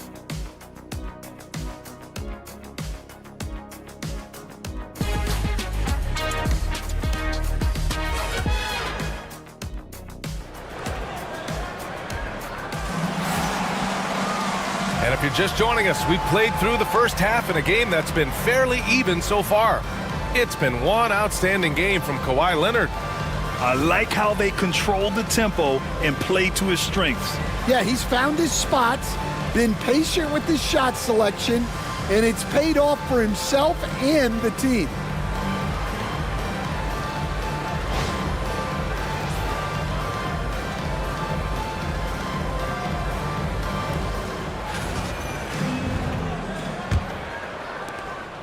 Portland leading. So the Trailblazers 5 right now. We've got Klingon, Austin Reeves out there with R.J. Barrett. Then there's Kawhi Leonard, and it's Ware in at the 4. Here's Klingon. Outside Reeves. Down low. Tries it from the block. No good off the glass. And for New York, they're shooting a solid 53% from the floor. Levine surveys the D. Pass to Curry. And there's the screen. To the middle. Here's Sarr. And the officials whistle a foul on the shot. The bucket is good, and he'll go to the line. Well, Sarr is already used to attracting defensive contact, and this time he manages to finish right through it. And, Coach, you've been lauded by some of your former players for your pregame preparation. I've seen it myself in the broadcasting world. Well, I've also been cursed by some of those players for my pregame walkthroughs, Brian. People thought they were way too long, but I just wanted to be as prepared as possible and was one that always believed I'd rather do too much than too little.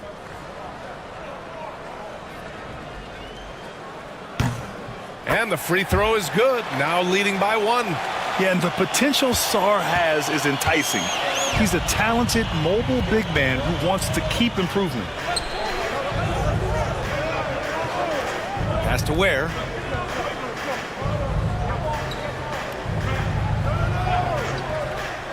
Back to Leonard. Leonard doesn't hold back. Oh, a fantastic score. Kawhi can put a barrage of points up quick. Now here's Curry. 9 points in the game. Avdia screen on Reeves. And here's Curry for 3. Ooh, coming through again, shooting 5 for 7 now. He's a go-to guy for them because he's that consistent. Time and time again, he delivers. And Chauncey Billups calls timeout here.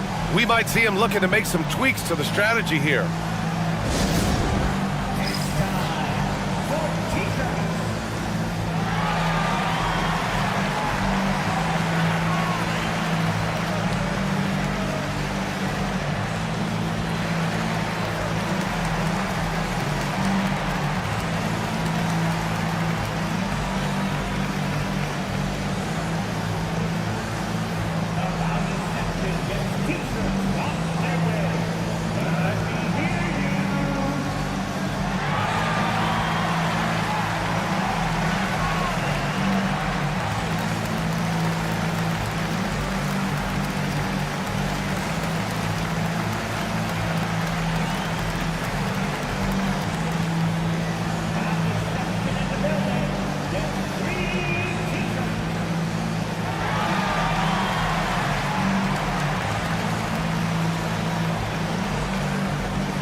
Let's look back on this past month and see the teams who were lights out from three-point range.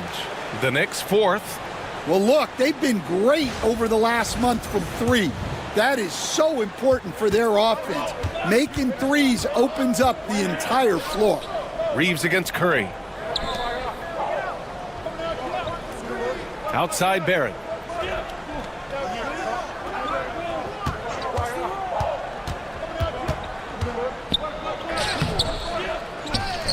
Back to Reeves. Fires for 3. Sharp grabs the miss. And with that miss, they're just 1 for 4 to start the third quarter. To the cup, Curry. Pass to Sarr. And a foul called on the way up. So he'll take 2 from the free throw line. So much skill there for Sarr, and he can get elusive, which helped him draw the foul. And this will be a second trip to the free throw line.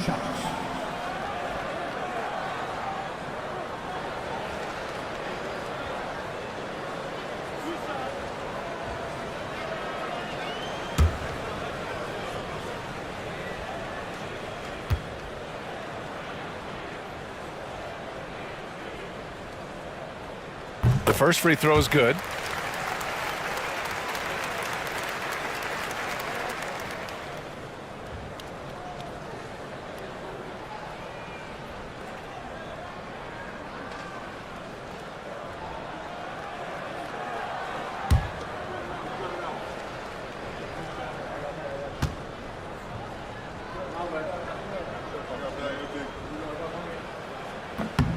And that one goes in. 2 from the line that time. And now around 2 minutes gone by in this half. Pass to Ware. Back to Barrett. Leonard outside.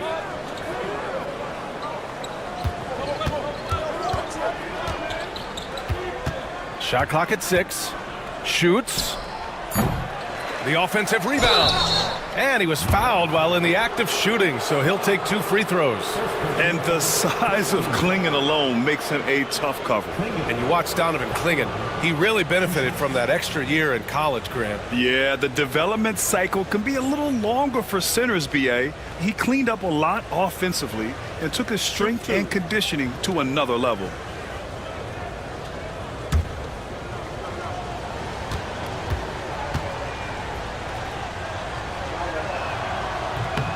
And he knocks down the first one. Well, Grant, as you always say, in the playoffs, you need a player who can score in isolation. That's true, B.A. And in a 7-game series, defenses disrupt your set offense. If your stars can go mano-a-mano and create something out of nothing, that's often the best you can get. Dinwiddie, he's checked in for Portland. And so he makes both from the line. And one look at Donovan Clingan, and you see why scouts were excited about him. 7'2" with a great build, You can only imagine the intimidating presence he could become on the floor. Three-pointer Sharp. Portland grabs the miss. Leonard outside. Pass to Dinwiddie. Leonard outside. 5 on the clock. Over Sharp. And off the front iron, and in it goes. Leonard's gotten 4 this quarter. Yeah, Kawhi, a master of the mid-range. For most, it's not efficient, but for him, it's cash money. Sharp finds Curry. Oh, Curry showing off the range. Well, they have leaned on him offensively with good reason. Efficiency will help you win a lot of games. Curry against Dinwiddie. Soft touch off the glass. Dinwiddie's got his second bucket of the night. Time and time again, they're creating good looks from close range. And timeout is called by Tom Thibodeau. He wants to give him a breather and talk things over. One guy here this evening, Shaedon Sharp. Incredibly talented, Stan. Hey, Brian, you talk about a guy with potentially a very high ceiling. He's got all the physical tools you need. His skills are improving. He's still young and still putting it together.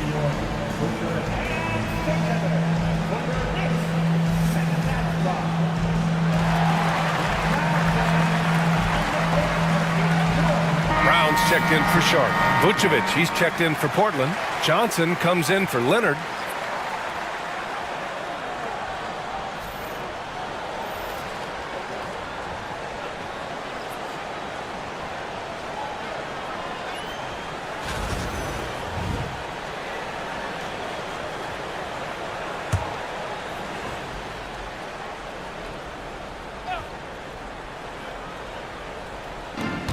Second half here, and we're just over 3.5 minutes into it. Those are precisely the looks this team is trying to create. Yeah, quality offense will serve you well in the long run. You can't settle for bad shots. Such a gutsy player. Barrett takes on challenging defenders in style and stays in control. Pass to Sarr. Here's Brown, guarded by Barrett. Brown passes to Levine. Yes! Levine inside! Well, if you're going to go in there, you have to want it.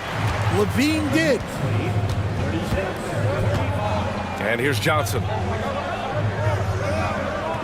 Vucevic, a screen on Avdia. Unloads from 13. It's rebounded by New York. They'll be hosting Toronto for their next one. It'll be the second of 3 straight games on their home floor. The shot by Brown, no good. I mean, come on, that's a shot you expect him to make. Shot is good by Reeves. More of a combo guard than pure point. Dinwiddie does have tremendous court vision.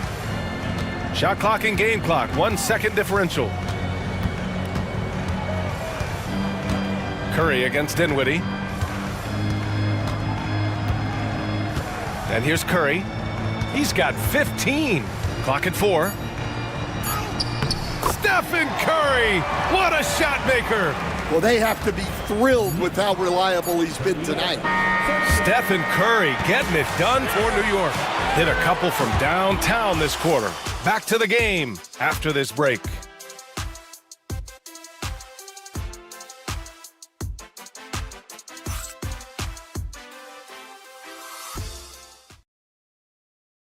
And now we have a moment to reveal our State Farm assist of the game. And I'll tell you what, this was a no-brainer tonight. Take a look at the precision on this feed. Couldn't place it any better. Yeah, that's high-level playmaking. He makes it look easy, but it's not. Well, what a terrific game it's been so far. With this fourth quarter sure to bring more pressure-packed basketball. Sharp out there with Rui Hachimura. Then there's Zach LaVine. Then there's Jonas Valanciunas. And it's Podziemski in at the 1. So that's who's on the floor for the Knicks. Now here's Podziemski. So it'll be 2 free throws. He was fouled in the act of shooting. It's going to go on Kawhi Leonard. Heady play to stop that easy layup right there. I mean, make him earn it at the line. At the line, 2 shots.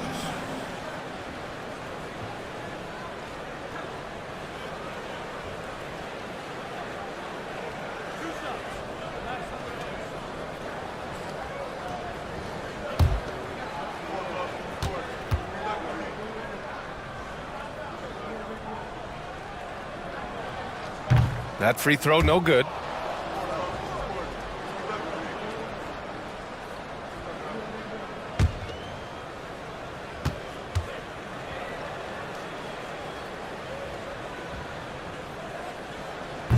Good on the second one. Well, not a perfect trip to the line, but he gets the one he needed to put them in the driver's seat. Dinwiddie outside.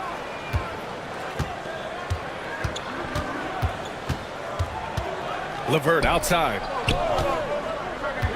Inside, Kuzma. Count it. And the Trailblazers lead by 1. Hey, they're just getting pushed around inside.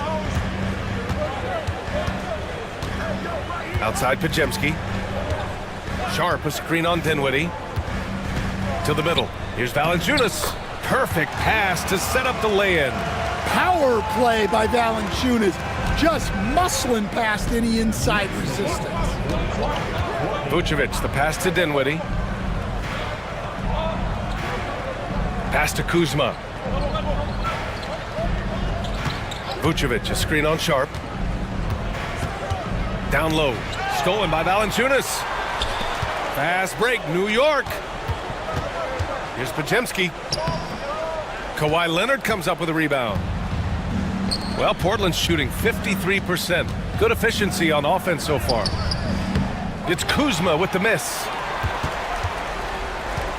New York has gotten 3 of their 7 threes to find the net in this matchup. And it's Hachimura missing. And he probably thought he was going to bury that one. Leonard passes to Dinwiddie. Back to Leonard.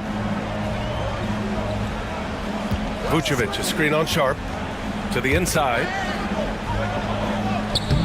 That one is off. Nice D from Valanciunas. Pass to Pajemski. Hachimura against Dinwiddie. Dinwiddie on the double team. And the ball is tied up, so we'll have a jump ball. Jump ball.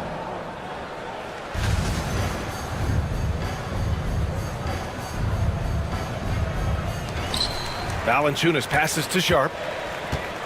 Just 5 on the clock. From the arc. It's hauled in by the Trailblazers. Well, with his team leading, he might just want to put that one in his pocket next time. Hachimura against Leonard. Pass to Vucevic. They double team Vucevic. Nails the baby hook. Vucevic has gotten his first bucket of the night. Those are some veteran instincts there by Vooch, knowing the situation and giving his team needed points. And we'll have a timeout called by Tom Thibodeau. He is not messing around, calling them into the huddle.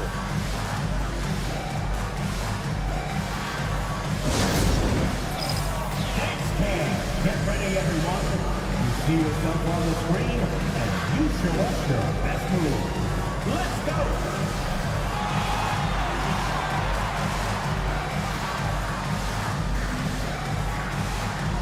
You must have left your dancing shoes at home.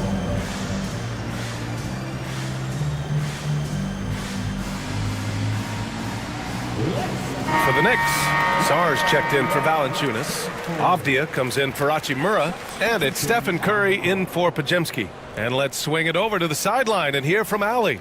Hey guys, over the last break, I listened to Tom Thibodeau address the team. He likes the way they're finishing inside. Coach said when we get close, we are golden. They can't stop us in there. Let's keep pounding it as long as we can. Appreciate the report, Allie. Portland on D. They've played a great fourth quarter defensively, allowing only 3 points. Here's Curry. Rebound by the Trailblazers.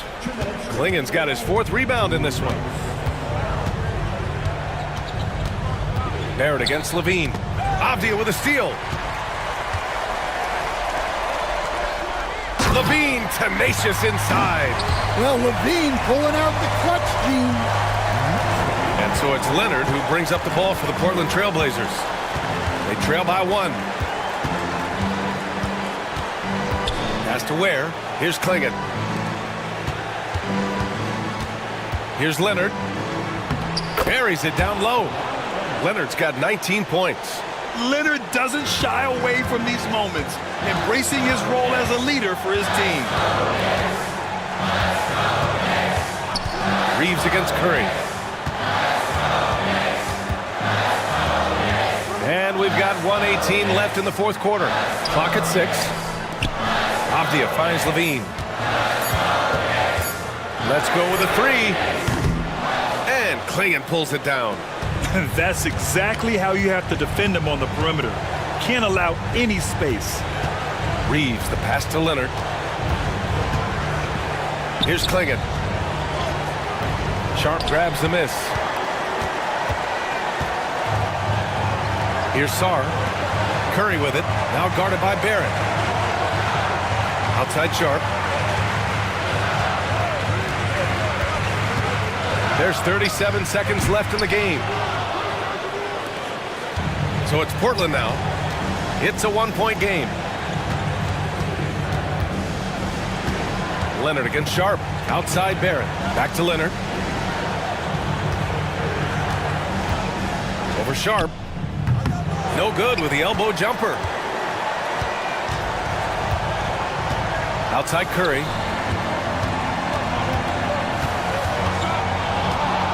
Driving inside. Count it! Bad idea leaving him open. He needs more defensive attention, not less. And Chauncey Billups calls timeout here. The pressure is on, and he's got a plan to share with his guys. All right, what are the considerations at this late juncture? Down 1 with just enough time for a couple passes and a shot. We'll see what they can do.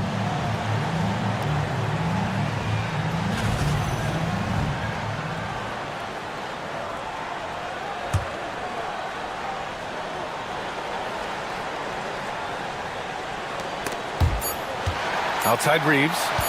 Lets the 3 fly. And so it's the Knicks who come out on top here. What a performance they had here at home today. I'll tell you what. These are the ones that are so nice to win and so tough to lose.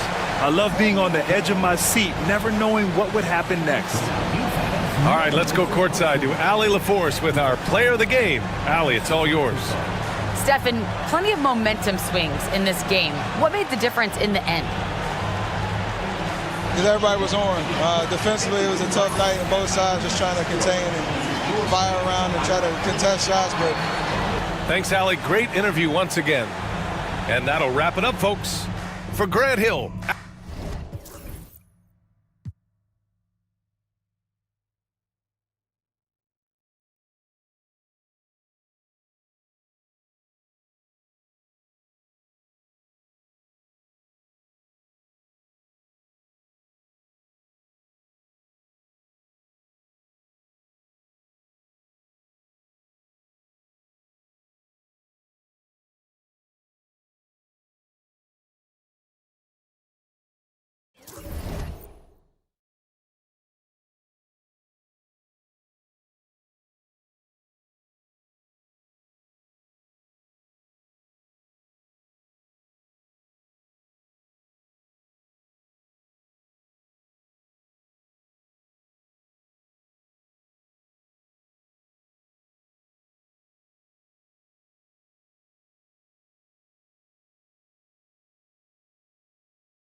and getting mentally prepared to compete. You see the focus. You feel the energy. These guys are ready to go.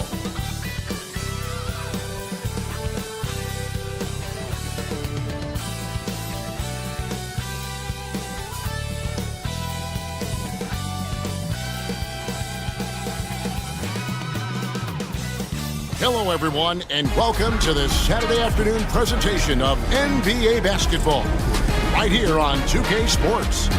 I'm Kevin Harlan alongside Richard Jefferson and Greg Anthony, and with us from the sidelines tonight, David Aldridge. As the playoffs near, let's take a look at the Western Conference standings.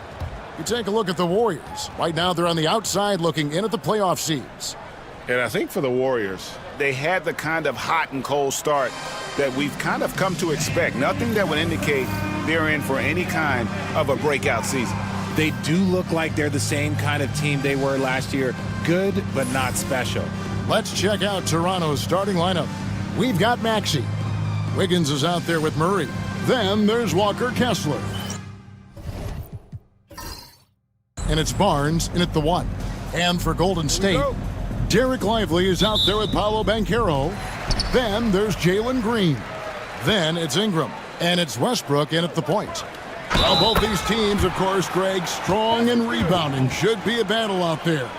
Nothing easy in the paint, Kevin. Both front courts will be fighting for every possession when they miss. The Warriors shooting their first free throw of the game. And 74% has been the mark for them on the season thus far. One shot.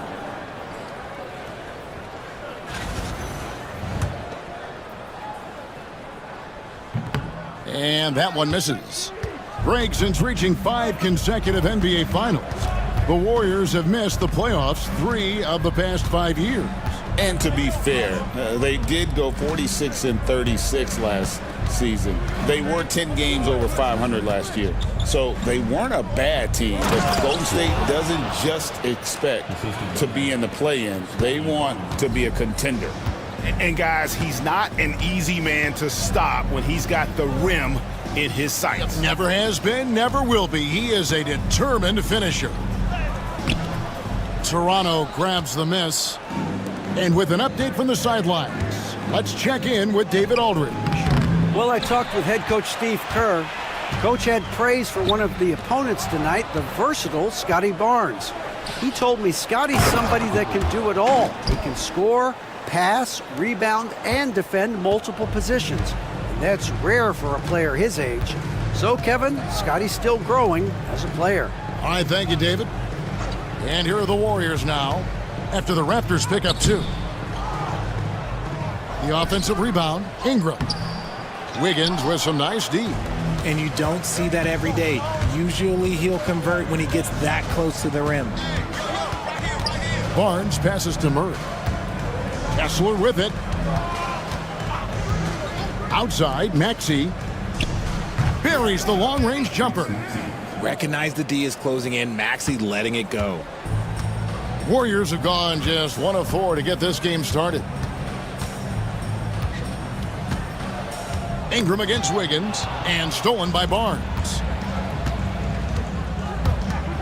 Shoots from 14, and he drops that one in.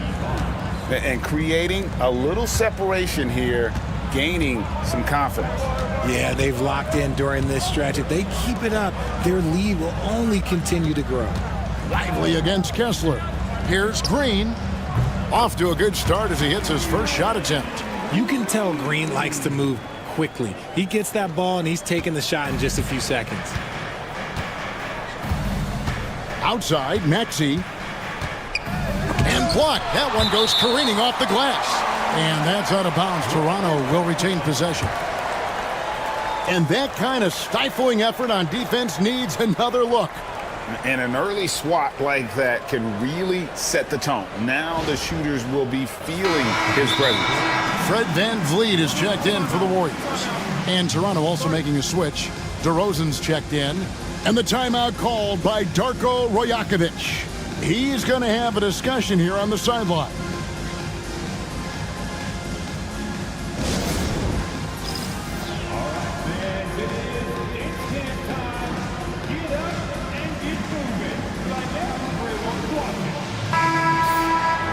Let's go to the 2K leaderboard. For the past 10 games, these teams have been fantastic on rebounding. Number 5, the Warriors. What a show of strength in terms of rebounding. I mean, they've really controlled the glass here of late, playing with some extreme physicality.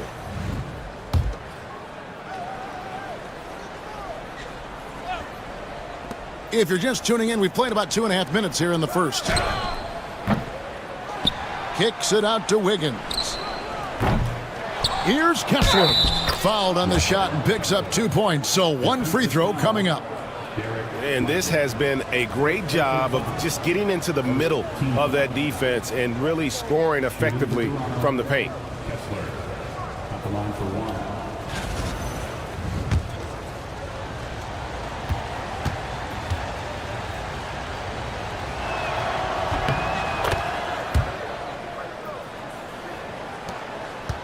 Warriors trail by 8. And a little over 2.5 minutes gone here in the first. Van Vliet deciding where to go with it. Ingram wide open and all around the rim that time before dropping in. And working away from the ball, Ingram thrives in the catch and shoot. A player you have to stay connected to on defense. And that one's good, Maxey. And not hard to see why they are giving up points on this run. Just too many good looks from in close. Greg, what's the key thing Fred VanVleet brings to this offense? I feel like he's really a centering presence, Kevin. The guys can look to him to call the play, to give them their orders, and trust that he's setting them up for success. Barnes can't get it to go. The Warriors have gone 3 of 7 from the field since we've gotten underway. Banchero against Kessler. And it's sent back by Kessler. Outside DeRozan. Pass to Kessler. Raptors moving the ball around. Here's Barnes. Hits the front of the rim and out. Last outing for Golden State, it was a loss to the Spurs. Yeah, nowhere near at their best throughout the course of that game. A scrappy performance, but in the end, just not enough. You know, when things aren't going your way, it's tough to stick it out. So I applaud them for hanging in there. Oh, tricky play by VanVleet to beat the close coverage, slipping past there for the finish. Back to Maxey.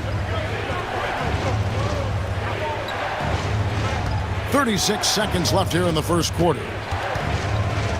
Out to DeRozan. Fires the 3. They get the rebound. Barnes outside. Here's Kessler. Well, it was only a matter of time, but they finally get the bucket. Kessler's got 7 points in the game. And Ingram has got the ball here for the Warriors. Trailing here by 8.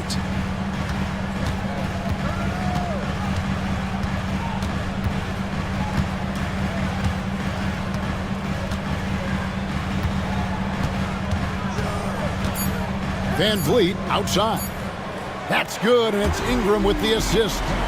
VanVleet's got his second bucket of the game to go. Nice ball movement there. Delivered the pass right on time. And that does it for the first quarter. Raptors lead by 5. And we'll be back with you for the start of the second quarter when we return.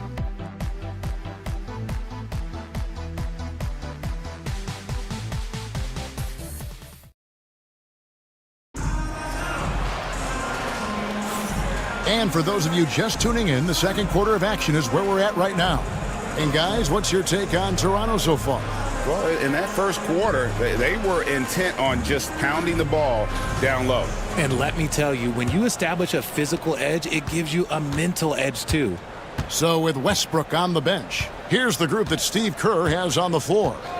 Gordon out there with Gary Trent. Then it's Fred VanVleet. Then it's Green. And it's Claxton in at the 5 down low. Now here's DeRozan. Still yet to score. 4 on the clock. Shot's good by Banton. You look at the career of DeRozan. Here's a guy who has learned how to move the ball. Speaks to DeMar's commitment to getting better.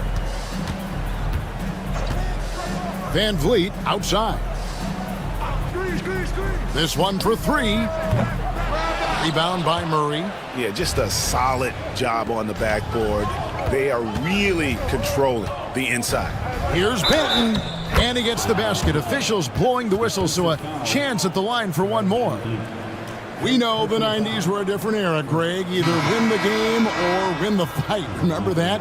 Do you miss that physicality? Well, I will say, Kevin, it made for some great stories, but I don't think we're missing much without all the extracurriculars. And I think we have a beautiful game now. Russell Westbrook's checked in for Trent.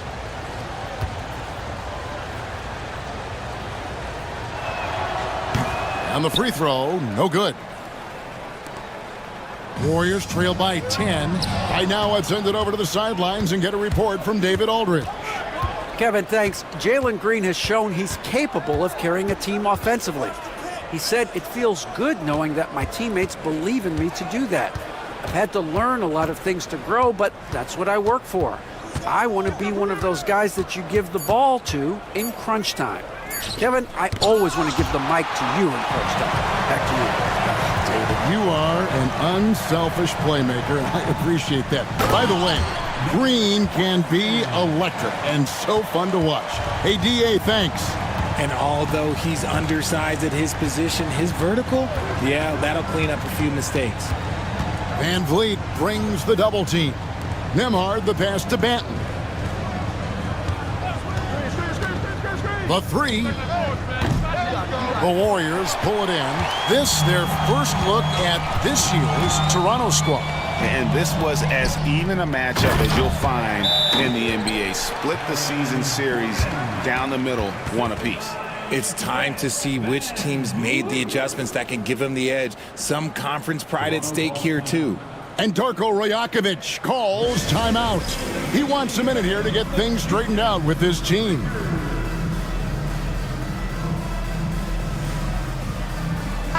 Brandon Ingram, he's checked in for Fred Van Vliet.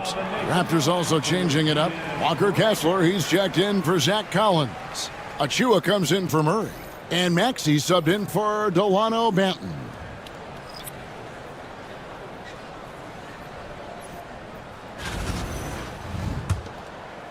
Quarter number 2, we're about 2 minutes in. Maxey on the wing. He's covered by Westbrook. And he stays with it. Achua, the pass to Nembhard. 6 to shoot. And the Raptors miss again. And he's very confident from that range, but you can't make them all. They get it back. Green banked in off the glass. Making things happen amongst those trees. Green, he's pretty relentless. Nembhard, the pass to Achua. DeRozan with it. Picked up by Claxton. DeRozan's shot is off. Warriors trail by 4. Now in the later stages of his career, Greg, DeMar DeRozan continues to be a master from the mid-range. Kevin, we all know he loves that area of the floor. And what makes him so effective, the footwork. He's so good at backing guys down and creating space to get that jumper off. Now here's Westbrook. 11-point game his last outing. Pass to Claxton. Here's Green. Rebound by the Raptors. Kessler's got his 8th rebound here tonight. From 10 feet out. And the Raptors miss again. And the defense was all over him once he got in close. Didn't want him to get too comfortable. Now Westbrook. Green deciding where to go with it. Down low. And stolen by Achua. Maxey against Westbrook. Pass to Kessler. Good ball movement here by the Raptors. Here's Maxey. He's covered by Westbrook. It's good. Nice touch there from Maxey. Maxey's got 8. And breaking down some numbers here, the hustle stats for the Raptors. From the very start of this game, they have been giving the ball handlers trouble, using good pressure to force turnovers and get steals. And so far, just a great job forcing turnovers and creating opportunities in the open floor. The defense at the heart of that. And we've got a timeout called by Steve Kerr. He wants to regroup and go over the strategy.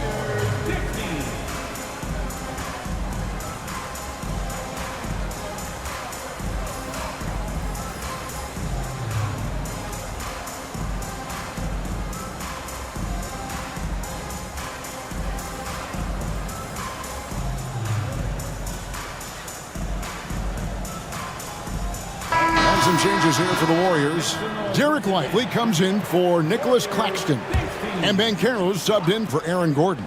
And then for Toronto, Murray's checked in for Precious Achiuwa. Andrew Wiggins comes in for DeMar DeRozan. And it's Scotty Barnes in for Andrew Nembhard. And they're forcing the ball inside, and it's working like a charm. Green against Maxey. Barnes kicks to Wiggins for three. Murray, that's his second shot and his second basket. He's 2 for 2. And you like Murray as a spot-up shooter, knows where to park himself, and always ready to receive the pass. Outside Westbrook.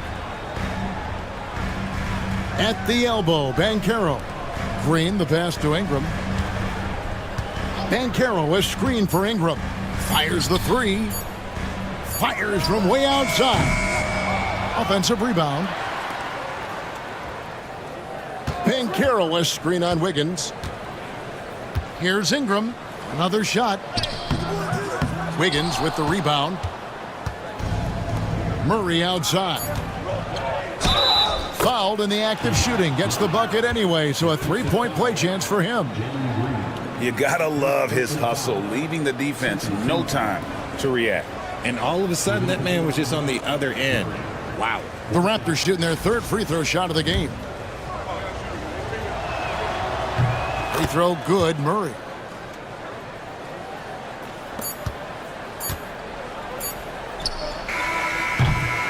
And so it's the Toronto Raptors holding on to an 11-point cushion as we get ready to take a break. Their defense has been very effective in locking down Russell Westbrook. And now we'll send it over to David Aldridge, who is standing by courtside. David. Thanks, guys. Andrew, what do you like about the way the team's playing so far? We're competitive right now. We're going after it. In our possession, we're going hard. We'll see if that continues in the second half. Thank you, David. And we'll be back for the third quarter of action following halftime.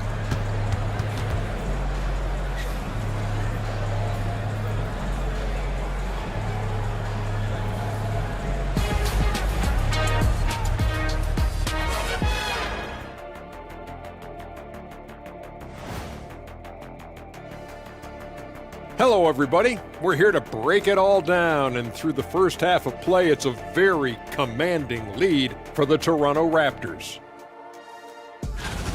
Execution. These guys know what they want offensively. Their timing is in sync.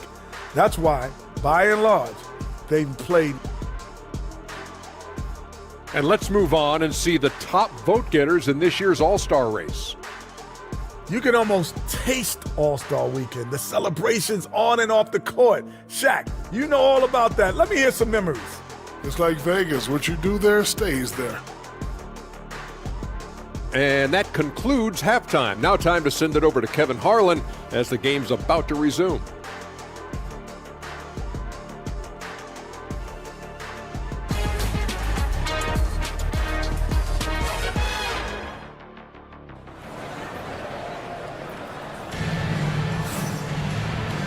And there wasn't too much drama in the first half, but maybe things will tighten up here in the second. You have to like what we're seeing from Tyrese Maxey. Man, he's been running wild on him through that first half. Absolute dynamite on offense. If they don't change their approach in the second half, let's just say his success will continue. And the Raptors with the ball. Following this game, they hit the road. They'll take on the Knicks in New York. That will conclude a 5-game road trip for them. And checking out the group for Darko Rajakovic to start the second half. They've got Andrew Wiggins. Scotty Barnes is out there with Maxey. Then there's Murray. And it's Kessler in at the center, filling out the middle. Warriors trail by 11. Ingram outside. And a lot of contact on that one, so he'll shoot 2 here. Yeah, and the defenders just came flying in there. Ingram, though, he'll take it. The Warriors have gone 0 for 1 at the line. This is their second trip to the line tonight. Taking 2 shots.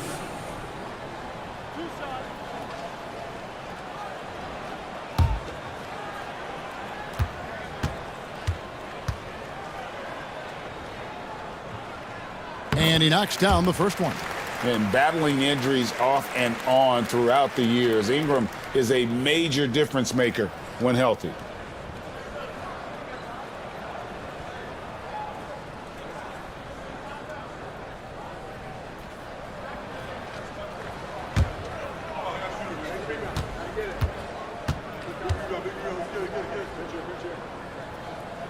Both free throws good for Ingram.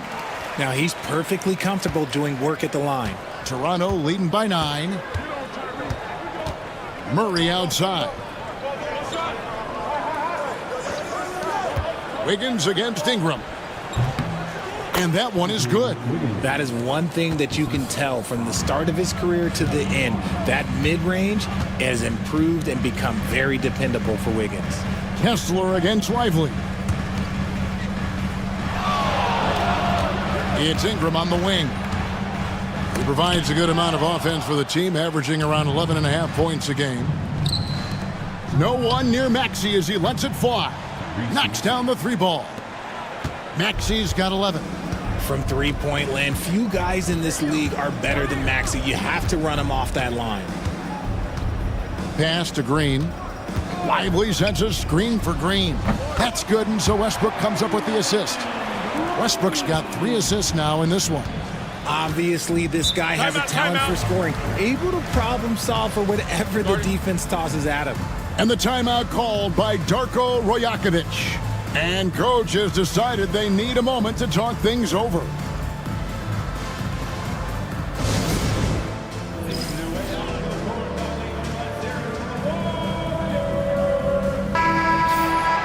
And let's quickly jump to the 2K leaderboard to find out which point guards have been the highest scorers over the last month. In the 3rd spot, Tyrese Maxey. Well, this is a collection of maybe the most well-rounded players in our league. I mean, to see those kinds of scoring numbers from the point guard position is crazy. Yeah, these guys aren't out there just to run the offense for their teams. They pretty much are the offense, and they can light it up. Here's Kessler. He has 7, and the foul called on Russell Westbrook. That's his first foul. And the NBA last season, Richard, really emphasizing it's an 82-game league. And I know you love that. Oh, that is my favorite thing. I was taught by the legends of the game that you go out there and play every single night that you can. At some point in time, the sports and science team realized that it is very difficult to be a professional. But I stand by. 82 games is an achievement that very few can achieve now. Take a break. Take a break. 2 shots.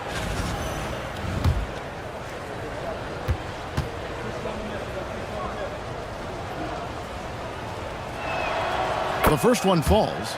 This team has handed a lot of responsibility to Tyrese Maxey, but Greg, he's lived up to it. And has grown very well into his role with the team. Shown that he can be a scorer all over the floor. Amazing to think how far he's come in such a short amount of time. What I love most about Maxey is his aggressive attitude. When he's out there, he keeps his foot on the gas pedal. Westbrook passes to Green. And a foul called on Russell Westbrook. That's foul number 2 for him. And really just a great play to sacrifice his body and take the charge.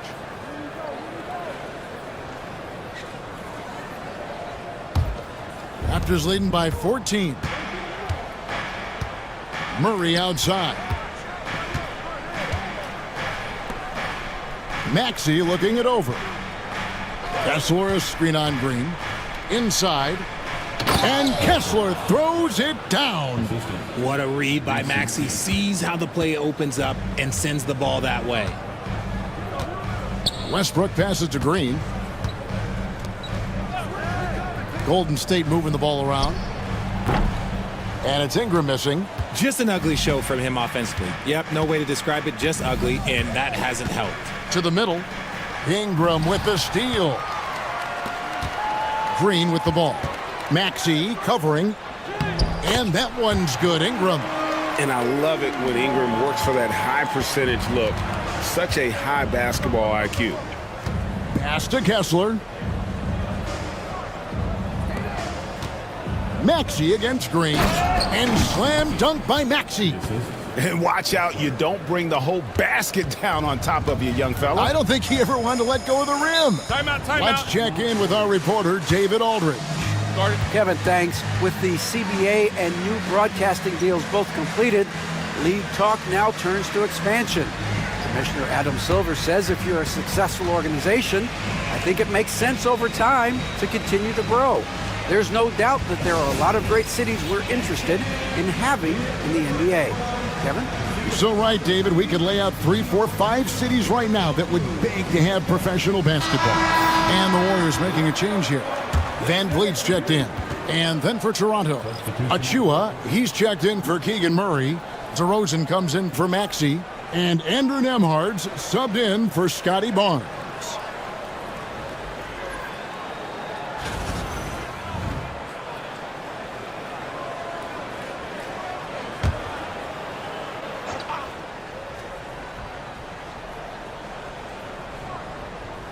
Second half of play, and we're 3 minutes into the third here.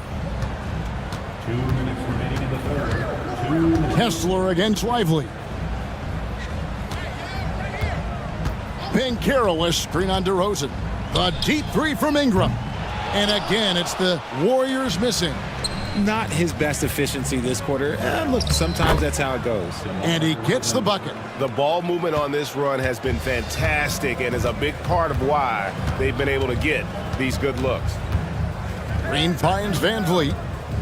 Banchero a screen for Van Vliet.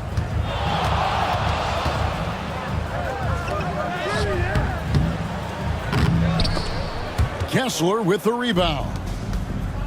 Kessler's got rebound number 10 tonight with that last one. Here's Nembhard, covered by Van Vliet. DeRozan against Ingram. And again, it's Toronto converting. And what a half for this offense. If they can stay this hot, a great...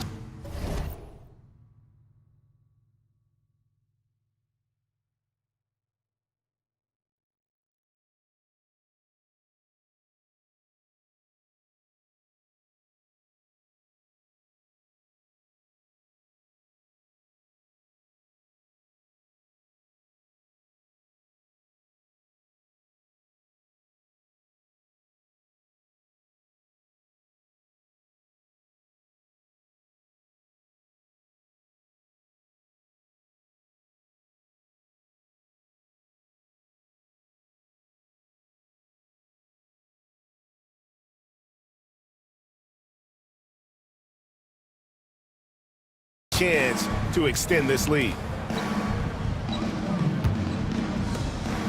Now here's Van Vliet. Nembhard covering. Back to Ingram. There's the triple. And the Warriors miss again. Okay, so if I were to say this was a disaster of a period for him, it would be an understatement. But hey, sometimes you gotta shoot your way out of the slump, even for him. Here's Kessler. They lead by 20. That's the most we've seen. And the Warriors with some changes. Nicholas Claxton's checked in for Jarek Lively. Gordon comes in for Banchero. And Trent subbed in for Ingram. Then for the Raptors, Collins comes in for Walker Kessler. And Delano Banton's subbed in for Wiggins. There's 31 seconds left to play here in the third. It's Nembhard on the wing, guarded by Green. Just 3 to shoot. For 3. Banton's shot is off. DeRozan against Trent. Green dishes to Gordon. And here is Van Vliet to end the cold streak. Oh, he nails it just in time. One eye on the rim, one on the clock. What a play. Boy, that... And so it's Toronto, feeling good about their 17-point lead heading into the break. What a night they've had in terms of their shooting. Everything dropping in for them. We'll take a quick break and then back to the action here. And how about a look now at our assist of the game? Brought to you by State Farm. And how about the floor generalship right here? I mean, showing us why they're always in good hands when he's the man in charge. He does do a great job steering the ship for them out there and keeping the offense clicking. And 1 quarter to go in a game that to this point has not been an evenly fought contest. We've got Fred VanVleet, Nicholas Claxton out there with Aaron Gordon. Then it's Ingram, and it's Westbrook in at the 2 spot. That's the Warriors 5. From the top of the key, count that one from VanVleet. VanVleet's got the 4th quarter started here with a bucket for the Warriors. Outside Collins. Pass to Nembhard. Horford with the screen on Westbrook. Here's Nembhard. And the layup is good. And the Raptors lead by 17. Unwilling to let up even for a moment. That's his killer instinct, just fanning the flames. Always plays hard until the final whistle, no matter what the situation is. Count that one from VanVleet. His shot has been on point from the opening tip. He's pretty much kept them in the game. Timeout. And Darko Rajakovic calls timeout. And that timeout by Coach was carefully measured, wanting to make sure that everybody is on the same page here.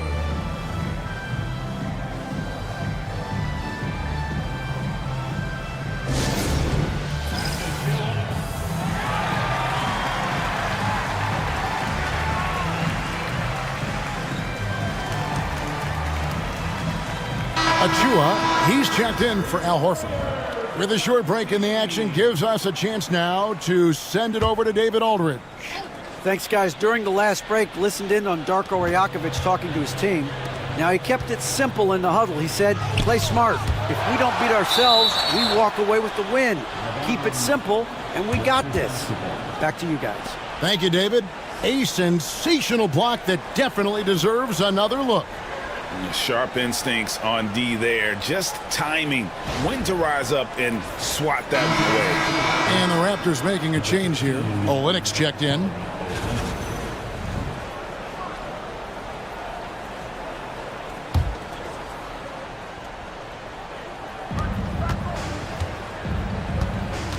Here's Banton, covered by VanVleet. Here's DeRozan, clock at 6. Misses off the right iron. And they're up right now, but it hasn't been because of him. He's really struggled on offense. VanVleet outside. That's good, and so Westbrook comes up with the assist. VanVleet's got 7 points for the quarter. Boy, they've been terrific from beyond here in the second. Here's Nembhard. He's covered by Westbrook. DeRozan. And he gets the whistle. 2 free throws coming up. It goes on Brandon Ingram. The veteran DeMar DeRozan, RJ, a terrific player, a great scorer. And he's been doing it for a long time. He has been an elite scorer since he picked up a basketball. I like the leadership DeMar DeRozan provides for his team. He's a steady veteran presence out there on that floor. He can motivate his guys even in really tough moments. Looking at who's out there now for the Warriors. Derek Lively, he's checked in for Nicholas Claxton. Banchero comes in for Aaron Gordon, and it's Green in for Fred VanVleet. Lively against Kessler. Lively the pass to Westbrook. And he lobs it up, and finished off by Lively. And he pulls off the Houdini to make that catch and slam it through. Stupendous alley-oop. And so it's Maxey with it. He brings it up for the Toronto Raptors. Here's the 3. The rebound by Brandon Ingram. Warriors trail by 11. For those just joining us, 4th quarter here. We're just over 2.5 minutes into it. Step back shot. It's hauled in by the Raptors. Left side, Maxey. Warriors with the rebound. Banchero's got his 4th rebound in this one. Green finds Banchero. Here's Ingram. Looking to end his cold spell. And it's sent back by Kessler. And it goes out of bounds. That one off Kessler.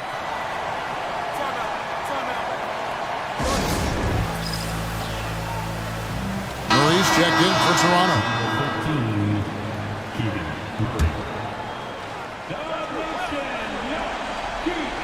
Ingram outside. Down to 5 on the shot clock.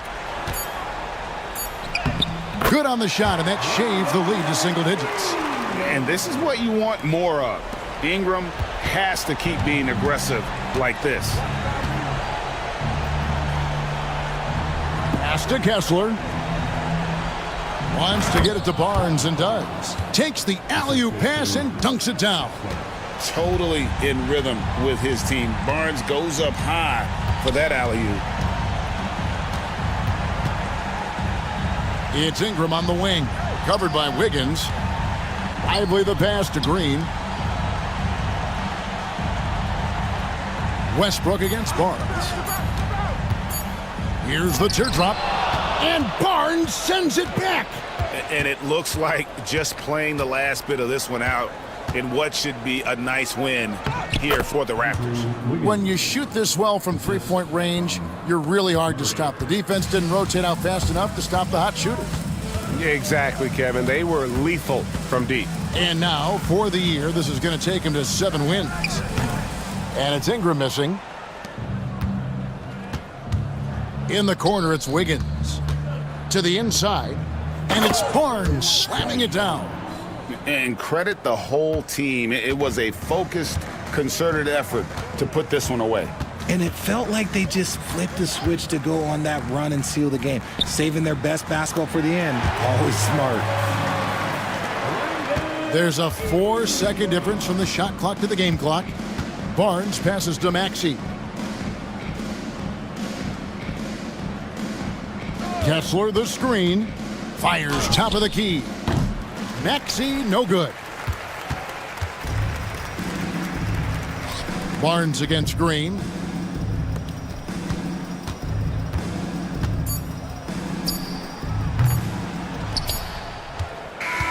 And so Toronto takes this one, but by a big margin. They came in here and took care of business like they were the home team. And Kevin, how about the mental toughness that this group showed? They were never... Yeah, David, thank you as always. And that's going to do it tonight, folks, for our broadcast. And so for Richard Jefferson, Greg Anthony, and our reporter David Aldridge, I'm Kevin Harlan. Thank you for tuning in to watch the NBA on 2K Sports. And we'll see you next time.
And an opportunity for these guys to get loose, find the range. We're almost at game time, folks.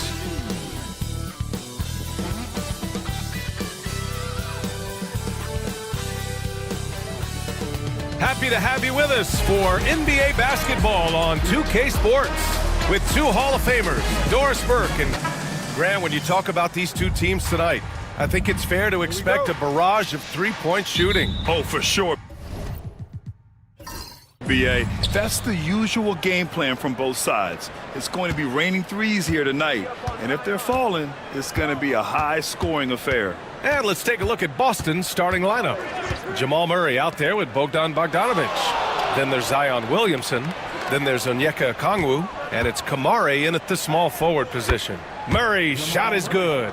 We've seen Murray raise his game. Part of it is an increase in toughness, the ability to score when it's not simple. Zubats finds Smith. Zubats with a screen on Williamson. Here's Smith. The rebound, Celtics. This game coming after a loss versus the Raptors. They just couldn't get into a rhythm offensively. They didn't shoot it well and also didn't get the best of looks. I think even when you get quality looks, there was an inability to stay consistent. It is hard to win on a cold shooting night in today's NBA. The scoring is just too good. Williamson. There's the block. How about Zubats? Worked so hard on the defensive end. Nicely done. And it's time to take another look at that powerful block. I mean, letting them know up front that he's on the hunt tonight and eager to knock away shots. I love it.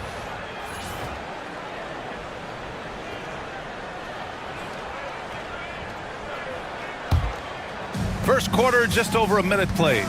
Zion Williamson seems intent on silencing all the doubters moving forward, Graham. Yeah, BA, he's not taking any more questions about conditioning. His physicality and play really answer that question now. He has been looking better than ever. Bogdanovic against Mitchell.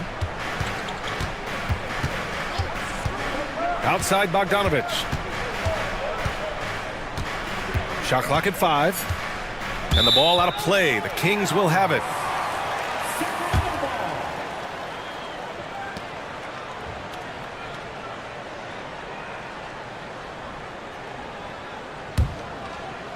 Almost 2 minutes into the first here. Garland, the pass to Zubats. From deep, Mitchell. He buries it from 3. From three-point range, Donovan Mitchell attacks with reckless abandon. He'll just keep firing, folks. Outside Bogdanovic. Outside Murray. Smith against Bogdanovic. Williamson inside. Pass to Kamari. Murray for 3. Again, the miss by Boston. The Kings have gone 1 for 3 so far. Mitchell's shot is good. Mitchell's got his second bucket on the night. I just love his approach coming into tonight. Focused and aggressive. Let's check in with our reporter, Allie LaForce. I had a chance to talk with the head coach of the Kings. He said when Zion is healthy and right, you can't really stop him, but you can try to contain him. Stop his dribble drive, force him to hit shots over the top of you. Sounds like they're going to try to make him a jump shooter tonight. Thank you for that, Allie. And Joe Mazzulla has called timeout. Coach wants to speak to his guys, maybe alter some of the game plan.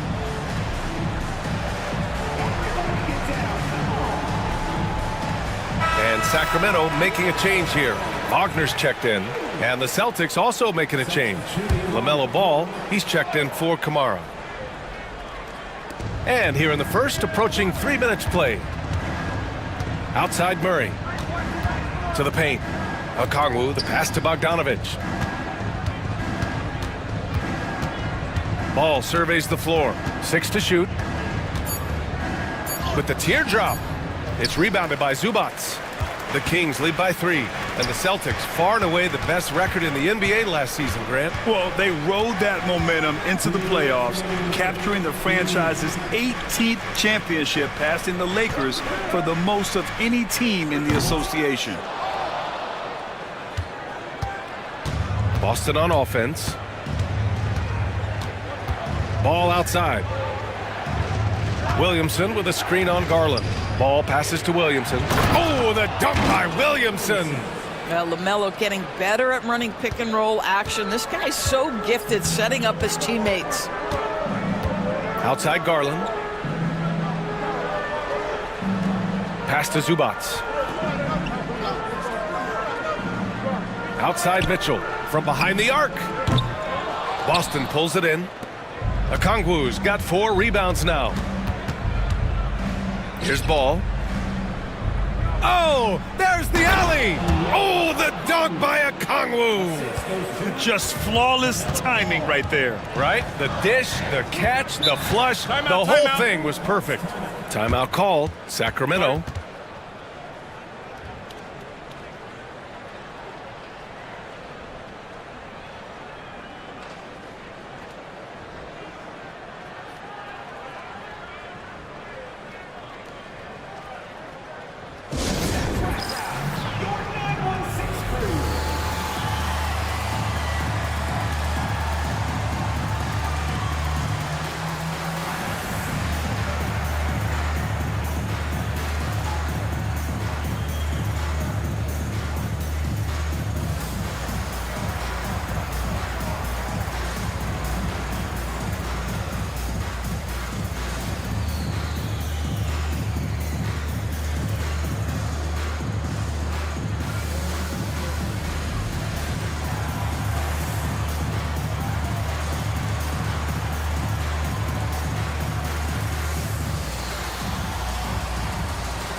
And Sacramento with some changes. Filipowski, he's checked in for Smith. And it's Kennard in for Donovan Mitchell.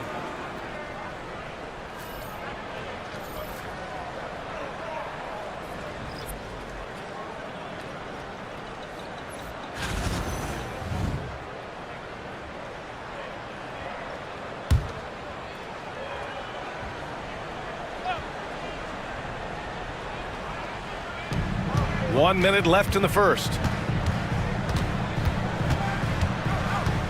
Kennard against Murray.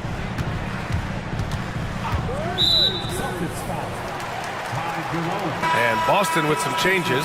Cornette comes in for Robinson. And it's Dosunmu in for Jerome.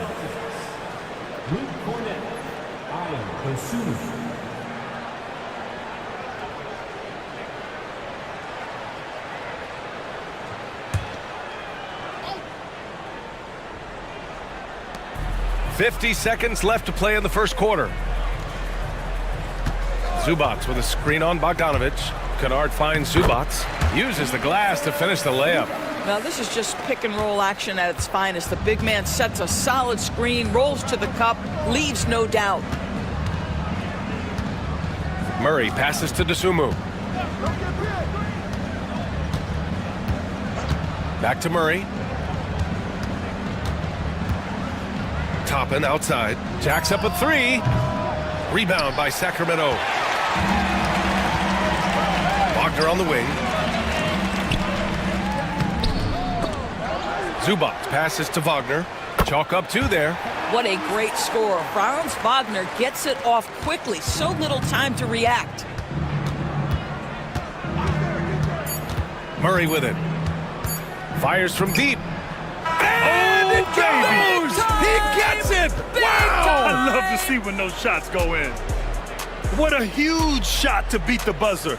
My goodness. Well, that's the perfect end to the quarter for them. You have no idea how much of an effect those buzzer beaters can have on a team's momentum. It's all tied in Sacramento. Let's take a quick break, and then it's on to the second quarter after this.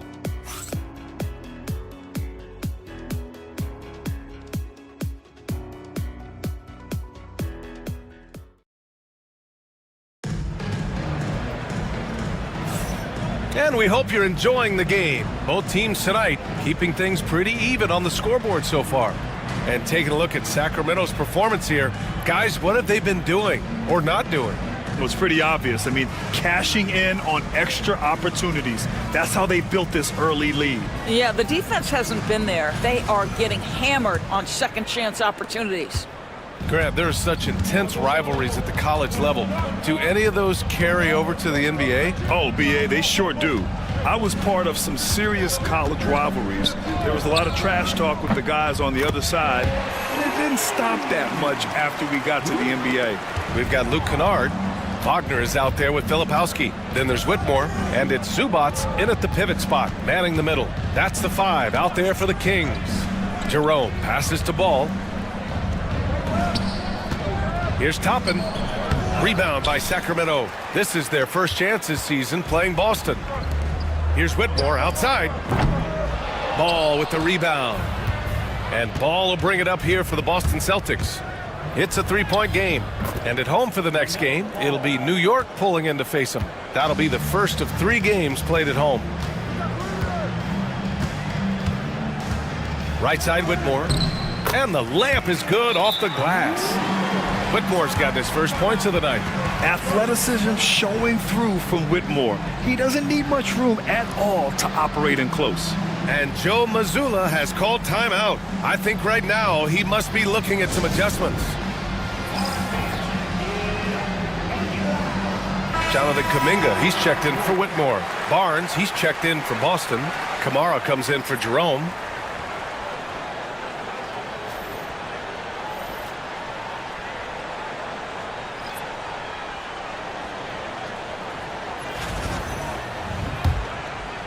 Just over a minute has passed here in the second quarter. Well, Grant, the Kings, one of those up-and-coming teams that are knocking at the door. Yeah, they have some stars, BA. They have some great role players, too. Part of their problem is they're in the Western Conference. It's so hard to just make the play-in tournament in that conference. Kennard passes to Wagner. Knocks it down from distance. Wagner's got 5. You like how their perimeter game is building out.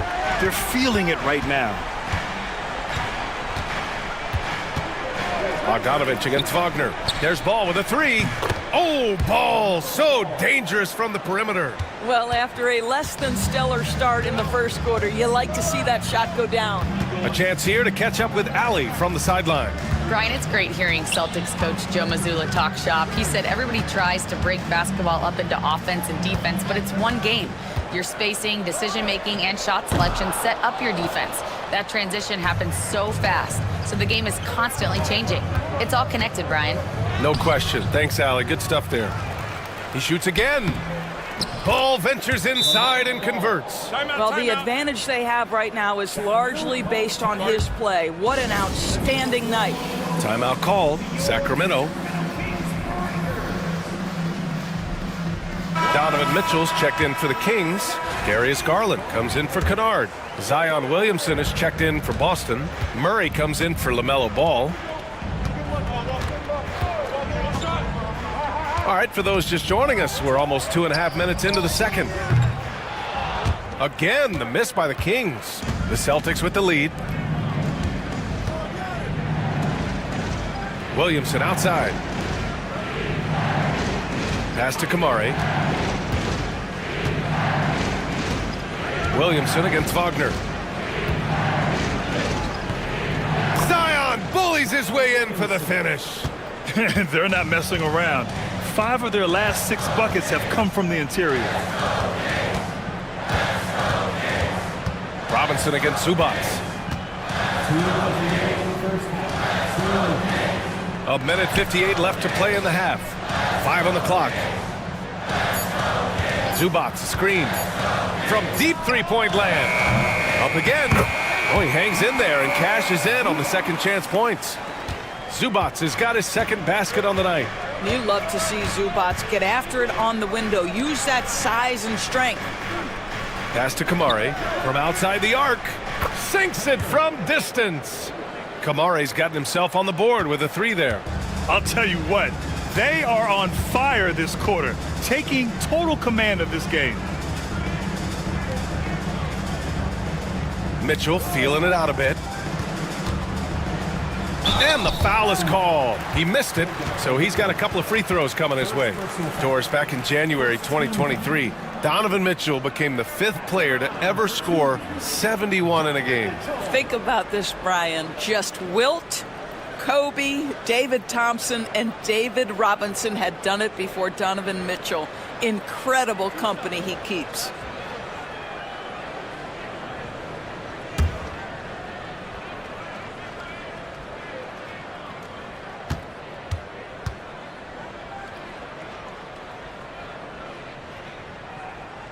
And the first one at the line is good. And the Kings have held tough. But it seems like the West has gotten tougher, Grant. Well, what's the saying? If you're not getting better, you're getting worse. And the Kings have to find that next level. And Sacramento making a change here. Smith's checked in. And the Celtics also making a change. Okongwu's checked in for Robinson.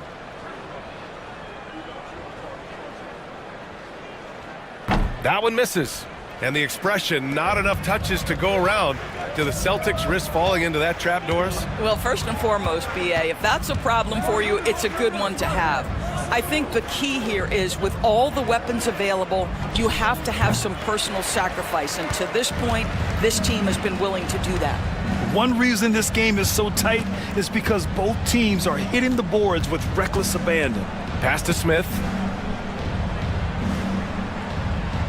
Zubats with a screen on Williamson. A shot from the mid-range. The rebound, Celtics. Okongwu's got 6 rebounds now in the game. Murray against Garland. Outside Bogdanovich. They get it again. Okongwu with the bucket. Okongwu's gotten his 2nd bucket of the game. And you have to appreciate the heart they've shown on the offensive boards this quarter. Garland feeling it out a bit. Uses the glass on the layup. I like the toughness required on that finish by Darius Garland. Boy, oh boy, that was nice. The willingness to mix it up on the interior, so important. Here's Murray. Oh, and he hits it at the buzzer. Makes his selection just in time. Well done. Well, finishing quarter strong. Every coach preaches it. Nice work.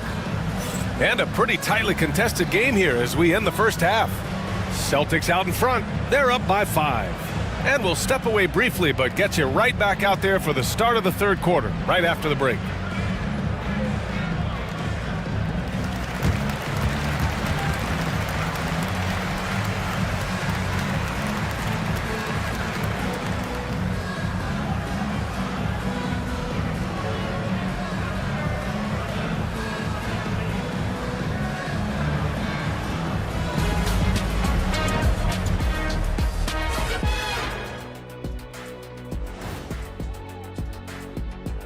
Welcome, everybody. And as we start to work our way through the season, a sneak peek at the Rookie of the Year race. I think it's fair to say we know how this probably is going to shake out, but crazier things have happened. And so thinking about the first half of this game, it's likely we'll see some adjustments for the Sacramento Kings. They're getting bullied on the defensive end, punched in the mouth, kicked in the teeth, but they're still standing. That says something. Yeah, giving up so many easy buckets. How are they going to still win this game? Appreciate you joining us. It's been our distinct pleasure, and I mean that. Let's now take you back over to the 3rd quarter with Brian Anderson.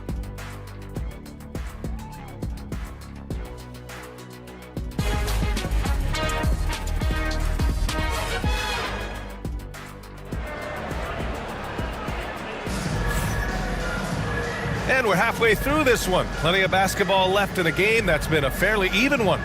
You look at LaMelo Ball in this game. He's been everywhere. He was getting into the lane easily that first half. It's just relentless. Now, this guy is such a good finisher on the move, and so far the defense has not been able to counter it.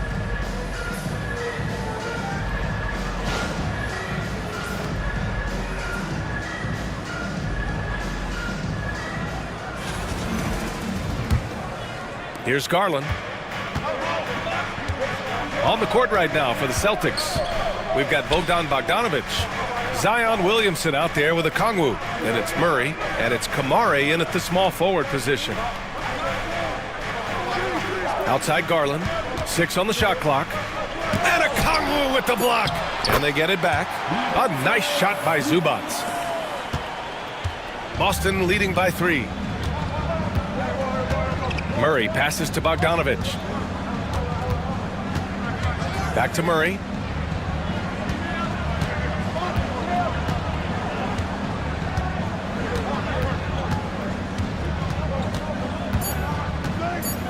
Shoots from 12. Sacramento grabs the miss. And that'll be their only game on the road before heading back home. Here's Garland. He's off on that one. Good D by Kongwu.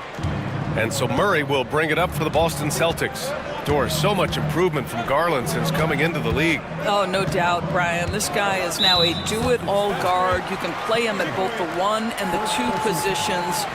The versatility that he possesses is such an important aspect in the league today. And what a phenomenal replay of that impressive rejection. Oh, terrific defensive intensity right there. Getting stops like that is crucial for them right now.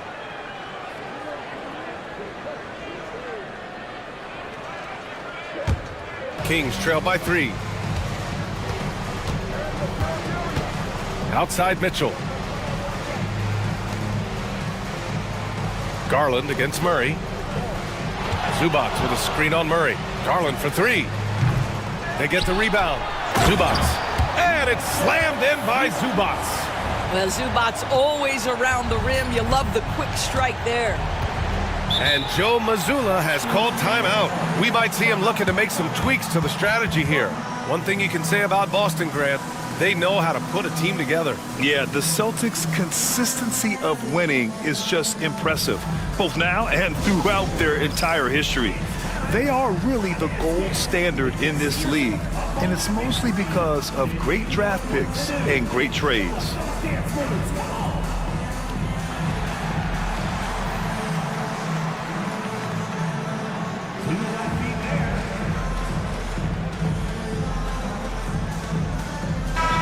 And we are so close to seeing the final list of dunk contest participants. And you know, anyone who might compete in this is so pumped. Who wouldn't be? I mean, if you're on that list, you have to start practicing, working with teammates to create new and different dunks. You look at Kuminga, he's a long shot at this point, but you never know. Well, we'll just have to see. But I personally would love seeing him in the dunk contest.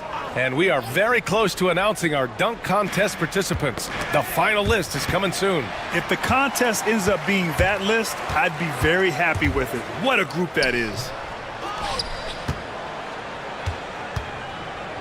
Boston's gone 3 of 6 from deep so far.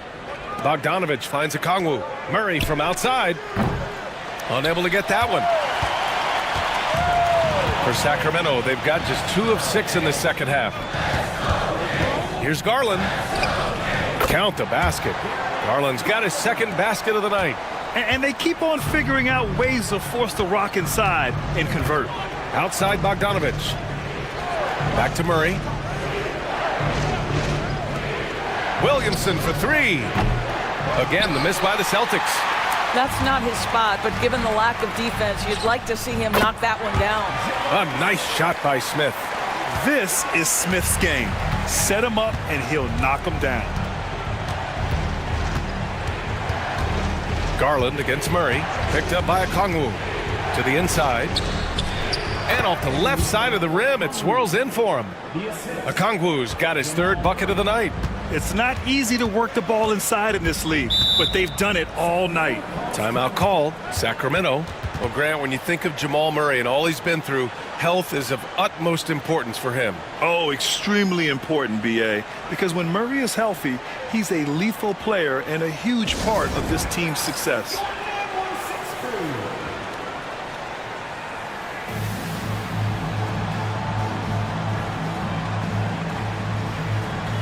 Franz Wagner checked in for the Kings. And the Celtics also making a change. Jerome's checked in.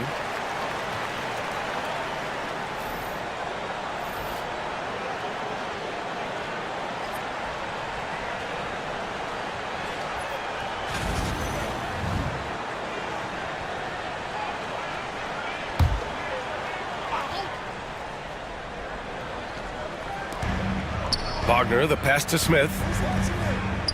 Outside Garland. Third quarter here, and 3 minutes have come off the clock. Up and in on the layup. Boy, absolutely no rim protection, leading to a lot of easy buckets here. Pass to Jerome. Inside, Zubac with the steal. To the middle. Tipped. Here's Jerome, guarded by Garland, down low. Oh, the dunk by Okongwu! And that's gotta hurt. A turnover for a free run at the rim. And now we know who has the momentum. It's still close, though. These teams have been neck and neck. Let's see the response here. Zubac screen from deep. Mitchell. Oh, Mitchell hits a rainmaker. My goodness, Donovan Mitchell from another zip code. This guy opens the rest of the floor. Okongwu, a screen on Wagner. Shoot from the baseline. Pass to Jerome. Second chance shot. Back to Okongwu. 4 on the clock. Bogdanovich, no good. Absolutely tenacious guy. Stuck right on him defensively. Bothered that shot. Now here's Zubac. On the wing, Mitchell. And the Kings with another 3. And when it comes to the 3, they've been really dialed in here in the second half. Outside Bogdanovich to the middle. Jerome, that's good. Jerome's gotten his first basket of the night. Assertive move. You can tell the game's heating up a bit. Smith outside. Back to Garland. Mitchell against Murray. Zubac with a screen on Murray. The 3 from Mitchell. Okongwu with the rebound. Okongwu's got double-digit rebounds now in the game. Murray drives in, and he drops in the layup off the glass. Now just a 3-point Kings lead. This guy a tough cover for any defender. Creative and assertive scoring the ball. It's still anybody's game as we reach the end of 3. Sacramento on top. They're up by 3. After a quick break, we're coming right back with the start of the fourth quarter.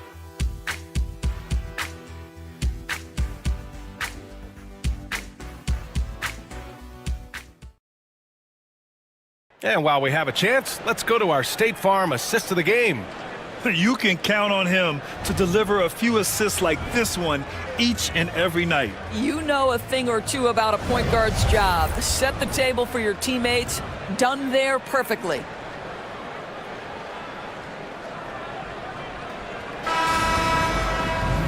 Well, this has been a great contest so far. I imagine the fourth quarter could have more action in store for us.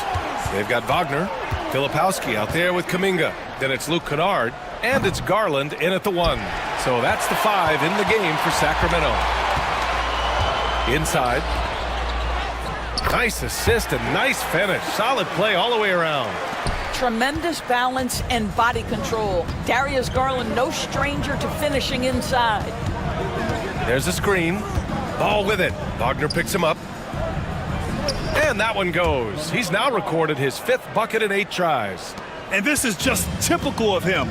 Always making an impact at crucial moments in the game. This is a player who understands when the game is hanging in the balance. He knows it's winning time. Here's Kennard. And he's going to the line for 2. The official saw contact while he was going up. Well, shooting will always have its place in the modern NBA. Kennard, big-time value because he shoots at about 40% from deep. Shoot 2.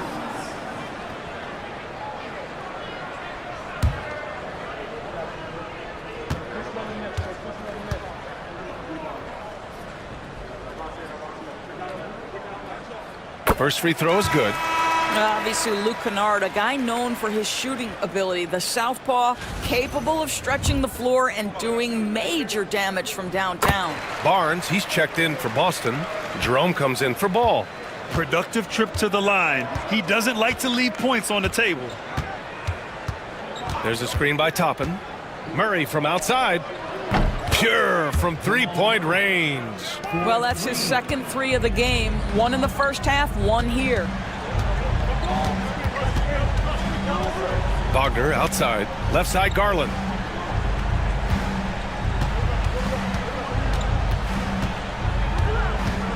High arcing shot, and there's a whistle. He'll head to the line to shoot two. Doris, when we talk about young guards, few better than Darius Garland. What makes him great? I think a few things, but I would start with the fact that he's a three-level scorer. Knocks down the three with consistency, can get to his in-between, but also creative at the rim. The other thing I love, Brian, is that he defends with great intensity.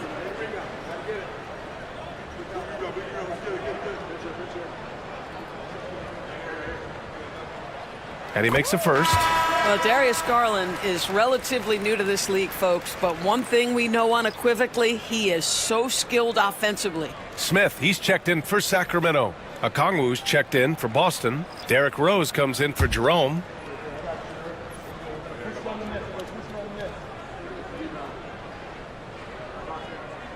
Garland hits them both. And Garland does a little bit of everything. A versatile guard with a bright, bright future. Toppin, a screen on Garland. Rose, the pass to Toppin. Now Rose, guarded by Garland. For three. Rose can't connect. Sacramento leading by 4.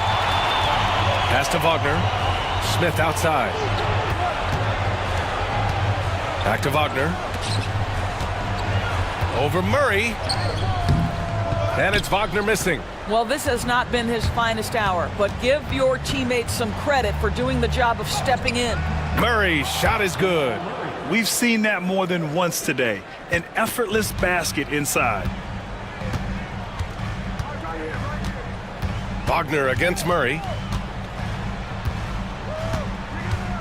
Wagner right side. And he banks in the layup. And the Kings lead by 4. That's a big-time finish by Franz Wagner. Might be young, but he is undeterred. And Joe Mazzulla has called timeout. He wants their game plan to be crystal clear at this point.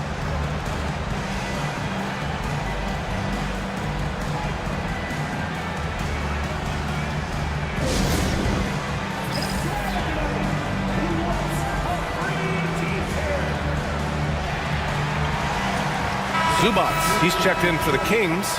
Mitchell comes in for Wagner. Williamson's checked in for Boston. Bogdan Bogdanovic comes in for Rose. And from the sideline, let's catch up with Allie. Over the break, I listened in on Joe Mazzulla's huddle. He told his players, "We are right there, guys. This game is ours. Continue to work hard, and we will win this game." As always, Allie, we thank you. Okongwu, a screen on Garland. Late clock, the Celtics got to hurry here. Oh, the dunk by Okongwu! Great game for him. Double-double now. So dangerous in the pick and roll. Murray moving that ball, creating for others. Here's Kuminga. Kuminga soars in for the slam. Man, he makes it look easy. And in traffic, he uses the reverse to keep the shot blocker at bay. What an incredible move. Not everyone has that kind of skill. Pass to Kamari. Bogdanovic with it. Okongwu, a screen on Mitchell. Bogdanovic passes to Okongwu. Smith with the rebound. The Kings lead by 4.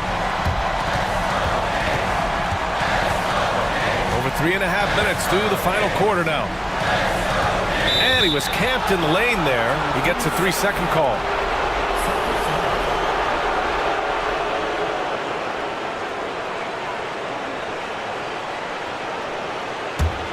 Celtics trail by 4. Now here's Murray. 1:10 left in the fourth. Here's Okongwu. Another basket. He's now 6 for 7 in the contest. Love his attacking mindset. What a move at a huge point in this game.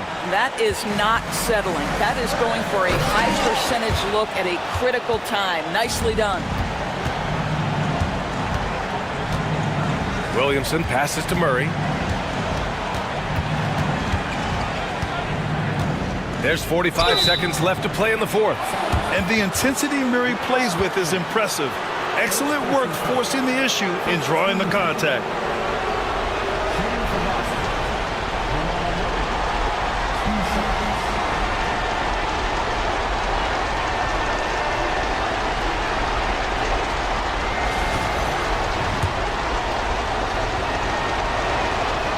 Oh, the first of two, no good. A heartbreaker.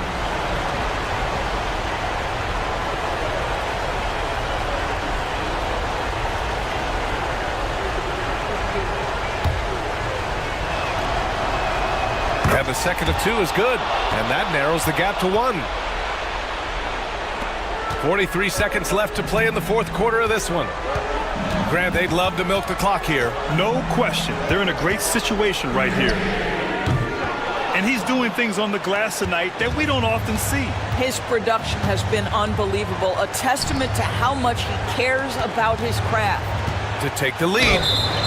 And he got the whistle on the way up, so he'll be headed to the line for a pair. That one on Mitchell. Yeah, just forcing his way to the rim. Murray knew his fate going in there and got rewarded with a foul.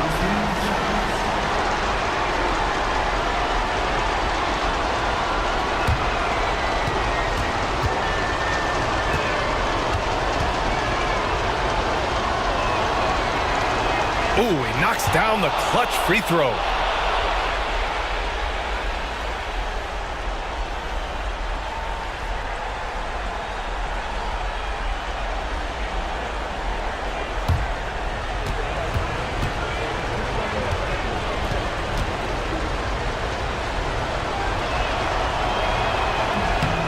He can't sink it, and that was an important free throw. Well, a little shaky from the line, and instead of putting them in front, he's only able to tie it up.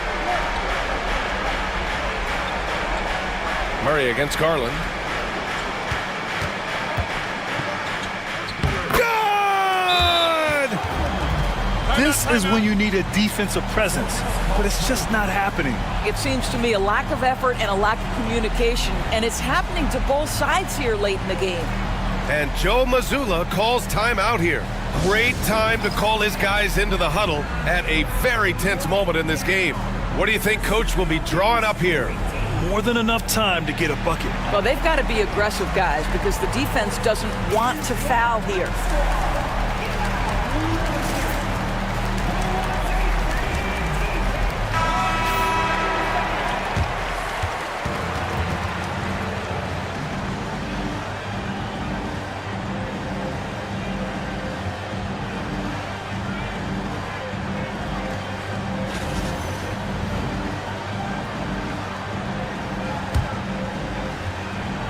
Here's Murray. Long range from the inbound. Can't knock in the three. And they foul intentionally.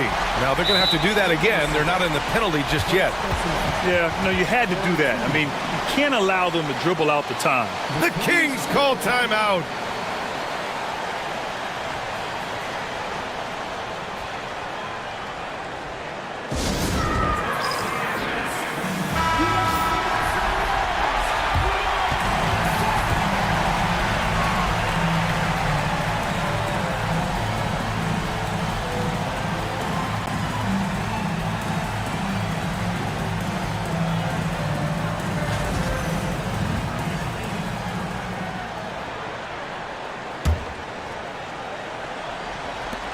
And so they choose to intentionally foul.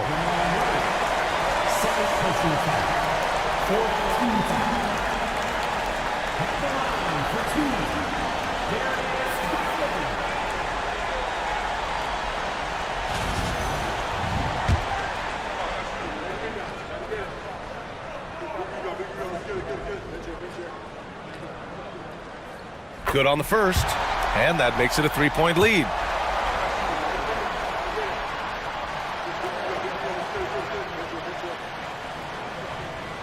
So he goes 2 for 2 at the line, and it's a 4-point ball game. Well, what a performer this guy is. Game is on the line. He stands up and delivers. So it's the Kings taking the W in a close one. This one was in the balance right until the final seconds. And BA, they showed their character when it mattered most, sending those fans home happy. All right, Allie's ready to go. She's courtside. Hey, Allie. Well, Donovan, it took a half for you guys to really find your rhythm. But once you did, you took control. Yeah, I think the biggest thing for us, we just got to compete. And I think that's what we did at the end of the day. We found a way to fight. All right, Allie, thank you. And that's going to do it tonight, folks, for our broadcast. For Grant Hill, Allie LaForce.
Welcome, everyone. Thanks for tuning in to 2K Sports for this NBA presentation. This is Kevin Harlan along with Greg Anthony. We've got some great guards going head-to-head in this one. Brent, what will you keep your eye on in that matchup? Well, Kevin, you're pointing out the guard play, so this is when they have a chance to go one-on-one.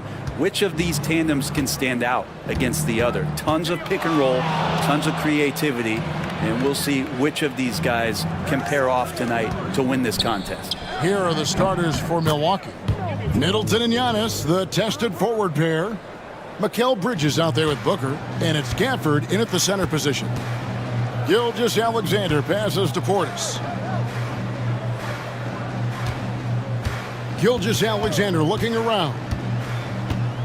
With the drive. Second chance shot, and the layup is good. He's got the ability to do damage inside and out. SGA's not going to miss that. Here's Antetokounmpo. It's hauled in by the Nuggets. Defeated by the Pacers in their last game, they'll try to put that one behind them. What a duel that was. Exciting all the way to the end. Really a shame someone had to walk away with an L. Yeah, I bet it was pretty quiet in that locker room after that game. When it hit overtime, it was a matter of which team had more energy left, and seemingly it wasn't them. Brent, there can't be any question now that Shai Gilgeous-Alexander has arrived as an NBA superstar. No doubt about it, Kevin. I mean, you finish in the top 3 of MVP voting. That is a stamp of approval. SGA, one of the more feared players in the game, and this guy is on his way. GA, when we think about Devin Booker's scoring ability, he always has been ahead of the curve. The youngest player ever to score 70 in a game, amongst the youngest to get to 10,000 points. Booker is on a historic scoring pace.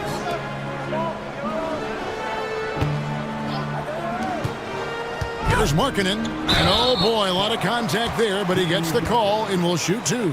And what I love about Markkanen, he takes care of the basketball, and that's a result of being patient, playing smart, and just generally getting his points within the flow of the offense. Shooting 2.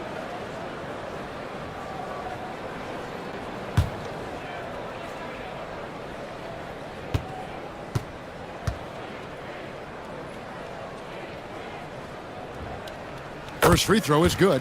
And Greg, 2 seasons ago, the Bucks ranked first in defensive rating. Last season, they dropped down to number 19. Yeah, shifting defensive schemes, coaching changes, also swapping Drew Holiday for Damian Lillard. But they can and should be better than 19. And he makes both free throws. Well, he's come through for them at the line today, and you love having a big fella who's so capable on his free throws. From 15 feet away, Middleton can't get it to go. Well, they shouldn't be giving that shot to anyone, but they certainly shouldn't be giving it to him. That's a big break for the defense. High arcing shot, and the rejection by Gafford. And now let's take a look again at that incredible rejection. And right out of the gate, trying to set the tone defensively, you gotta love that energy.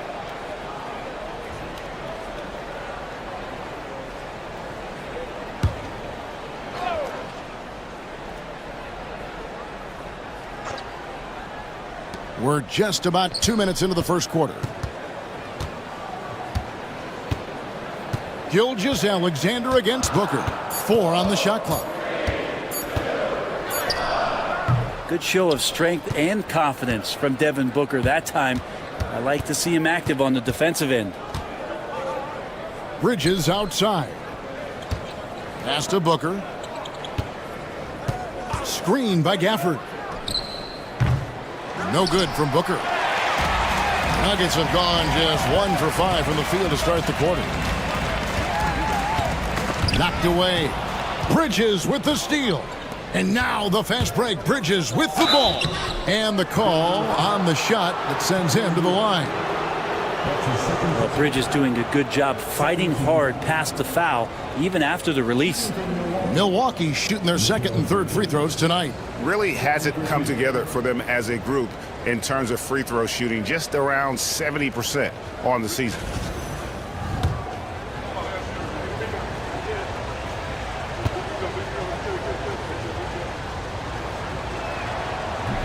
He's off on the first.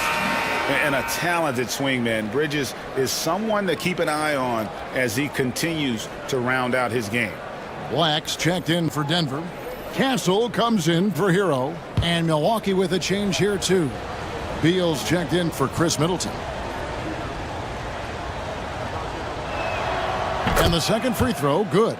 Now here we are, Greg, in the second half of the season. What do you think playoff-bound teams are focusing on right now? I would say just making sure they keep the momentum heading into the postseason, as well as do everything possible to try to stay healthy. A moment now to hear from our sideline reporter, Hall of Famer David Aldridge. David. Kevin, Giannis Antetokounmpo is not one to puff out his chest and chase accolades. He said, I put the work in. That's how I get my confidence. I don't follow the media or my stats. What I know is that I put the work in, and I try to be the best version of myself. And that focus has served him well. Kevin? It has. You know, his dedication, David, unquestioned. And we appreciate your report.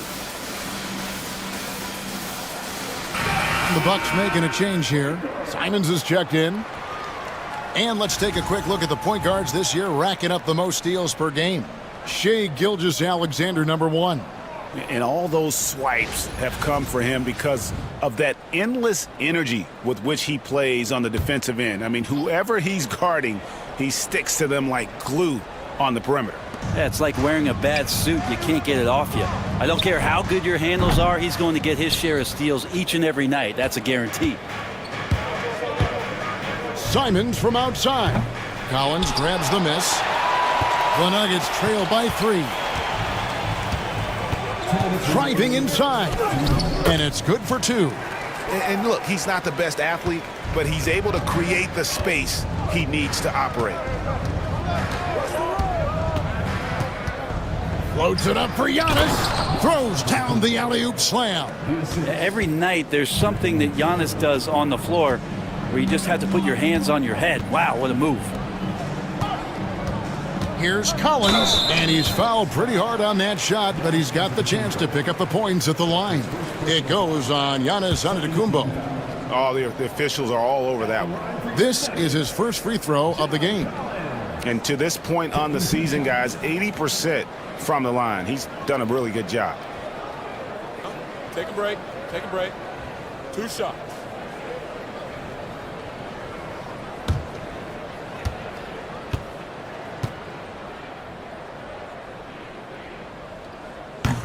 That free throw, no good. I watch Collins night in and night out, and when he's fully engaged, there's some ferocity behind his play. Julius Randle's checked in for the Bucks. Bradley Beal comes in for Anthony Simons.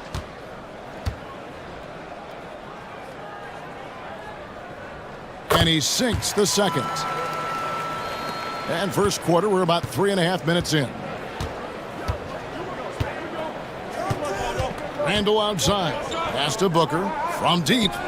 Sinks the three-pointer. Booker's got 9. And Booker's got one of the quickest releases in the game. Here's Castle. The rim-rattling two-handed jam. Straight power, homie. I mean, he ripped it down with both hands. Absolutely a resounding dunk. Booker outside.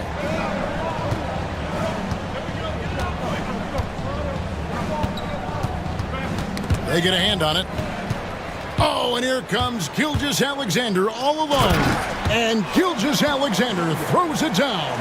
SGA able to slip out with that speed, escape up the court. From there, it's easy work. Giannis outside. There's 37 seconds left in the first quarter. Booker. Rebound by the Nuggets. They're getting their first look of the season at the Bucks in this one.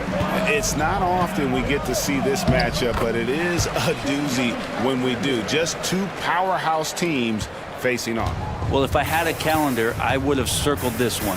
But I love it when they get together. Last year, they split the 2 games between them, and I'll bet their battles are just as tightly contested this year. Now here's Beal. D right on him. Here's Booker. Good. It's Beal picking up the assist. He's got 11.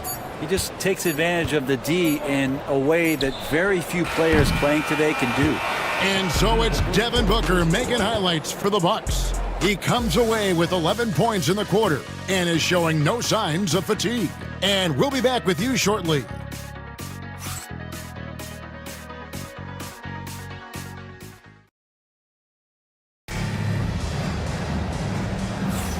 And getting going again here in the second quarter. Fairly close game so far. When you consider how the Bucks are doing, what do you guys think? In that first period, they showed a willingness to make the extra pass. So much unselfish play out there. The coaching staff has to be thrilled with that. And Denver has possession. They trail by 1. Setting the floor for the Bucks. Bridges out there with Anthony Simons. Then it's Julius Randle. Then it's Clint Capella. And it's Jaquez in at the 3 spot. And the basket by Castle. and they're beginning to just flat out fall apart defensively right now, especially on the interior.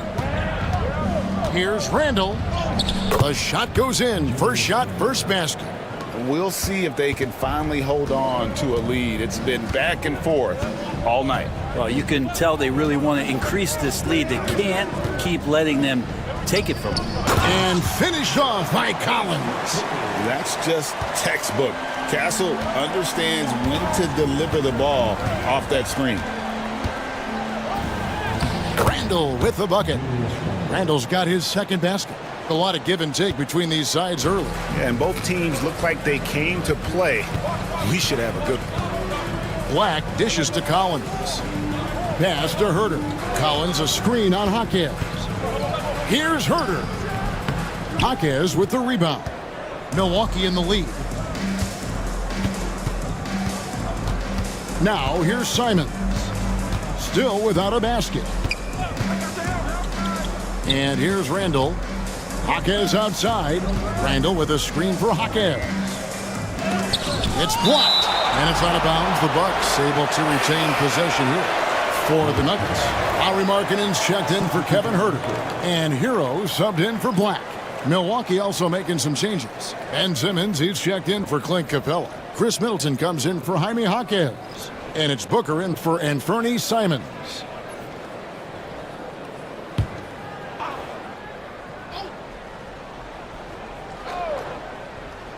We're about a minute and a half into the second quarter now. No good from Booker. Nuggets have gone 2 of 3 from the field here to open the second quarter. Outside Collins. On the wing, Markkanen. Pass to Bitadze. Rebounded by the Bucks. And even though he didn't get a piece of that shot, you love the pressure he puts on the shooter. Yeah, that's the kind of energy that you want to see on every possession throughout the game. It took a little bit of time, but now he's taking the pen off the cap and putting his mark on this game. Denver calls timeout.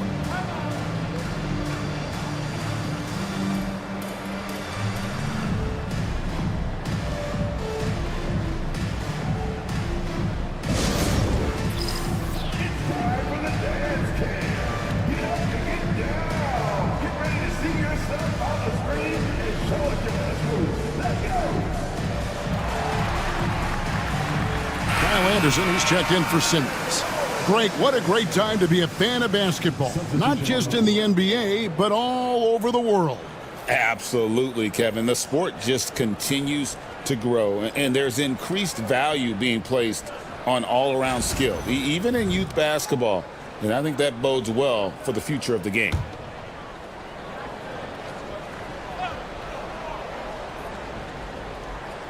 Here's Carrington.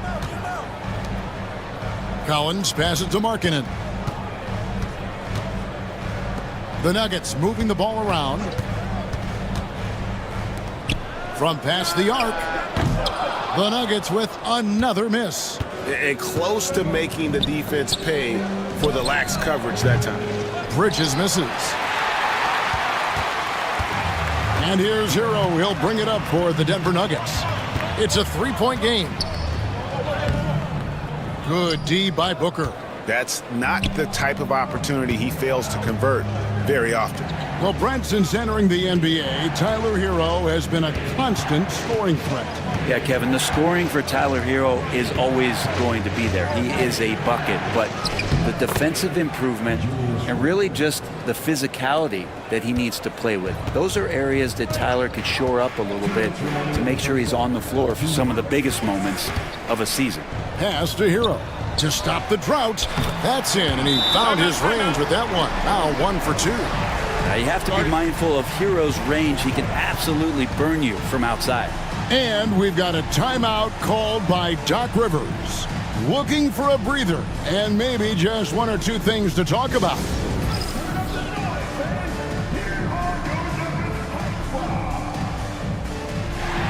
Both teams will make substitutions. And just 1 day left, folks. If you haven't done so yet, make sure to cast your vote for this year's All-Stars. And we won't have to wait much longer to see which players ultimately get that nod. Well, you look at Antetokounmpo. He's out in front in the East, a superstar talent certainly worthy of accolades. and getting the kind of attention you'd expect for a player having the kind of season he's having. And keep tuning in for updated results. You can visit NBA.com for more. That's the 10th straight point they've given up in the paint. Gilgeous-Alexander passes to Markkanen. Back to Gilgeous-Alexander. Off the mark there with the three-point shot. And they had some botched coverage that turned into no coverage. Here's Antetokounmpo. It's hauled in by Hero. The Nuggets trail by 4. Here's Markkanen, and Markkanen throws it down. I like to see when Markkanen has that size and gets to the rim. And here's Middleton. Still scoreless. Shooting foul as the whistle blows. He'll shoot 2 free throws. And some stats here, guys. The scoring breakdown for the Bucks. They've been so aggressive, going strong at the defense, looking to score off of that penetration. Well, whether the defense is inviting these shots or not, they've been great in the mid-range. And so producing from there, that bodes well. John Collins, he's checked in for the Nuggets. Portis comes in for Black. And then for Milwaukee, Daniel Gafford's checked in for Clint Capella. And it's Bridges in for Beal.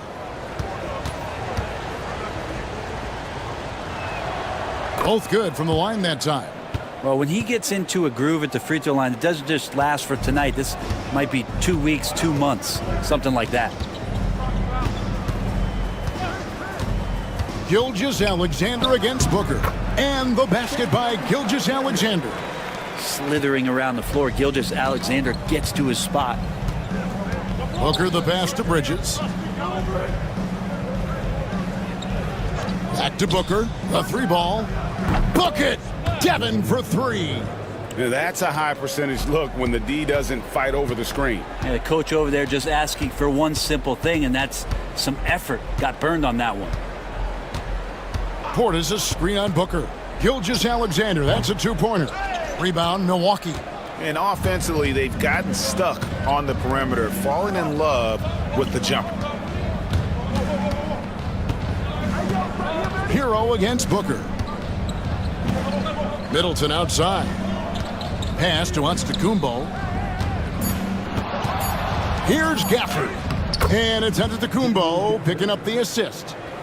Gafford's got the lead up to 7 now for the Bucks. And so it's Milwaukee bringing the quarter to a close with a 7-point lead. They're playing a bruising game inside, and it's working for them. And a chance now to send it over to David Aldridge, standing by courtside. David. Thank you, David. We'll be back after halftime for the start of the second half momentarily.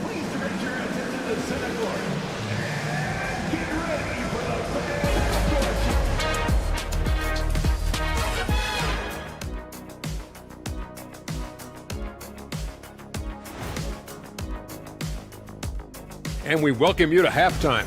Some great players vying for a spot on the team. Who made your ballot, big fella? Well, Ernie, that's personal. Oh, come on. Who made your ballot? You never asked someone who they voted for. Come on, Ernie, you know better than that. Why are you being so secretive, Shaq? I mean... And now, time to talk about this game. What a solid start for the Bucks. They're passing on point. Thanks for spending halftime with us. Time to get it back out to Kevin Harlan for the start of the third quarter.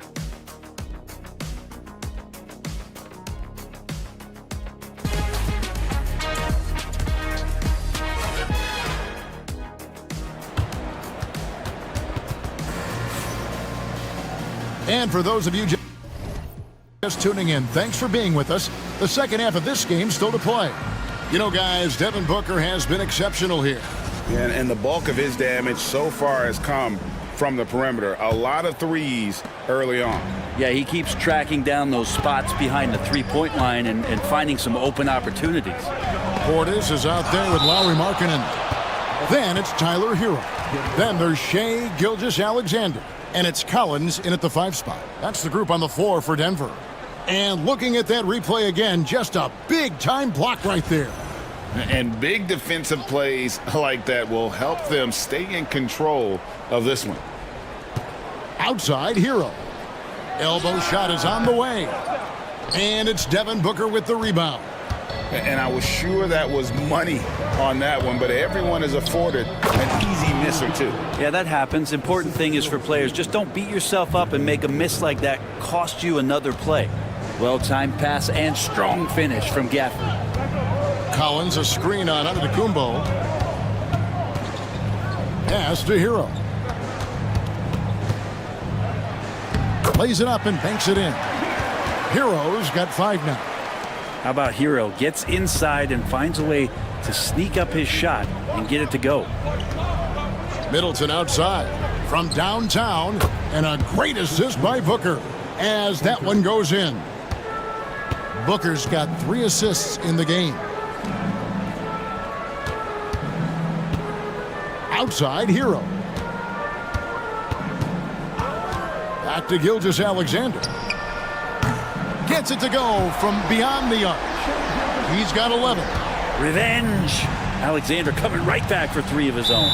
Brett, it seems like throughout his career, Gilgeous-Alexander has an answer to whatever the defense might throw at him.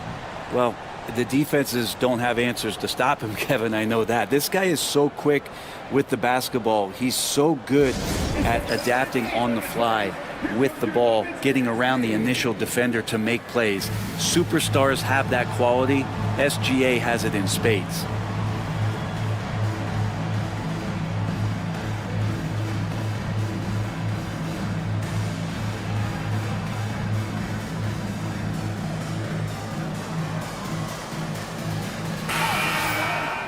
Well, you've seen some terrific offensive basketball over the last month. A lot of it thanks to the assist numbers put up by these point guards during that time. Devin Booker, number 1. And he's been doing everything you want from that position, getting everyone involved, making sure the defense has to worry about all 5 guys on the court.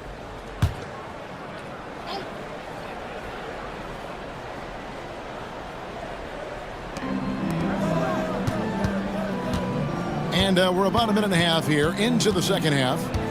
Pass to Gafford. Bridges kicks to Middleton.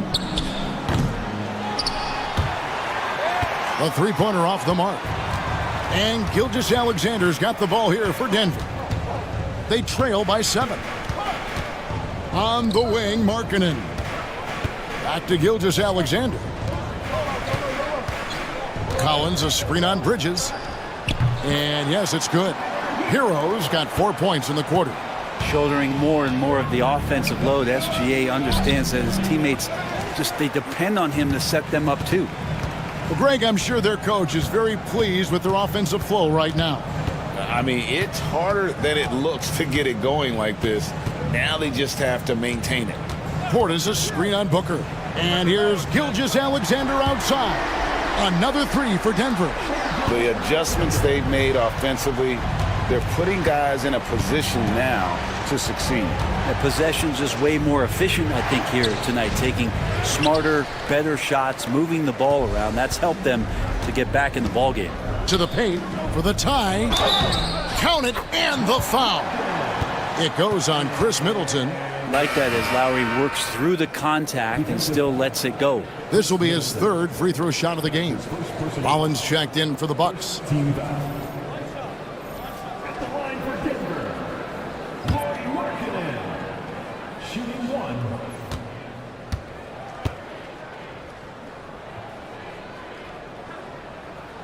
And that drops, so they now lead by 1. 7 feet, really good at shooting the basketball. A decent handle. Lauri Markkanen starts to tinker on that unicorn category. And we've got a timeout called by Doc Rivers. He's made the decision. He wants to huddle up with his guys.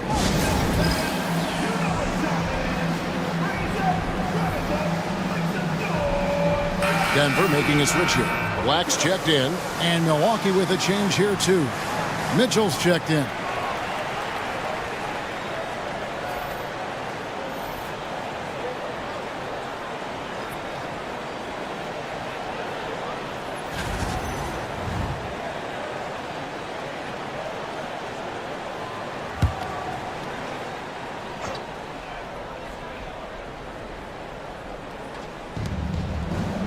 Bridges finds Gafford. Mitchell in the corner.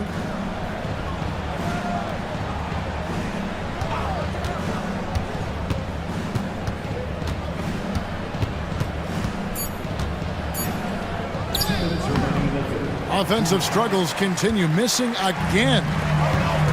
Denver's gone 3 of 7 tonight from three-point territory. 2 free throws coming up, and they call the shooting foul. Well, you can tell that dependability on the court means a lot to Tyler Hero. He wants to be that guy for his team night after night. The Nuggets shooting their 6th and 7th free throws in the game.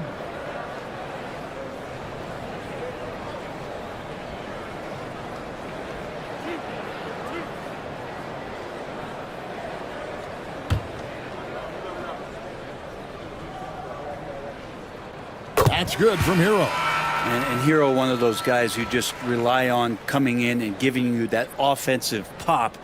He does a lot of things for his team on that end of the floor. Bradley Beal's checked in for Milwaukee.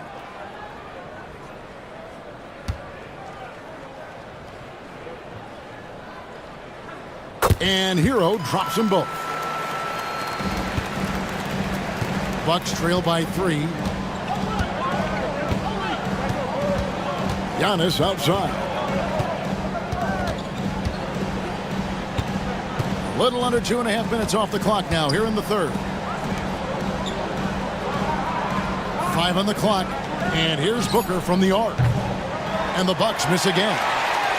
Here's Denver now. They're on a 15-3 run right now. Hero on the wing. Defended by Booker. Three-pointer. Giannis grabs the miss. Giannis has got 4 rebounds now tonight. We've got 1:08 left to play in the third. Booker finds Bridges. Here's Giannis. It's rebounded by Portis. Portis has got 6 rebounds now in the game. Pass to Hero.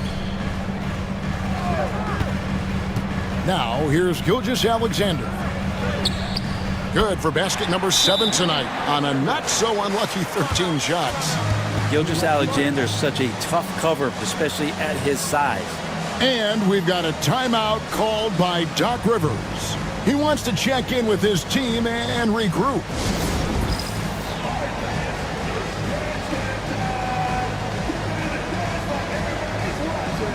For the Nuggets, Goga Bitadze comes in for Bobby Portis, and Castle is subbed in for Tyler Hero. Milwaukee also making some changes. Clint Capella, he's checked in for Daniel Gafford. Randle comes in for Giannis Antetokounmpo, and it's Simons in for Devin Booker.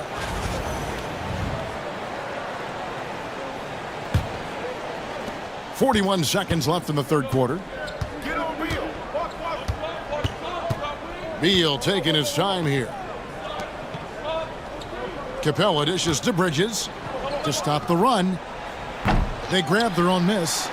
Beal from long range. Capella kicks to Beal. Three-pointer. Hits the three-point bomb. Beal's got his first 3 points of the game. Something that's kept this game close is the fact that the rebound stats for both teams are almost identical. Pass to Black. There's a screen by Collins. Black the pass to Collins. Count that one. Collins has got 5 points so far. And you gotta love the big bucket in the paint in this sort of a grind-it-out game. Shea Gilgeous-Alexander, guys, has been on display for the Nuggets. What a quarter that saw them generate a great comeback effort and are now out in front with momentum behind them. And we've got more M2K Sports coming your way after this. And now we have a moment to reveal our State Farm assist of the game. And the definition of teamwork right there, guys. I mean, what great communication between them, and what a beautiful feat. The coaches talk about it all the time, but to be able to play with that kind of feel, nice play, collaborating, improvising, and organic. 3/10 quarters behind us. One more to go. Thanks for being with us as we begin the fourth. On the floor for Milwaukee, starting the fourth quarter. Ben Simmons is out there with Julius Randle. Then it's Anthony Simons. Then it's Chris Middleton, and it's Booker in at the 2. Denver in the lead. Here's Black. Pass to Hero.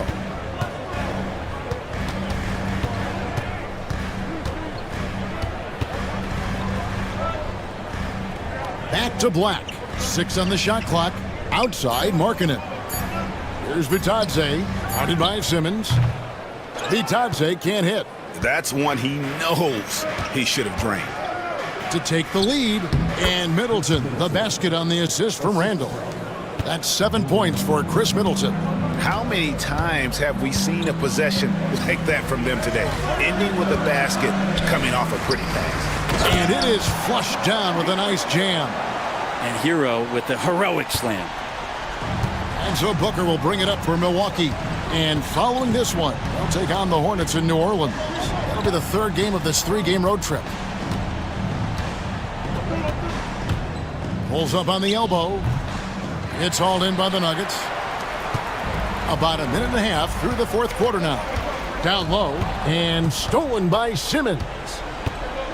To the paint. Wants to get it to Randall and does. Out of bounds. Denver takes possession. A different look for Denver. John Collins, he's checked in for Goga Bitadze. Portis comes in for Black.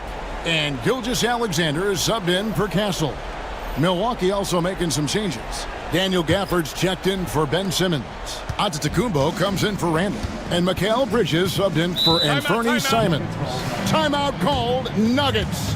And coaches looking to seize every advantage, maximize every possession. Got to feel good as a coach if you make all those adjustments, pull the right strings. That's what they love to do.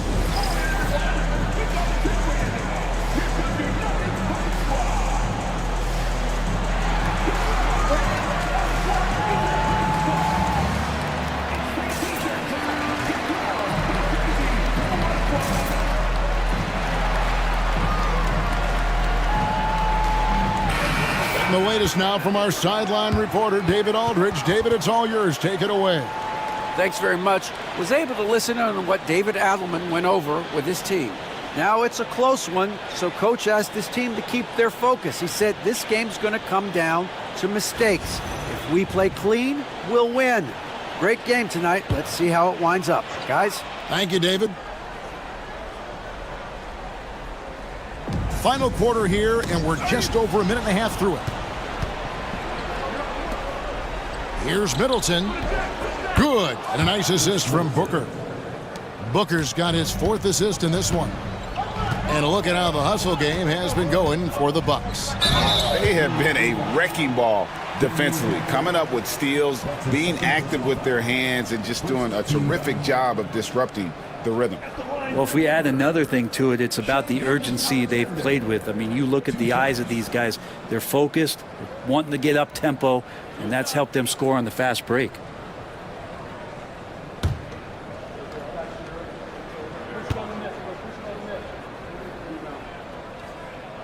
That's good from Gilgeous-Alexander. And the growth that Shea has shown over the years, it has come on so fast with how he has improved, but he's adding to his game.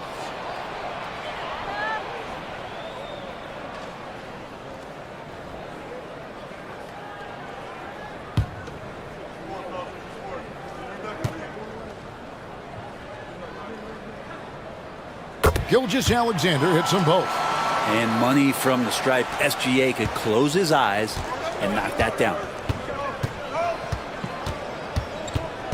Booker up top. Gilgeous-Alexander covering.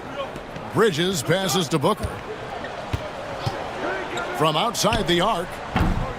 It's hauled in by the Nuggets. Collins has got 6 rebounds here tonight. Pass to Gilgeous-Alexander.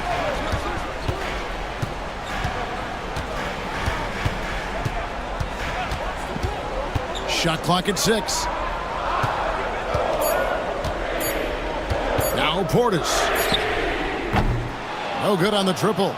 And if they know what's good for them, that's the way they'll defend against him every time he takes the ball in the three-point lane. More and more, it's about the maturation process of Giannis and his game, learning now how to sell defenders with pump fakes. And guys, let's get your take on the scoring breakdown for the Nuggets. They've been playing some really physical offense, just attacking the paint as much as possible. And I tell you what, they have been very successful with that strategy. And the other thing about their game tonight that they've done a terrific job of is just moving the basketball around. That's how you rack up assists.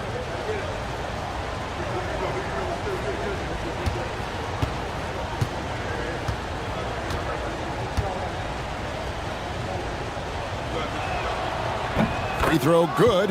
Giannis. Well, if you think that Giannis was going to stop working after he won a title, what do you think he's going to do in the years that they don't? This guy continues to be one of the hardest workers in the NBA.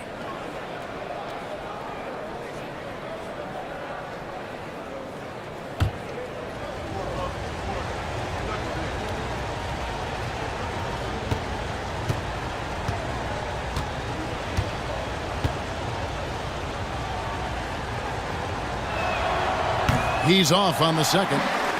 He was able to tie it up, but he has to be disappointed that he could not give his team the lead. Markkanen kicks to Collins. Hero passes to Gilgeous-Alexander. Yes, indeed, it is good. He's now 8 for 14. And SGA is used to bearing these kind of big-time shots. Just an outstanding leader for this team. To the inside, Bridges. Good, and the assist goes to Middleton. Bridges has got the game tied up here for the Bucks. And Bridges elevating his game. Woo! Gilgeous-Alexander against Booker. Bobbed up there for Collins. Up high to stuff the alley-oop. Collins not the first option, but wow, stepping up. And so Antetokounmpo will bring it up for Milwaukee.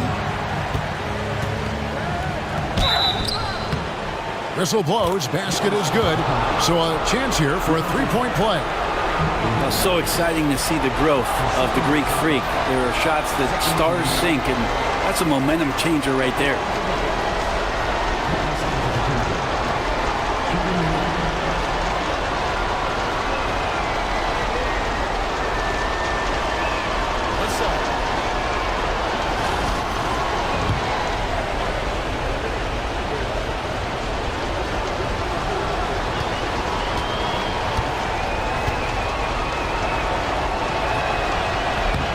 Throw no good for Giannis. I think what makes Giannis special is how uncomplicated he is. The man is just an incredible, pure athlete who simply loves the game of basketball. That's all there is to it. Here's Gilgeous-Alexander. The shot, no good. The Bucks have gone 5 of 7 from the field since the beginning of the fourth. Strong work at that end of the floor. Nuggets have gone 3 of 6 from the field so far in the fourth quarter. Here's Markkanen. On the wing, Gilgeous-Alexander. Yes! Remember that one, guys, a difference maker. I'm wondering, is that the biggest shot of the game?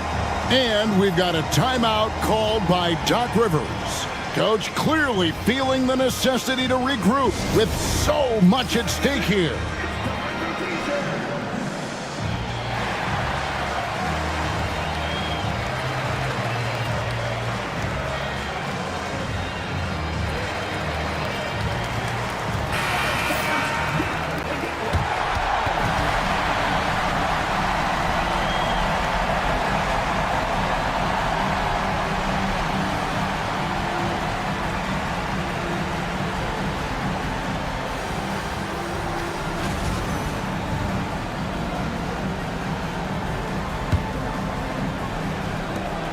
There's 49 seconds left in the fourth. Pass to Antetokounmpo. Fades away. Good. And tie game. That is a huge basket right there. Oh, gigantic shot here by Giannis. He's showing he's ready to deliver another big moment. Timeout called. Nuggets.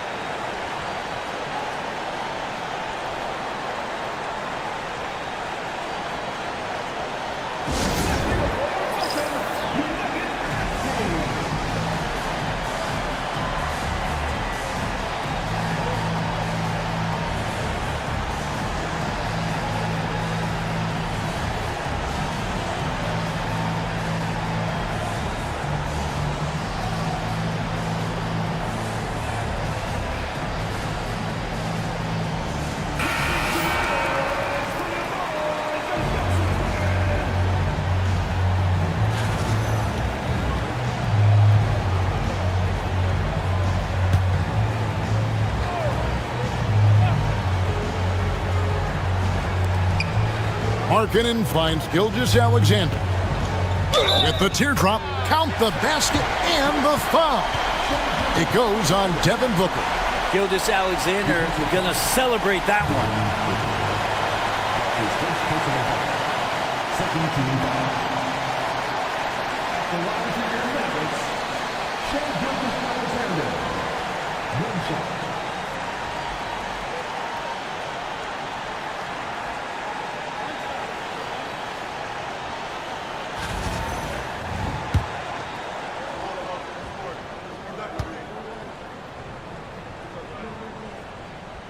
That's good from Gilgeous-Alexander. Booker with it. Pass to Antetokounmpo. Hard to get upset at the defense there. Antetokounmpo is no easy matchup down low in the paint. Good on the first, and that brings them within 2 here.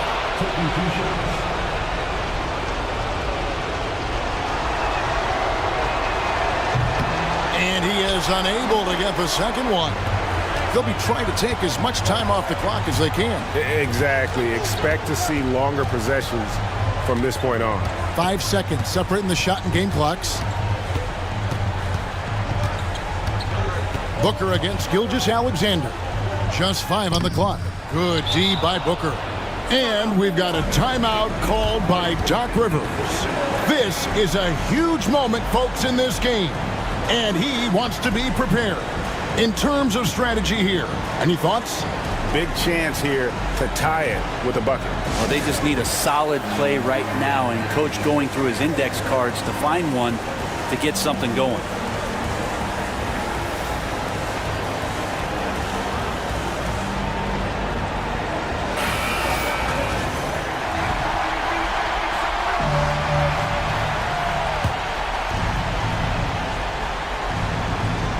Nine seconds left in the fourth quarter. Tries from 10. It's off. And it's still a rare sight to see rebound numbers like the ones he's had tonight. Well, this kind of effort will energize the team and get you going, just gobbling up every board. He hits the first one, and that makes it a 3-point lead.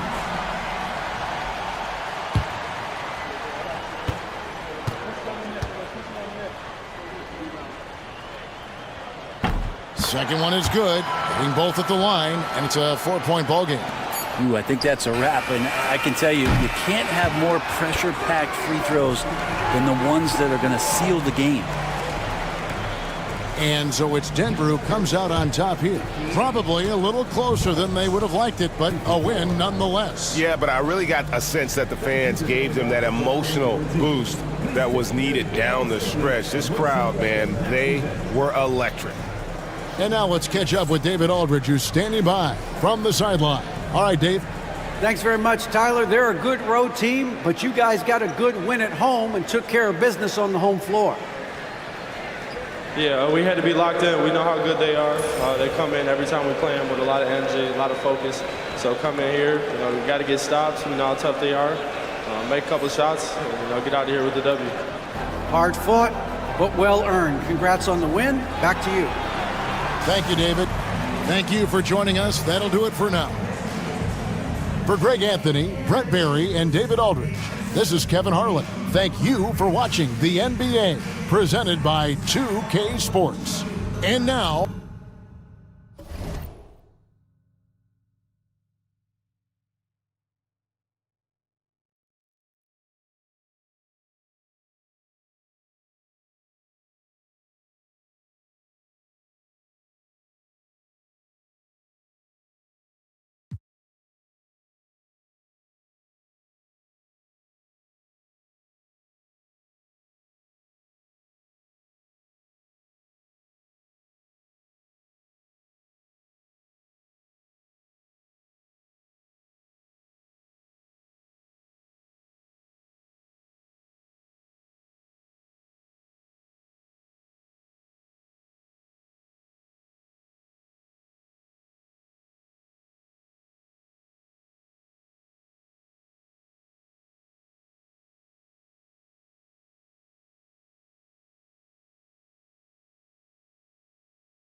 City, let's meet your Portland Trailblazers. Well, Grant, trade talks always ramp up this time of year. But if you're a player in those rumors, that can really take a mental toll. Oh, B.A., absolutely. Especially the first time it happens. You have to try and remind yourself that it's a business. But sometimes that doesn't make it any easier. So the Houston starting five. They've got Victor Wembanyama.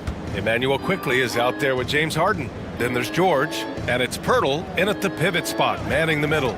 Just 4 to shoot. Quickly passes to Pirtle. Gets his second attempt to go. Now he's 1 for 2. There's no stopping Pirtle when he has the ball in that spot. Just abusing the defense down in the paint. Here's Klingon, covered by Pirtle, to the inside. Stolen by Harden.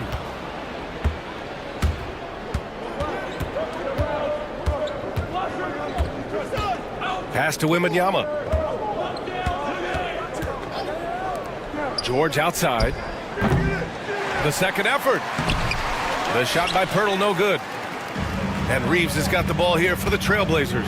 This is the first they're seeing of Houston. And there's Klingon on the assist by Barrett.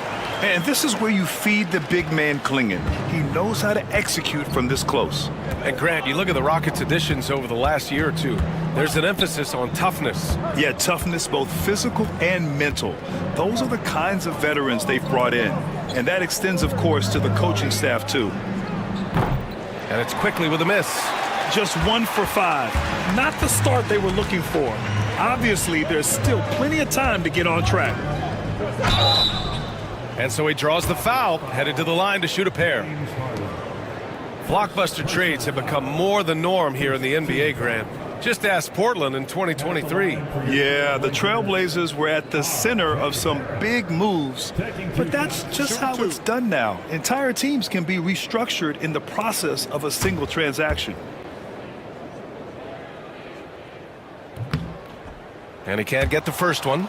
Well, Grant, after 3 straight drafts high in the lottery, the Rockets got to 500 in 2024. Yeah, and I love how they signed some vets in the summer of 23. Houston decided we want to win now, and I wish more teams did that.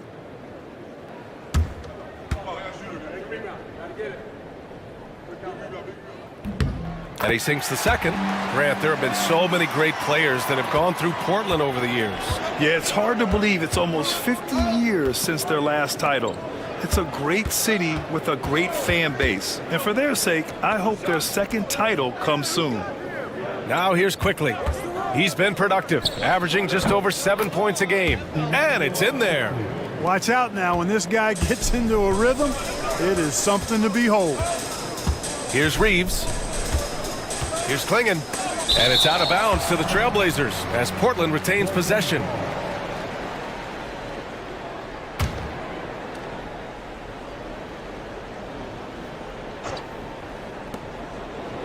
Pass to Ware, and here is Barrett.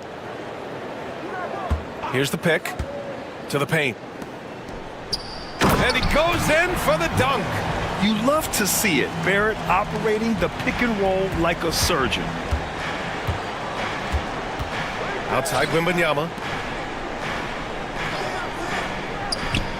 George for 3 after missing his first attempt. Now 1 for 2. Defensively, you have to stay connected to him on the perimeter. Time now to hear from our reporter, Allie LaForce. I briefly spoke with Chauncey Billups. He's focused on what they need to do to stop James Harden, saying they need to be aggressive defensively without putting him on the line. Once he starts racking up the freebies, the game slows down, he gets into a rhythm, and from there, it's a domino effect. And Allie, thank you for that. It's always awesome to watch Harden do his thing. I mean, he's so good with the ball. Fantastic at going straight into the contact on his drive. Excellent. First trip to the line for him here.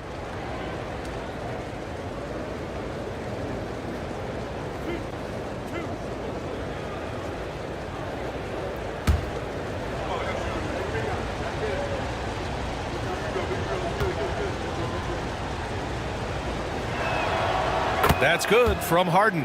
Nobody quite like Harden to run your offense. He knows the ins and outs like very few do.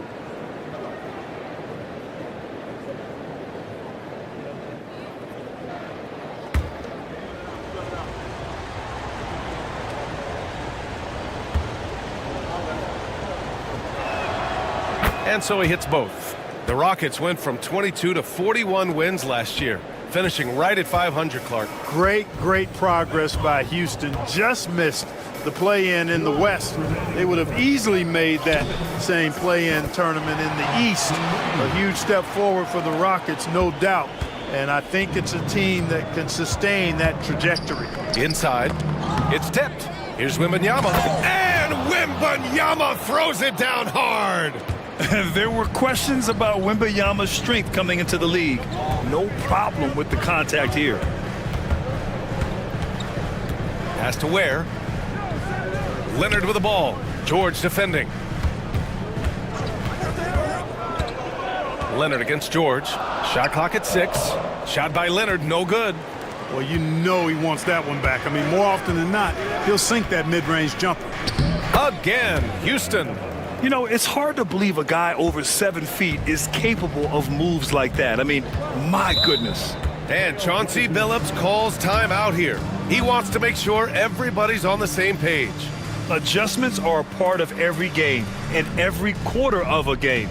I think Coach sees something here. And you know what? We'll see what changes he makes coming out of this timeout.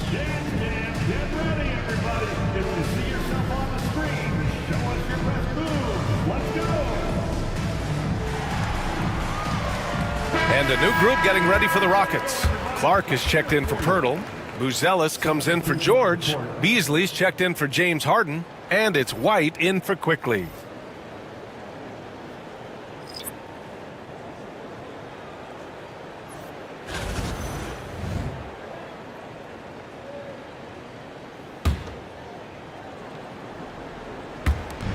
We've got 1:08 left to play in the first. Vucevic, the pass to Dinwiddie. Outside Reeves, beyond the arc. Perfect night so far, 2 for 2. Zero hesitation from Reeves that time. He never lacks confidence. And here's White. The 11-footer. That one off the back iron and out. Dinwiddie outside.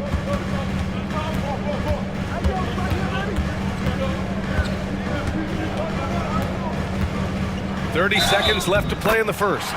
And the shot counts. He's fouled, and it's a chance for a three-point play. First personal foul. Second. And this is his first trip to the line tonight. Kawhi Leonard's checked in for Portland. Karis LeVert comes in for Reeves. And the Rockets making a change here as well. James Harden, he's checked in for Wembanyama. Mind the lanes. Mind the lanes. One shot.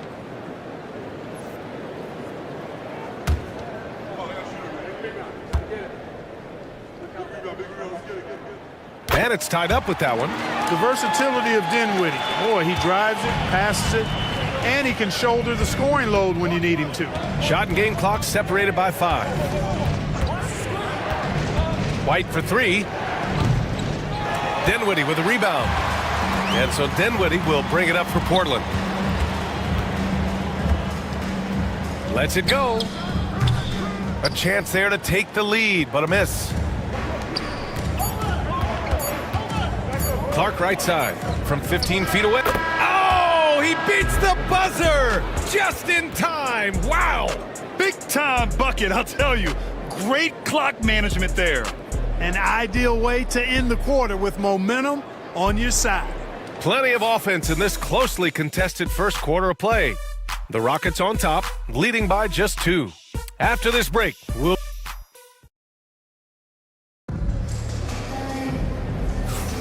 And some good action in the books as we get back to a game that's been pretty close so far here. And taking a look at Houston's performance here, guys, what have they been doing or not doing? Well, they've used the fast break well to score easy points and keep the defense unsettled. And, you know, for them guys, it's all about tempo. Keep the pressure on and do so as much as possible. And it feels like everyone turns over half their roster every year, Clark. How hard is that for teams? Very hard. I mean, continuity is a foundational pillar point to being successful in anything. There's a reason why Steph, Clay, and Draymond won so much in Golden State. Knowing your teammates and their tendencies is vital if you're going to be a championship contending team. I think teams and organizations benefit when they stay together for longer periods of time. Kawhi Leonard out there with Kyle Kuzma. Then there's Spencer Dinwiddie. Then it's Karis LeVert. And it's Vucevic in at the center, filling out the middle. That's the group in the game for the Trailblazers. LeVert goes against White.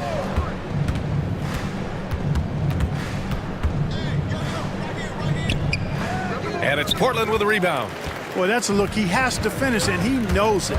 Blown opportunity. LeVert passes to Vucevic. Kuzma outside. Pick by Vucevic. Kuzma down low. He's guarded by Beasley. Clock is at 3. That gives him the lead. Dinwiddie's got 6. Put your head down and go to work. That's what they need to do. Yeah, these teams trading punches right now. I mean, it's table tennis. Back and forth we go. It's White with a drive. LeVert with a rebound. Portland leading by 3. Second quarter here, just over a minute and a half played. Here's White. Played it in with a nice touch off the window. Good heads-up basketball. Sees an opening and capitalizes. And let's send it over to Allie LaForce.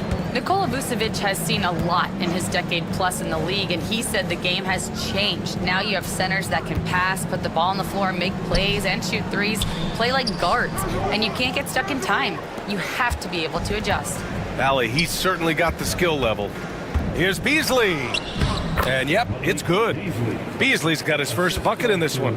Beasley bouncing off the defense there and finding a way to still finish, making it look effortless.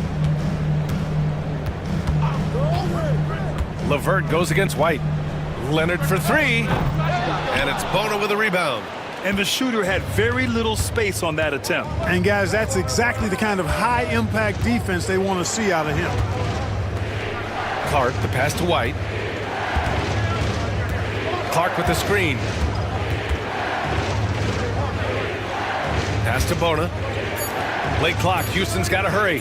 White for 3. Drains the triple. And now a 4-point Houston lead. That was some slick passing from Harden on that one. And Chauncey Billups calls timeout here. He'll take the opportunity to regroup. Things just aren't going their way. He clearly wants to talk it over. And you know what, guys? If for nothing else, just to slow things down a little bit, change it up somewhat. And check out the NBA's top 3-point shooters over the course of the past month. Victor Wembanyama, 3rd. The 4th spot held by Malik Beasley. Their consistency from range is unbelievable. It's what every team in the league is looking for these days.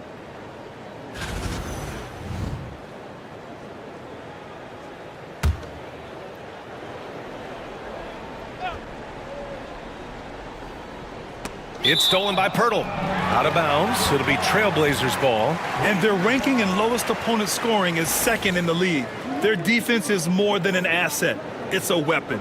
And you got to be careful shooting on this team.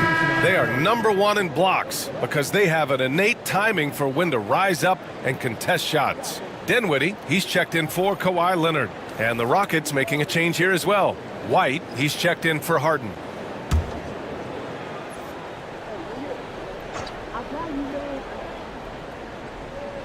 Quarter number 2 and around 3 minutes gone by. Outside Reeves. To stop the run. And he lays it in. Reeves has got 7 points. Yeah, I tell you what, when Reeves is focused in, I mean, he's tremendous. From undrafted to closing games with LeBron and AD, Austin Reeves, what a story, Clark. It really is a great story. I mean, this guy has just continued to prove the doubters wrong. Nobody's going to outcompete him. He's fearless. He's got great skill. Doesn't lack for confidence either. He's one of my favorite players to watch. Dinwiddie against Quickly. Dinwiddie gets the bucket. Dinwiddie's got 5 points in the quarter. You know, guys, I like the way Dinwiddie uses his body and strength. I mean, he doesn't have a problem overcoming physical defense. Quickly passes to White. To the inside. Outside for Wembanyama. Just 5 to shoot. Back to Pirtle. Pass to Quickly. Takes a 3. Portland with a rebound. Dinwiddie outside. It's Barrett on the wing. There's 37 seconds left in the half.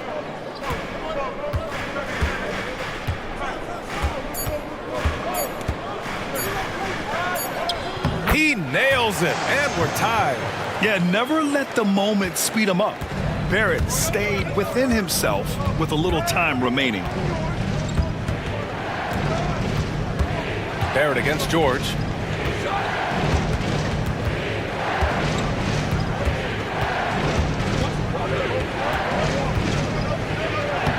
No good with a layup.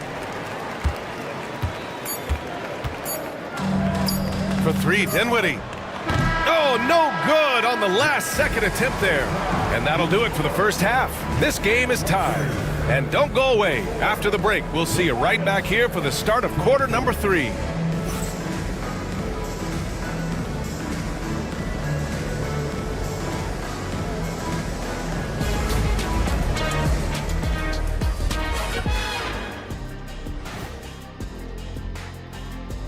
Hey everybody, it's Portland Trailblazer basketball on tap in a game that's proven to be a healthy matchup through the first half. You know what? They push the action, but also play within themselves. Show great execution. And you know, that usually leads to a high field goal percentage, and that's exactly what's happened here.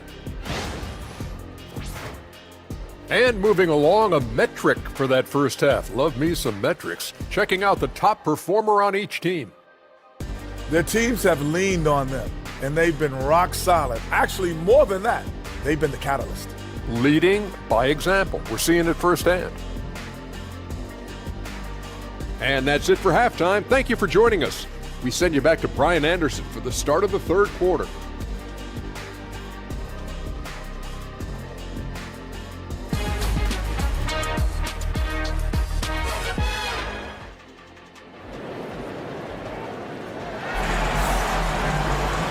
And we've got second half action for you. Thus far, a pretty evenly contested game. Boy, you got to like what Spencer Dinwiddie has done in this game. You just love his patience offensively in the first half. Waited until he got the looks he wanted. Well, you know what, guys? It was all about efficient offense, not rushing things, taking your time, finding the best shot on every possession. Kicking off the second half, here's Ime Udoka's 5. We've got George, James Harden out there with Emmanuel Quickly. Then there's Jakob Poeltl, and it's Wembanyama in at the 4. Down low, here's Klingon. And he floats it in for the easy 2. Credit the sweet setup on that one. And guys, the way this defense is getting manhandled down low, you have to wonder if they're at 100% right now. Quickly finds Harden. Here's the 3. Kicks it to George. Launches it, and the three-pointer goes. George has got his second bucket on the night. Seems effortless for George, that quick release of his. Pass to Ware. Leonard outside. Over George. Shot by Leonard, no good. That's the shot they wanted. It just didn't fall. You know what? That's a confidence shaker for him, though. I mean, that's a shot he expects to make every time. It's George on the wing. Leonard defending. Quickly against Reeves. Takes a 3. Portland with a rebound. Ware's got 4 rebounds now. And during the first few seasons of Emmanuel Quickly's career, he was seen primarily as a scorer, Greg. Yes, but recently has blossomed into a more versatile threat. The leap we've seen in his passing has been especially impressive. He's a player to watch out for moving forward. And Reeves has got the ball here for the Trailblazers. Since the second half started, they've only given up 3 points. Pass to Klingon. Cranked it in off the glass. Klingon's got 4 points in the quarter. I love it. When Klingon starts throwing that weight around, he'll knock you out of position. And we've got a timeout called by Ime Udoka. He's going to talk it over with his guys.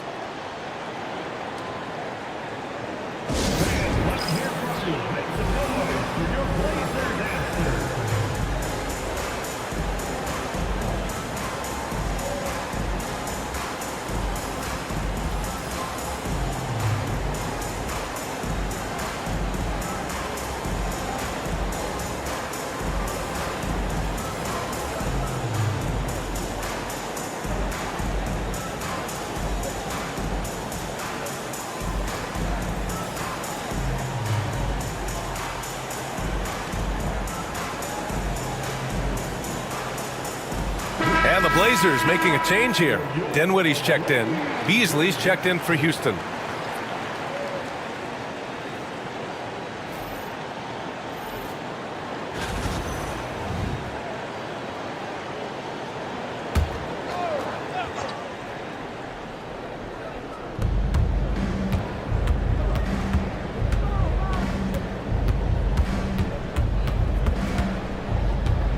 Outside Harden. Pass to Wembanyama. Here's Quickly. Just 5 on the clock. The 3 is up. It's rebounded by Barrett. Clearly out of rhythm now, guys. I mean, just 1 for 5 to begin the second half. Leonard outside. Takes the 3. They get it back. Klingon. And the layup is good. And now a 3-point Portland lead. You know, the defense has been very slow to adapt. I mean, that's 10 straight points now inside. Reeves against Harden. Beasley for 3. It's not going to go for him. The Trailblazers have gotten 3 of 6 shots to fall so far in the third. Leonard outside.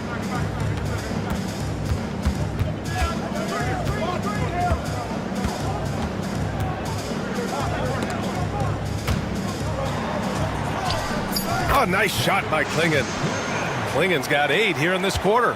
We've seen that more than once today. An effortless basket inside. Well, listless and lifeless at the defensive end. I mean, especially inside. They've really got to pick up that interior defense. Pass to Wembanyama. Here's Harden. Gets an open look and hits it. Harden skilled off the dribble, off the catch. He can flat out score. And Chauncey Billups calls timeout. And we might see some changes. Coach potentially looking to adjust.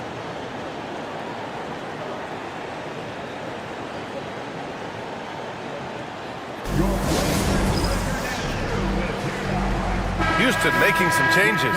Clark is checked in for Pirtle. Buzelis comes in for Beasley. And it's Kobe White in for James Harden.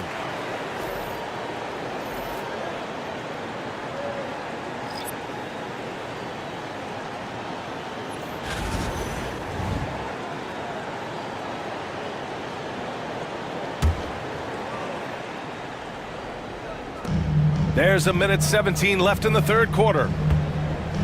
Reeves, the pass to LeVert. Now Johnson. Outside Barrett. From behind the arc. Sends it home from three-point land. Barrett's got 6. You love when Barrett starts to feel it from downtown. Quickly outside. 46 seconds left in the third. Pass to Clark. Down to 5 on the shot clock. Using his post moves to get the 2 points. Good passing to set that up. Teamwork on display. White against LeVert. Outside Barrett. Here's Vucevic. Tipped away. It's one thing to prevent the layup. It's another to do it without fouling. Just terrific defense. Quickly passes to Wembanyama. That shot off. Outside Barrett. Here's LeVert. Nice dish, and the layup goes down. LeVert's got his first 2 points of the night. The defense couldn't collapse quickly enough. The third quarter comes to a close. Portland ahead. They're up by 6. And we'll have the start of the fourth quarter for you as soon as we get back from this short break.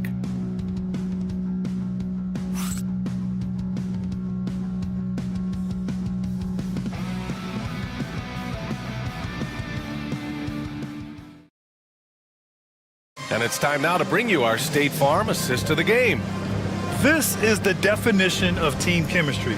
I love to see this kind of communication and connection between teammates leading to the perfect pass. For me, next to the big-time alley-oops and monster throwdowns, passes like that are probably the next best thing when it comes to sweet-looking NBA highlights. And with 3 quarters behind us, we'll start the fourth in what is still anybody's ball game. Kawhi Leonard out there with Nikola Vucevic. Then there's Kyle Kuzma. Then it's Karis LeVert. And it's Ellis in at the point. That's the group on the floor for Portland. Win or lose, this is the fight you want to see from your players. Yeah, you know what? I agree. I mean, they're showing a bunch of fortitude here, keeping this game tight. Vucevic, the pass to Kuzma. LeVert outside. Shoots over White. The shot by LeVert, no good. Every player goes through this. When your shots aren't going down, it can ding your confidence. Here's Abaji, defended by Kuzma. White for 3. Another 3 from Houston. Cool, calm, and collected at a critical juncture in this game. A little over a minute of the fourth quarter gone now. Now here's Kuzma. Tight defense on him. Yep, that one goes. And the Trailblazers lead by 2. And they've really managed to dominate inside. The play in the paint has gone almost entirely all their way. And we've got a timeout called by Ime Udoka. He wants to make sure they're purposeful with the game plan.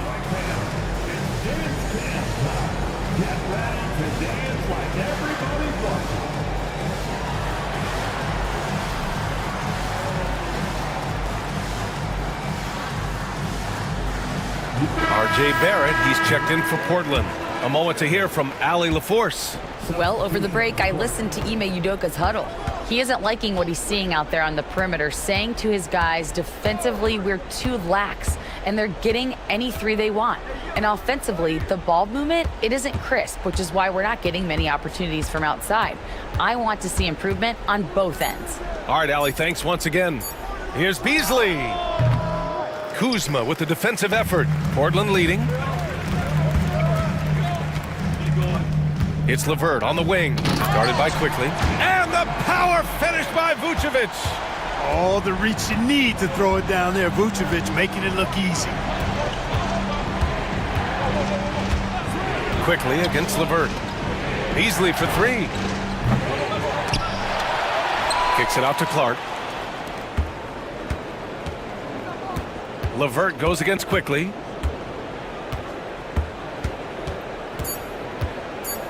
Another shot. Shot's blocked. Super recognition that time to come up with the block shot, as LeVert was quick to recognize where he was and get off the ground. Leonard inside. Working on Clark. Leonard can't get it to go. Rockets trail by 4. Pass to Harden. Oh, a clear foul there on the missed shot. So he'll get a pair at the line. And Harden is fearless. Awesome at gutting the defense and making them send him to the line. He just knows how to draw fouls and get himself to the stripe. All right, a moment to look at the scoring approach in terms of where the points are coming from here for Portland. You know, all game long, they've imposed their will on the interior, scoring a lot of points in the painted area. Well, in addition, I love their passing. I mean, they're buying into that team concept.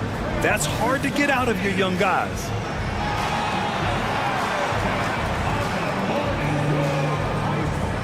So both teams changing it up here.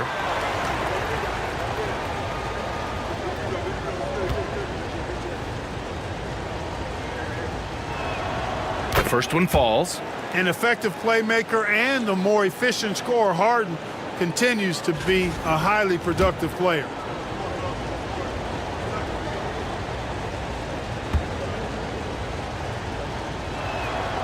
Harden hits them both. He's basically automatic from the line, not the guy you want to send there now. Reeves, the pass to Leonard.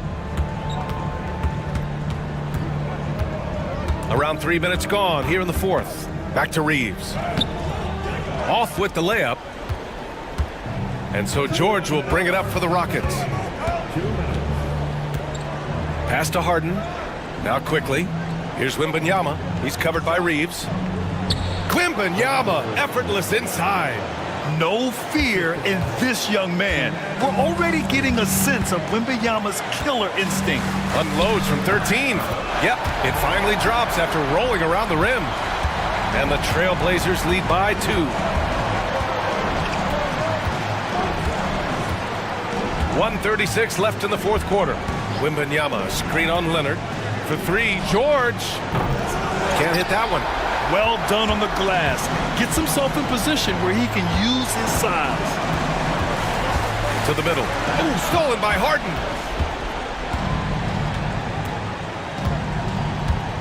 Pass to Wembanyama. Now here's George. He's covered closely, and he makes it. Hey, when you got a player like George, in these moments, you turn to him. He knows how to deliver in the clutch. 58 seconds left in the fourth quarter of this one. Here's Klingon.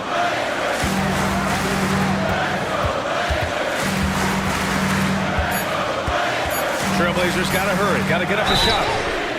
Hard, focused work that time earns Reeves the foul call. First team foul. At the line for your Trailblazers, Austin Reeves, taking 3 shots.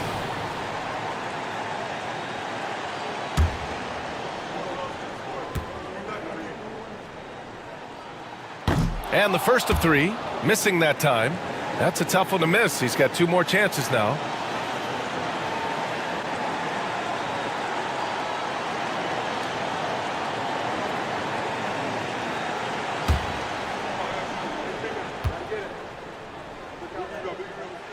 The second one drops, and that gives him a lead.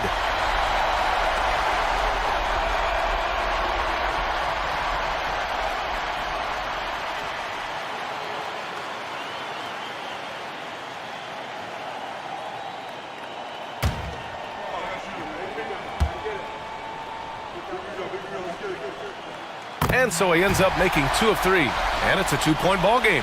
And right about now, at this point in the game, there can be a massive difference between a 2- and 3-point advantage. Here's George. Oh, he nails it! And he's tied it up! What a shot! Shot after shot, one after the other. PG, Paul George, making it happen. And Chauncey Billups calls timeout. And coach didn't want to take any chances in this situation, which is why he called the TO.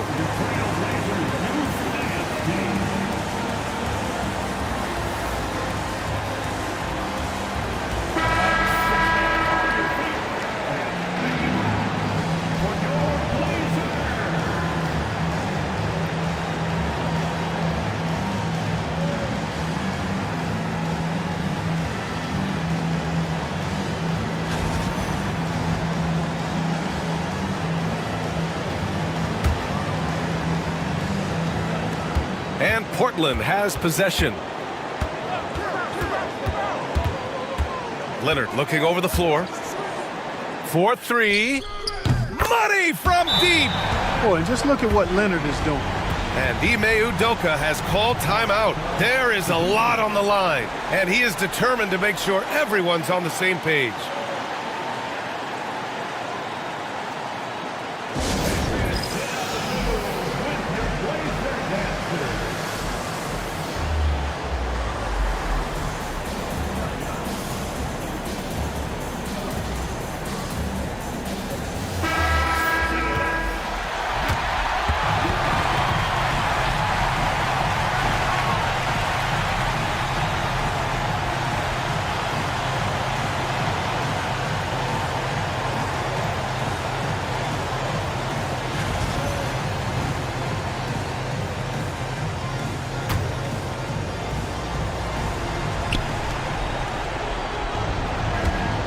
three, George. The rebound by Ware. And that's an intentional foul.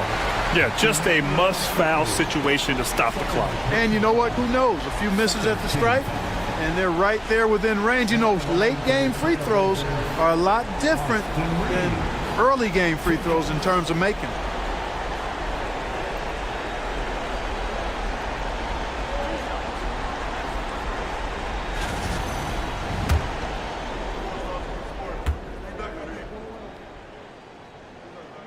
He drops the first one, and that gives him a 4-point cushion.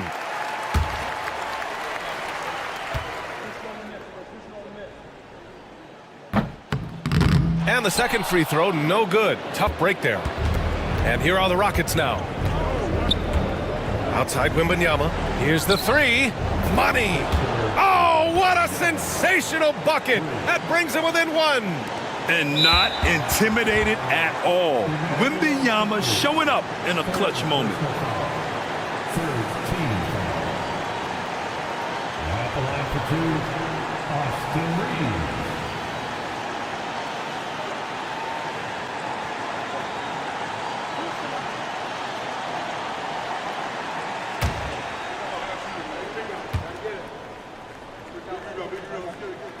First free throw is good, and that'll put him up 2.